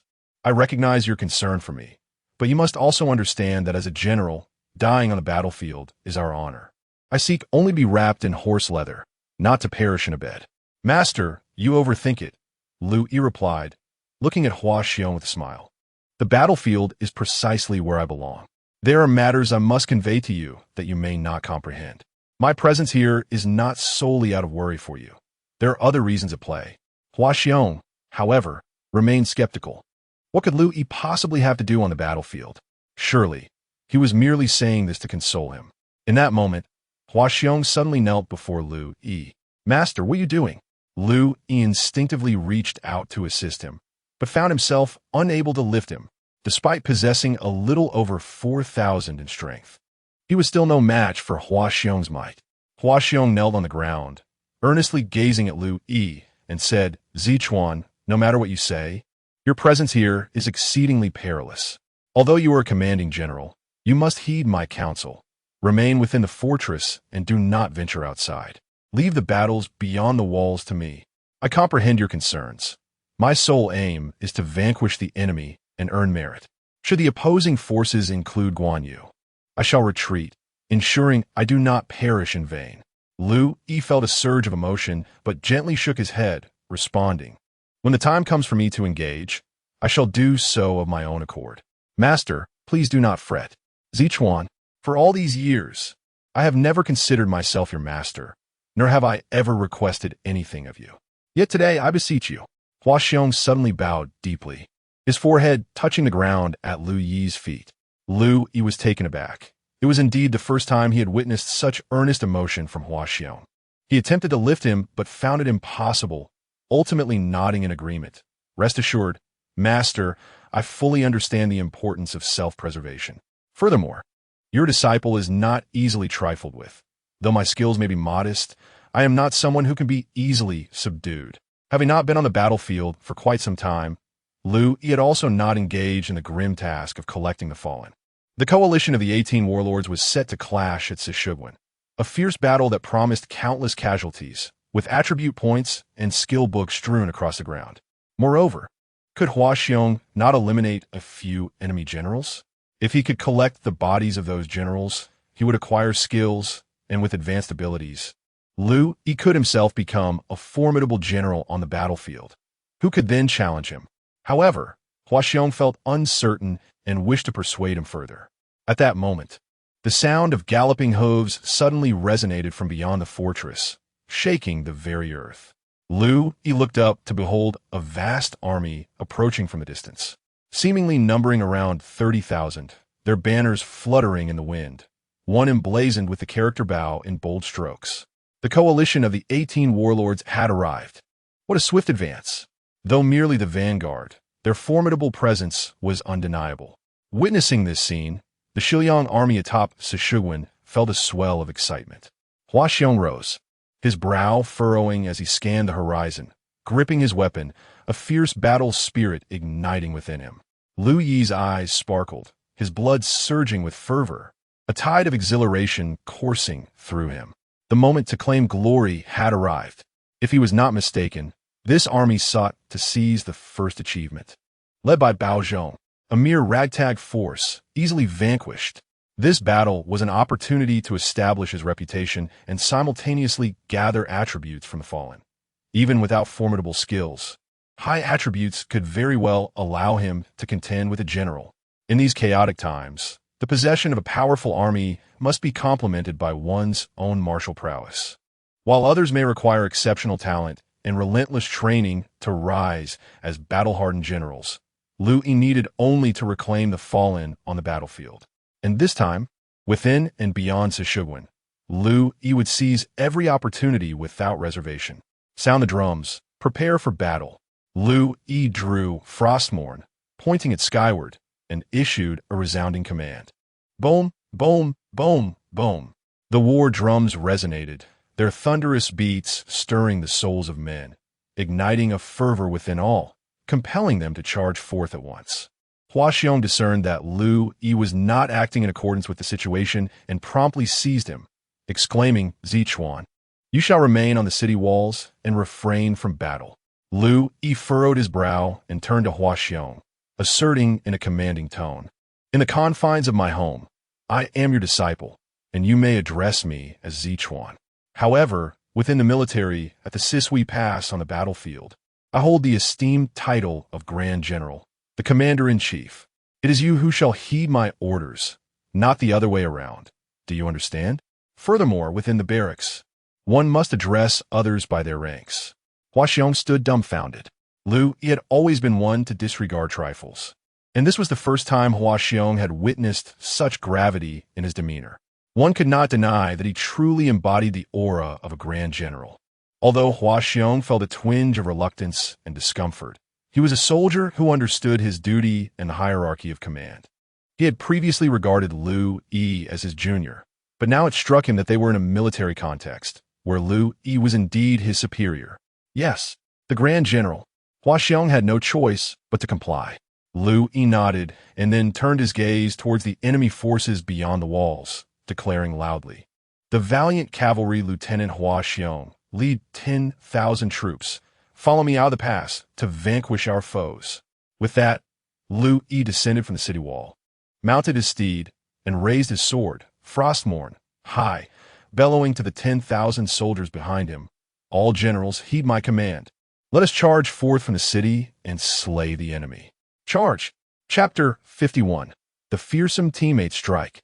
The Shiliang Army, a formidable force akin to wolves and tigers, had not engaged in a significant battle since the fall of the Yellow Turbans. At this moment, Liu Yi led the charge, igniting a fervor among his troops, who roared like wild beasts. Upon witnessing this, Hua Xiong was instantly alarmed. The army surged forward, fraught with peril, and Liu Yi, with his meager skills, dared to advance. Was he not inviting death at the hands of the enemy general? "General, you must not," Hua Xiong shouted as he rushed forward, determined to pull Liu Yi back, even at the cost of defying military orders. Yet, Liu Yi was preoccupied with weightier matters and could not remain behind the gates. Besides, the approaching foe was merely Bao Zhong, a mere appetizer for the slaughter, and Liu Yi felt confident in his ability to dispatch him with ease. If not now, when would he confront the multitude of warlords encroaching upon the Sisui Pass? "Open the gates, follow my lead." By the time Hua Xiong caught up, Liu Yi had already bellowed and charged out through the city gates. Once the army commenced its assault, their momentum was unstoppable. Hua Xiong found it too late to intervene. "Oh no, oh no, oh no." Hua Xiong was beside himself with rage. He knew Liu Yi's martial prowess all too well in the chaos of battle. Should he encounter an enemy general, it could spell disaster in an instant. "Bring me a horse." In a fit of urgency and anger, Hua Xiong seized a steed from a soldier and grasped a spear, rushing outside the city while shouting ahead, "Li Su, Hu Zhen, protect the general. If a single hair on his head is harmed, I shall take your heads." The horns wailed and the drums thundered, echoing like an intense BGM in a fierce battle game. It was Liu Yi's first time leading an army into battle, and amidst the cacophony of horns and drums, he felt a surge of vitality, his blood boiling with an unstoppable vigor, embodying the spirit of a hero. He was the first to burst forth from the gates of Sisui, spotting Bao Zhong's forces approaching in the distance. The banners waved densely, the formation somewhat disorganized yet not chaotic. Liu Yi, well-versed in military strategy over the years, understood the principle of striking before the enemy could arrange themselves. With a mighty shout, he commanded, "All troops charge," and galloped forward at the forefront. Li Su and Hu Zhen, who had been shadowing Liu Yi, were taken aback by his audacity. As the commander, he led the charge himself. Should anything happen to him, their lives would be forfeit under Dong Zhuo's wrath. Protect the general. They dared not be careless, positioning themselves to shield Liu Yi from either side. In an instant, the two armies clashed, the sounds of battle, cries of agony, and the sight of severed limbs filled the air. Liu Yi was no stranger to such scenes, but this time, he was a battle-hardened warrior atop his steed. Kill, in the blood-soaked arena of war, embodying the romantic valor of manhood. Liu Yi thought of nothing but the singular command, to slay. He wielded Frostmourne, charging towards the enemy, eager to carve his name into the annals of battle. However, Li Su and Hu Zhen would not permit Liu Yi to engage directly in the fray. The most effective way to protect the commander is not to follow closely behind him in the fray, but rather to eliminate all enemies surrounding him. Li Su and Hu Zhen, with an unspoken understanding, exerted themselves to the fullest, displaying extraordinary prowess as they slaughtered mercilessly. Just as Liu Yi raised his longsword, these two had already surged ahead, blades flashing in a deadly dance, carving a bloody path strewn with the glimmering corpses of their foes before Liu Yi. In the blink of an eye, within a radius of 50 paces around Liu Yi, not a single living enemy could be found. Liu Yi was utterly speechless. He had intended to charge into battle, to warm up against the formidable coalition of 18 armies, yet upon leading the charge, he had not so much as touched a hair on the enemy. His teammates were far too ferocious. They were responsible for indiscriminate slaughter, while he was left to tidy up. With no other choice, Liu Yi began to scavenge the battlefield. You have acquired the basic power technique from the corpses of the soldiers of the 18 Lords Coalition. Using it will grant you 2 strength. Please choose to discard or use it. On the battlefield, amidst the multitude of corpses, Liu Yi scavenged his way through, his attributes skyrocketing, reveling in the bounty. As he continued, one piece of information caught his attention. Your strength has reached 5,000 points, successfully promoting you to the extraordinary rank. Unlocking the vitality system. For a limited time, killing enemies on the battlefield will increase your vitality. The higher your vitality, the stronger your martial arts will become. Extraordinary? Vitality? Liu Yi suddenly recalled the devastating techniques displayed by Guan Yu and Zhang Fei during their explosive moments. Their power was indeed formidable. He had previously thought that slaying numerous minions would allow him to unleash skills, but in truth, it was the accumulation of momentum from killing that amplified the potency of skills to 2-fold, 3-fold, or even 10-fold. Now he too possessed such capability, finally becoming a true warrior. Liu Yi was overjoyed, yet soon felt a pang of frustration. He had gained vitality, but lacked the martial skills of a general. Currently, he was equipped only with basic sword techniques and rudimentary horsemanship, unable to execute even the mightiest of moves, the Huangtian Dongyi, due to insufficient intelligence. Was it possible to use vitality to enhance basic sword techniques? For the first time, Liu Yi yearned desperately to acquire a genuine skill, even if it were of little worth. Bao Zong, Liu Yi suddenly thought of someone. As a general accustomed to the chaos of battle, surely this individual would drop a skill, right? With this thought, he instinctively raised his gaze toward Bao Zhong's direction. At the same moment, Bao Zhong also glanced toward Liu Yi. After battling for so long, Bao Zhong had long since noticed that something was amiss. Li Su and Hu Zhen were remarkably valiant, evidently protecting a youth at their center. Bao Zhong was no fool. He immediately grasped the situation, his face lighting up with excitement. Thank goodness I heeded my brother's advice and took a shortcut to seize the opportunity. I never expected to encounter such a big catch. In the chaos of battle, to have an enemy general so fiercely protected was indicative of an extraordinary identity. Today, this merit would be mine to claim. With a resounding shout, Bao Zhong rallied his elite guards and charged toward Liu Yi's position. On the battlefield, resounding shouts echoed as Bao Zhong led 1,000 elite cavalrymen, charging towards Liu Yi like an arrow released from a bow. Wherever they advanced, the soldiers of Xiliang were no match, falling like leaves in a tempest, blood flowing freely. The spectacle soon caught the attention of Li Su and Hu Zhen, who were instantly filled with trepidation. This is bad. It is the enemy general. Quickly, protect the commander and retreat. They dare not take risks and immediately rushed to assist Liu Yi in his escape. Witnessing this scene, Bao Zhong's heart soared with joy. Brandishing his blade and bellowing fiercely, where do the treasonous scoundrels think they can flee? Here comes your grandfather, Bao Zhong. At that moment, not far away, Hua Xiong finally arrived at the scene. Upon seeing Bao Zhong advancing towards Liu Yi, his eyes blazed with fury. You vile general shall not escape. Your opponent is me. With a thunderous roar, Hua Xiong thrust his spear, unleashing a flurry of deadly strikes.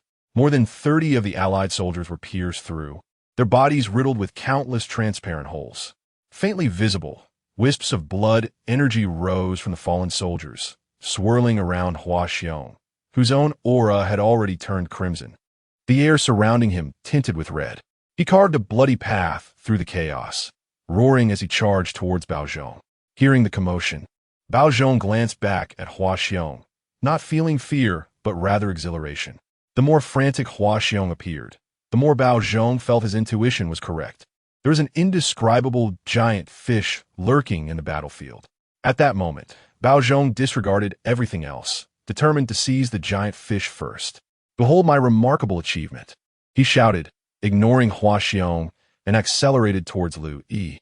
Seeing this, Hua Xiong was both astonished and enraged. Gritting his teeth, he summoned a surge of blood energy, his spirit rising as he let out a mighty roar, leaping from his horse like a raging dragon, soaring into the sky. The battlefield was alive with fervor. Hua Xiong had accumulated enough energy, leaping over 30 meters high, his spear radiating a crimson glow and casting numerous illusions. Half the sky was stained red with a malevolent aura emanating from him. Faintly, the blood energy behind Hua Xiong coalesced into the shape of a fierce beast, an overwhelming presence descending from above. Then, suspended in midair, his spear struck like a dragon. The technique descended from the heavens. Flying General emerges from the west. Hua Xiong roared in the air, unleashing a torrent of energy, this attack far surpassing the one he delivered on that fateful night against Cao Cao by dozens of times. Spear shadows fell like rain, enveloping a 30-meter radius around Bao Zhong. Chapter 52. The Arrival of the Skill Book. What is happening? Bao Zhong was utterly fixated on either capturing or eliminating Liu Yi, completely disregarding Hua Xiong, whom he presumed to be merely an ordinary junior officer due to his lack of protection for the commander. Little did he know that Hua Xiong was, in fact, a true master. As he sensed the terrifying power looming behind him in the sky, it was too late for Bao Zhong to turn around and defend himself. It was over. On the battlefield, one cannot afford to err. A mistake is tantamount to death. Bao Zhong could only lament for a fleeting moment before. In the blink of an eye, a 30-meter radius around him was shrouded in the shadows of spears. The dazzling bloodlight rendered the entire expanse of vivid crimson. With a deafening roar, the battlefield echoed with thunder. Following the flash, Hua Xiong descended from the heavens, landing gracefully back on his steed. However, before him lay a scene of carnage. Not a single intact corpse could be found within a 30-meter radius. Bao Zhong had been reduced to a mere puddle of flesh by Hua Xiong's single strike, his body obliterated, while his dozens of elite soldiers were similarly transformed into a horrifying tableau of severed limbs, the area resembling a place of peeling skin. General Bao was dead. The general had been slain. Flee at once. The moment the commander fell, the remaining soldiers lost all will to fight, their resolve crumbling like dust. Those who could escape fled, while others surrendered, with 2 or 3 dozen junior officers captured by the soldiers of Shiliang. Hua Xiong, too preoccupied to orchestrate a pursuit, galloped directly to Liu Yi, his expression icy as he bellowed, "General, you have acted rashly. As the commander, you should remain in the Central Army. There is no reason to personally charge in a battle. I will certainly report this to the Prime Minister, and I will recommend that he summon you back." Liu Yi felt a wave of embarrassment wash over him. He knew he was in the wrong, yet he had ample reasons to lead the charge. Firstly, it was akin to Hua Xiong knowing full well he would meet his demise at the hands of Guan Yu at the Sisui Pass, yet still insisting on going there. Liu Yi recognized that as the chief commander, he ought to oversee from a position of safety, but he yearned to experience the thrill of leading his troops into battle. Akin to the gallant Zhang Fei at Changban, or Zhao Zilong's 7 forays and retreats. That was the romance of manhood. Secondly, in these chaotic times, Liu Yi understood that he would inevitably have to charge into battle in the future, possibly facing dangers far greater than the current circumstances. Even the formidable Cao Cao had met defeat a Huarong road. With current protection, if he did not hone his skills, how could he one day bear the weight of leadership? Should he find himself in a predicament akin to Cao Cao's, he could not guarantee his own superiority. How then could he ensure his survival? These thoughts could not be openly expressed, yet Liu Yi felt it necessary to show respect to Hua Xiong. With a smile, he performed a courteous gesture and said, "You are right. I acknowledge my error, and I shall certainly do better next time." Hua Xiong rolled his eyes, feeling exasperated yet powerless against Liu Yi, and remarked, "What we just defeated was not the enemy's vanguard. The 18 allied lords will arrive shortly. I implore you, General, to return to the Sisui Pass and command from there. Liu Yi shook his head slightly. What we just vanquished was not the enemy's vanguard, but merely a minor character seeking to claim credit. The true vanguard will not arrive for a while yet. What? Hua Xiong's eyes widened in disbelief. The force they had just routed was not the enemy's vanguard? If such a display of might belonged to those who were not the vanguard, how formidable must the actual vanguard be? And how powerful would the 18 allied lords prove to be? For the first time, Hua Xiong's expression grew solemn, as he deeply felt the immense pressure of defending the pass. This pressure was not merely from the battle itself, but also from Liu Yi. He wished for Liu Yi to encounter no misfortune. Most significantly, Liu Yi had once consulted an oracle, predicting that he would meet his end at the hands of a man named Guan Yu during the confrontation with the 18 warlords of the Sisui Pass. Although Hua Xiong had resolved to avoid Guan Yu, choosing to retreat without engaging should they cross paths, the battlefield was ever-changing, and who could predict what might transpire? One could not underestimate the forces of the world. What if, among the allied troops, there were other formidable talents besides Guan Yu? It could be said that in this battle, Hua Xiong's own survival was at stake. How then could he be expected to focus on protecting Liu Yi? Thus, Hua Xiong addressed Liu Yi. General, you cannot remain at Sisui Pass any longer. The 18 warlords approach with overwhelming force, and the battles to come will undoubtedly be brutal. I cannot guarantee your safety. Should anything befall you, I, Hua Xiong, would be unable to absolve myself of the blame. What are you afraid of? Just focus on your tasks. Liu Yi replied with a calm smile, grasping Hua Xiong's arm. Moreover, do not be intimidated by the reputation of the 18 warlords. They may appear numerous and formidable, but in my eyes, they are merely a flock of insignificant chickens. General, while confidence is commendable, even if the 18 warlords are but mere chickens, I still believe you should return to Luoyang or remain within the confines of the pass and not venture out. I implore you to reconsider. As Hua Xiong spoke, he knelt down. Observing this, Li Su and Hu Zhen immediately followed suit, kneeling without hesitation. We implore you, General, to reconsider. Soon, all the soldiers of the Shiliang army joined in, collectively kneeling and echoing. We implore you, General, to reconsider. The battlefield reverberated with the voices of the troops beseeching the general. With no choice but to acquiesce, Liu Yi relented. Very well, very well. I agree to remain at the pass and oversee from within. That should suffice.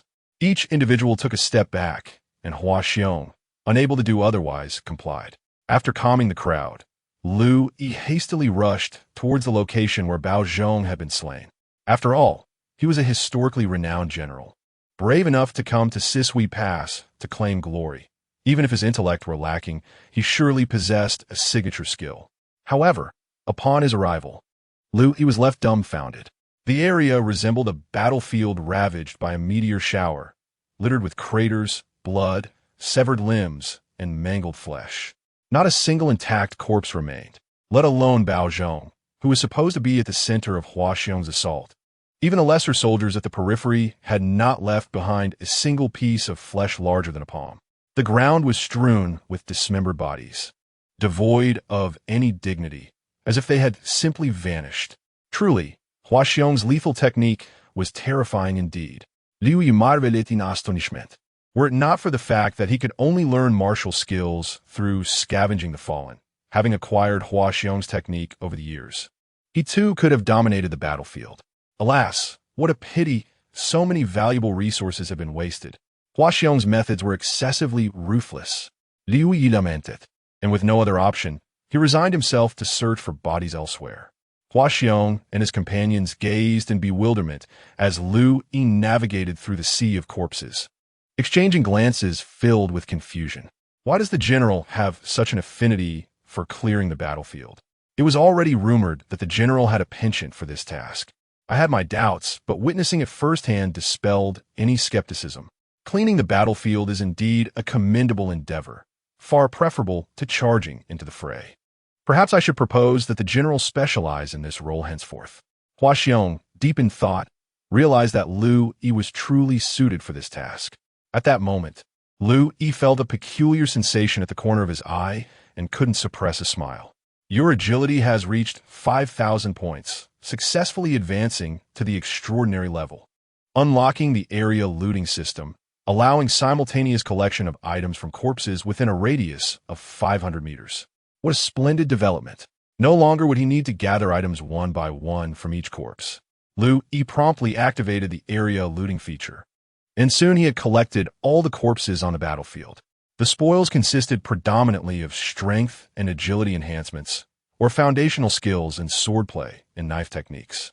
Yet there were no combat techniques to be found. While Liu Yi lamented the unfortunate demise of Bao Zhong, for had he survived, he could have acquired a combat skill. A sudden sound of galloping hooves echoed from a distance. Report. Report to the general. The vanguard commander of the 18 lords, Sun Jian, leads an army of 100,000 just 10 miles from the pass. Sun Jian. Liu Yi's eyes brightened, and excitement surged within him. This was the true arrival of skill books. Bao Zhong was inconsequential. If he could vanquish Sun Jian or any of his esteemed generals, he would soar to new heights. This time, he must ensure that Hua Xiong pays heed, leaving the enemy general's corpse intact. With this thought, Liu Yi raised his arm and declared, "All commanders, heed my orders, prepare for battle." Chapter 53. A brush with death at the command. Hua Xiong gathered the troops and entered the pass, instructing the junior officers to reorganize their formations. Subsequently, the generals, led by Liu Yi, arrived at the gate to prepare their battle arrangements. It was evident that Liu Yi was exhilarated, yet he maintained a remarkable composure, concealing the tumult within him. This was, after all, Liu Yi's first genuine confrontation with a historically renowned figure, and he dared not be negligent in the slightest. In the days leading up to this moment, Liu Yi had diligently recalled the details of the Lord's hunt at Sisui Pass and discerned a crucial insight. In his estimation, Sun Jian was the most vulnerable of the prominent leaders present today. Why so? Because Sun Jian had always been a man of short life, and during his journey to Luoyang, he had fortuitously acquired a national treasure, only to meet his demise on the return path. The difference between dying now or on his way back held little significance for the overarching affairs of the world. He was the type that could be dispatched with a concerted effort. To slay Sun Jian was to acquire his skills. Suppressing his inner excitement, Liu Yi cast his gaze over the assembled generals and, adhering to protocol, sought their counsel. The enemy approaches with great ferocity. Do any of you have sound strategies to propose? Hua Xiong promptly stepped forward and earnestly declared, "When the enemy comes, we shall meet them with force. When the waters rise, we shall bury them in earth. We shall emerge from the pass to confront the enemy. And we implore the great general to remain secure within the gates and refrain from charging forth." Upon hearing this, the remaining generals bowed in unison, loudly affirming, "We beseech the great general to remain within the gates and not to charge out." Liu Yi was at a loss for words. Had his previous foray into battle left such a profound psychological scar on them? He sought their insights, not to have his freedom of action curtailed. "I understand, rest assured. I shall not hastily emerge from the pass."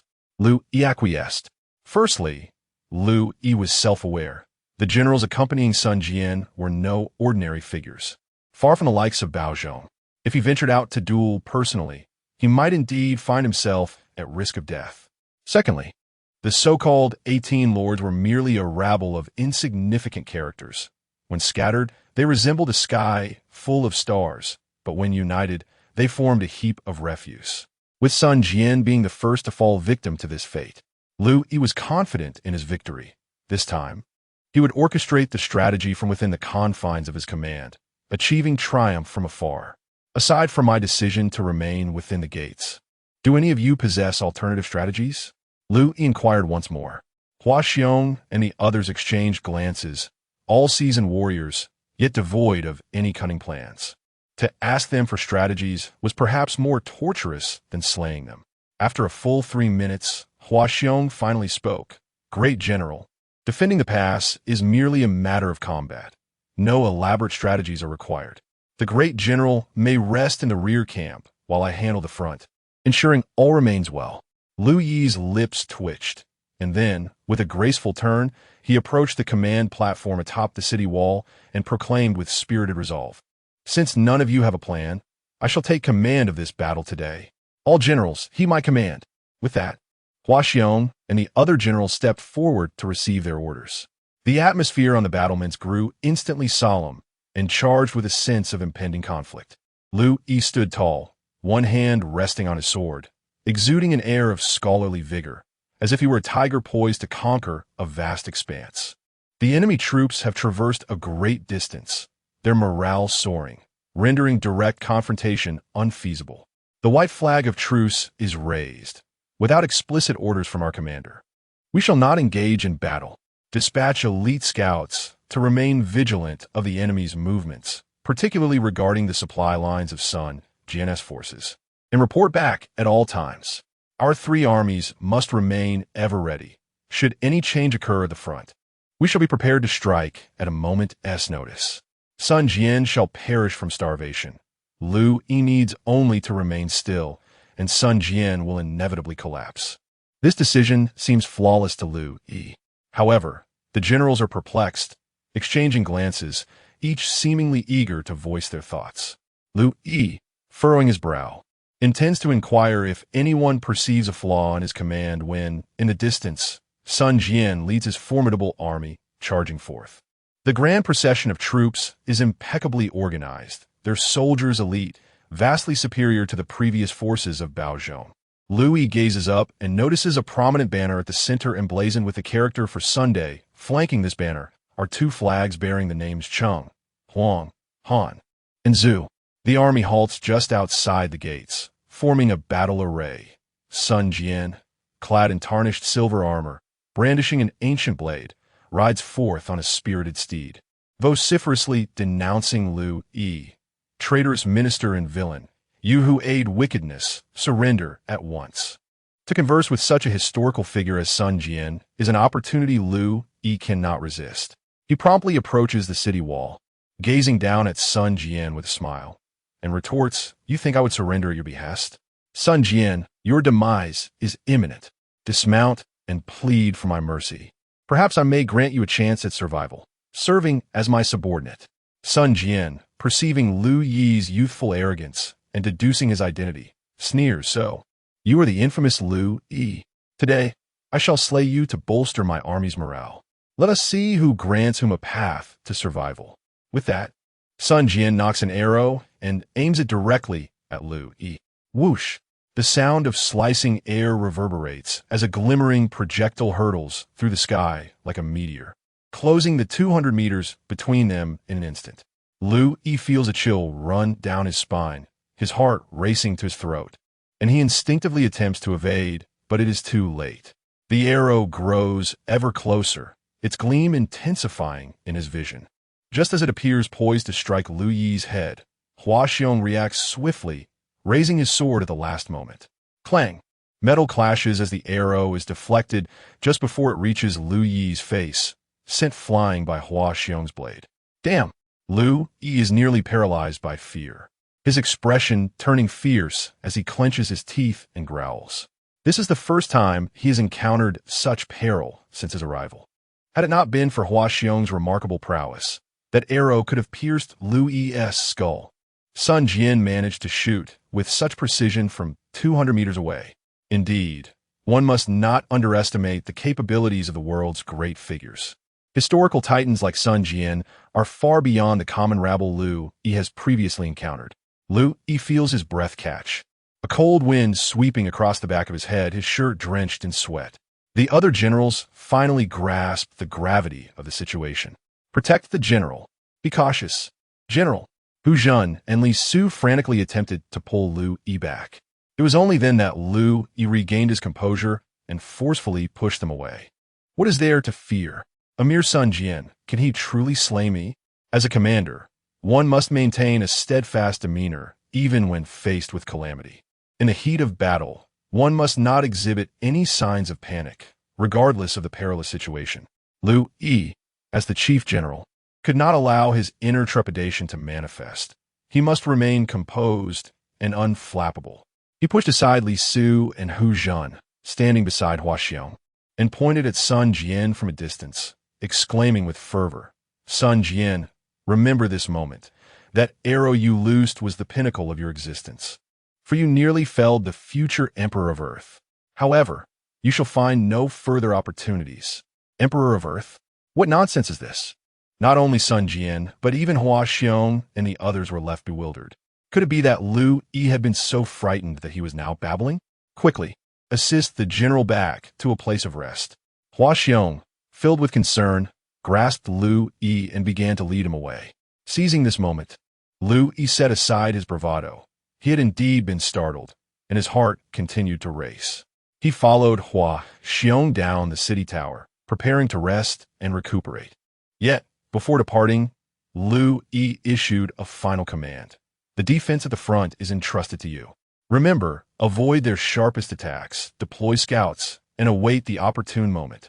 Understood. The officers responded in unison. It was only then that Liu Yi, under the protection of his guards, returned to his tent, trembling as he drank 3 bowls of water before collapsing onto the ground, gasping for breath. I have transcended the ordinary, yet I could not evade Sun Jian's arrow. How many attributes must I accumulate to truly stand on my own and dance with these titans? Liu Yi gently closed his eyes, feeling an indescribable urgency within his heart. Chapter 54, 100,000 push UPS. At this moment, Hua Xiong and his generals had once again returned to the fortress. The arrangements made by Liu Yi left everyone baffled. Finally, Li Su and Hu Zhen could no longer contain their curiosity and questioned Hua Xiong. General Hua, earlier, the Grand General stated that the enemy marches from afar. Their morale is high, and we should avoid battle. This seems illogical. Indeed, the enemy has traveled far. Should they not be exhausted? We should lie in wait and strike them down first.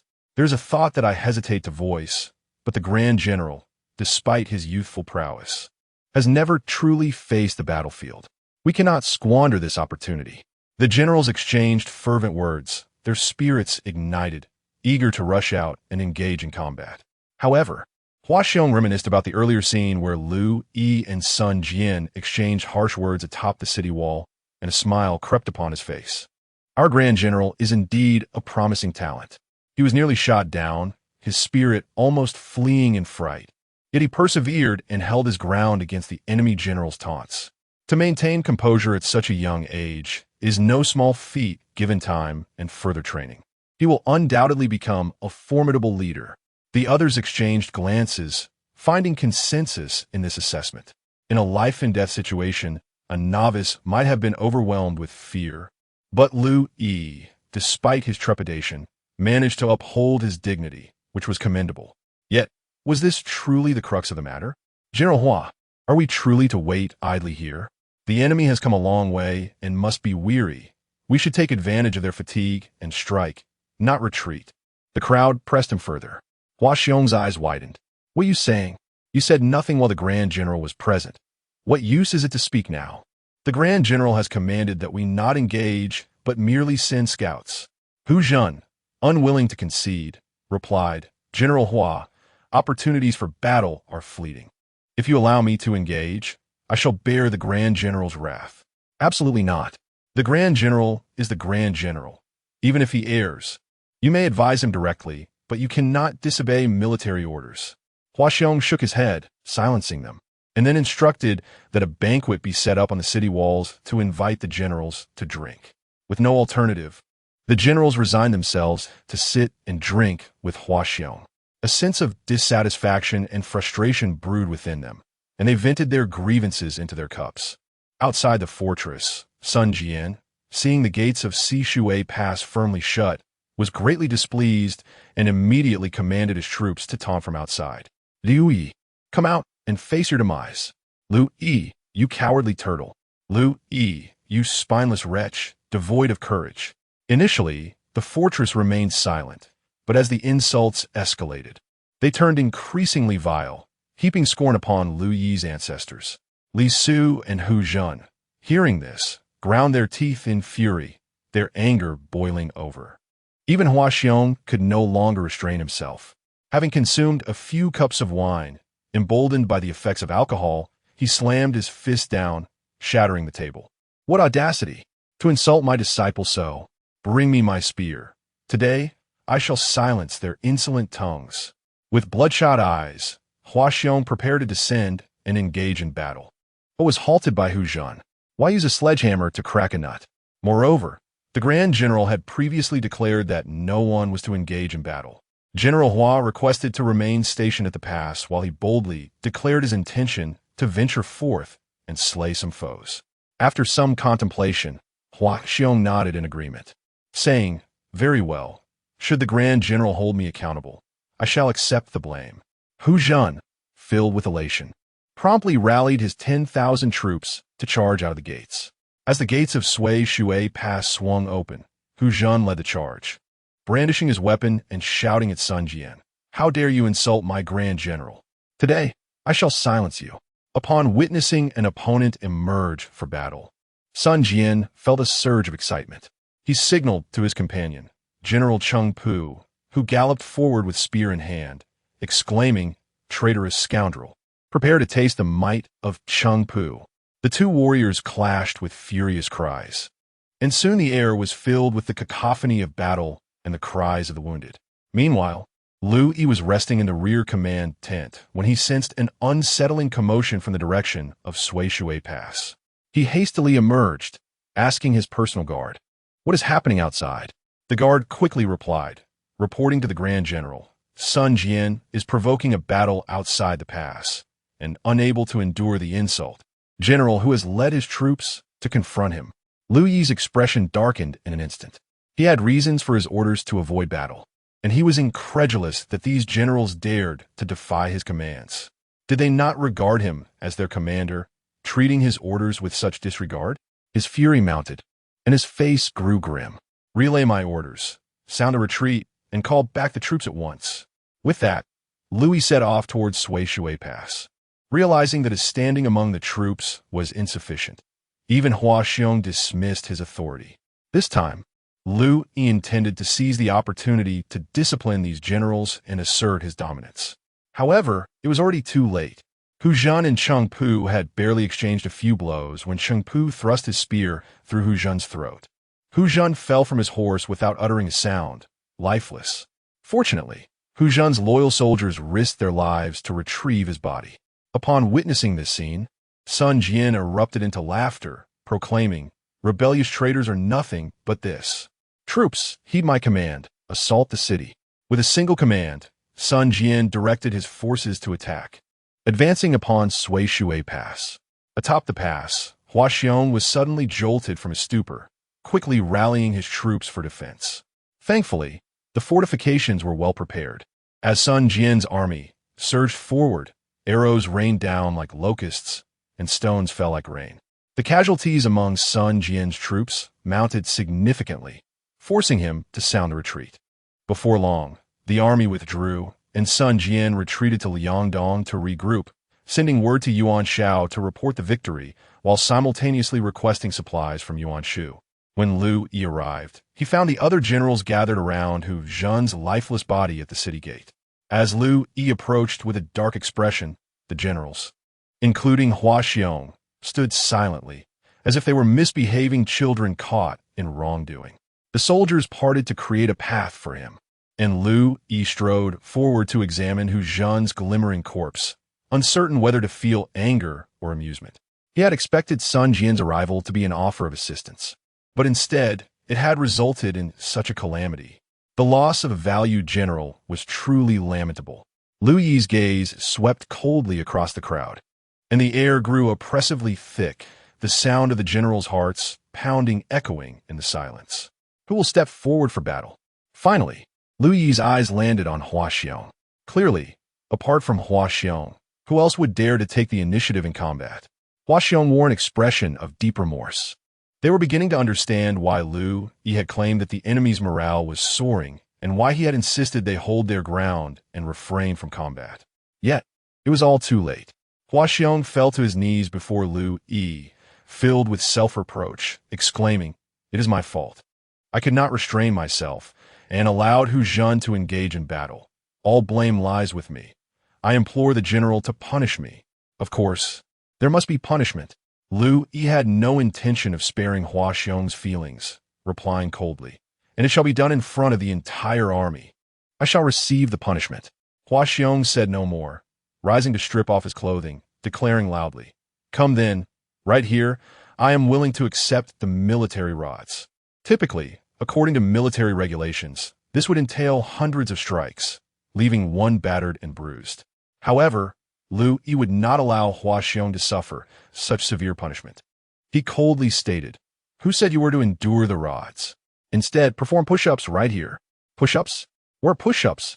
The crowd looked on in bewilderment. Liu Yi promptly demonstrated 2 push-ups. "Is this it?" Hua Xiong stared in stunned disbelief. To him, this felt no different from having no punishment at all. Could it be that Liu Yi was showing favoritism? With this thought, Hua Xiong prepared to vehemently refuse. Yet Liu Yi slowly spoke, "Complete 10,000 of them." Chapter 55, Slaying Sun Jian Tonight. "Only 10,000? Hua Xiong scoffed, dismissing it as merely a matter of pushing oneself up and down. In the company of women, he performed this motion nightly without ever feeling fatigued. "Then let be 15,000.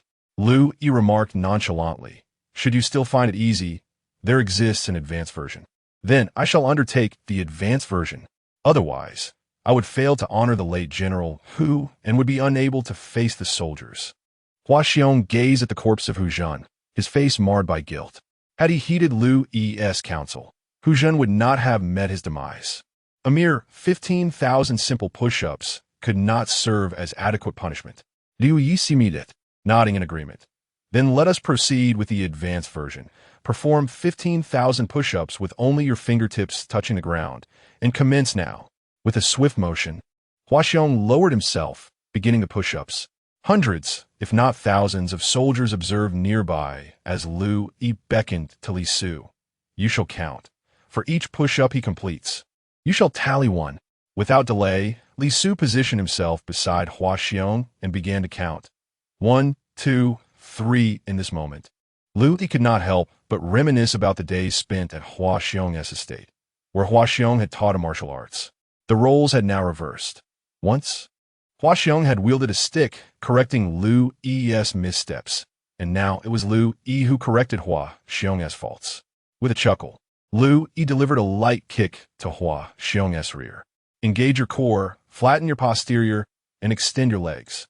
As you descend, let your abdomen approach the ground without touching it, ensuring your arms remain parallel to your shoulders." Are push-ups simple? Not in the least. Even for a warrior capable of sweeping through armies, 15,000 push-ups using only the fingertips posed a formidable challenge. Liu Yi could almost envision Hua Xiong's anguished expressions.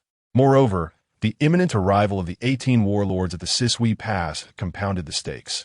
As the most formidable general at Sisui, Hua Xiong would undoubtedly sustain injuries from the hundreds of strikes, which would hinder the forthcoming battle. This form of physical punishment was indeed fitting. Once Hua Xiong was adequately occupied, Liu Yi turned to stand before Hu Zhen's corpse, his brow furrowed in concern. Historically, Hu Zhen had met his end at the hands of Cheng Pu. To prevent Hu Zhen's death today, Liu Yi had deliberately issued a ceasefire order against Sun Jian. Yet fate proved to be an inescapable force, as Hu Zhen still fell to Cheng Pu. And what of Hua Xiong? With the 18 warlords advancing, would Hua Xiong truly evade death by refraining from combat with Guan Yu? A shadow of worry crossed Liu Yi's eyes. Should fate be unyielding? What if Hua Xiong ultimately faced his end at the hands of the second son of Guan? Crouching before Hu Zhen's lifeless form, Liu Yi's heart grew heavier. Observing Liu Yi's demeanor, those around him assumed he bore the weight of guilt for Hu Zhen's passing, and the atmosphere grew tense, prompting Hua Xiong to exert even greater effort in his push-ups. After a considerable time, Liu Yi inhaled deeply. The situation had reached a point where only human effort could be exerted, leaving the rest to fate. He extended his hand to touch Hu Zhen's corpse. "You have discovered a high-level strength technique on the corpse of West Liang Colonel Hu Zhen. Utilizing it grants 1,000 strength.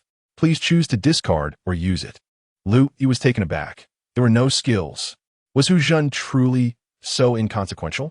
Nevertheless, he possessed a formidable strength of 1,000 points, equivalent to nearly 1,000 soldiers. Liu Yi opted to utilize this power while simultaneously accessing his attributes panel.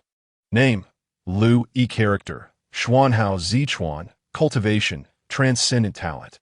Area: Looting. Health points: 0 Strength, 64-67 Agility, 51-33 Intelligence, 325 Dynastic Fortune, 125 Skills. Basic Swordsmanship Proficiency, Perfected Realm. Basic Horsemanship Proficiency, Perfected Realm. Basic Blade Technique Proficiency, Perfected Realm. Yellow Sky Stand Proficiency, 01-000-000. All was well, save for his intelligence. Liu Yi commanded the burial of Hu Zhen and reported to Dong Zhuo, officially noting that Hua Xiong had slain Bao Zhou. Dong Zhuo was elated, rewarding Liu Yi with 1,000 gold coins and bestowing the title of general upon Hua Xiong. Liu Yi, however, was indifferent to such accolades. On this day, scouts returned with news that Yuan Shu was withholding military provisions from Sun Jian, leading to discontent among Sun Jian's troops. This was entirely within expectations. In preparation for the night ahead, Liu Yi had deliberated for countless hours, his entire being now in a state of exhilaration. As a traverser endowed with a heavenly insight, he believed that with the convergence of favorable timing, geography, and human resources, it was impossible for him to fail in altering his destiny tonight. The assassination of Sun Jian would occur this very evening. Moreover, Hua Xiong had completed 15,000 push-ups, his arms swollen for a day. But he had since recovered fully and should pose no issues in the forthcoming confrontation. Liu Yi promptly convened the generals for a strategic discussion. As always, he advocated for a collective brainstorming approach, urging the generals to voice their suggestions. Gentlemen, the scouts report that Sun Jian's forces are low on provisions, and morale is waning. This presents an opportune moment for us to achieve great feats. What strategies do you propose? No sooner had he finished speaking than Li Su stepped forward, proclaiming, "General, heed my words. This opportunity must not be squandered, for it may never return. Tonight, I shall lead a small contingent through the back roads to flank Sun Jian's army, while General Hua can lead the main forces in a frontal assault. With a pincer movement, Sun Jian shall surely be captured." Excellent. Liu Yi nodded in satisfaction. This was indeed a commendable strategy, one that had previously led to Sun Jian's significant defeat and the loss of General Zhu Mao. However, this was not sufficient. Liu Yi sought Sun Jian himself, not merely General Zhu Mao. "Generals, heed my command," Liu Yi declared, producing a military edict. "Tonight, I shall lead a force through the back routes, while the rest of you will assault alongside General Hua." As soon as he uttered these words, the expressions of Hua Xiong and the others changed dramatically, and they all knelt before Liu Yi. "General, reconsider," they implored. "You previously stated that you would remain at Sishui Pass and not engage in battle yourself. Have you forgotten? Even if you wish to leave the pass, Hua Xiong must protect you." Liu Yi furrowed his brow and retorted sharply, "Do you intend to defy my orders? This battle must only result in victory, and it must be a resounding triumph. My decision is made. Your counsel is unnecessary." But Hua Xiong, visibly anxious, attempted to voice further objections, but was cut off by Liu Yi. "There is no room for hesitation. I am a general myself. Moreover, I shall merely take a detour through the small path and will not directly charge into battle. The outcome of tonight's confrontation relies entirely on your prowess, esteemed generals. You must heed my commands without fail. Any lapse will not be as simple as doing push-ups." Liu Yi's voice was grave and commanding. Marking the first occasion, the generals witnessed such seriousness from him. Hua Xiong realized he could not dissuade Liu Yi and thus opted for a compromise. If the Grand General insisted on leading the troops, then let Li Su accompany him for protection. "Unnecessary," Liu Yi replied with a faint smile. "Have you forgotten my ability to foresee the future? I shall emerge unscathed from this battle. However, there are several matters Hua General must commit to memory." Hua Xiong sighed deeply, recognizing that there was no persuading Liu Yi this time. He could only acquiesce, stating, "This subordinate will remember."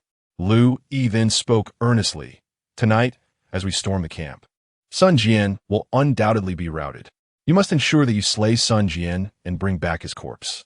Remember, when pursuing him, do not fixate on Sun Jian's helmet. The enemy possesses a fierce general named Zhu Mao, who will accompany Sun Jian and exchange helmets with him. Focus on Zhu Mao's helmet and pursue that relentlessly, understood? Upon hearing this, the other generals in the tent exchanged bewildered glances, amazed at Liu Yi's audacity to articulate the battlefield details so clearly, as if he were an eyewitness to events yet to unfold. How extraordinary! Only Hua Xiong understood Liu Yi's prophetic abilities and committed this information to heart, responding solemnly, understood. Liu Yi then turned to Li Su, producing a military order. Li Su, heed my command. Chapter 56, A Dark and Stormy Night. Liu Yi's initial foray into warfare commander. I am at your service. Li Su stepped forward, his ears pricked with attention. Li Su, you shall lead the remaining officers to pursue amidst the chaos of war. Remember the crimson helmet that Sun Jian donned at the onset. Fixate on it as you chase, Liu Yi instructed. Understood. Li Su noted the command. It was merely a matter of Hua Xiong pursuing Sun Jian, while Liu Yi directed him to chase after Zhu Mao, a trivial task indeed. Yet Liu Yi refrained from presenting a token and continued. Bear in mind, this Zhu Mao will hang the helmet on a tree branch midway to lure you. As you pursue, Li Su shall charge ahead to seize the helmet, while the others remain concealed in the rear. At this juncture, Zhu Mao will ambush from his hiding spot. I want you to execute a plan akin to the mantis capturing the cicada, leaving the yellow bird behind. Only the dead shall suffice, not the living. Once the deed is accomplished, bring me the corpse of Zhu Mao to claim victory. Do you comprehend? The assembly of officers exchanged glances, perplexed. So, Zhu Mao and Sun Jian exchanged helmets. This was one thing, but for Zhu Mao to hang the helmet as a ruse? Surely, Liu Yi was crafting a script for them. Witnessing their incredulity, Hua Xiong stepped forth and spoke gravely. The general possesses the celestial art of divination, foreseeing the past and future with divine strategy. How could you possibly fathom it? You must adhere strictly to the general's instructions without deviation. Is that understood? Understood. Upon hearing Hua Xiong's assertion, the officers regarded Liu Yi with awe, as if beholding a deity. Yet, such prowess seemed almost too fantastical. Could the general truly possess such extraordinary foresight? That evening, a grand feast was held at Sisui Pass for the three armies. Provisions were ample, though the wine and meat were scarce. The officers prepared to march, while Li Su remained engulfed in doubt, still pondering Liu Yi's words. Will you not discover the truth by dawn? Hua Xiong reminded him. Remember, act solely as the general directs. No independent actions. With a pat on Li Su's shoulder, Hua Xiong mounted his steed, his gaze fixed ahead. Liu Yi, fully armored, felt a surge of excitement mingled with trepidation. All preparations were in place, and with the winds at his back, he could not fathom how Sun Jian might evade his fate. Should Sun Jian escape, it would only affirm that destiny could not be altered. Resolutely, Liu Yi led his forces, prepared to defy fate itself, even if it meant forcibly removing Hua Xiong from Sisui Pass. As the three armies assembled at Sisui Pass, Liu Yi rode forward, brimming with vigor.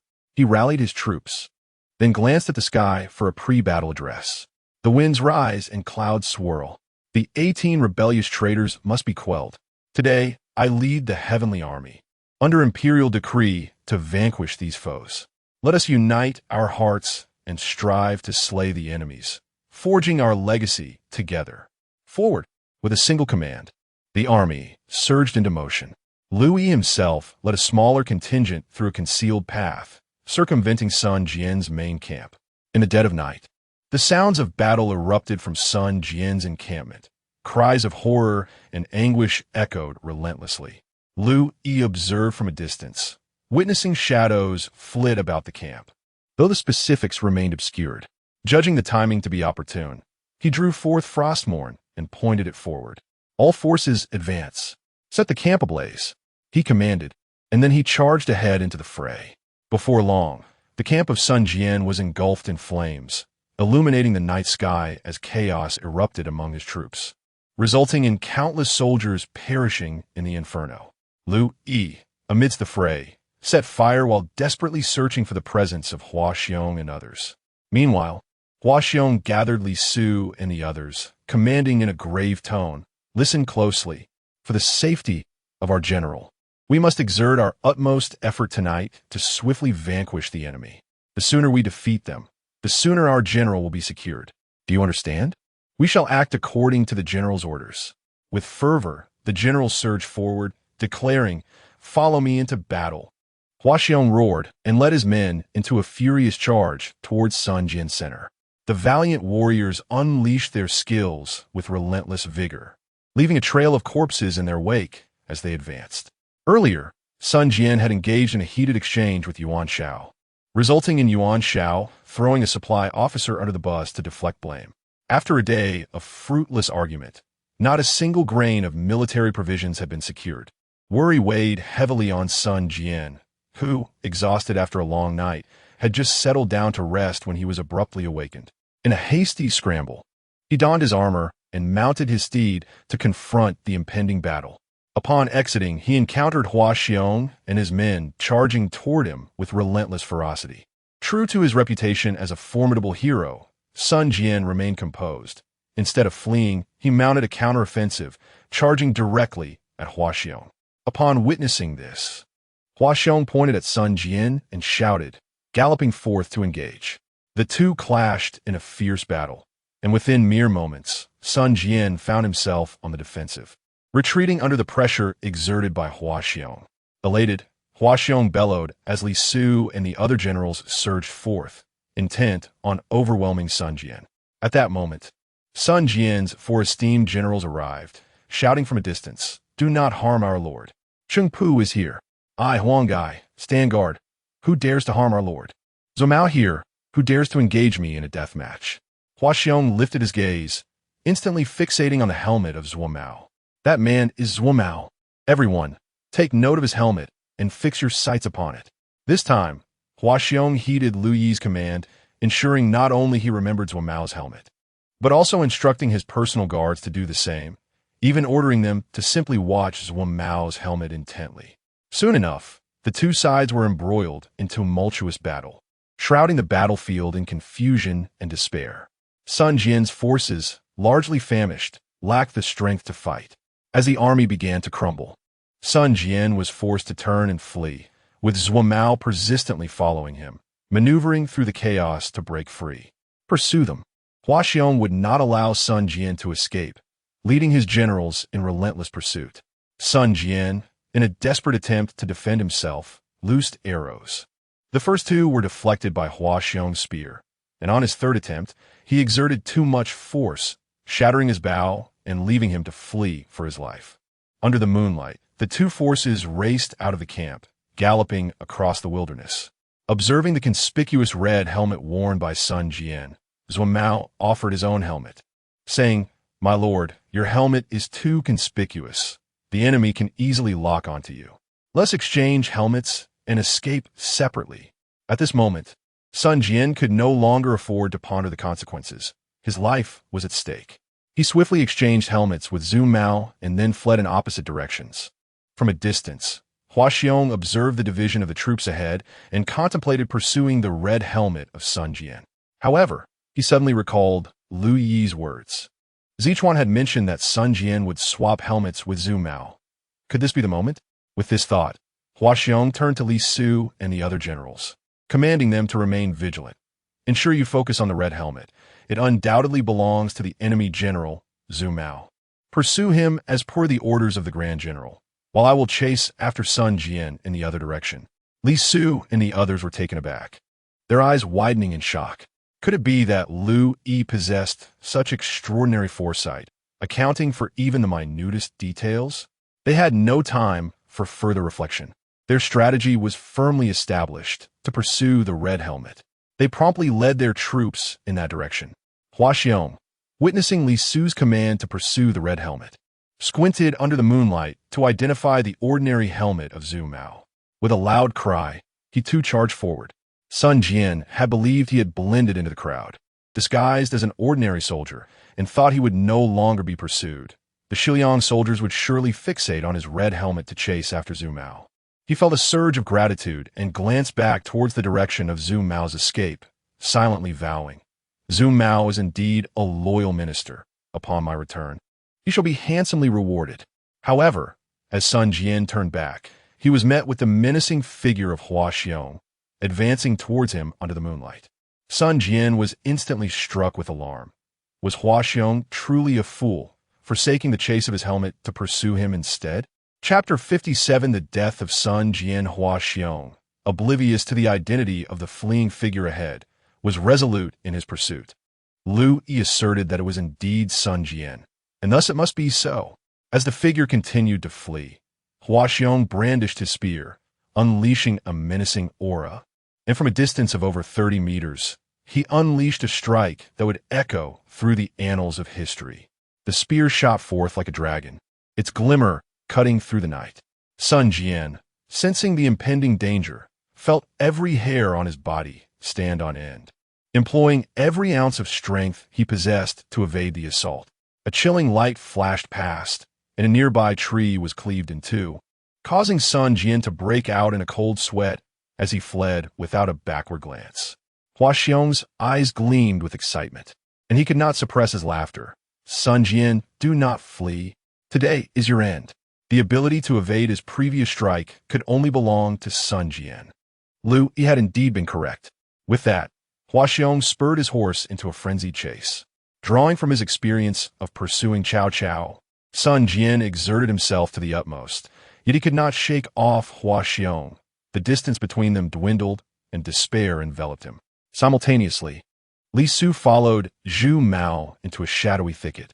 From afar, he spotted the red helmet motionless in the darkness, instantly alerting him. Why had the figure ceased its flight? Had it truly hung its helmet upon a branch?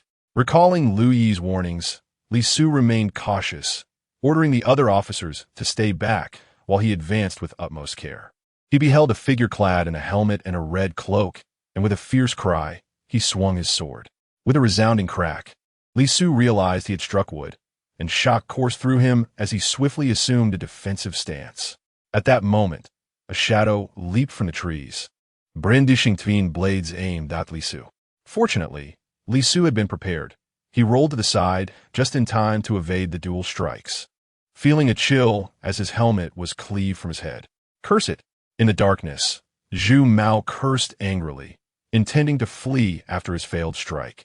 Yet at that moment, the cavalry of Shiliang surged forth, encircling him tightly. Ha ha!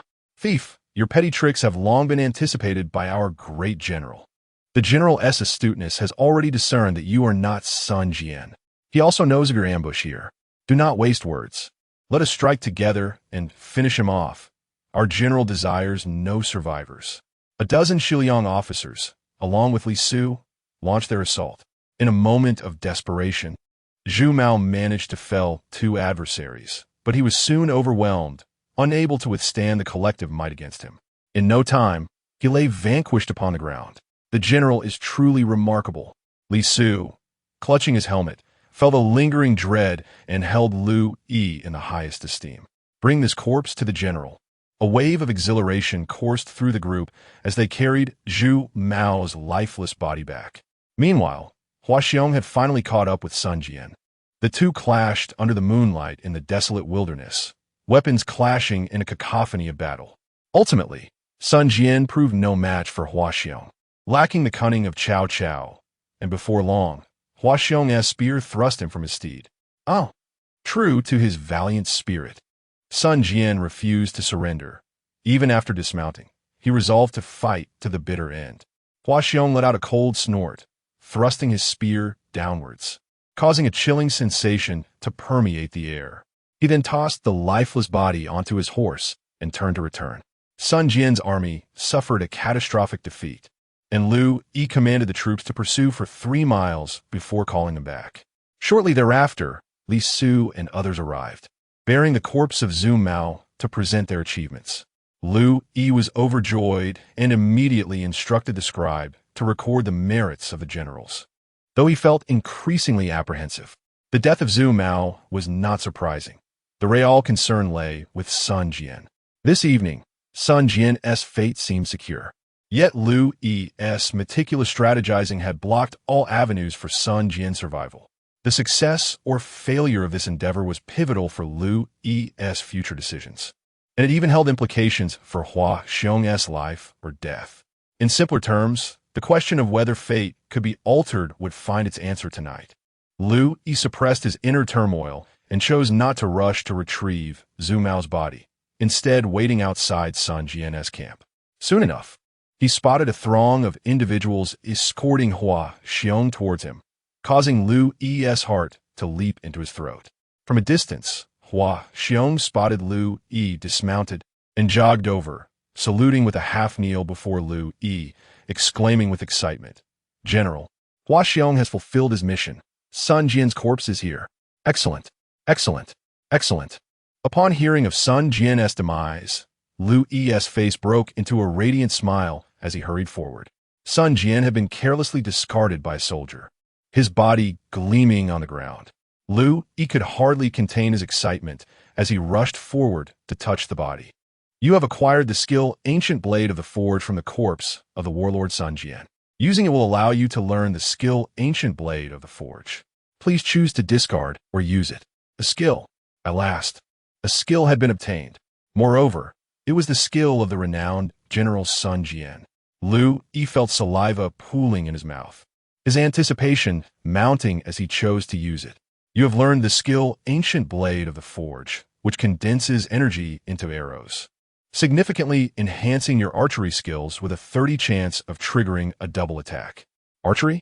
Liu Yi recalled the moment at the Sisui Pass when Sun Jian had nearly struck him with a single arrow from 200 meters away, and he couldn't help but smile.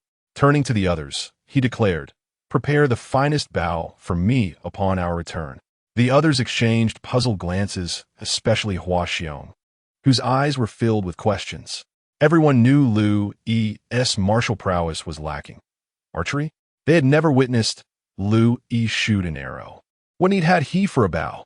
Given Liu Yi's skills, even at a distance of 15 meters, it was uncertain whether he would hit an enemy or an ally. Nevertheless, Liu Yi had spoken, and no one dared to oppose him. With that, Liu Yi approached Zhu Mao's body and waved his hand. "You have acquired the skill Twin Blades of Death from the corpse of Jiangdong General Zhu Mao. Using it will allow you to learn the skill Twin Blades of Death. Please choose to discard or use it." Twin blades? This was not a weapon Liu Yi typically wielded. Even if he learned it, opportunities to employ it would be scarce. However, one could never have too many skills, and Liu Yi was indifferent to such matters, choosing to learn it nonetheless. "You have learned the skill Twin Blades of Death, an ancient sword technique that requires dual blades to utilize." Liu Yi felt an overwhelming sense of satisfaction, his mood soaring. Sun Jian ought not to have met his end today. He had not even had the chance to obtain the imperial seal, let alone bring it back to Jiangdong. Yet, here he lay, a testament that fate was not immutable. With proper planning, destiny could indeed be defied. What was fate? After all, I, the Traverser, am destined by fate. The corpses shall be taken away. Sound the retreat. Upon returning, I shall promptly report our victory to the Prime Minister. As Liu Yi sounds the retreat, on the other side, the forces of Sun Jian gradually assemble.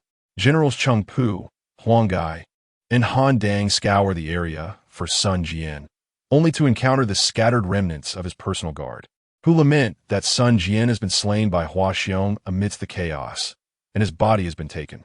The three are incensed, Han Dang and Huang Gai. Their eyes ablaze with fury, yearn to return to Sisui Pass to reclaim Sun Jian's remains, yet are restrained by Cheng Pu. Yuan Shu has severed our supplies and caused the death of our general. We are currently isolated and cannot contend with Liu Yi. This matter necessitates careful deliberation. We must seek out our ally, Yuan Shao, and demand an explanation. Upon hearing this, Han Dang and Huang Gai regained their composure. Their eyes, still aflame with rage, gripped their fists tightly. Liu Yi deserves death, and Yuan Shu even more so. To perish at the hands of the enemy is one thing, but for our Lord to fall victim to the treachery of an ally is a grievous injustice. We must seek an explanation from Yuan Shao. That night, Liu Yi leads his victorious army back to Sisui Pass. Cheng Pu, Han Dang, and Huang Gai instruct their troops to don mourning garb, marching resolutely towards Yuan Shao's encampment. Chapter 58. The Battle of Huaxiong before the formal commencement of hostilities among the 18 lords. One faction has already suffered a loss. Liu Yi felt somewhat elated as he returned to the Sisui Pass, dispatching scouts to gather intelligence on the enemy, while bestowing generous rewards upon his troops. In Luoyang, Dong Zhuo received the news of victory, proclaiming that Liu Yi's strategic brilliance had led to the demise of one of the 18 lords, Sun Jian. Overcome with excitement, he laughed heartily and immediately petitioned the court to commend Liu Yi. Upon hearing that Liu Yi required a Bao, Dong Zhuo selected a renowned divine Bao named Jiefeng Di from the imperial armory and conferred it upon Liu Yi. Emperor Xian of Han felt a pang of sorrow, while Yuan Wei and Wang Yun were left bewildered. They had initially perceived Liu Yi as a loyal minister of the Han, only to discover that he was aiding Dong Zhuo in his tyrannical pursuits. Their previously burgeoning fondness for Liu Yi evaporated in an instant. Unbeknownst to Liu Yi, as he engaged in fierce battles with the 18 lords, he was inadvertently tarnishing the image he had painstakingly established among the officials of the Han. Yet, he remained indifferent. The 18 lords were merely rivals. The death of one was of little consequence. As for loyalty, the truth would reveal itself on the day Dong Zhuo met his end. Moreover, how many of these ministers were genuinely devoted to the Han? Even the formidable minister Wang Lang, who thrived on the Han's bounty, ultimately became Cao Cao's lackey, only to be scorned by Zhuge Liang on the battlefield. Loyalty and betrayal are but instruments for safeguarding one's own interests. The Edict of Rewards soon arrived at Sisui Pass, and all the generals received their shares. Liu Yi eagerly accepted the divine Bao, Jiefeng Di, and in that moment, a radiant flash appeared before him, followed by a system notification. Congratulations on acquiring the divine Bao Jiefeng Di, attack 50, accuracy 150, agility 100. Upon grasping the Bao, Liu Yi felt a mysterious energy emanating from it, as if a targeting scope materialized before his eyes. What a magnificent treasure! He cherished the divine Bao, his anticipation growing as he yearned to display his prowess on the battlefield. Just then, scouts reported that Generals Cheng Pu, Han Dang, and Huang Gai had donned mourning attire to seek redress from Yuan Shao. Yuan Shao, evasive in his responses, repeatedly deflected blame away from Yuan Shu.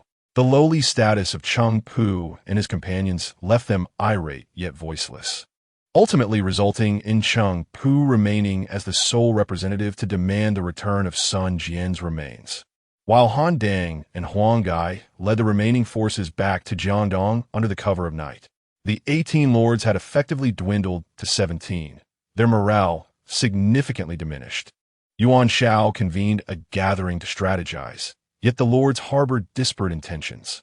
Reluctantly, Yuan Shao mobilized his grand army towards Sisui Pass.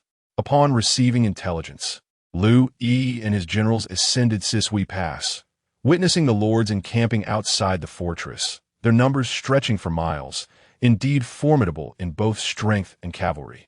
Huaxiong and his comrades observed this scene with no trace of their earlier trepidation. Instead, they bristled with eagerness. The Grand General had long proclaimed that the 18 lords were merely a band of insignificant crows and dogs, and even should they return with 18 again, they would not surpass Sisui Pass.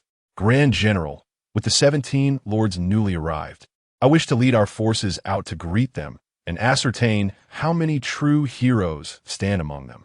Liu Yi was still observing the situation of the warlords' encampments, while Huaxiong was already eager to engage in battle. Are you truly going to issue a challenge? Liu Yi furrowed his brow. The 17 warlords had gathered at the Sijua Pass, and Liu, Guan, and Zhang were certainly present in the opposing warlord's tent. This meant that if Huaxiong went into battle, it would undoubtedly attract the attention of the formidable Guan Yu. Would that historic moment repeat itself? The scene where Guan Yu famously slays Huaxiong and earns eternal renown. No, Liu Yi thought without hesitation, outright refusing. Do you believe the great general will fall by Guan Yu's hand? Huaxiong, aware of Liu Yi's concerns, smiled and replied, I shall challenge him, and as soon as Guan Yu appears, I will withdraw my troops. What do you say? This. Liu Yi hesitated. Suddenly, Huaxiong knelt before Liu Yi, imploring him with earnest eyes and a heartfelt tone. Throughout my life, I have fought on countless battlefields, not seeking fame, but merely wishing to confront the world's greatest warriors and engage in a glorious fight. A true man meets his end on the battlefield, wrapped in horsehide, dying in a worthy cause. How can I shy away from battle due to a hint of danger? I implore you, great general, grant me this opportunity. If I miss this chance, I shall be tormented in life, burdened by unfulfilled desires, and my martial arts will suffer. Hua Xiong spoke fervently, nearly bowing his head in reverence. Liu Yi glanced toward the outside of the pass. Did he not also yearn to fight? To personally partake in such a historic scene? What a noble end that would be. Very well, I shall accompany you. A resolute glimmer flashed in Liu Yi's eyes. No matter what, he would go with Hua Xiong to provide support. However, Hua Xiong was taken aback, then alarmed. Great general, you should remain within the pass. I can handle the challenge alone. Please reconsider. Li Su and the others, witnessing this, also knelt in submission. If I do not go, then none of you shall. Liu Yi's irritation grew. Yet Hua Xiong persisted. Great general, how can we allow emotions to sway our decisions on the battlefield? You have your duty to command the troops from within, while we, as officers, have our own responsibilities to charge forth and engage the enemy. Please see this clearly. Liu Yi was momentarily stunned. He had not considered it from that angle. Hua Xiong's words indeed held wisdom. However, how could Liu Yi allow Hua Xiong to take such a risk? Killing Sun Jian had required the perfect alignment of timing, location, and support. Now, they possessed none of these advantages. Very well, you may go, but you must agree to 2 conditions. After a long pause, Liu Yi sighed deeply and finally made his decision. Please, great general, state your terms. Hua Xiong's eyes sparkled with excitement, filled with gratitude. Liu Yi then pointed towards the outside of the pass, holding up 2 fingers. First, once you exit the pass, you must remain within 150 meters. Do not venture further. Second, upon encountering Guan Yu, sound the retreat immediately. Do not linger in battle. Remember, Guan Yu has a long beard and wields a green dragon crescent blade. I forbid you from engaging him. Within that 150 meters, Liu Yi believed he could provide support to Hua Xiong with his bow. Avoiding direct combat with Guan Yu would eliminate the danger. With these 2 safeguards, he hoped to preserve Hua Xiong's life. The great general need not worry, for I am well aware. Hua Xiong performed a salute, then rose, gesturing for his personal guards to bring forth his weapon. After bidding farewell to Liu Yi, he led his troops out of the Zishui Pass. Liu Yi, wielding the divine weapon of the divine skill, stood atop the gate observing. He beheld Hua Xiong carrying the corpse of Sun Jian, continuing beyond the gate, and halting a mere 150 meters away. 18 rebel factions. No, it is not so. 18 have already been vanquished by our great general Liu Yi, leaving only 17. To the 17 rebel factions, heed my words. I am Hua Xiong, and today I have come to confront you. Who among you dares to engage in a battle to the death? Leading the charge, Hua Xiong commanded that Sun Jian's corpse be held aloft, bellowing towards the encampment of the 18 lords. At that moment, Yuan Shao was convening with the various lords in the command room. With only 17 factions remaining, the morale of the allied forces had considerably waned. Yuan Shao inquired of the gathered assembly for strategies, yet silence pervaded the room. The atmosphere was palpably awkward, and Yuan Shao's gaze fell upon the 3 formidable generals standing behind Gong Sunzan. He broke the silence by asking Governor Gong Sun, who are the 3 valiant individuals standing behind you? Chapter 59. The flames of battle at Sishuguan. Gong Sunzan cast a sidelong glance at Yuan Shao, his eyes brimming with disdain. Yuan Shao felt a deep sense of frustration. He found himself at a loss for words. Yuan Shu, after all, was a member of the Yuan family, yet he had stooped to such despicable deeds. The gravity of the situation was too severe, to the extent that the murder of a grain officer could scarcely quell the public's anger. Who could have anticipated that the esteemed Sun Jian, a formidable warlord, would meet his end in such a manner? With no satisfactory resolution to present, the meeting was enveloped in an uncomfortable silence, prompting Yuan Shao to seize the opportunity to alleviate the tension, aided by the presence of 3 remarkable heroes standing behind Gong Sunzan. Although he had received a disdainful glance, Yuan Shao bore it, knowing that Gong Xuanzan could not overlook the introduction of these three heroes. Failing to do so would suggest jealousy and obstruction of talent. With this thought, Yuan Shao managed to muster a smile. Gong Xuanzan then rose and introduced Liu Bei first. This is my brother, with whom I have shared my studies since childhood, the prefect of Pingyuan, Liu Bei. Upon hearing this, before Yuan Shao could offer a compliment, Cao Cao leaped to his feet, his eyes shining with excitement as he gazed at Liu Bei, nearly salivating. Could it be the illustrious Liu Xuande, who once dealt a crushing blow to the Yellow Turbans and pursued Zhang Jiao? Indeed, Gong Xuanzan affirmed, and then, in front of the assembly of warlords, he elaborately introduced Liu Bei. Upon learning that Liu Bei was of royal blood, Cao Cao felt a twinge of regret, his enthusiasm waning slightly. Though his gaze towards Guan Yu and Zhang Fei remained fervent, akin to a dog that has spotted a meaty bun, Yuan Shao, observing this exchange, could not help but smirk internally. Before Cao Cao could speak again, he stood up and proclaimed, "Since he is of royal descent, let him take a seat." "Thank you. Alliance leader." Liu Bei responded with neither subservience nor arrogance, maintaining a composed demeanor. Yuan Shao nodded, a smile that did not reach his eyes. "I do not honor you for your noble lineage, but rather for your royal connections, which warrant a place at the table." Liu Bei fell silent and took his place beside Gong Xuanzan. Guan Yu and Zhang Fei stood fiercely behind Liu Bei, exchanging glances. Guan Yu whispered to Zhang Fei, "This fellow looks down upon my brother. When the day of battle comes, I shall slay an adversary before him, to show him our might." Zhang Fei, equally filled with indignation, clenched his teeth and replied in a low voice, "No need for you to act, brother. Let me handle it and leave none alive. We shall make the warlords aware of our prowess." As these two plotted in hushed tones, a sudden roar echoed from outside, belonging to Hua Xiong. Almost immediately, a soldier rushed into the tent in a flurry. "Report. Hua Xiong has descended upon the pass, brandishing General Sun Jian's corpse and hurling insults as he challenges us." The tent fell into an eerie silence, the faces of the assembled warlords draining of color. Yuan Shao, incensed, slammed his hand on the table. "What audacity! This scoundrel has slain General Sun Jian and dares to challenge us. Does he think our coalition lacks warriors? Sound the drums and assemble. Who among you is willing to face him in battle?" As Hua Xiong continued his tirade, the gates of the coalition camp swung wide open, drums and horns resounding in unison, shaking the very walls of Sishuguan. Dum dum dum. Wail. As the wind and thunder arose, the mountains and rivers stirred, and the horns sounded throughout the camps. The drums resounded in the heavens. Truly, the coalition of the 17 warlords presented a grander display than Liu Yi's forces, their momentum swiftly suppressing Liu Yi's side. How astonishingly formidable their cheerleading squad is. Liu Yi gazed into the distance, his brow furrowing. Beside him, Li Su, taken aback, inquired, "What is a cheerleading squad?"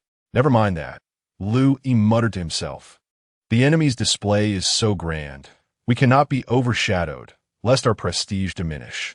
Though we may be fewer in number, our spirit must not wane." Immediately, Liu Yi turned to Li Su and commanded, "General Li Su, hasten to prepare iron drums. If those are unavailable, then craft some with drum skins." With that, Liu Yi took up paper and pen, sketching a rudimentary design for a loudspeaker. Li Su pondered for a moment. While iron sheets were certainly lacking, there were plenty of animal hides available. The crafting was straightforward, though its purpose remained unclear.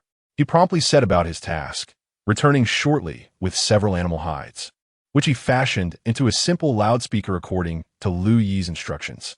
Place it before the horns and war drums, and blow the horns vigorously, beat the drums with fervor. Liu Yi commanded. At his word, the battle drums and horns at Sui Shui Pass resounded in unison, their sound waves, amplified by the loudspeaker, converging into a single line and rushing towards the coalition's camp. Wail! Dum dum dum. In an instant, the cacophony of drums and horns reverberated mightily, visibly shaking the central tents of the enemy camp. What is this commotion? In the coalition's camp, Yuan Shao gathered his generals. Hearing the thunderous sounds of drums and horns outside, the very tents above them trembling, All the warlords looked up, their faces registering shock. Rebellious traitors. Do they truly have so many drummers and horn players? Their display is so grand? Yuan Shao, taken aback, noticed a hint of fear on the faces of the warlords. The morale of the coalition was already low, and it was further diminished now. This could not continue. If Shui Pass did not fall, the coalition might collapse from within. Yuan Shao took a deep breath, masking his concern with an expression of disdain, declaring haughtily, "No matter how loud the horns blow or how fiercely the drums beat, what use is it if they cannot prevail on a battlefield? Rebellious traitors, in their desperation, resort to such superficial displays. Who among you is willing to face Hua Xiong and retrieve General Sun Jian's body?" No sooner had he spoken than a general emerged from the back of the tent, shouting in fury, "I shall go." At Shui Pass, Liu Yi was exceedingly pleased with his creation. Li Su and the others were left in awe, their respect deepening. Who could have imagined that a few animal hides, with a simple touch, could yield such a powerful effect? The sound produced by 10 drummers resonated as though 100 were present. The gazes of the crowd towards Liu Yi were filled with increasing admiration and reverence. Not only was he astute in strategy, but he also conjured such a miraculous device. Was he not a divine being descended to the mortal realm? At that moment, a horseman from the coalition's center galloped forth, charging towards Hua Xiong. Here they come. Liu Yi's eyes brightened, filled with excitement. He is no longer particularly concerned about the safety of Hua Xiong, for the generals emerging from the allied forces thus far are merely offering themselves as fodder for experience, particularly the first to engage in battle, who, if memory serves, was an inconsequential pawn destined for demise. It is possible that upon his death, the remains may yield not skill books, but rather a plethora of attribute points. With attributes akin to Hu Zhan's, Liu Yi fancied he could charge in a battle for 3 rounds without hesitation. As this thought pervaded his mind, Liu Yi felt an increasing anticipation and excitement, his eyes widening as he leaned forward to gaze from the Sisui Pass, only to be taken aback. How could this be? It was him. Liu Yi distinctly recalled that the first casualty among the allied forces had been an individual named Yu Shi. Yet the figure charging forth now was unmistakably not Yu Shi, but rather the renowned general of Eastern Wu, Cheng Pu. This is dire. The butterfly effect has taken hold. Liu Yi's expression shifted abruptly to one of seriousness, his brows knitting together in concern. The trajectory of history has diverged increasingly, reaching a point beyond his predictions. Most alarmingly, Liu Yi remembered that Cheng Pu possessed a remarkably strong destiny, having survived even the flames at Chibi. How could such a man meet his end at the hands of Hua Xiong today? Chapter 60. Fearless except for Guan Yu, the resonant sound of drums reverberated through the air, accompanied by the blaring of horns. Liu Yi remained engrossed in contemplation regarding the extent of the butterfly's wings fluttering, while Cheng Pu and Hua Xiong had already engaged in fierce combat. Was this turmoil instigated by Sun Jian? Liu Yi had little interest in the unfolding battle. His primary curiosity lay in the reasons behind such a dramatic shift, and his gaze swiftly fell upon Sun Jian's lifeless body. Historically, during the battle at Sishuguan, Sun Jian had not even shown his face, yet now, his corpse served as a banner upon the battlefield. As a general under Sun Jian, Cheng Pu would find no honor in facing the lords if he failed to reclaim his lord's remains. Liu Yi suddenly comprehended that it was entirely reasonable for Cheng Pu to be the first to charge into battle. On the battlefield, Hua Xiong, mounted and brandishing a spear, observed Cheng Pu's advance with a cold smile. With a flourish of his weapon, he declared, "Who dares approach? I, Hua Xiong, do not slay nameless foes. I am Cheng Pu, the valiant general of Jiangdong. Prepare to meet your end, Hua Xiong." The animosity between old adversaries heightened the tension. Sun Jian had fallen to Hua Xiong's spear, and now Hua Xiong taunted him in open challenge. Cheng Pu, consumed by rage, charged at Hua Xiong with his blade. In mere moments, the two clashed fiercely before their respective armies. However, Cheng Pu proved no match for Hua Xiong, who, within 3 exchanges, pierced Cheng Pu's heart with his spear. The Western Liang forces erupted in thunderous cheers, while the allied troops fell into an eerie silence. Fear etched upon the faces of the soldiers. From a distance, Liu Yi beheld Cheng Pu tumble from his steed, his body shimmering ominously, leaving him astonished. Cheng Pu, an elder who had survived into the era of Wu, had met his demise here. Had Sun Jian's death wrought such catastrophic consequences? Would the Eastern Wu even come to pass? The fluttering of this butterfly's wings seemed excessively potent. Would it lead to the obliteration of the fire at Chibi? Liu Yi could no longer afford to dwell on these thoughts. He needed to retrieve the body first. Fortunately, equipped with a body retrieval system within a 500-meter radius, Liu Yi stood atop Sishiguan and was able to collect Cheng Pu's corpse. With a mere thought, a virtual prompt appeared before Liu Yi's eyes. You have retrieved the skill Mighty Guardian of the battlefield from the corpse of General Cheng Pu of Jiangdong.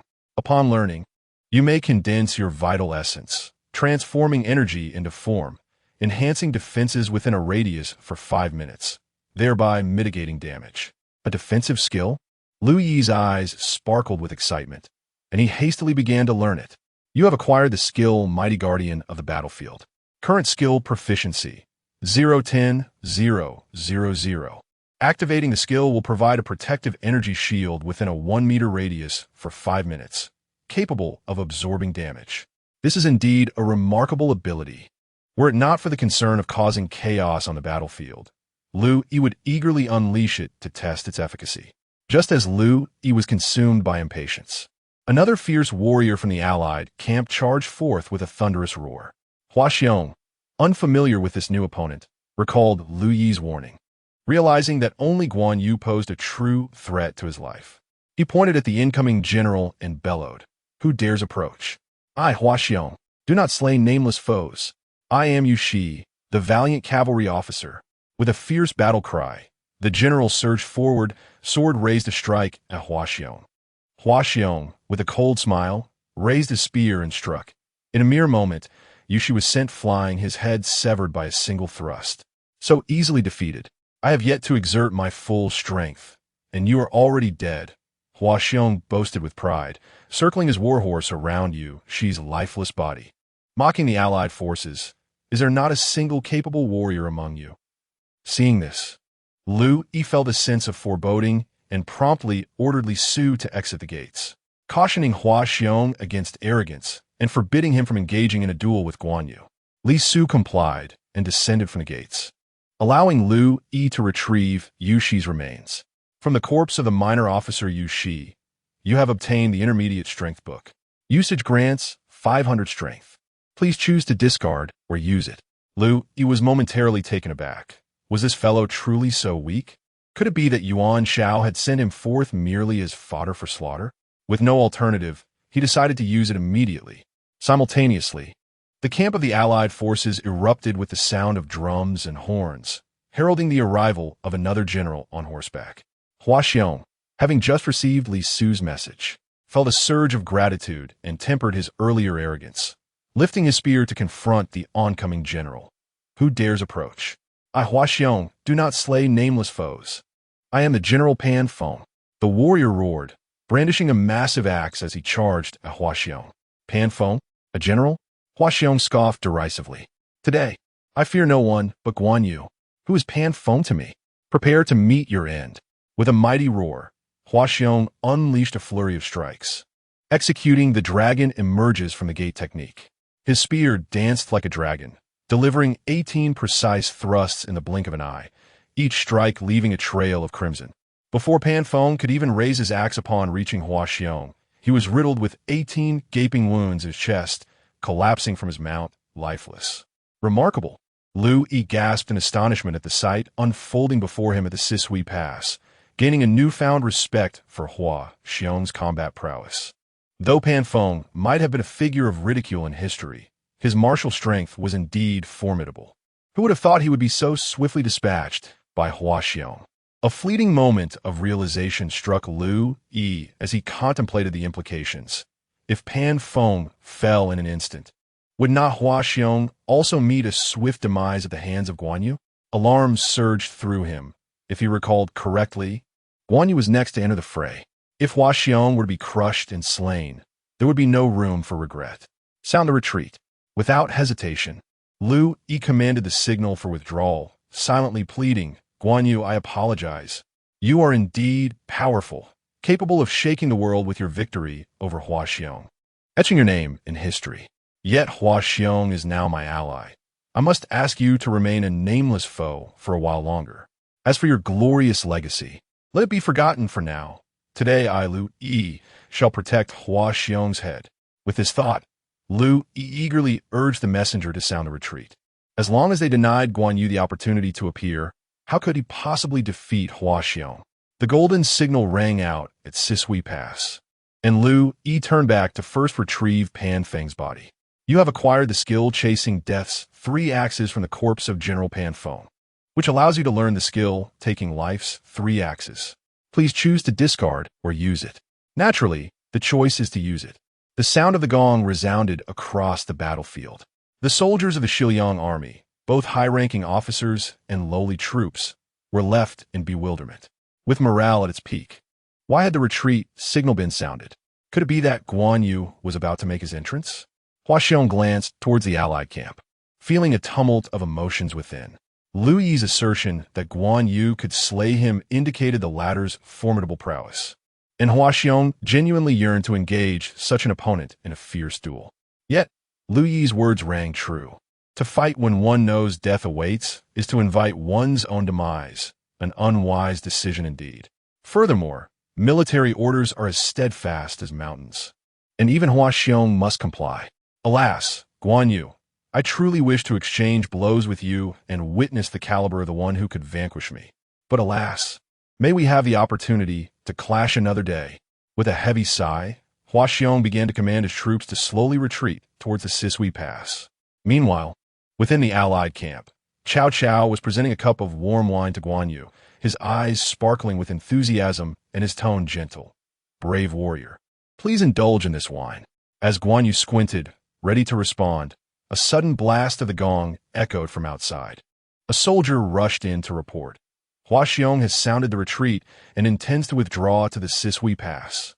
Startled, Guan Yu abruptly opened his eyes, realizing the gravity of the situation, and immediately pushed aside Cao Cao's wine cup. "Set the wine aside. I must depart at once. To flaunt one's might and then flee. Such fortune is rare in this world." Eagerly, Guan Yu grasped his green dragon crescent blade, mounted his steed, and with a fierce shout, charged forth to pursue Hua Xiong's army. Chapter 61. Did he really kill me? I shall rally to support my brother. Upon witnessing the unfolding events, Zhang Fei let out a thunderous roar and charged outside. He understood the fervor with which Guan Yu fought, for the truth was that, given his brother's pride, the enemy had already sounded the retreat. There was no way he would pursue the battle any further. The various lords looked down upon Liu Bei and the 3 brothers. It was not merely Guan Yu who felt this indignation. Liu Bei himself harbored a deep-seated frustration. Why had the 3 brothers journeyed so far to convene? Was it not to restore the Han Dynasty and eradicate the treacherous Dong Zhuo? Yet, they found themselves disregarded by the lords, treated as mere specters. How could they be entrusted with the task of slaying enemies or restoring the Han when they were so blatantly disrespected?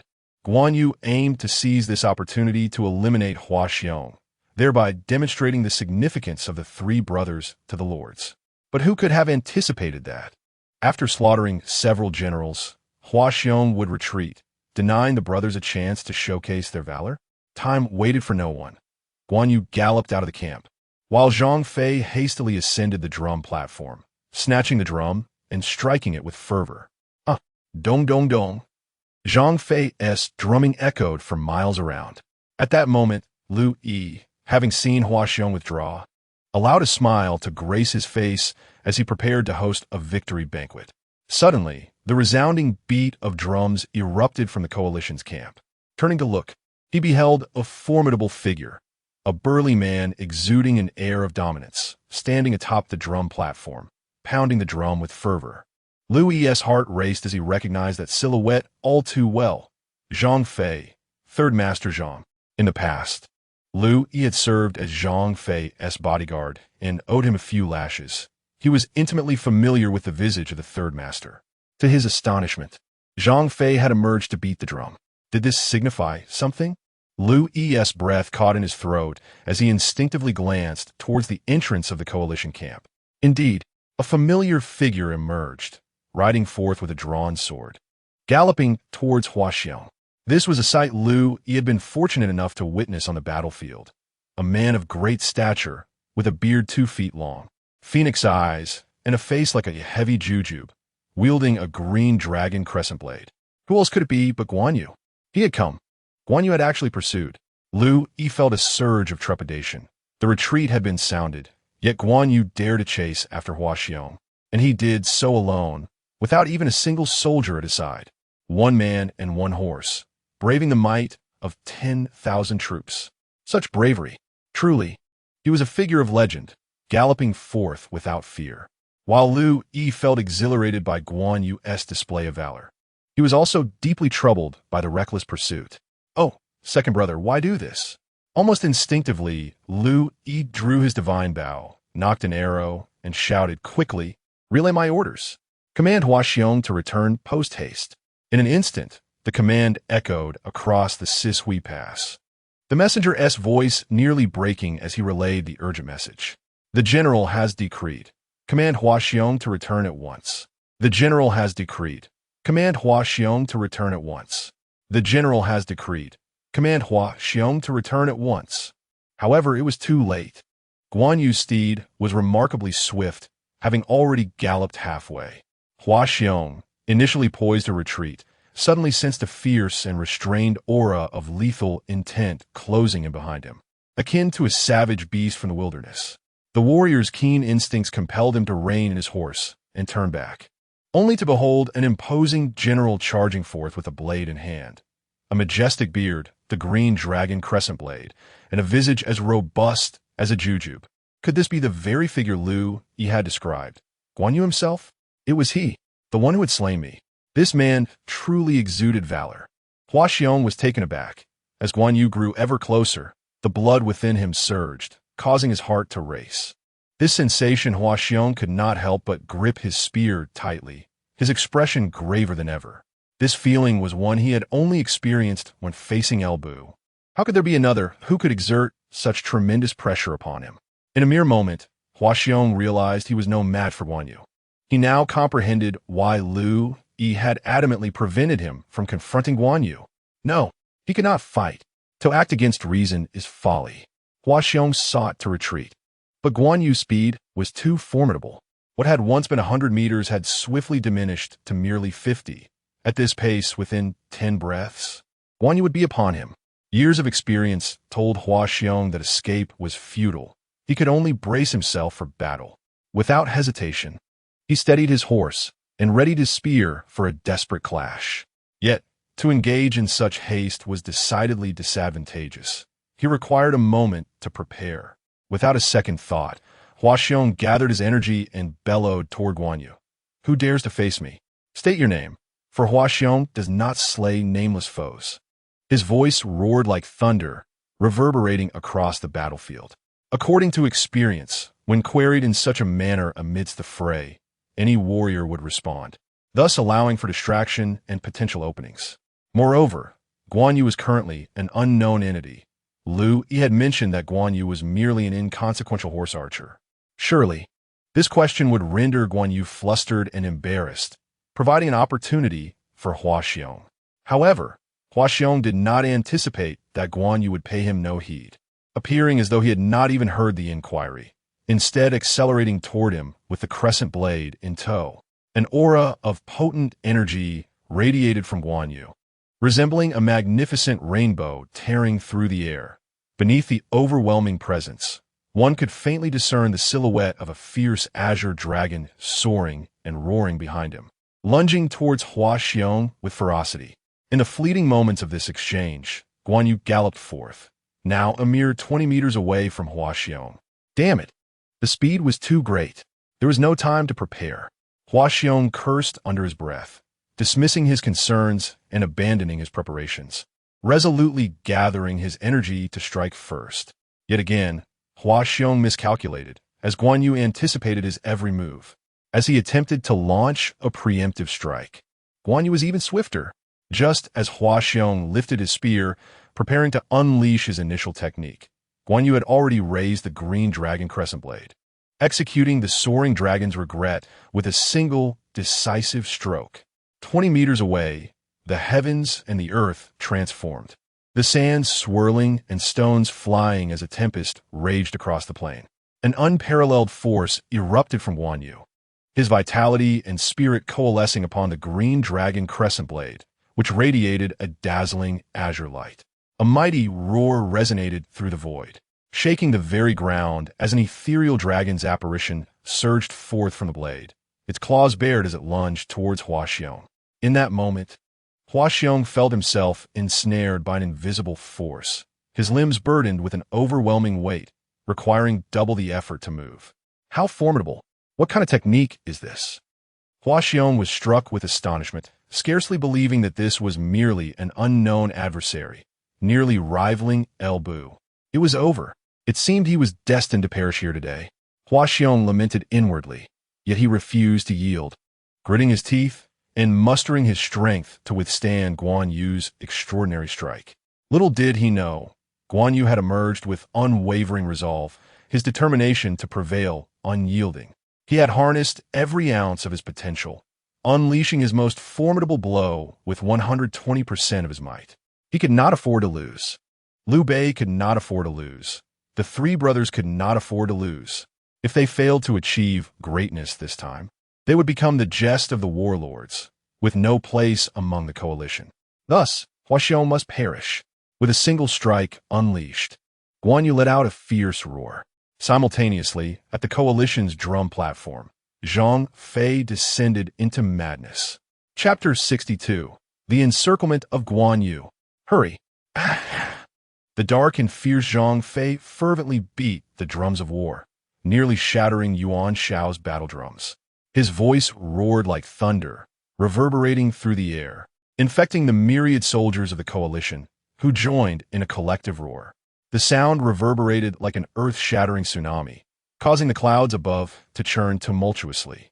Within the command tent, the lords were startled by the commotion outside, nearly all rising in shock, eager to rush out and witness Guan Yu's magnificent prowess. Yuan Shao felt that Zhang Fei alone was insufficient and immediately summoned all the drummers, frantically commanding, "Beat the drums to aid the battle." In an instant, the drum beats echoed like thunder, stirring the earth to raise clouds of dust. Just as words were spoken, events unfolded rapidly. Liu Yi, at the Sishuguan Pass, witnessed Guan Yu charging toward Hua Xiong, and an icy chill surged from the soles of his feet to the crown of his head. Unexpectedly, fate proved to be unalterable. The second brother, Guan Yu, was indeed pursuing Hua Xiong. Was it not said that everyone adhered to the unspoken rules, retreating after the call to arms? Moreover, it was Guan Yu who had pursued. "Second brother, you have forced my hand." Liu Yi had long anticipated this moment. Without a moment's hesitation, he knocked an arrow and aimed at Guan Yu. "Come on, grant me strength." "Second brother, I am sorry. I love you." Liu Yi's heart roared, summoning all his might. Fortunately, since acquiring Sun Jian's skills, Liu Yi had diligently practiced day and night without a moment's respite. At this moment, the ancient blade was already at the threshold of mastery. Coupled with the enhancement from the divine bow, Liu Yi felt he had nearly reached Sun Jian's level. Whoosh! Just as Guan Yu unleashed the dragoness roar, Liu Yi released his ancient blade. The sound of the arrow slicing through the air resonated, swift as a rainbow. The bow was divine, the arrow was divine, and the archery was divine. The arrow soared like a shooting star, whistling towards Guan Yu's chest. Liu Yi was acutely aware of his own capabilities. This arrow was not intended to slay Guan Yu, for he lacked the power to do so. It was merely to create a distraction for Guan Yu and provide an opportunity for Hua Xiong. As the arrow was released, Liu Yi felt his strength drain away, as if all his energy had been consumed by that single shot, leaving him dizzy and drenched in sweat, unsteady on his feet, and he fell straight down. "Heaven, please protect me."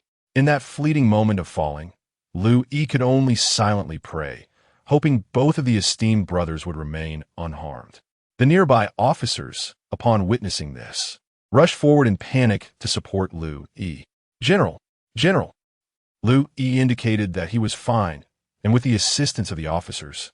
He gritted his teeth, knocked another arrow, and gazed into the distance. Though it seemed an eternity, it transpired in the blink of an eye. In the distance, just as Guan Yu's blade was about to strike Huaxiong's head, Huaxiong moved. He would emerge from the pass, bearing immense pressure. Huaxiong unleashed the latent potential of his life, his spear quivering to create myriad illusions, crashing forward like a tsunami, wave after wave meeting Guan Yu's blade. The multitude of spear shadows first collided with the azure dragon illusion erupting from the green dragon crescent blade, before finally striking the blade itself. Two formidable forces collided instantaneously, akin to a high-concentration explosion of explosives. The earth cracked, yellow sands and shattered stones flew in every direction, and a sandstorm erupted, rising over 50 meters high, centered around Guan Yu and Huaxiong, before spreading outward like a diminutive mushroom cloud. At that very moment, Liu Yi's arrow struck. Who was the scoundrel that resorted to such underhanded tactics? Although Guan Yu unleashed his full might against Huaxiong, his acute awareness immediately sensed an arrow approaching from afar. This arrow, though lacking in power, could not be disregarded. Enraged, Guan Yu's eyes turned crimson as he turned to see Liu Yi collapsing in exhaustion at the distant Sishui Pass. Who could it be? With no time to ponder, Guan Yu's breath surged, forcing him to withdraw his attack to deflect the incoming arrow. This brief moment of hesitation granted Huaxiong a glimmer of hope, allowing him to leap from his horse and shift himself 3 meters away. It was this very distance that saved his life. Boom! Following this, Guan Yu's blade descended, cleaving Huaxiong's steed in two, creating a chasm in the earth over 15 meters long and 1 to 2 meters deep. The nearby Shiliang soldiers caught in the aftermath were slaughtered by the blade's aura, resulting in the instantaneous deaths of 200 to 300 men. Amidst the smoke and dust, Huaxiong's personal guards recklessly surged forward, using all their strength to drag him away. At that moment, Huaxiong was drenched in blood, with a ghastly wound carved into his right shoulder by the blade's force. His spear having been reduced to powder the instant it clashed with Guan Yu's weapon. It was a scene of utter devastation. At Sishui Pass, Liu Yi, having regained his footing, was met with this horrific sight, his heart nearly shattering. With bloodshot eyes, he bellowed, Quickly rescue Huaxiong. Attack! Everyone, attack! Surround and eliminate Guan Yu. Hurry! To save a life, one must embrace risk. Liu Yi commanded his 10,000 troops to charge at Guan Yu, while instructing Li Su and others to descend the pass to retrieve Huaxiong.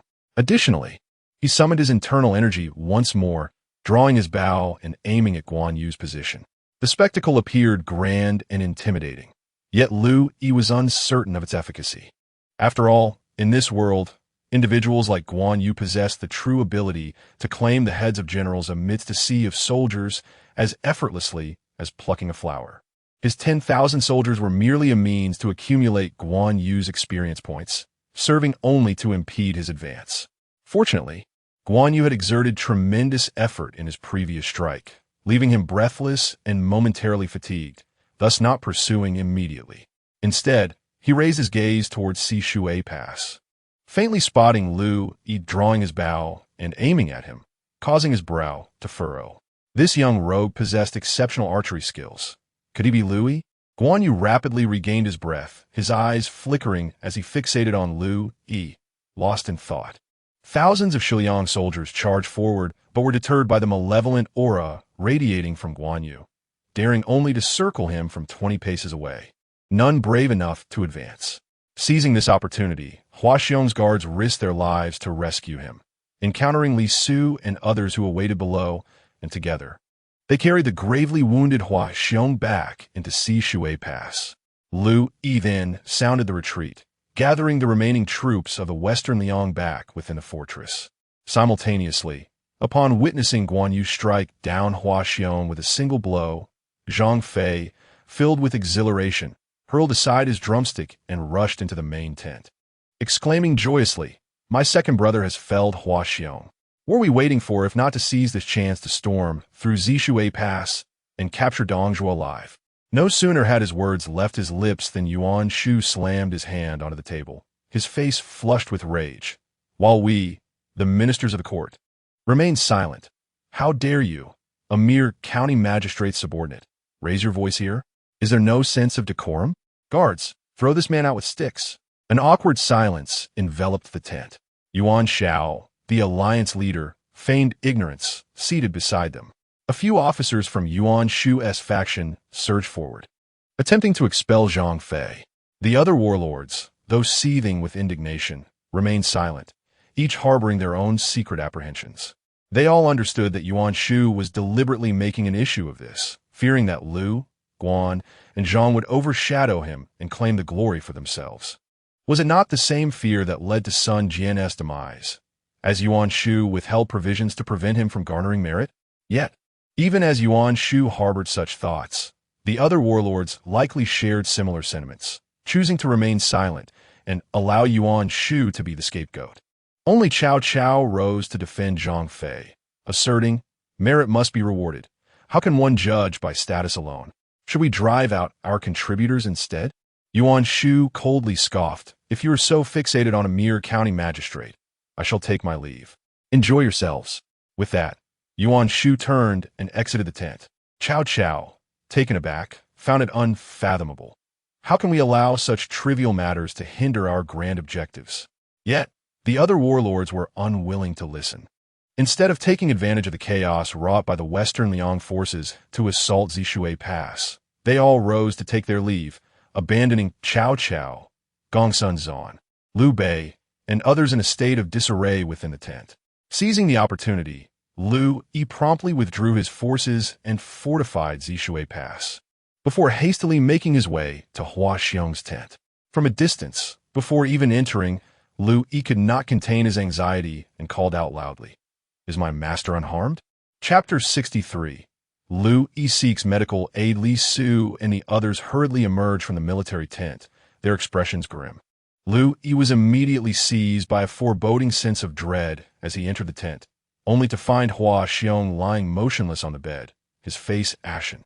In an instant, he pulled the military doctor outside, his eyes glistening with urgency as he demanded, "What is the condition of my master?" The doctor, startled by the intensity of Liu Yi's gaze, stammered, "General Hua Xiong has sustained a severe wound to the left chest, resulting in 3 broken ribs.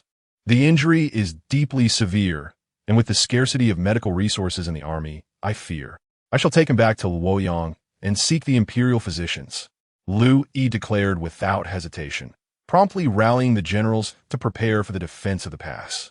The doctor quickly intervened, exclaiming, "No. General Hua Xiong's condition is critical. If he is transported back to Luoyang over such a tumultuous journey, he may not survive the trip." Fury surged through Liu Yi as he glared at the doctor, his voice rising in a roar. "Then, for heaven's sake, expedite the diagnosis and write down the details of his condition. I shall procure the necessary aid myself." The doctor, nearly terrified out of his wits, hurriedly began to document the medical report. Gradually regaining his composure, Liu Yi approached the doctor, his tone softening. "I apologize.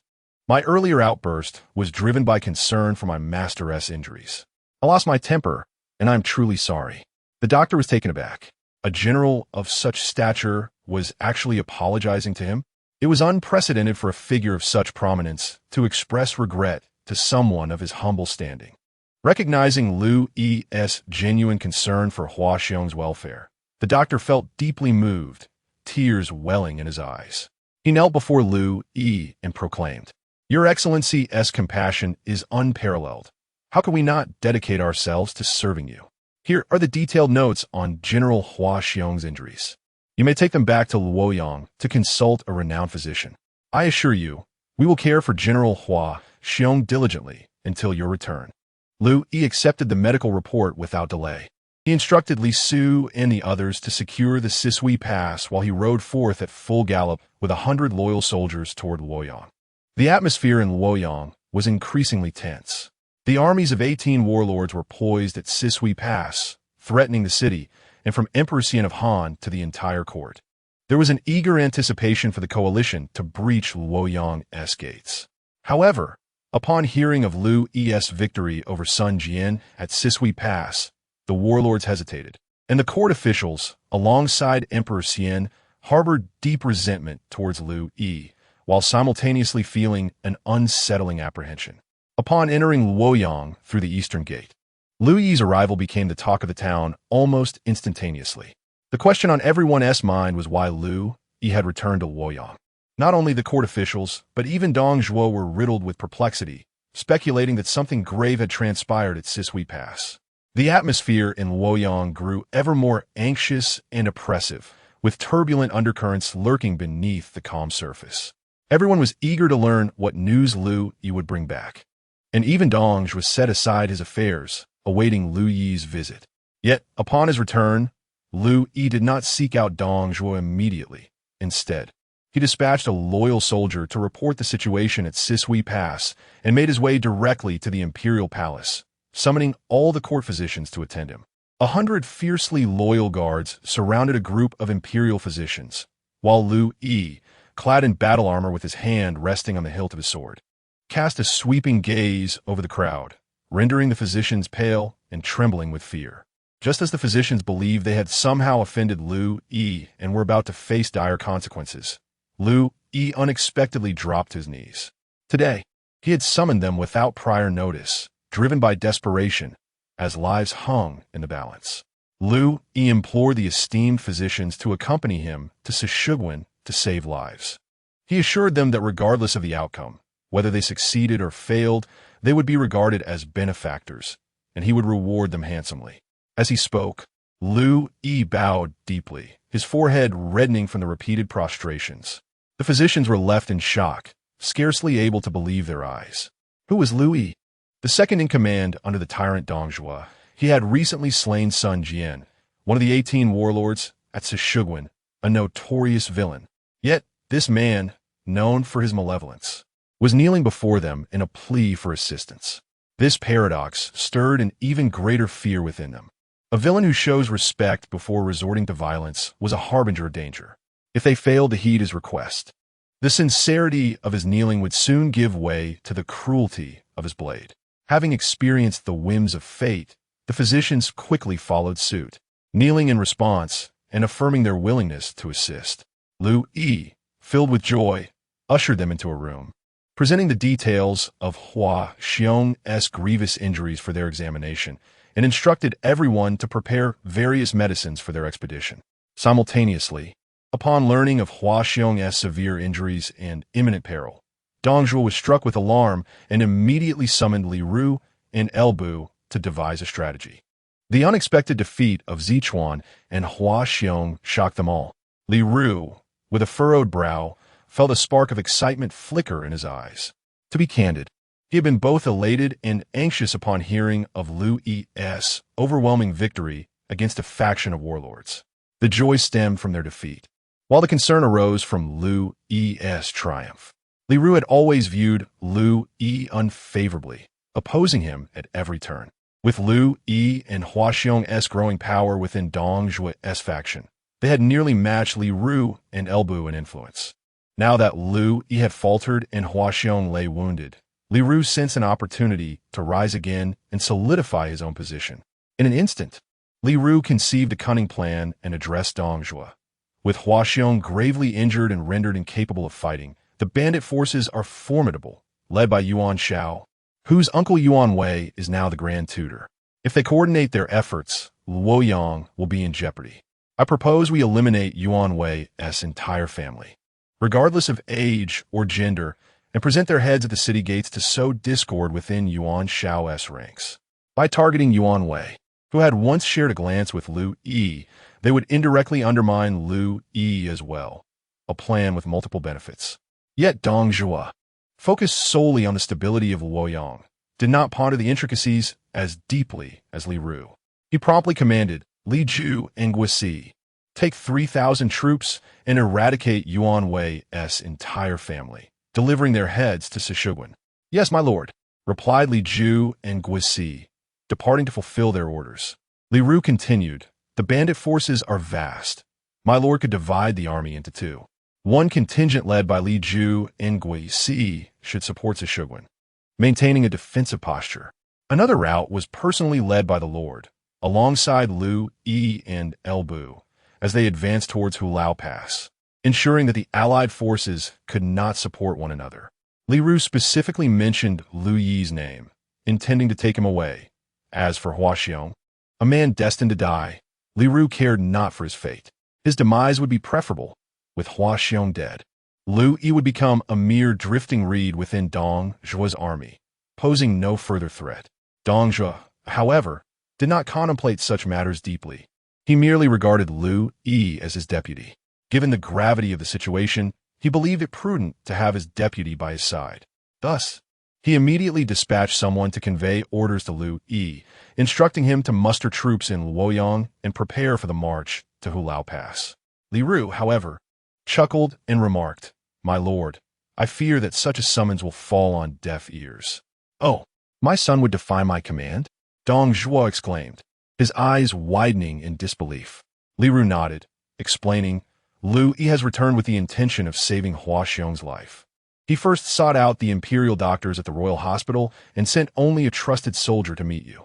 This indicates that in Liu Yi's eyes, Hua Xiong's life holds greater significance. He will assuredly return with the doctors to Zishui Pass, thereby disobeying your military orders." Dong Zhuo furrowed his brow, a flash of anger crossing his features, but he soon laughed. "Hua Xiong is my son's master. His actions are understandable. In that case, I shall personally request him." With that, Dong Zhuo rose and made his way towards the royal hospital, while Li Ru followed behind, wearing a triumphant smile. He had long asserted that Liu Yi harbored rebellious thoughts, and now he aimed to plant that seed in Dong Zhuo's mind. After all, he had clearly observed the flicker of anger in Dong Zhuo's eyes moments ago. Chapter 64. The March to Hilagwan. Liu Yi, accompanied by the imperial physicians, gathered all the precious medicinal herbs from the palace and loaded them onto carts, preparing to depart for Sishugwan. However, upon reaching the entrance of the imperial hospital, a soldier from Dong Zhuo's guard came to deliver a message. He conveyed the command of the chancellor, ordering General Liu Yi to remain in Luoyang and join the chancellor in mustering troops for Hilagwan. Liu Yi furrowed his brow, recalling this matter that had slipped his mind. His previous concerns for Hua Xiong's safety had made him forget that following the defeat at Sishugwan, Dong Zhuo would personally lead troops to Hilagwan. Nevertheless, with Li Ru and Bu at Hilagwan, his presence was inconsequential, even if the renowned battle of the three heroes against Bu unfolded there. And despite the prospect of collecting numerous quality corpses, none of that could compare to the importance of Hua Xiong's life. After a moment's contemplation, Liu Yi addressed the messenger. "Go inform the chancellor that I have an urgent matter to attend to and must first go to Sishugwan." He then prepared to leave with the physicians.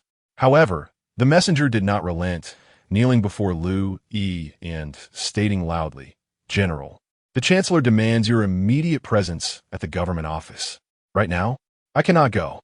Hua Xiong is gravely wounded, and time is of the essence.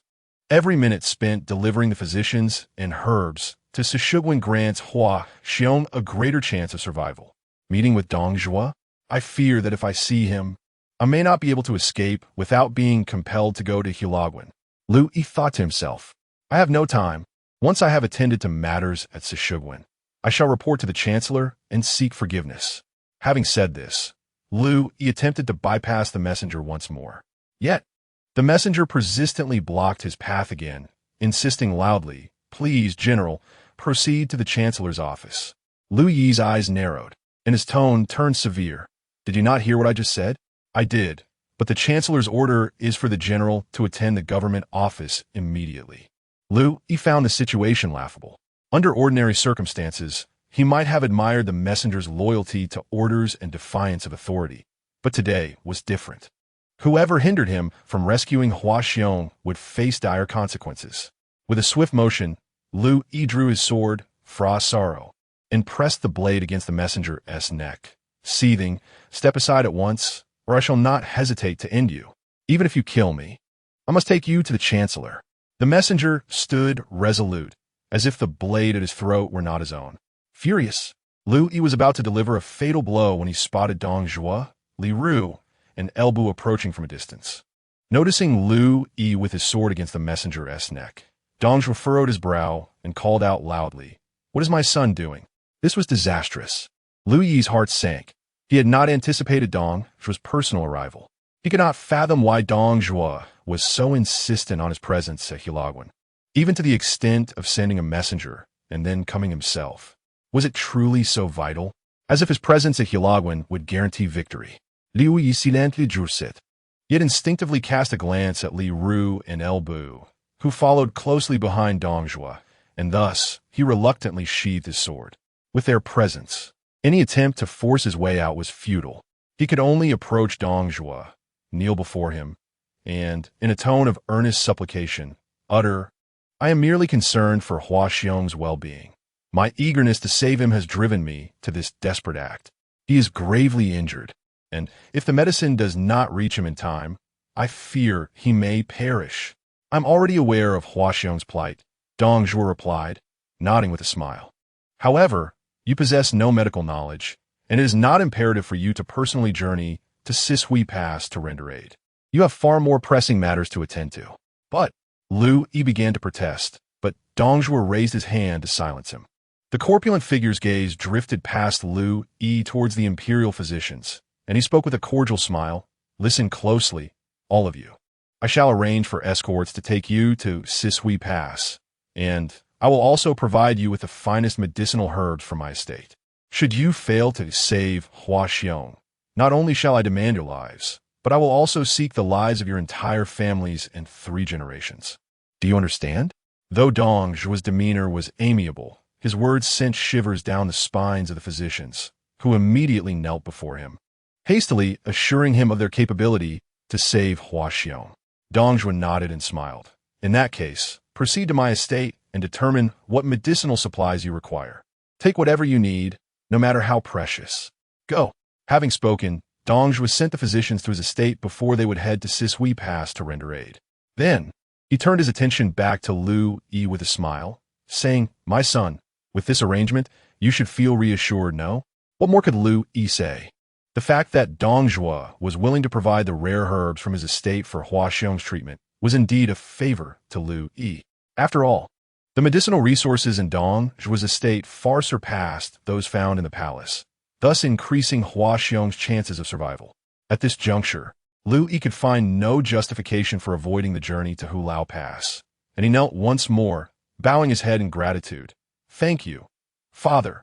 Dong Zhuo, smiling, helped Liu Yi to his feet, appearing neither angry nor displeased, but rather quite pleased. "My son, you are grateful and benevolent. Hua Xiong will not wish to die. Now, prepare yourself, and let's make our way to Filial Pass." Upon returning to the estate, Dong Zhuo began rallying his troops, readying them for departure. Liu Yi, too, had to make preparations. He had originally intended to visit the Eternal Princess in the palace, but upon stepping outside, he encountered Li Ju and Guisi leading a cart filled with severed heads out of the city. Inquiring further, he learned that just moments ago, Li Ju and Guisi had ruthlessly slaughtered Yuan Wei's entire family, leaving not even a dog alive. Liu Yi smacked his forehead in realization. How could I have forgotten this? With the loss of life, discussing such matters was futile. However, upon witnessing this gruesome scene, Liu Yi lost the desire to visit the Eternal Princess. Instead, he resolved to contemplate what actions he would take upon arriving at Filial Pass. That night, Liu Yi remained at the estate, contemplating the events that had transpired. On the following day, Dong Zhuo summoned his troops, dividing the army into 2 factions. One contingent, led by Li Ju and Guisi, advanced towards Sishui Pass, while Dong Zhuo himself embarked on an expedition, accompanied by Li Ru, Liu Yi, Elbu, Fanchou, and Zhang Ji, heading towards Filial Pass. The distance from Luoyang to Filial Pass was not great, merely 50 li. Departing in the morning would see them arrive by noon. Throughout the journey, Liu Yi remained silent, consumed with concern for Hua Xiong's safety, trailing Dong Zhuo like a mere talisman. His silence rendered Li Ru somewhat uneasy, yet he relished Liu Yi's reticence, as his counsel was heeded by Dong Zhuo.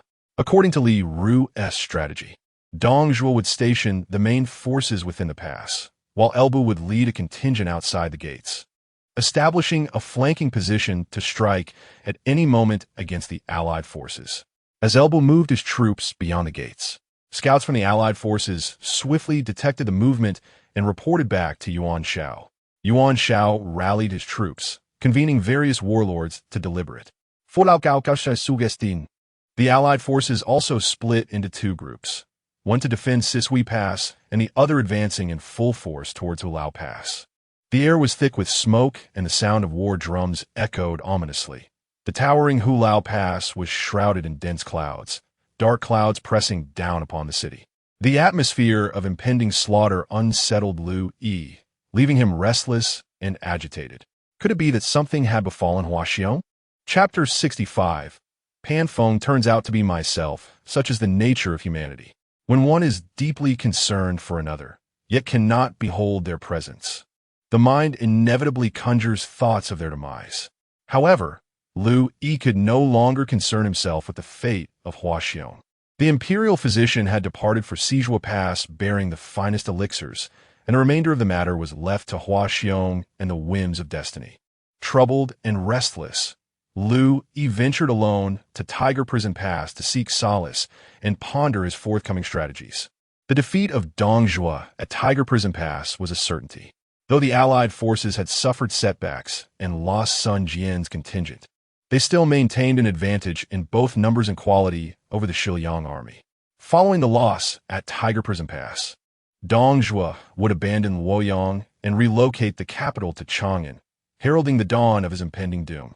Liu Yi gazed skyward, feeling as though he need only bide his time and allow events to unfold. The sole consideration was the eventual evacuation of the troops at Sijua Pass, as that would be his foundation. After Dong Zhuo's demise, he would rely on this base to establish his own power amidst the chaos. Suddenly, as Liu Yi was lost in contemplation, the resounding drums of Tiger Prison Pass echoed through the air, accompanied by distant cries of battle. Turning his gaze, he beheld a formidable army advancing from the horizon, faintly discernible banners emblazoned with the character for Wang Quang, the governor of Henei. Liu Yi recalled his research. This individual seemed no stranger to offering his head on a platter. It appeared yet another opportunity for harvest had presented itself. Since he had come this far, it would be remiss to ignore the prospect of collecting corpses. Furthermore, Liu Yi had attained a new understanding. Only through personal strength could he safeguard those around him. Had he been sufficiently powerful previously, how could Guan Yu have inflicted such grave injuries upon Huaxiong? Now, Liu Yi perceived his own weakness, not merely in skills and attributes, but also in combat experience. With chaos looming, it was impossible to predict the dangers that lay ahead. If he remained feeble, he would become a liability, endangering others. Conversely, if he were robust, he could save several subordinates in peril. While Huaxiong had escaped death this time, he hovered perilously close to it. Had Liu Yi been formidable enough, perhaps Huaxiong would have emerged unscathed. Unwilling to be a burden, Liu Yi aspired to be the protector. Only in this manner could his forces grow stronger and establish a firm foothold amid the turmoil. It was time to fight and to grow stronger. And now was the perfect opportunity. Elbu was still an ally, indeed the foremost warrior in the realm, and he lingered just outside Tiger Prison Pass. Was this not the finest guardian one could wish for? With Elbu by his side, Liu Yi could focus on honing his skills and accumulating experience. Such an opportunity was rare. Once missed, it would be difficult to encounter again. With this thought igniting his spirit, Liu Yi's trepidation and anxiety dissipated, replaced by a surge of martial fervor. "Someone, fetch me an axe," he commanded. Presently, the only attack skill he possessed was Pan Feng's Death's 3 axes, complemented by Cheng Pu's defensive skill Fierce Combat Guardian. As long as he avoided confrontation with renowned generals, he could at least ensure his own survival. As for Zumo's Double Blades of Death, Liu Yi believed it fell somewhat short. Soon, his personal guards presented him with 18 axes of varying sizes and weights for his selection. Ultimately, Liu Yi chose an 80-pound ornate axe and demonstrated a series of deathly axes, shattering a section of the city wall with a single strike. Liu Yi was thoroughly pleased with this display and hurried to find Dong Zhuo. "Father, I wish to engage in battle," he declared. "You?" Dong Zhuo's eyes widened, followed by a shake of his head. My son, your martial skills are lacking. Venturing out could be perilous. I have honed my skills at Sishiguan and can now fight. Observe, Liu Yi insisted, performing another sequence of deathly axes. The ornate axe swirled in his hands, exuding an impressive aura reminiscent of a great general. My son, your martial prowess has indeed improved, Dong Zhuo exclaimed, both astonished and delighted. Previously, Huaxiong had dismissed Liu Yi as unfit for martial training. However, it now appeared that Liu Yi was not devoid of talent. He had merely been a late bloomer, awakening his potential 2 decades later than others. Yet, Dong Zhuo remained unconvinced. The battlefield is fraught with danger. You shall remain by my side to strategize while others fight. How could Liu Yi merely stay by Dong Zhuo's side to strategize? He resolutely stated, Li Ru can provide counsel. I must take to the battlefield. Dong Zhuo hesitated to refuse, but Li Ru quickly interjected.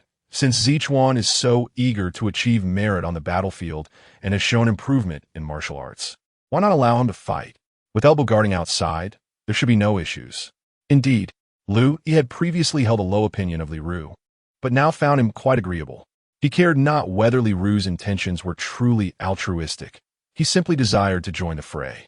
Seeing both Liu Yi and Li Ru so insistent, Dong Zhuo pondered before relenting. Very well, then, let it be as you wish. Bring forth my treasured beast-face chain armor for my son to wear. With a command from Dong Zhuo, a set of gleaming beast-face chain armor was brought forth for Liu Yi. Upon receiving it, a line of information appeared before him. You have acquired the divine armor. Beast-face chain armor. Equipping it grants 1,000 defense, minus 100 agility. A divine artifact. Once again, he beheld a treasure. One could not deny Dong Zhuo's generosity towards his own. He was willing to part with anything for his family, save perhaps for his wife.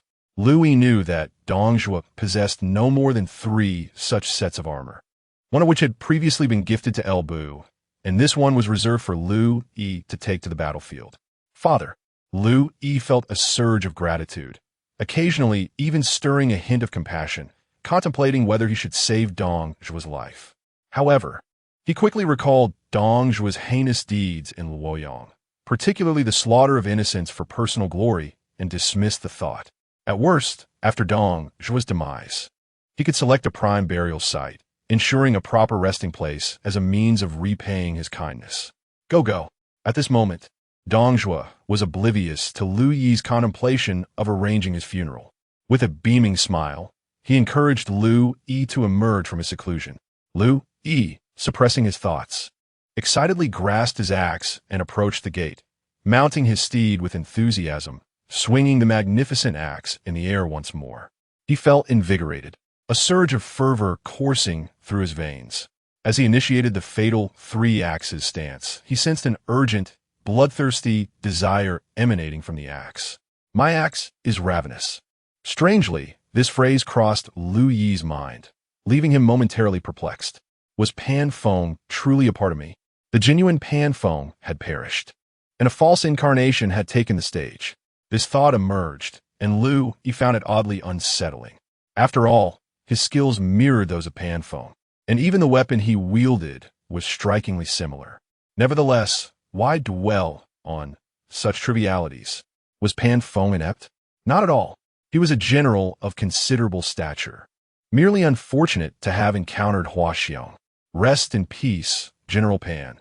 At the very least, I shall carry on your legacy. From this day forth, your fatal 3 axes shall continue to command respect on the battlefield, perhaps even reverberate throughout the realm. With a hearty laugh, Liu Yi gripped the axe tightly and urged his steed forward, commanding, Let the army follow me forth to battle. With a resounding order, the gates of Hulao Pass swung open, and Liu Yi, accompanied by 2,000 elite Shiliang soldiers, surged forth, charging towards Wang Quang's forces. Simultaneously, El Bu arrived with his troops, and the 2 armies converged midway. From afar, upon spotting Liu Yi clad in the beast-faced linked armor, El Bu was momentarily taken aback, then glanced down at his own armor, a slight frown creasing his brow. Liu Yi is wearing the same battle attire as mine. He appears to wear it with even greater flair. At that moment, Liu Yi also noticed Elbu in the beast-faced armor, glanced at his own attire, and chuckled, standing tall and proud. A fashion clash? Whoever looks worse shall feel the embarrassment. Chapter 66. Liu Yi's first battle. The two armies converge. Liu Yi rode forward, greeting Elbu with a smile. Second brother, the enemy forces are formidable. I have come to assist you in facing them. Elbu's eyes twitched, a myriad of emotions surging within him. By age, he could easily be Liu Yi's father, yet Liu Yi audaciously referred to him as second brother. It was all due to that fateful night when he had indulged in too much wine, succumbing to Liu Yi's twisted reasoning, and foolishly agreed to this appellation in front of others, leaving many in the army to secretly mock him. Now akin to Li Ru, the mere sight of Liu Yi stirred unease within Elbu. Especially today, Liu Yi wielded a grand axe, mounted on a majestic steed, donned in the same beast-faced armor as Elbu himself. What was his intention? To lead the charge and slay enemies on the battlefield? As this thought crossed his mind, Elbu felt a twinge of embarrassment, initially thinking himself less handsome than Liu Yi, but now he stood tall, brimming with pride. What was the worth of mere appearance? In the theater of war, martial prowess reigns supreme. Absolute strength is the truest form of allure.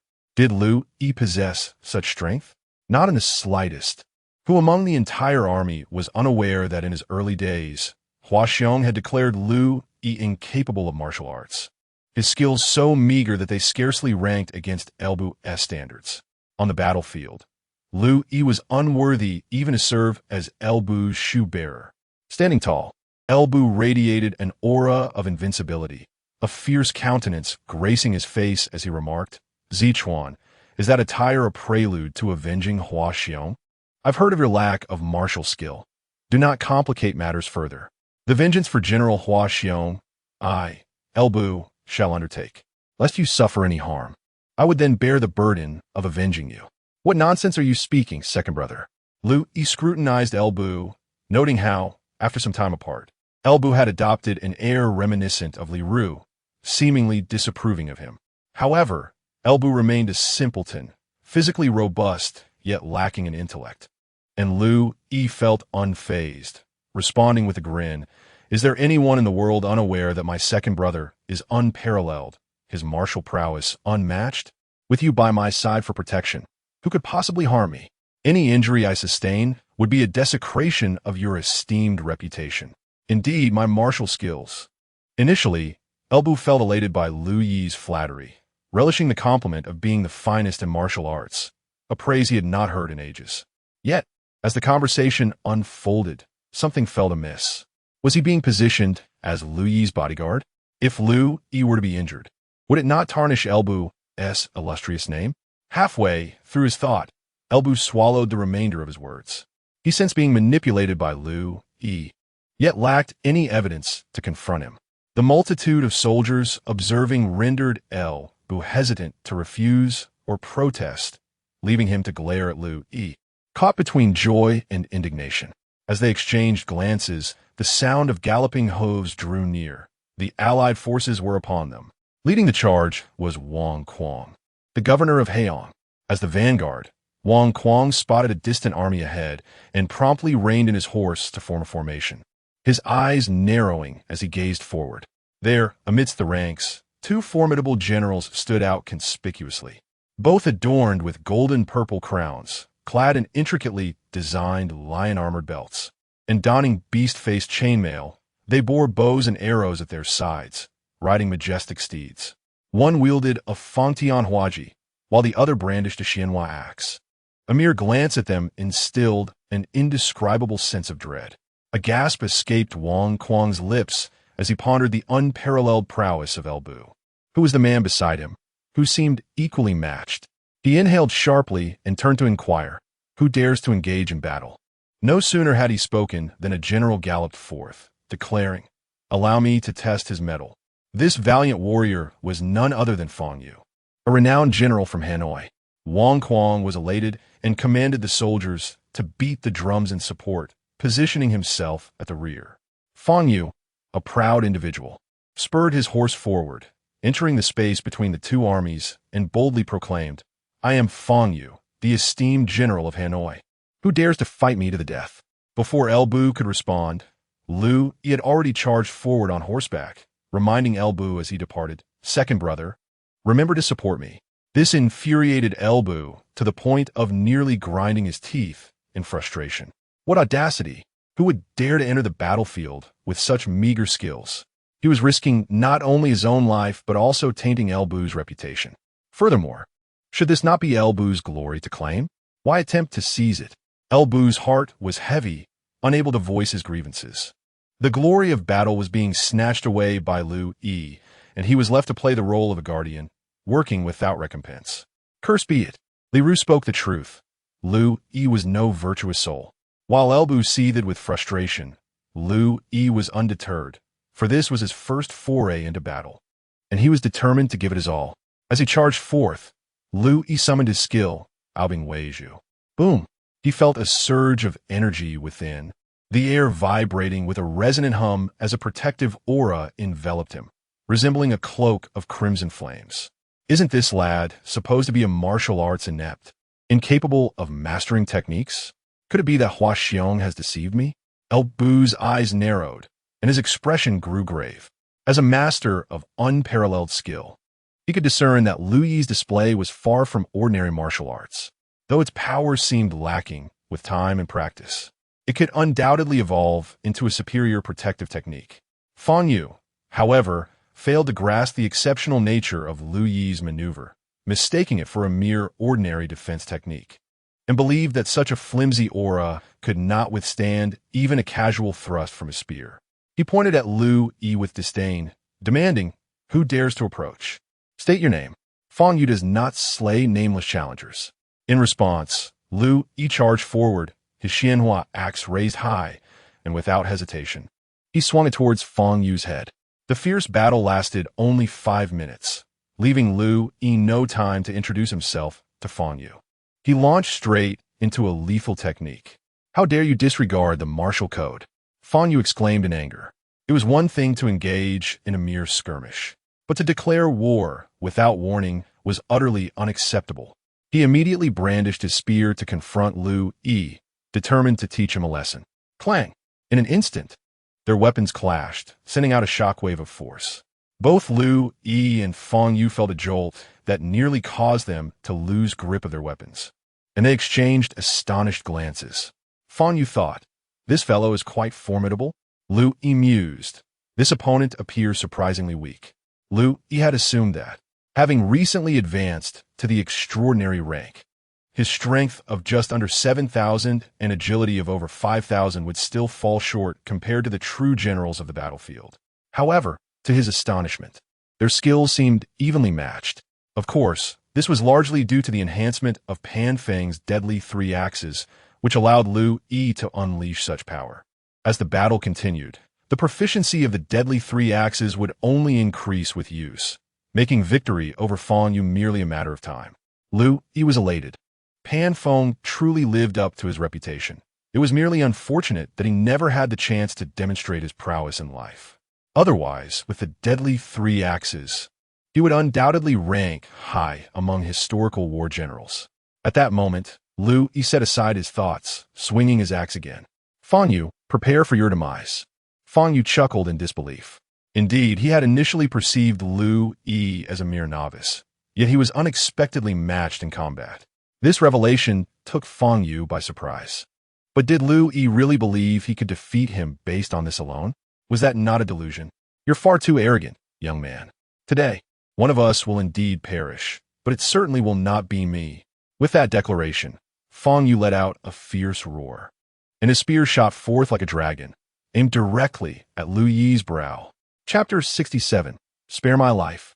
In a flash of brilliance, Liu Yi brandished his splendid axe and executed the deadly move, 3 fatal axes, effectively parrying all of Fong Yu's assaults.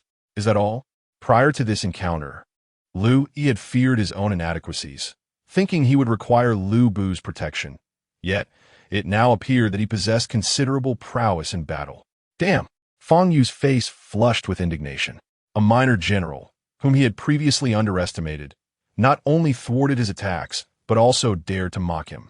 It was merely that I had not unleashed my full strength. What audacity do you possess, you insolent youth? From this moment forth, I shall fight earnestly. With a thunderous shout, Fang Yu's expression grew gravely serious as he summoned all his might, unleashing a ferocious torrent of power towards Liu Yi. Come at me. Liu Yi's blood surged with excitement. He welcomed this as an opportunity for a sparring match. He continuously executed 3 fatal axes, his proficiency skyrocketing with each iteration. The two warriors became entwined in a fierce struggle, exchanging blows for several hundred rounds, neither gaining the upper hand, locked in a fierce stalemate. Amidst the allied forces, Wang Kuang promptly summoned the war drums. The resounding beats of the drums filled the air as tens of thousands of soldiers rallied together, chanting, "General Fang! General Fang! General Fang!" The atmosphere swelled with grandeur and invigoration, the cheers from the multitude igniting a fervor within Fang Yu.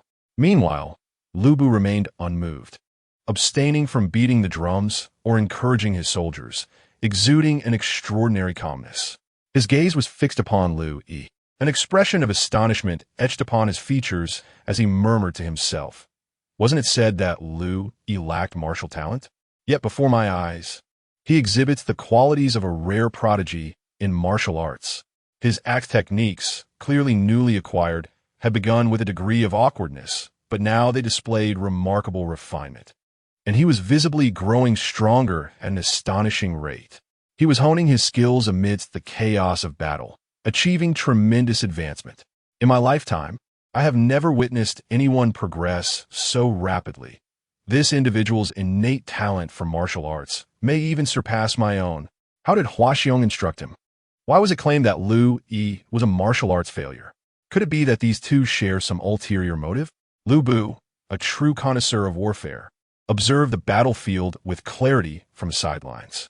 As he pondered, a sense of unease gripped him, leading him to suspect that Liu Yi had been concealing his true abilities, perhaps even collaborating with Hua Xiong to disguise Liu Yi's genius in martial arts. What could be their purpose?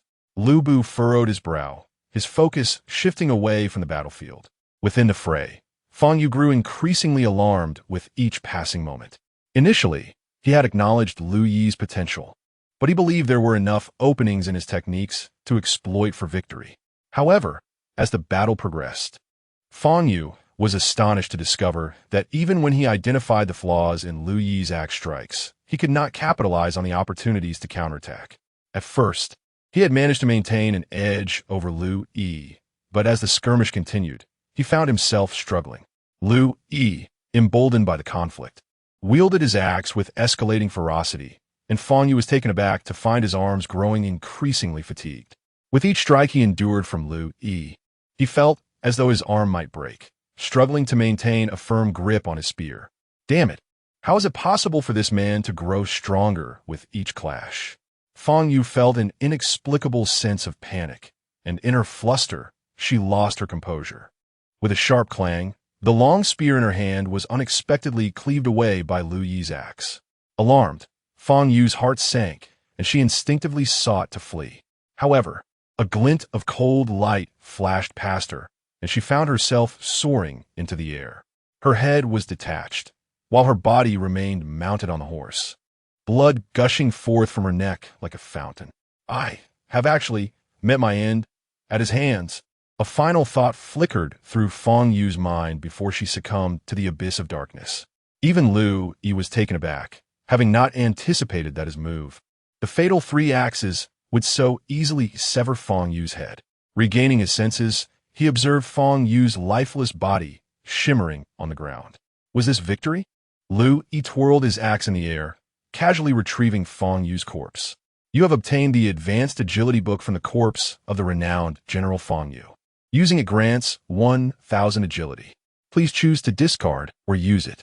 Liu Yi was surprised to discover that the essence of the illustrious General Fang Yu's life was not in martial prowess, yet he felt no regret, opting instead to utilize it for an immediate boost in agility. At this moment, Lu Bu finally came to his senses, his eyes filled with astonishment. He had anticipated Liu Yi's victory, but never expected it to occur so swiftly. Charge! Without a moment's hesitation, Elbu pointed his Fang Tian Huaji towards the heavens and led his troops into a full-on assault. Liu Yi had already claimed the first achievement. The remaining glory could not be left to him. In the blink of an eye, Elbu galloped past Liu Yi, a solitary figure racing ahead and plunging into the ranks of the allied forces. He surged left and right, as if traversing an uninhabited realm, cleaving through wave after wave of enemy soldiers with the radiant gleam of his spear. The forces of Wang Quang were thrown into disarray, and Wang Quang himself hurriedly retreated in a panic to save his life. From a distance, Liu Yi spotted the Wang banner retreating, and his eyes sparkled with excitement. Wang Quang, the governor of Henai, a local warlord rumored to be a cultured general, should surely enhance my intelligence, he thought. Opportunities to acquire intelligence were rare, and Liu Yi would not let him escape. All troops, he my command. Charge! With a swing of his axe, Liu Yi led his 2,000 elite Shiliang soldiers in pursuit of Wang Quang. At that moment, Wang Quang was besieged by Elbu's relentless assault amidst the chaos, narrowly avoiding death from the glint of Elbu's spear at a distance of 100 meters. Terrified, he was nearly paralyzed with fear, only to be saved when the allied lords Xiao Zhao and Yuan Yi arrived, forming a defensive line to fend off Elbu, allowing him to save his own skin and hastily lead his remaining troops toward the grove. Liu Yi, perceiving the scene clearly, bypassed the formations of Xiao Zhao and Yuan Yi, launching a surprise attack from the flank, locking onto Wang Quang and bellowing, "Wang Quang, halt! Surrender your life!" Upon seeing Liu Yi, Wang Quang was gripped by terror, devoid of any fighting spirit.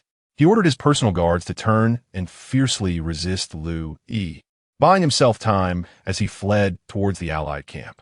Liu Yi smirked, slinging his axe over his horse's back, retrieving his divine bow and arrow, nocking an arrow with precision, and aimed directly at Wang Quang. Ancient blade of the arrow. Whoosh! The arrow flew like a rainbow, whistling through the air toward Wang Quang. Hearing the sound of strings behind him, he let out a mighty roar, and a shimmering silver light enveloped him, stirring up a whirlwind. With a swift motion, he evaded an arrow. Liu Yi, witnessing this, drew his bow once more, pulling the string taut. Whoosh! Whoosh! Whoosh! 3 arrows were released in rapid succession.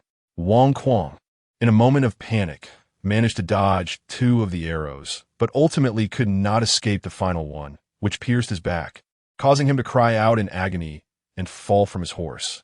The governor is dead. The governor is dead. With the death of their commanding officer, the remaining soldiers scattered like frightened birds.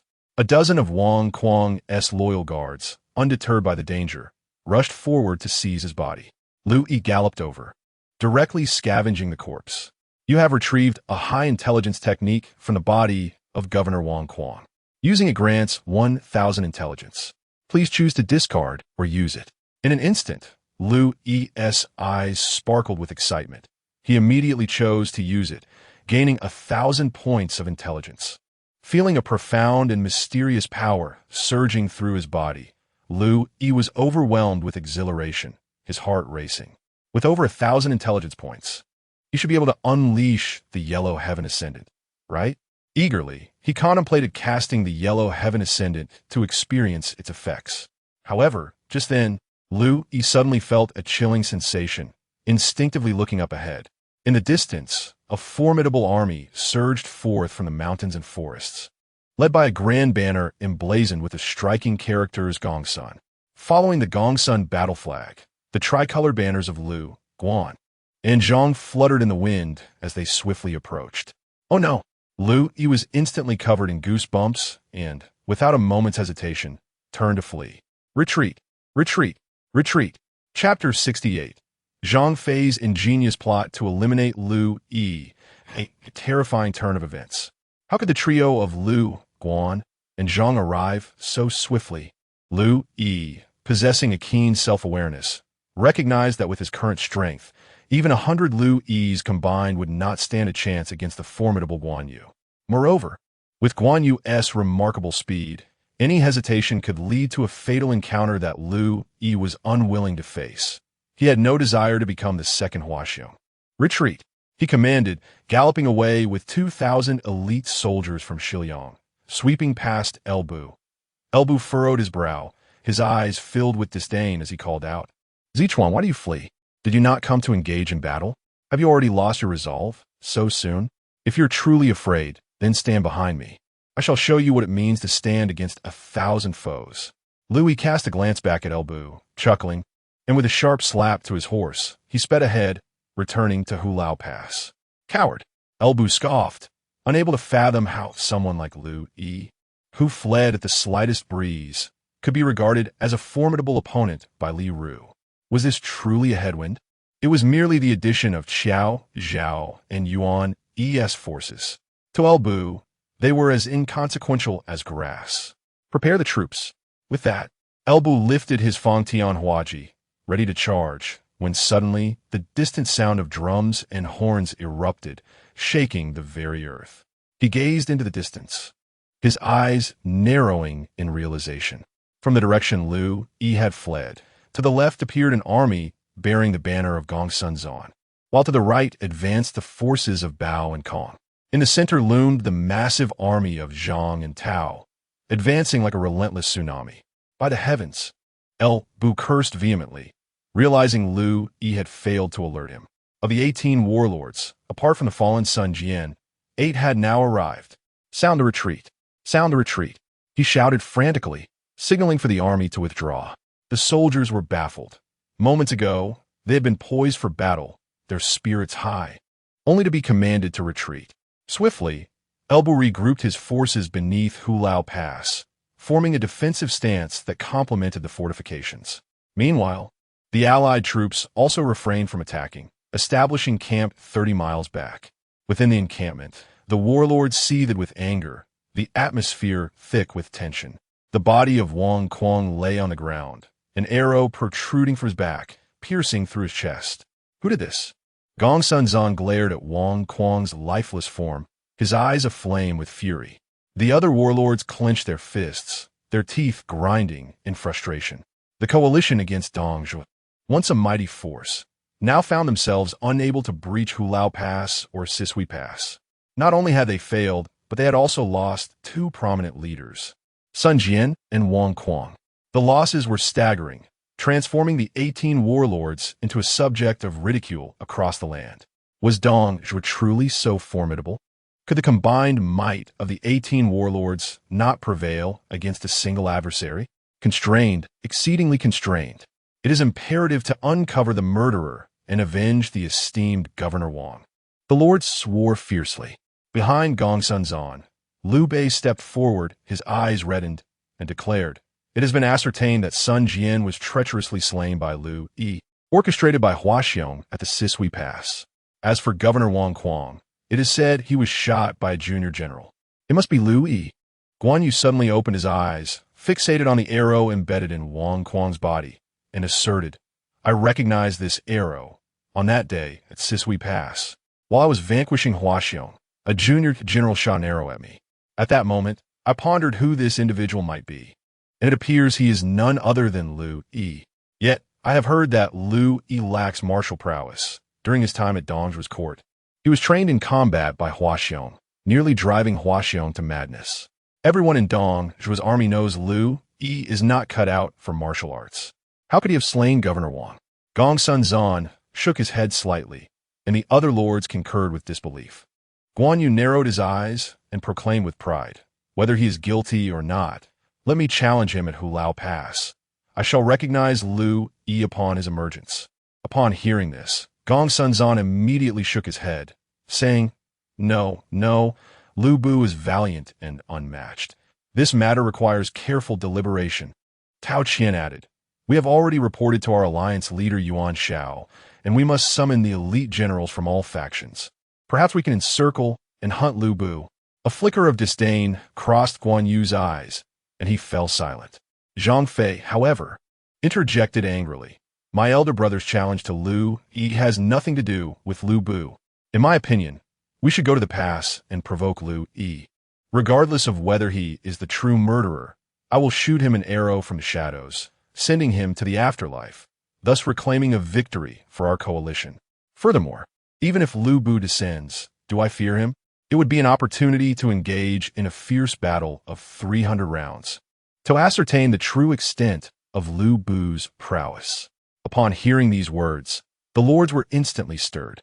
The plan to assassinate Liu Yi resonated with them, while the notion of battling Liu Bu for 300 rounds was conveniently overlooked. Who is Liu Yi? The second in command beneath Dong Zhuo, aside from Li Ru. He wields considerable power and commanded Huaxiong in the slaying of Sun Jian at Sisui Pass. To eliminate Liu Yi would not only deliver a significant blow to Dong Zhuo, but also serve as a tremendous morale booster for the coalition, which had been languishing in despair. I believe it is feasible. Gong Sun Zan was the first to step forward, nodding in agreement. I shall confront Liu Yi at the pass. Yin Chang will stand by to confirm his identity. Should he emerge, regardless of his guilt, we shall select 10 of our finest archers to rain arrows upon him, turning him into a veritable porcupine. 10 archers are insufficient. Let us gather 20 archers, along with General Zhang, to ensure Liu Yi emerges alive but does not return. Tao Qian chimed in, coldly asserting, I happen to have 15 highly skilled archers at my disposal. Gentlemen, procure additional archers and ensure Liu Yi does not see the dawn of tomorrow. I have 5. I have 3. I have 3 as well. In an instant, the various lords summoned their most formidable archers, far exceeding 20 in number.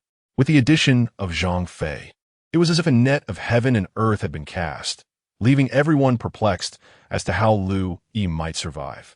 Only Liu Bei felt a twinge of awkwardness.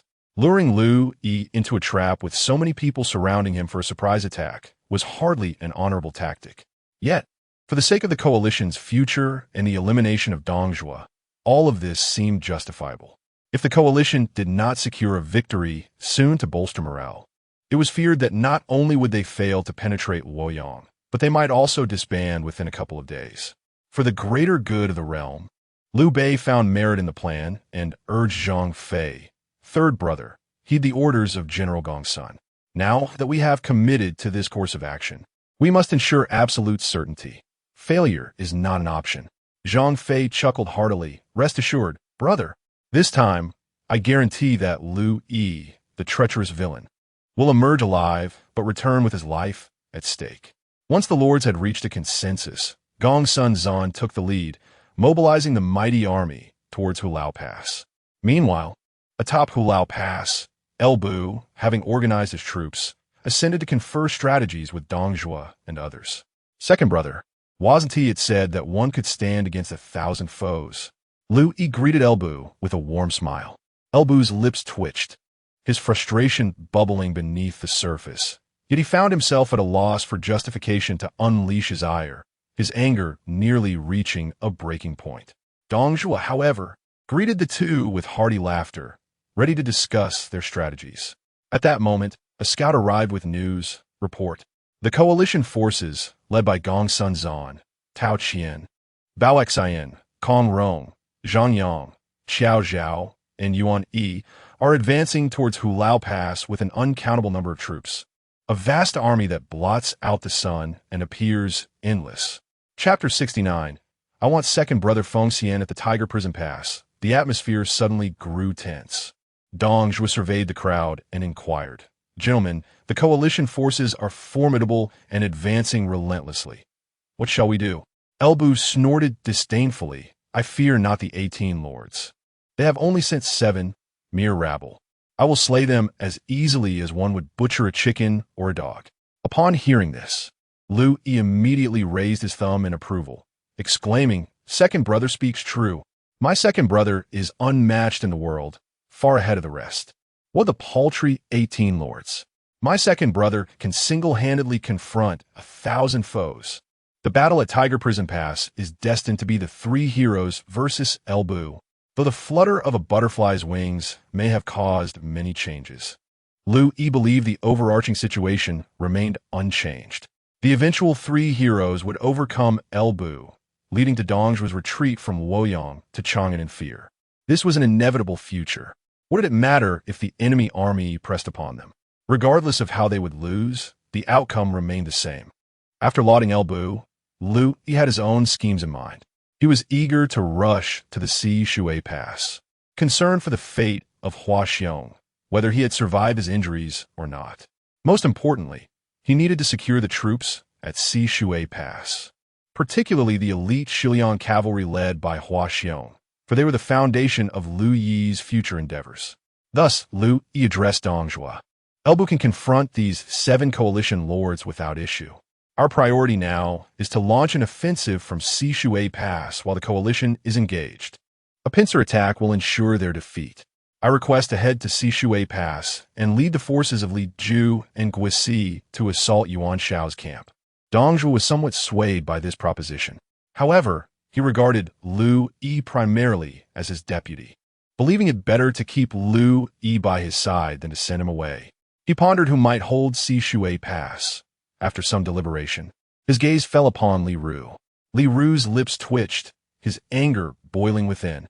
After years of loyalty to Dong Zhuo, he found his standing in Dong Zhuo's heart inferior to that of Liu Yi. Dong Zhuo would rather dispatch him to Shui Pass than part with Liu Yi. How infuriating! Naturally, Li Ru dared not voice his resentment towards Dong Zhuo, yet he cast a sidelong glance at Liu Yi as though he wished to devour him. He had no intention of going to Shui Pass. At that moment, Li Ru devised a plan to persuade Dong Zhuo to allow Liu Yi to go instead.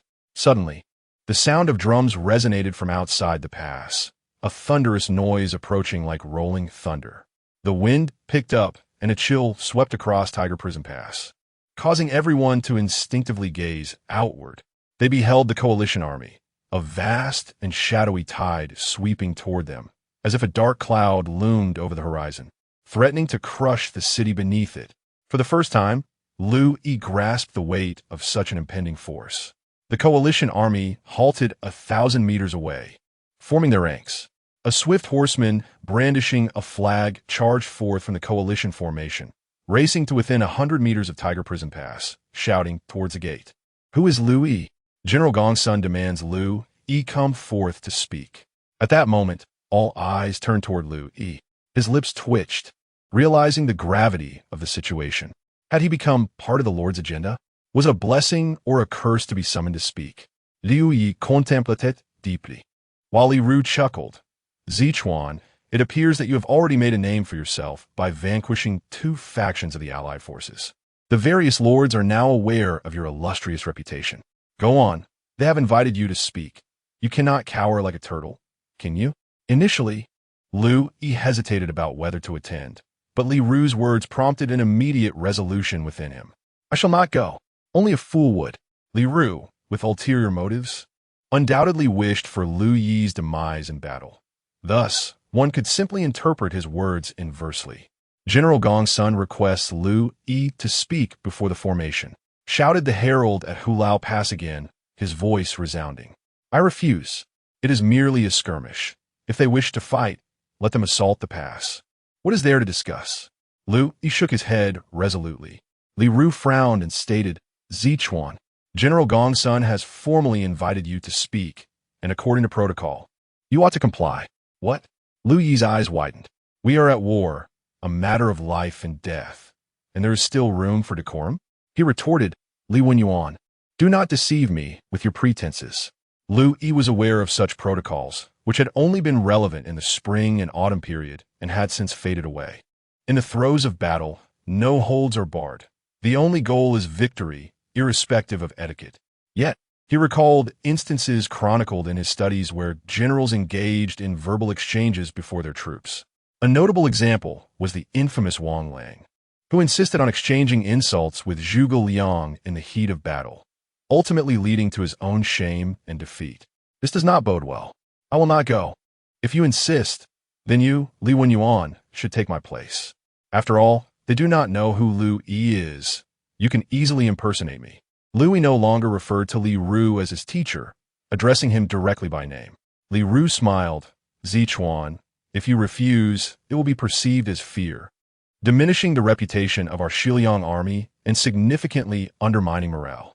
Besides, you are merely being asked to engage in dialogue. There is no harm in it. Even if battle ensues, the conversation must precede it. When did Liu Zichuan become so timid?" "Huh, I will not go. and such an act will not diminish our soldiers' morale. Liu Yi scoffed. At that moment, the herald's voice rang out once more. General Gongsun requests Liu Yi to speak before the formation.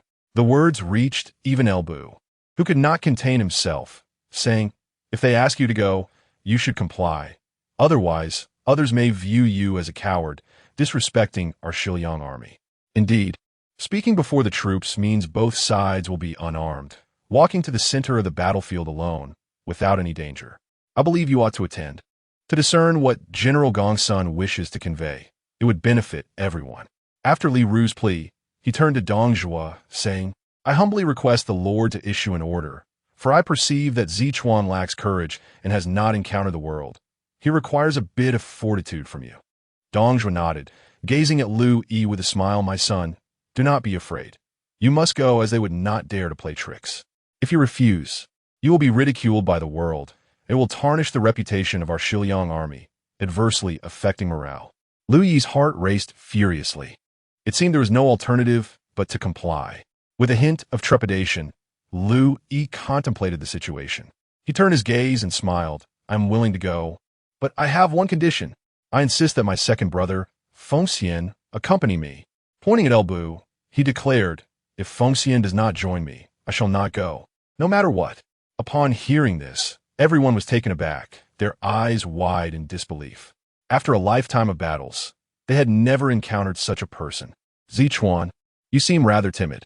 He merely invited you and not me," Elbu thought, feeling a mix of disdain and disbelief. Liu Yi, however, paid little mind. Having Elbu by his side as a protector was a prudent choice. "I am not accustomed to this. It's my first time, and anxiety is only natural. Besides, they invited me and did not prohibit the presence of a bodyguard." The crowd felt exasperated, and just as Li Ru was about to voice a protest, Dong Zhuo interjected. "Very well, let Fengxian accompany Zichuan. Ensure Zichuan's safety and return promptly." With that command, Elbu had no choice but to comply.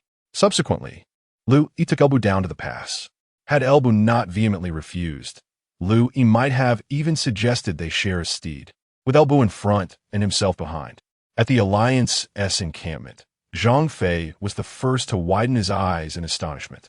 Below the Tiger Pass, Elbu and Liu Yi rode side by side, slowly approaching the coalition's formation. "What is happening? Why are there two of them? That must be Elbu." The warlords gazed in shock, sensing an ominous turn of events. Only Guan Yu suddenly opened his eyes, a glint of excitement flashing within them. "This is splendid." Chapter 70. I am Zhao Zilong of Changshan. What is Elbu compared to me? It is said that his martial prowess is unparalleled across the realm. Yet Guan Yu remains unconvinced. He has long harbored the desire to engage Elbu in a fierce battle of 300 rounds. Yet opportunity had eluded him until now. When Elbu himself has emerged, Guan Yu is eager, his blood surging with anticipation, and a fierce battle spirit glimmers in his half-closed eyes. However, to everyone's surprise, the lords showed signs of trepidation. Tao Qian was the first to voice his concerns, stating, "This cannot be done." Elbu has also emerged. He is an invincible warrior and a treacherous rogue who forgets loyalty for profit. What if they take advantage of our formation?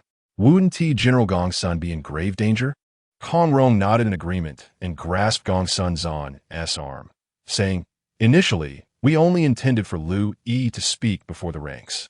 Although Liu Yi possesses some martial skills, he pales in comparison to Elbu, who is a man of extraordinary valor. If this rogue disregards honor and creates chaos in our ranks, we have already lost two lords. Should anything happen to General Gongsun, it would have catastrophic consequences for our coalition." Upon hearing this, the expressions of the assembled lords turned grim.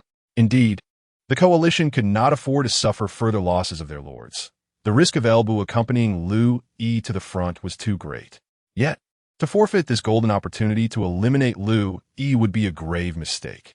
Slaying Liu Yi would not only avenge the deaths of Lord Sun Jian and Wang Kuang, but would also significantly bolster the morale of the coalition and diminish the aura of the Dong Zhuo faction.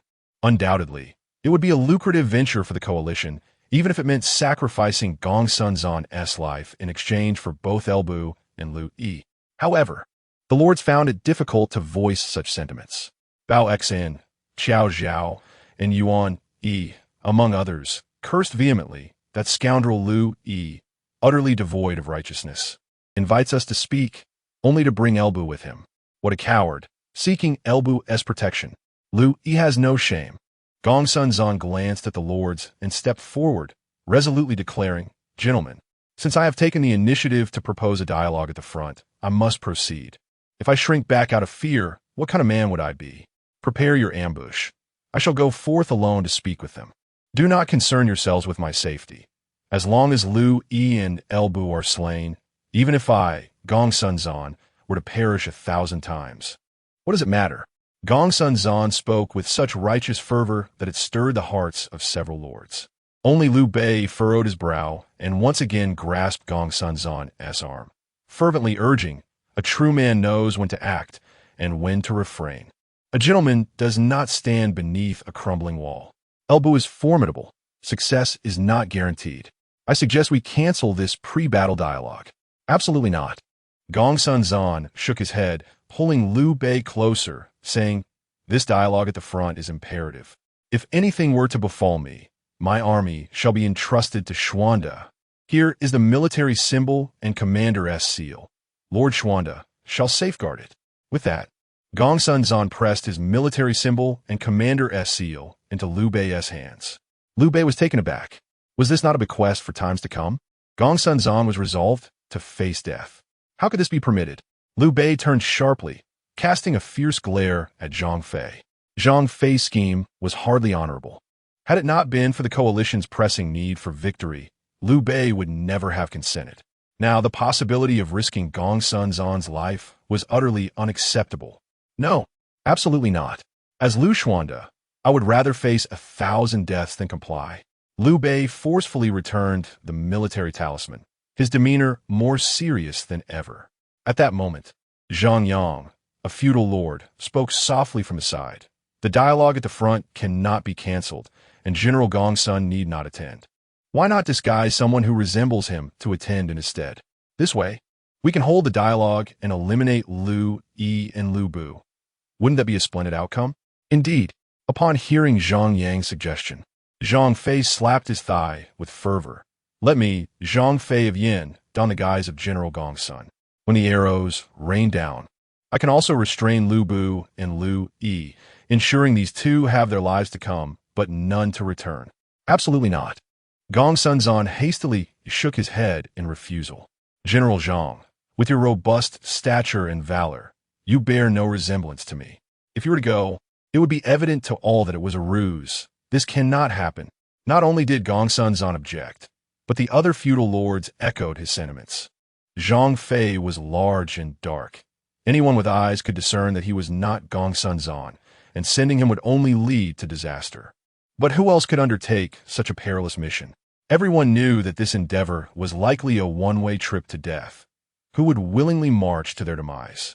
The lords pondered, each falling into a contemplative silence. Just then, from behind Gongsun Zan, a young warrior stepped forward, proclaiming with vigor, "Allow me to go." The crowd turned in unison to gaze at this young warrior, and upon seeing him, their eyes sparked with hope. Although young, his physique was comparable to Gongsun Zan's, and he could easily disguise himself without drawing suspicion. Tao Qian's heart soared with joy as he eagerly inquired, "Who might this young warrior be?" "I am Zhao Zilong of Changshan," the young warrior replied, clasping his fists. With someone volunteering, the feudal lords were elated. After all, he was not one of their own, so anyone would suffice. Tao Qian grasped Zhao Zilong's hand, excitedly stating, "Regardless of the outcome, the coalition will surely remember the great deed of Zilong." Gongsun Zan's lips twitched as he brusquely pushed Tao Qian away. "Of course, you will be pleased since he is not one of your own." Gongsun Zan seized Zhao Yun's hand, intending to refuse. However, Zhao Yun interjected with a smile. "Rest assured, General Gongsun, I shall meet with Liu Bu and Liu Yi. It is not impossible for me to return alive. I implore you to grant me this opportunity." Gongsun Zan's intended words of caution were swiftly countered by Zhao Yun. Meanwhile, Liu Bei, feeling an urgency akin to flames licking at his rear, expressed his discontent more vehemently than Gongsun Zan. Zilong, this is no trifling matter. Yet Zhao Zilong knelt resolutely, declaring, there is no need for further persuasion. My mind is made up. General Gongsun, I beseech you to agree. Time is of the essence. If we delay any longer, Liu Yi will surely sense something amiss, and this hard-won opportunity will be squandered. At this, the feudal lords grew anxious, their urgency palpable. Gongsun Zan let out a deep sigh. In that case, Zilong, you must exercise utmost caution. I shall lead my troops to support you at the earliest opportunity. Rest assured, my lord, Zilong shall not fail in his duty. Zhao Yun replied, clasping his fists in salute. He promptly exchanged his battle armor with Gongsun Zan's, mounted the latter's horse, and bid farewell to the assembly as he departed the camp. Zilong is a true hero, a man of valor. Zhang Fei gazed longingly at Zhao Zilong's retreating figure, feeling a kinship born of mutual admiration. Even Guan Yu, with half-closed eyes, fixed his gaze upon Zhao Yun's silhouette, nodding slightly in appreciation. Gongsun Zan inhaled deeply, witnessing Zhao Zilong exit the camp. His expression hardened with resolve. He raised his hand with authority. Archers, prepare. Upon my command, when a moment arrives, target Liu Yi and release a volley of arrows. Ensure Liu Yi is brought down. Meanwhile, Liu Yi and Elbu had already ridden their horses to a position between the two armies. Coming to a halt, the cold wind howled, and the air was thick with an ominous tension. Elbu stood resolute, his halberd poised, surveying the horizon in stoic silence. Liu Yi, his eyes wide with apprehension, stared intently at the encampment of the allied forces, furrowing his brow. Brother, you must protect me well. I have an unsettling feeling about this situation. What seems amiss? Elbu scoffed, a flicker of disdain crossing his features. How had he not noticed before? Liu Yi appeared so timid, so lacking in courage. Chapter 71. Fengxian, do you desire a wife? Liu Yi could not quite pinpoint what felt amiss today. Yet a sense of foreboding lingered. When Gongsun Zan summoned him to the front lines, he complied, only to find Gongsun absent. Had he ventured this far, it was only prudent to observe what tricks the opposing side might employ. Liu Yi contemplated retreat. Suddenly, the coalition's ranks parted, revealing a solitary figure approaching at a leisurely pace. Could this be Gongsun Zan? Liu Yi's attention was immediately drawn to the individual, his eyes widening in scrutiny. Although Liu Yi had never encountered Gongsun, he sensed something was off. Elbu remained silent, yet his gaze sharpened as he regarded the newcomer. This figure exuded a calm and formidable presence, reminiscent of a seasoned general rather than a mere lord. Elbu cast a bewildered glance at Liu Yi. Could it be that Liu Yi's suspicions were justified and the enemy harbored deceit? As the figure drew nearer, Liu Yi's unease intensified, prompting him to step back slightly behind Elbu, whispering, Second brother, you are unmatched in the world, far ahead of all, a force unto yourself. Should anything seem amiss, you must protect me. While Liu Yi was acutely aware of his own prowess, he queried, Why are you retreating behind me? Elbu frowned slightly. That person seeks you. Not me. I am merely accompanying you. With that, Elbu deftly maneuvered his steed to place himself further behind Liu Yi. Liu Yi felt a surge of indignation. Who had ever suggested that Elbu was merely brawn without intellect? In moments of cunning, he rivaled the likes of Zhuge Liang. This was intolerable. Liu Yi, lacking confidence, suddenly turned to Elbu with a grin. Fengxian, do you desire a wife? Elbu, taken aback, responded with confusion. Zichuan, we are on the battlefield, engaged in a task. What do you mean by such words? Moreover, Elbu, am already wed. Then how about a concubine? Liu Yi interjected, a mischievous glint in his eye. Just give me a nod, and I assure you, I will present you with the most exquisite beauty in the realm. Zichuan, we are on the battlefield. Elbu rolled his eyes, perplexed by Liu Yi's seemingly erratic behavior. Yet Liu Yi continued, unabashed, that maiden possesses natural beauty, graceful form, akin to a goddess descended from the heavens, pure as ice and snow. She will undoubtedly surpass your aesthetic standards. Upon our return from this mission, I guarantee you will be most grateful to me for the introduction. As Liu Yi spoke, his mind conjured images of the glamorous stars of his previous life. detailing them vividly to Elbu. She possessed a delicate oval face, flowing black hair framing her visage, skin as smooth and luminous as jade, large, expressive eyes that sparkled with life, a well-defined small nose, lips as red as cherries, a graceful neck, pronounced collarbones, curves in all the right places, ample bosom that one hand could scarcely encompass, a slender waist that beckoned to be embraced, long legs as smooth as jade, and dainty feet exuding a subtle fragrance. While he spoke, Liu Yi gestured animatedly, painting an ethereal portrait of beauty in the air. Unbeknownst to Elbu, a vision of such a beauty began to materialize before him, and his gaze grew lecherous. It was the first time Liu Yi had witnessed such a look from Elbu, and he couldn't help but reflect on it. Truly, a man ensnared by the vices of wine and lust, willing to forfeit his life, yet renouncing neither. Liu Yi, eager to embellish the tale, added, "That young lady excels in the arts. Not only is she breathtakingly beautiful, but she also possesses the refined grace of a scholarly lineage." Elbu's heart raced, a smirk tugging at the corners of his lips as he couldn't resist asking, "Brother, where did you encounter such a stunning woman? How could I have been unaware? Once we return, I shall introduce her to you." Liu Yi pledged, thumping his chest in assurance, and continued to gesture. "Her waist is devoid of excess.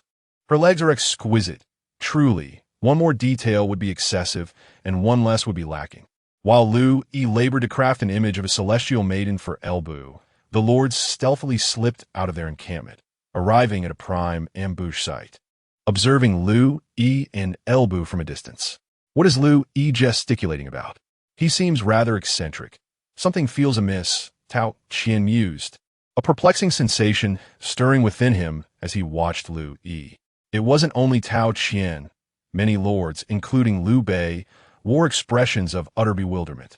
In the chaos of battle, they were seasoned leaders, having witnessed countless spectacles, yet they had never encountered someone like Liu Yi, who so casually jested and gestured with Elbu amidst the tumult of war. Zhang Fei's eyes widened as realization struck him, and he inwardly cursed. Could this rascal be conjuring some sort of sorcery? Look at the paths traced by his hands. Do they not resemble the crafting of talismans? Zhang Fei pointed at Liu Yi, his demeanor suddenly tense. Despite Liu Yi being young and rumored to lack martial prowess, he had nonetheless slain 2 lords, and none dared to underestimate him. Zhang Fei's words ignited a sense of urgency among the lords. Cursed be it, Liu Yi is indeed a sorcerer? No wonder he shuns martial skills. He must be a practitioner of the arcane arts. Zhao Yun is in peril. What shall we do? They exchanged anxious glances, ultimately directing their focus toward Gong Sunzan. After all, Zhao Yun was under Gong Sunzan's command, and it was ill-advised to speak out of turn at such a moment. Gong Sunzan furrowed his brow, fixating on Liu Yi, drawing a deep breath before resolutely declaring, regardless of whether Liu Yi is wielding sorcery, we have no path of retreat. Archers, prepare. With that, Gong Sunzan raised his hand, his gaze fixed on Liu Yi and Zhao Yun, poised to issue the command at any moment. Zhang Fei swiftly turned to find a favorable position, accompanied by dozens of elite archers from the army, drawing their bows and nocking arrows, a faint aura of impending death permeating the air. Simultaneously, Zhao Yun approached to within 50 meters of Liu Yi. Casting a glance at Liu Yi, he observed him smiling broadly, gesturing animatedly, and muttering to himself, which caused Zhao Yun to furrow his brow, feeling a tinge of apprehension. However, Zhao Yun, being the astute individual he was, harbored no fear for his own safety. His only concern lay in the potential for a flaw in their plan that could allow Liu Yi to escape.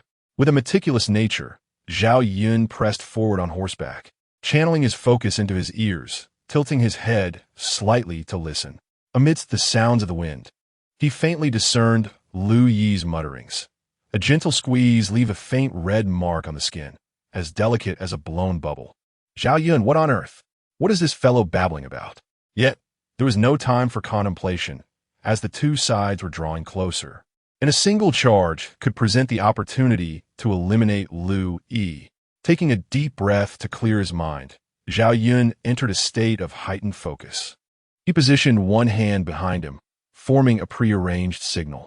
Observing Zhao Yun's gesture, Gong Sunzan felt a shiver run through him, hesitating momentarily before decisively slamming his hand down. "Release the arrows," Zhang Fei bellowed, and in an instant, an arrow was loosed from hundreds of meters away with a sharp twang. Simultaneously, the elite archers unleashed their volleys. Swish, swish, swish. The arrows sliced through the air with piercing sounds, akin to meteors descending or rockets striking. In that fleeting moment, an area within a 10-meter radius of Liu Yi became enveloped in arrows. At that very instant, Zhao Yun abruptly drew his dragon spear from behind, unleashing a fierce battle cry as he surged forward towards Liu Yi. "Liu Yi, prepare to meet your end." Chapter 72. The Slayer is none other than Zhao Zilong of Changshan. A resounding dragon's roar reverberated through the air. In a swift motion, Zhao Yun brandished his long spear, conjuring a shimmering silver dragon that soared towards Liu Yi from 30 meters away. Simultaneously, a torrential rain of arrows descended like a horde of locusts, whistling ominously as they targeted Liu Yi. Among them, one arrow, sharp and menacing, hurtled directly towards Liu Yi's head. In that fleeting moment, Liu Yi felt a chill run down his spine, a shiver coursing through his body, and he inwardly cursed his misfortune. Surely, he had fallen into a trap. The talk of battlefield camaraderie was merely a guise for a deadly ambush. Damn it, not a single one of these feudal lords was trustworthy. They were utterly shameless. At that moment, fury was of no consequence. Liu Yi was grateful for the presence of El Bu by his side, for without him, he would have been oblivious to his impending demise. Just as the realization struck, the chaos erupted. With a surge of vitality, Liu Yi unleashed his qi, enveloping himself in a protective barrier, and bellowed, "General Fengxian, save me." "Ha!"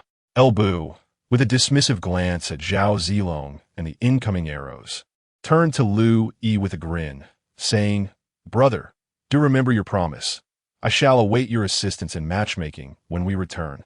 As his words fell, El Bu raised his Fengtian halberd and casually swept it through the air. A gleam of cold light emanated from the weapon, carving a crescent shape across the sky.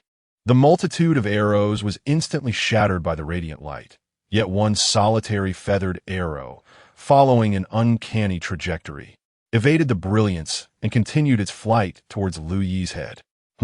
El Bu raised an eyebrow in mild surprise, but remained unfazed, swiftly countering with a downward strike of his halberd, severing the arrow just 5 meters from Liu Yi.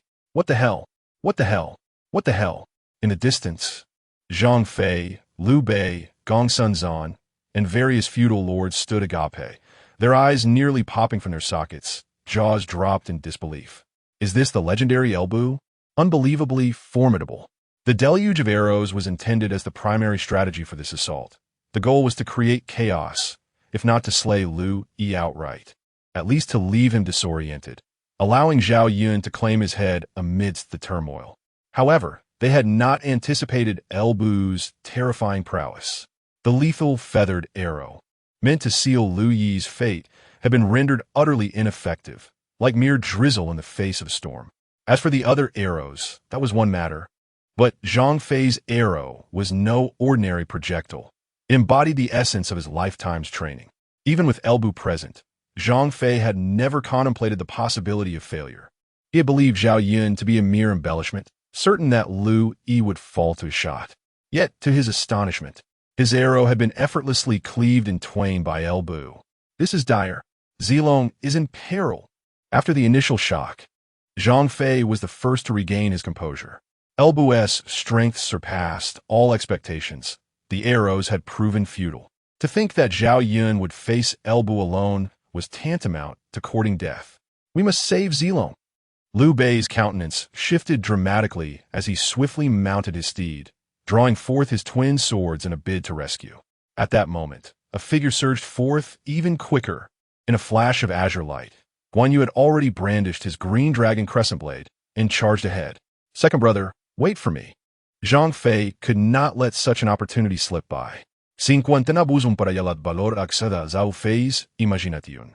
Such a formidable opponent was a challenge he might never encounter again in his lifetime. Zhang Fei relished challenges, and the stronger Elbu was, the more exhilarated he became. Without hesitation, he too galloped forth in pursuit of Guan Yu. Meanwhile, Zhao Yun had already reached Elbu's front. Elbu was immensely powerful, a fact Zhao Yun sensed immediately. Yet, he remained undaunted. Having come this far, how could he retreat without accomplishing his mission? With resolve, he lunged forward. Fixing his gaze fiercely upon Liu Yi, Zhao Yun pointed his spear, the ethereal silver dragon transforming and darting past Elbu, aiming directly for Liu Yi with lethal intent. Even if it meant death, he was determined to slay Liu Yi today. In an instant, Liu Yi felt ensnared in a quagmire, as though invisible ropes bound him, rendering him utterly immobile despite his utmost struggle. It was over. For the first time in his life, he experienced such terrifying power, and a wave of despair washed over him. Turning to Zhao Yun, he cursed vehemently, "Gongsun Zan, you old wretch, dare you conspire against me?" Zhao Yun let out a cold snort. Though his lips remained sealed, his voice resonated with clarity and intensity in Liu Yi's ears.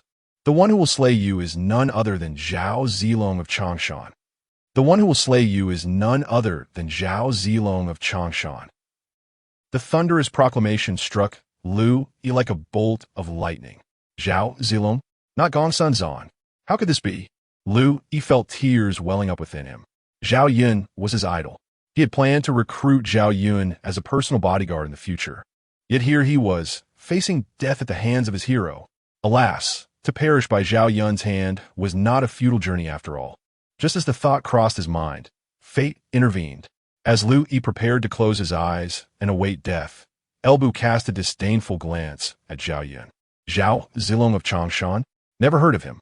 A modicum of skill, but not much more. You dare to kill my elder brother in my presence? Truly commendable courage. Just as the silver dragon of Zhao Yun's spear was about to rend Liu Yi apart, Elbu casually swung his Fangtian Huaji with one hand. Boom! A resounding explosion echoed, the air rippled, and the sound of cracking ice resonated as Zhao Yun's silver dragon was instantaneously cleaved by Elbu's weapon. The spectral dragon's fangs were mere inches from Liu Yi's face, yet that scant distance felt like an insurmountable chasm. Liu Yi felt a chill wash over him, as if he had already come to terms with the imminent shattering of his skull. But after what felt like an eternity, the anticipated pain and death did not arrive. Instead, the suffocating sense of restraint vanished, and Liu Yi felt his body return to him. He quickly opened his eyes to see Zhao Yun, a mere 3 meters away, his strikingly formidable gaze fixed intently upon him. The aura of murderous intent was palpable. Liu Yi's heart sank as he was unexpectedly intimidated by Zhao Yun's piercing gaze. Without a moment's hesitation, he struck his horse's flank and fled in haste. "Liu Yi, do not escape!" Zhao Yun roared in fury, spurring his steed to pursue. Utterly disregarding Lu Bu. His singular focus was on Liu Yi. As for Lu Bu, Zhao Yun understood all too well that he was no match for him. Engaging in combat with Lu Bu would not only prevent him from eliminating Liu Yi, but would also likely lead to his own demise at Lu Bu's hands. By ignoring Lu Bu and risking everything to vanquish Liu Yi, he saw the possibility of a mutual end. Without the slightest hesitation, Zhao Yun chose to embrace this fate. Liu Yi's death would significantly bolster the morale of the allied forces while delivering a crushing blow to Dong Zhuo's spirits. As for Zhao Yun, he was but an anonymous figure. His demise would scarcely create a ripple. Lu Bu let out a cold chuckle, wielding his halberd with a casual flourish. "You dare to look down upon me, Lu Bu? Do you presume I am inconsequential? Then prepare to meet your end." Chapter 73. Death like the wind. Ever accompanies me what? At that moment, Liu Yi had barely escaped a few meters when he heard that Elbu intended to slay Zhao Yun, and his heart jolted in alarm. No, almost instinctively, Liu Yi felt compelled to save Zhao Yun's life. Each fought for their own master, and such bloodshed was commonplace on the battlefield. However, Liu Yi could not bear the thought of Zhao Yun perishing here. Yet, before his words could fully escape his lips, Elbu's halberd had already swept forth. In an instant, Zhao Yun's eyes turned crimson. Elbu was indeed terrifying. Zhao Yun sensed that even with another decade or two of training, he might be able to contend with the current elbow. But in the present, he must kill Liu Yi. Otherwise, all of today's efforts would be in vain. Zhao Yun fixed his gaze upon Liu Yi, gritting his teeth as his internal energy surged violently. Divine Dragon protects the body. With a low roar, a blood-red aura enveloped Zhao Yun, and on the skin of his back, a majestic silver dragon tattoo manifested. The silver dragon roared, emanating brilliance, forming a protective barrier around Zhao Yun. Elbu's halberd struck down, crashing against Zhao Yun's protective aura. Roar! The silver dragon emitted a cry of agony, shattering within mere seconds under Elbu's assault. Simultaneously, an overwhelming force swept through, sending Zhao Yun careening away as he spat out a mouthful of blood. Yet, suspended in midair, Zhao Yun gritted his teeth, enduring the excruciating pain, summoning his final strength as he brandished his dragon spear. A glimmer of cold light surged forth, and then the spear shot out like a dragon. A flurry of icy brilliance darting towards Liu Yi. What the hell? Liu Yi turned just in time to witness this scene, his heart racing as if it might leap from his throat. Even Bu had not anticipated that Zhao Yun, while being flung away, could still unleash a formidable technique aimed at Liu Yi. Startled, he raised his hand to swing his halberd again, but it was already a moment too late. Only 3/4 of the spear's shadow were severed, leaving the remaining quarter to rush towards Liu Yi with unyielding ferocity. This is intriguing. Le bus bro fur of it. A flicker of surprise crossing his eyes, yet he remained unperturbed, suddenly letting out a low growl. An air wave surged forth from Elbu, crashing into the remaining spear shadows. Crack! Crack! Elbu's aura burst forth, shattering yet another segment of the spear shadows, leaving only a few fragmented shadows to soar towards Liu Yi. However, even these remnants were immensely powerful. Even some frontline generals would likely struggle to withstand them, destined for a grim fate. Damn it! Elbu's expression finally shifted. Though he hadn't exerted his full strength, allowing someone to kill Liu Yi before him was a blow to his pride, undermining his reputation as the greatest in the realm. Enraged, Elbu's murderous intent surged like a wild beast. You shall die! With a furious roar, Elbu turned his attention to Zhao Yun, raising his halberd for a decisive strike. Simultaneously, Liu Yi was struck by the shadows of Zhao Yun's spear. Bang! Bang! Bang! The air trembled as Liu Yi was engulfed in a torrent of blood and malevolence, his protective aura erupting forth, managing to block a significant portion of the spear's force. Despite this, the malevolent energy was still shattered by the remnants of the gun's shadow, striking Liu Yi heavily. With a cry of anguish, he fell from his steed, rolling across the ground for 5 meters before coming to a halt. Am I still alive? He gasped for breath, feeling as though he had danced on the brink of death. And when he looked down, he saw the glaring dents on his beast-faced armor at the heart's location, 5 or 6 conspicuous indentations. That was close. Fortunately, the divine artifact absorbed some of the impact. Liu Yi's heart raced, pounding fiercely, even more so than a startled fawn, while sweat poured down his forehead like rain. Just a hair's breadth. Had it not been for the skilled warrior's guardian or the protection of this beast-faced armor, he would have surely perished under Zhao Yun's fatal blow. Zhao Yun. Liu Yi was jolted into awareness, instinctively turning to face Zhao Yun's direction. There he beheld Zhao Yun, felled by Elbu's halberd, surrounded by shimmering silver light. After rolling on the ground to narrowly evade Elbu's lethal strike, the force from the halberd had shattered his armor, leaving him lying not far away, gasping blood, utterly drained of combat strength. At that moment, Elbu also realized that Liu Yi had miraculously survived, and with a look of surprise, he glanced back, immediately noticing the glaring dents on Liu Yi's armor. Comprehending that it was the armor that had saved Liu Yi's life, Elbu sighed in relief. Fortunately, Liu Yi was not dead, and his unparalleled reputation remained largely unchallenged. He then recalled Liu Yi's earlier cry of protest and casually inquired, "Brother, what was it you just said not to do?"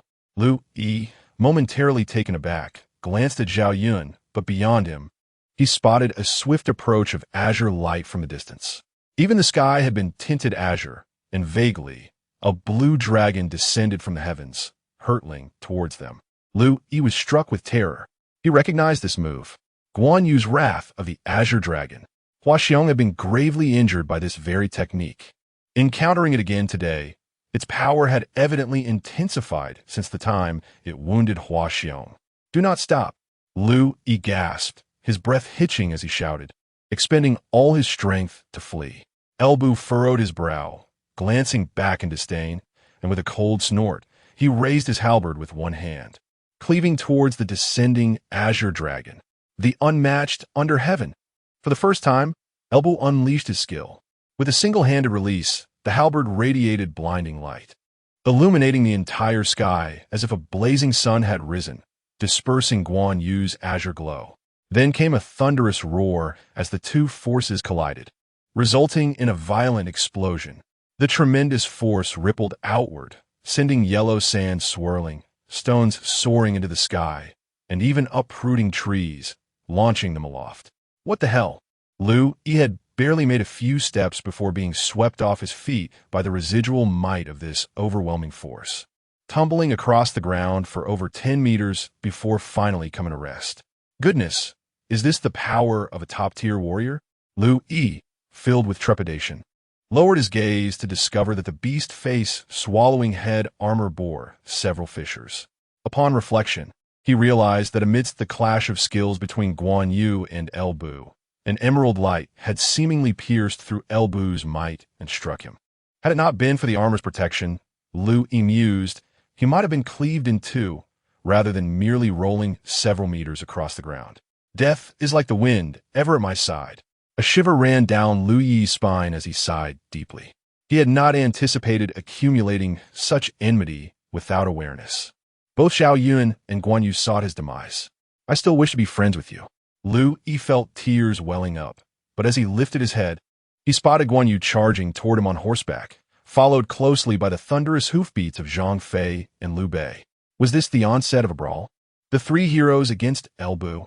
A chill ran through Liu Yi, prompting him to scramble to his feet and, despite the pain, hasten toward the Tiger Prison Pass.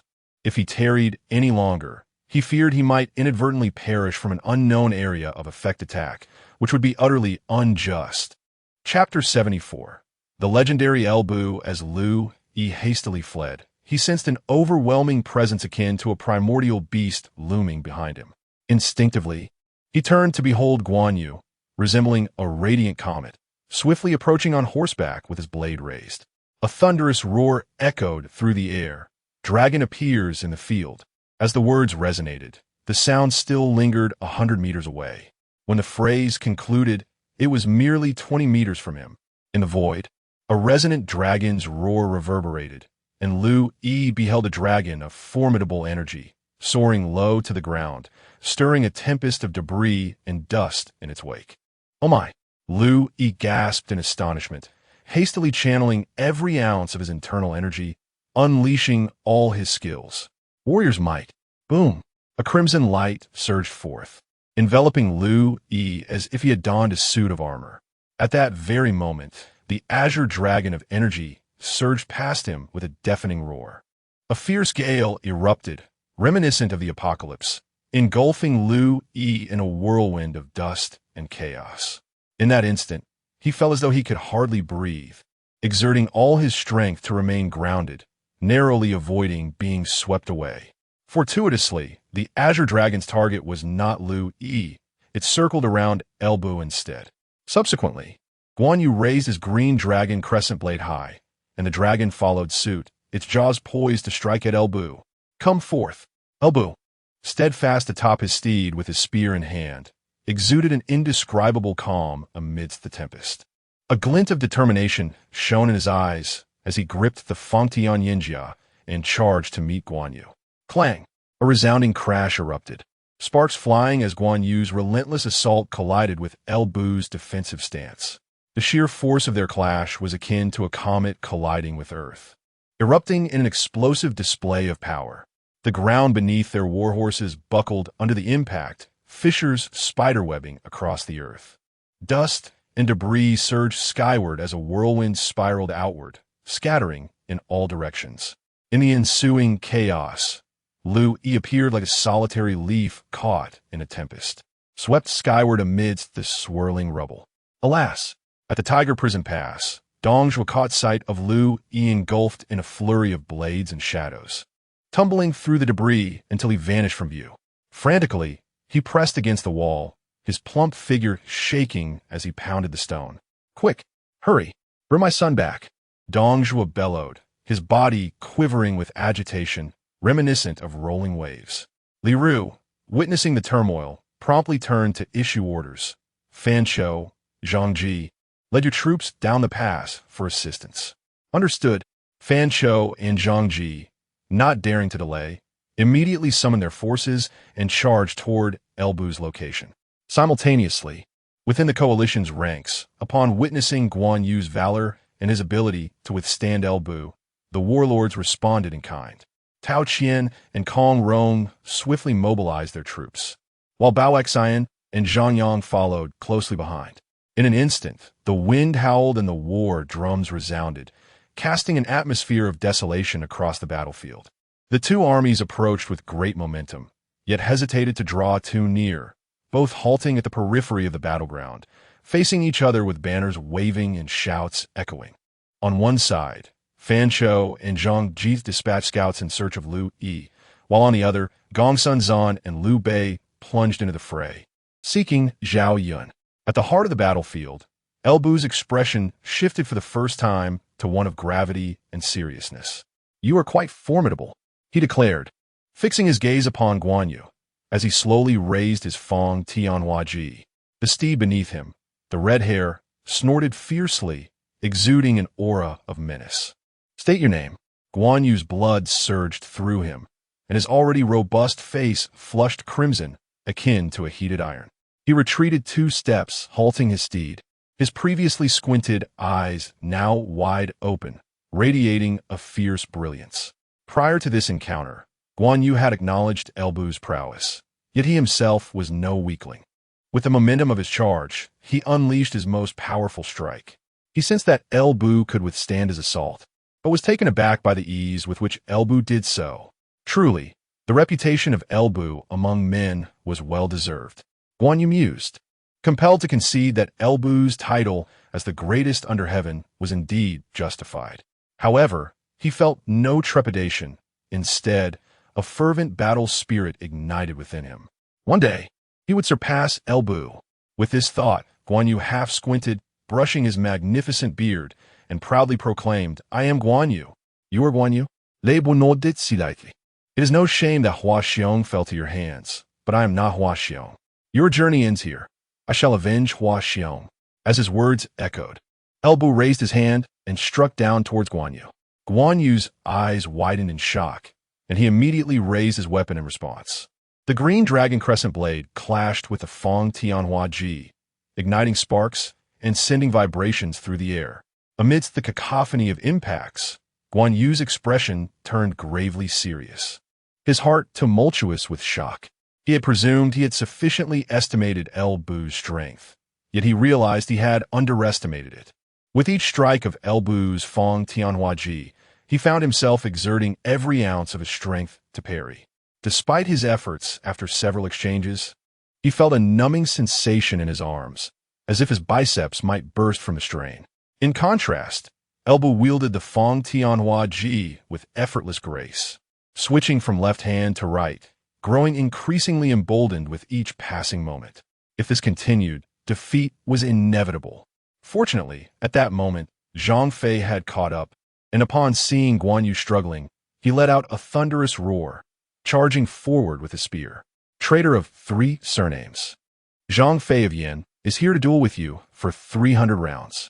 His roar reverberated like thunder as he galloped forth like a raging prehistoric beast. Elbu cast a glance at Zhang Fei and swung his Fong Tianhua Ji to strike. The clash of the Fong Tianhua Ji against the spear erupted with a resounding explosion. Initially calm, Elbu's eyes suddenly narrowed, a look of astonishment flashing across his gaze. For the first time, he felt the hand gripping the Fang Tianhua halberd tremble with numbness, nearly losing his grip on the weapon. Quickly, he focused his energy to counteract the force of the impact. To his surprise, the steed Red Hair was also jolted back 3 steps by this tremendous force. Elbu, astonished, stared wide-eyed at Zhang Fei. Who is Zhang Fei? He had never heard of him. Remarkably, he matched Guan Yu in strength, if not surpassing him. Such a formidable warrior exists within the allied forces? You impressive. Elbu spoke again, his voice deep and resonant. Simultaneously, Zhang Fei reined in his horse, retreating 5 paces, his grip on the 8-foot serpent spear slightly trembling. Nevertheless, a frenzied grin illuminated his dark face, his battle spirit surging, blood boiling, as he erupted into thunderous laughter. Exhilarating. Exhilarating. Come, once more. With that, Zhang Fei brandished the serpent spear and charged again. At the same time, Guan Yu flanked the battlefield, positioning themselves to besiege Elbu from both sides. Zhang Fei's serpent spear danced like a dragon, thrusting in every direction, while Guan Yu wielded the green dragon crescent blade, occasionally unleashing a flash of azure light. Meanwhile, Elbu, firmly mounted on Red Hair, stood resolute between the two, effortlessly alternating his strikes with the Fangdianhua halberd to deflect their assaults. The 3 warriors engaged in a fierce clash, the surroundings engulfed in chaos. After dozens of exchanges, they remained evenly matched, unable to overpower Elbu. At this moment, Liu Bei, having rescued the gravely injured Zhao Yun, emerged with dual swords in hand. Witnessing the scene unfold before him, he immediately shouted, "Brothers, I come to your aid." Chapter 75. The 3 heroes battle Elbu once again. Another challenger has appeared. Elbu's eyes quivered fiercely as he turned his gaze toward Liu Bei. Though this man exuded a restrained aura, he seemed to be nearly equal to the prowess of Guan Yu and Zhang Fei. However, Elbu remained unperturbed. A cold smile crept across his lips, and a glimmer of malice sparkled in his eyes. With a sudden flash of golden light, his Fangdianhua halberd forced both Guan Yu and Zhang Fei to retreat before he aimed it directly at Liu Bei. Holding twin swords aloft, Liu Bei swiftly crossed them as Elbu's halberd came crashing down, managing to steady its descent. What tremendous strength! Elbu was once again astonished. Yet, could anyone's might surpass his own? With a disdainful snort, Elbu channeled his true energy, bringing the halberd down with the force of a mountain upon Liu Bei's head. Liu Bei gritted his teeth, straining to hold back the halberd, but it was a futile effort. His body bent under the immense pressure. Even the warhorse beneath him knelt in submission. Elbu, with a cold grunt and a smirk that curled at a sharp angle, unleashed a full 120% of his strength, the sharp blade of the halberd inching ever closer to Liu Bei's crown. 3 inches, 2 inches, 1 inch. The halberd was nearly upon Liu Bei's helmet, its glinting edge slicing through the air, leaving a crack upon the helm before it could even land. Elder brother, do not harm my elder brother. Guan Yu and Zhang Fei, having been pushed back, cried out in alarm, rushing forward without regard for their lives. Lei Bu, compelled to abandon his attempt to slay Liu Bei, redirected his halberd toward Guan Yu and Zhang Fei.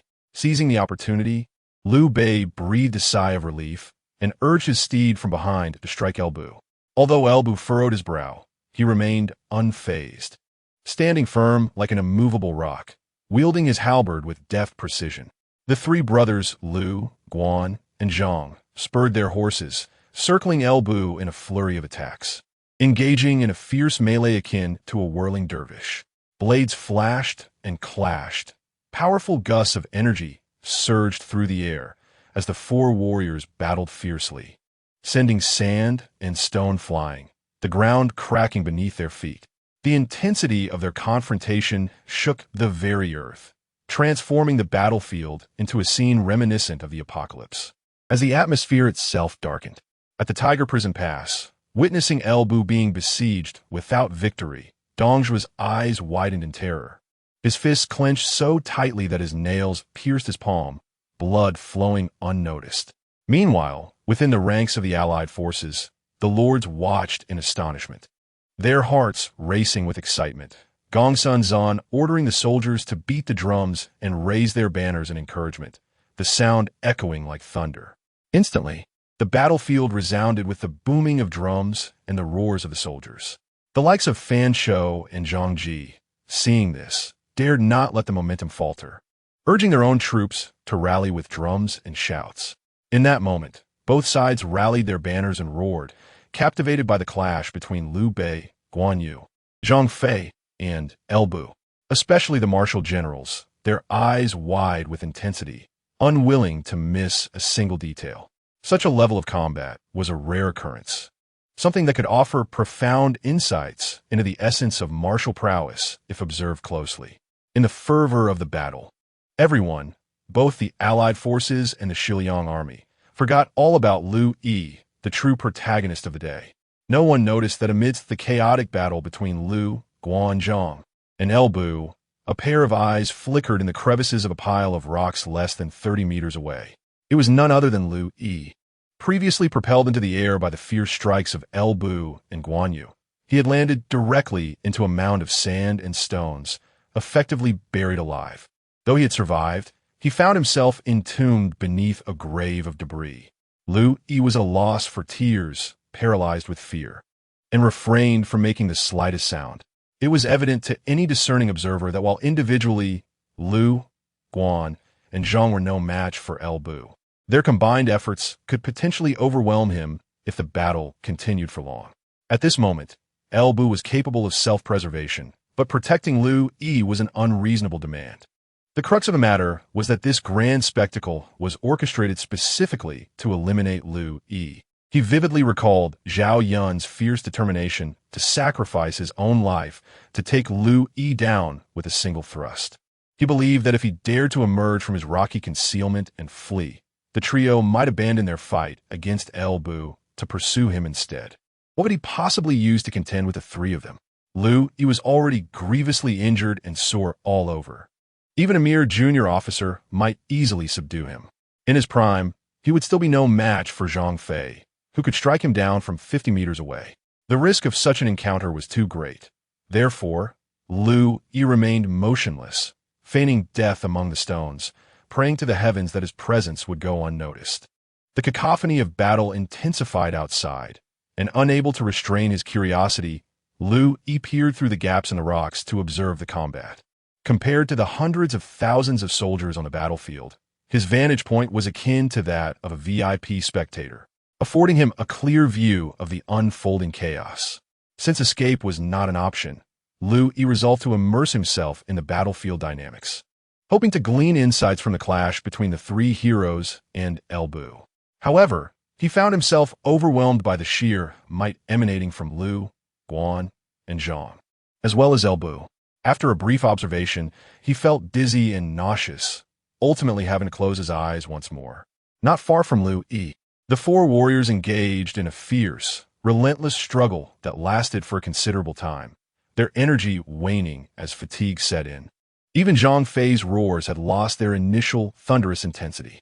In the allied forces ranks, Gongsun Zan's eyes sparkled with determination as he brandished his spear toward Bu, exclaiming, "Gentlemen, if we do not charge now, when shall we? Let us surge forward together and slay Bu. The conquest of Luoyang will be ours." With that, Gongsun Zan led the charge onto the battlefield. The other lords quickly recognized the opportunity at hand. Should they manage to encircle and eliminate Bu, they would not only achieve great merit, but perhaps even etch their names into history. With fervent shouts, they rallied their troops and surged forward, forming a pincer's maneuver designed to trap Bu. Having endured a protracted battle against Liu, Guan, and Zhang, Bu had already contemplated retreat. Upon witnessing the allied forces charging, he feigned a strike at Liu Bei, who deftly sidestepped, inadvertently creating an opening. With a swift command, Bu urged his steed, red hair, and broke free from the encirclement, galloping toward the Tiger Trap Pass. Liu, Guan, and Zhang, unwilling to let Bu escape, immediately mounted their horses and gave chase. Four riders sped past the inconspicuous pile of rocks where Liu Yi lay concealed, unaware that a person was buried within its depths. In the blink of an eye, they had galloped away, leaving Liu Yi elated, feeling as though he had narrowly escaped death. He was poised to extricate himself from his rocky confines and flee. However, before he could make a move, the ground trembled violently, shaking increasingly with ferocity. Through the crevices of the stones, he caught sight of Gongsun Zan and other warlords, fiercely leading a vast army toward him. Good heavens! Liu Yi gasped in shock, no longer daring to show himself. He resolutely began to dig deeper into the earth, burying himself further. In a short while, the mighty army surged past the pile of stones, while Liu Yi, nestled in his earthen refuge, left only his nostrils exposed, barely daring to breathe. Convincing himself he was already dead, he hoped fervently that Elbu would strike back, providing him with the chaos needed to escape. Meanwhile, in the front lines, Fan Shou and Zhang Ji dared not confront Elbu. They retreated, seeking refuge at Hulao Pass, firmly closing its gates and forgetting Liu Yi entirely. The three brothers Guan, Zhang, and Liu pursued relentlessly, spotting the resplendent blue canopy of Hulao Pass from a distance. Zhang Fei's eyes lit up as he pointed to a rotund figure adorned in splendid attire atop the city wall, exclaiming, "That must be Dong Zhuo. Let us charge forth with vigor and capture him, eradicating the threat once and for all." Chapter 76. Liu Yi has perished. Zhang Fei, leading the charge, galloped fiercely towards Hulao Pass.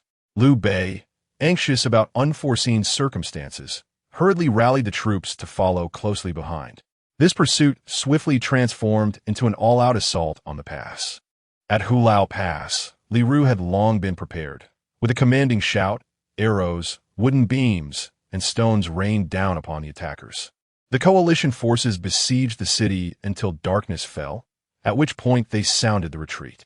The lords, nearly having slain Elbu, felt a glimmer of hope at dawn's approach, jubilantly returning to their camp to reward their soldiers and dispatch envoys to the alliance leader, Yuan Shao, to commend Liu, Guan, Zhang, and Zhao Yun. The entire coalition camp was abuzz with a festive atmosphere. However, at Hulao Pass, a pall of despair loomed. Elbu returned defeated. Though he bore no wounds, the morale of his troops had suffered greatly. The coalition forces, numerous and formidable, overshadowed the Western Liang army, which relied solely on Elbu's prowess.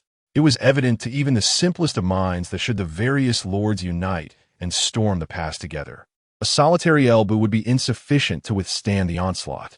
Within the central tent, commanders of the Western Liang army gathered solemnly, their expressions grave. The vast tent was enveloped in an oppressive silence, so quiet that a pin drop could be heard. Shortly thereafter, Li Ru and Elbu arrived. Having conferred en route that holding Hulao Pass was untenable, they decided to allow Dong Zhuo to return to Luoyang, escorting the emperor to Chang'an. Li Ru had even prepared an excuse, awaiting the opportunity to discuss matters with Dong Zhuo, planning to mobilize the army back to Luoyang the following day. As they entered the central tent, all eyes turned towards them, except for Dong Zhuo's. An air of anger permeated the atmosphere.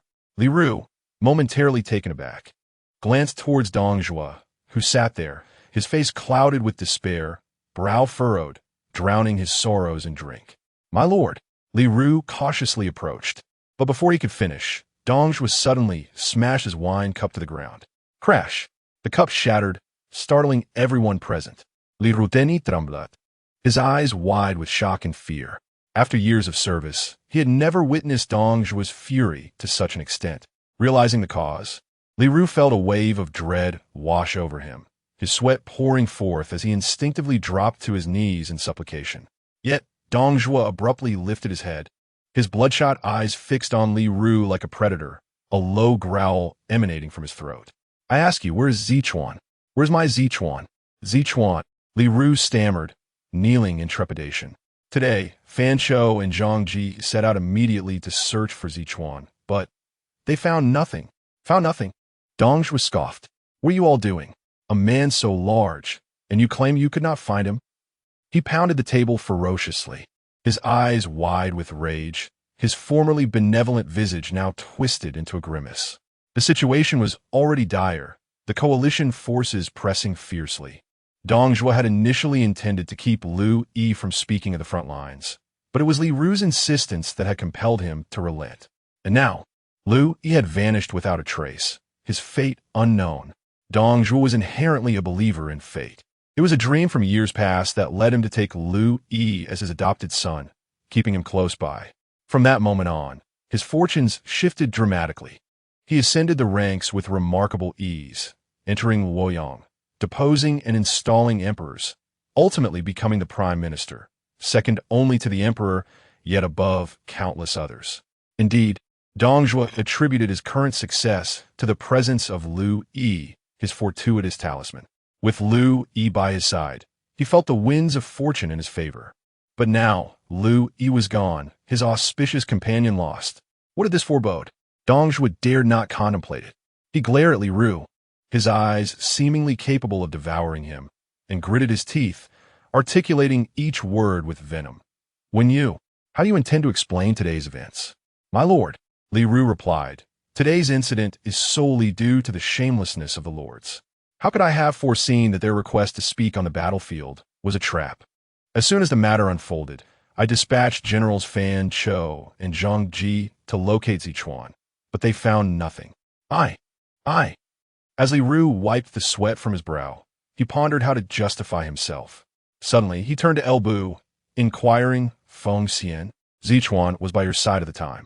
Do you know his whereabouts? El Bu frowned slightly, still preoccupied with Liu Yi's introduction of a beautiful concubine. With Liu Yi missing, Dong Zhuo was in a frenzy, but El Bu felt a pang of anxiety as well. The celestial beauty had vanished, and El Bu believed he was suffering a greater loss than Dong Zhuo. He ruminated for a moment before shaking his head and responding, I do not know. At that moment, I was focused on battling Guan Yu and his companions and did not notice Sichuan's departure. Do not know. Is that all you can say? Go find him at once.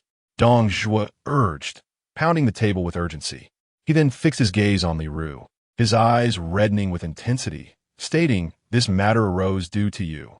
If we cannot retrieve Zichuan, or if any harm befalls him, when you prepare to accompany him to the grave. Li Ru was taken aback, never having considered that Liu Yi held such paramount importance in Dong Zhuo's eyes, perhaps even surpassing his own significance. After years of loyal service to Dong Zhuo, aiding in his ascent, Li Ru had believed his contributions were substantial.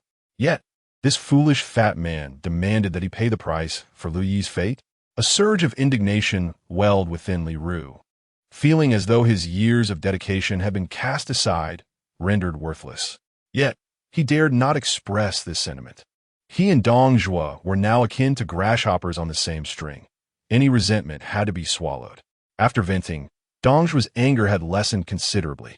Observing Li Ru's expression of distress and dismay, he softened somewhat, realizing that his previous outburst may have been excessive.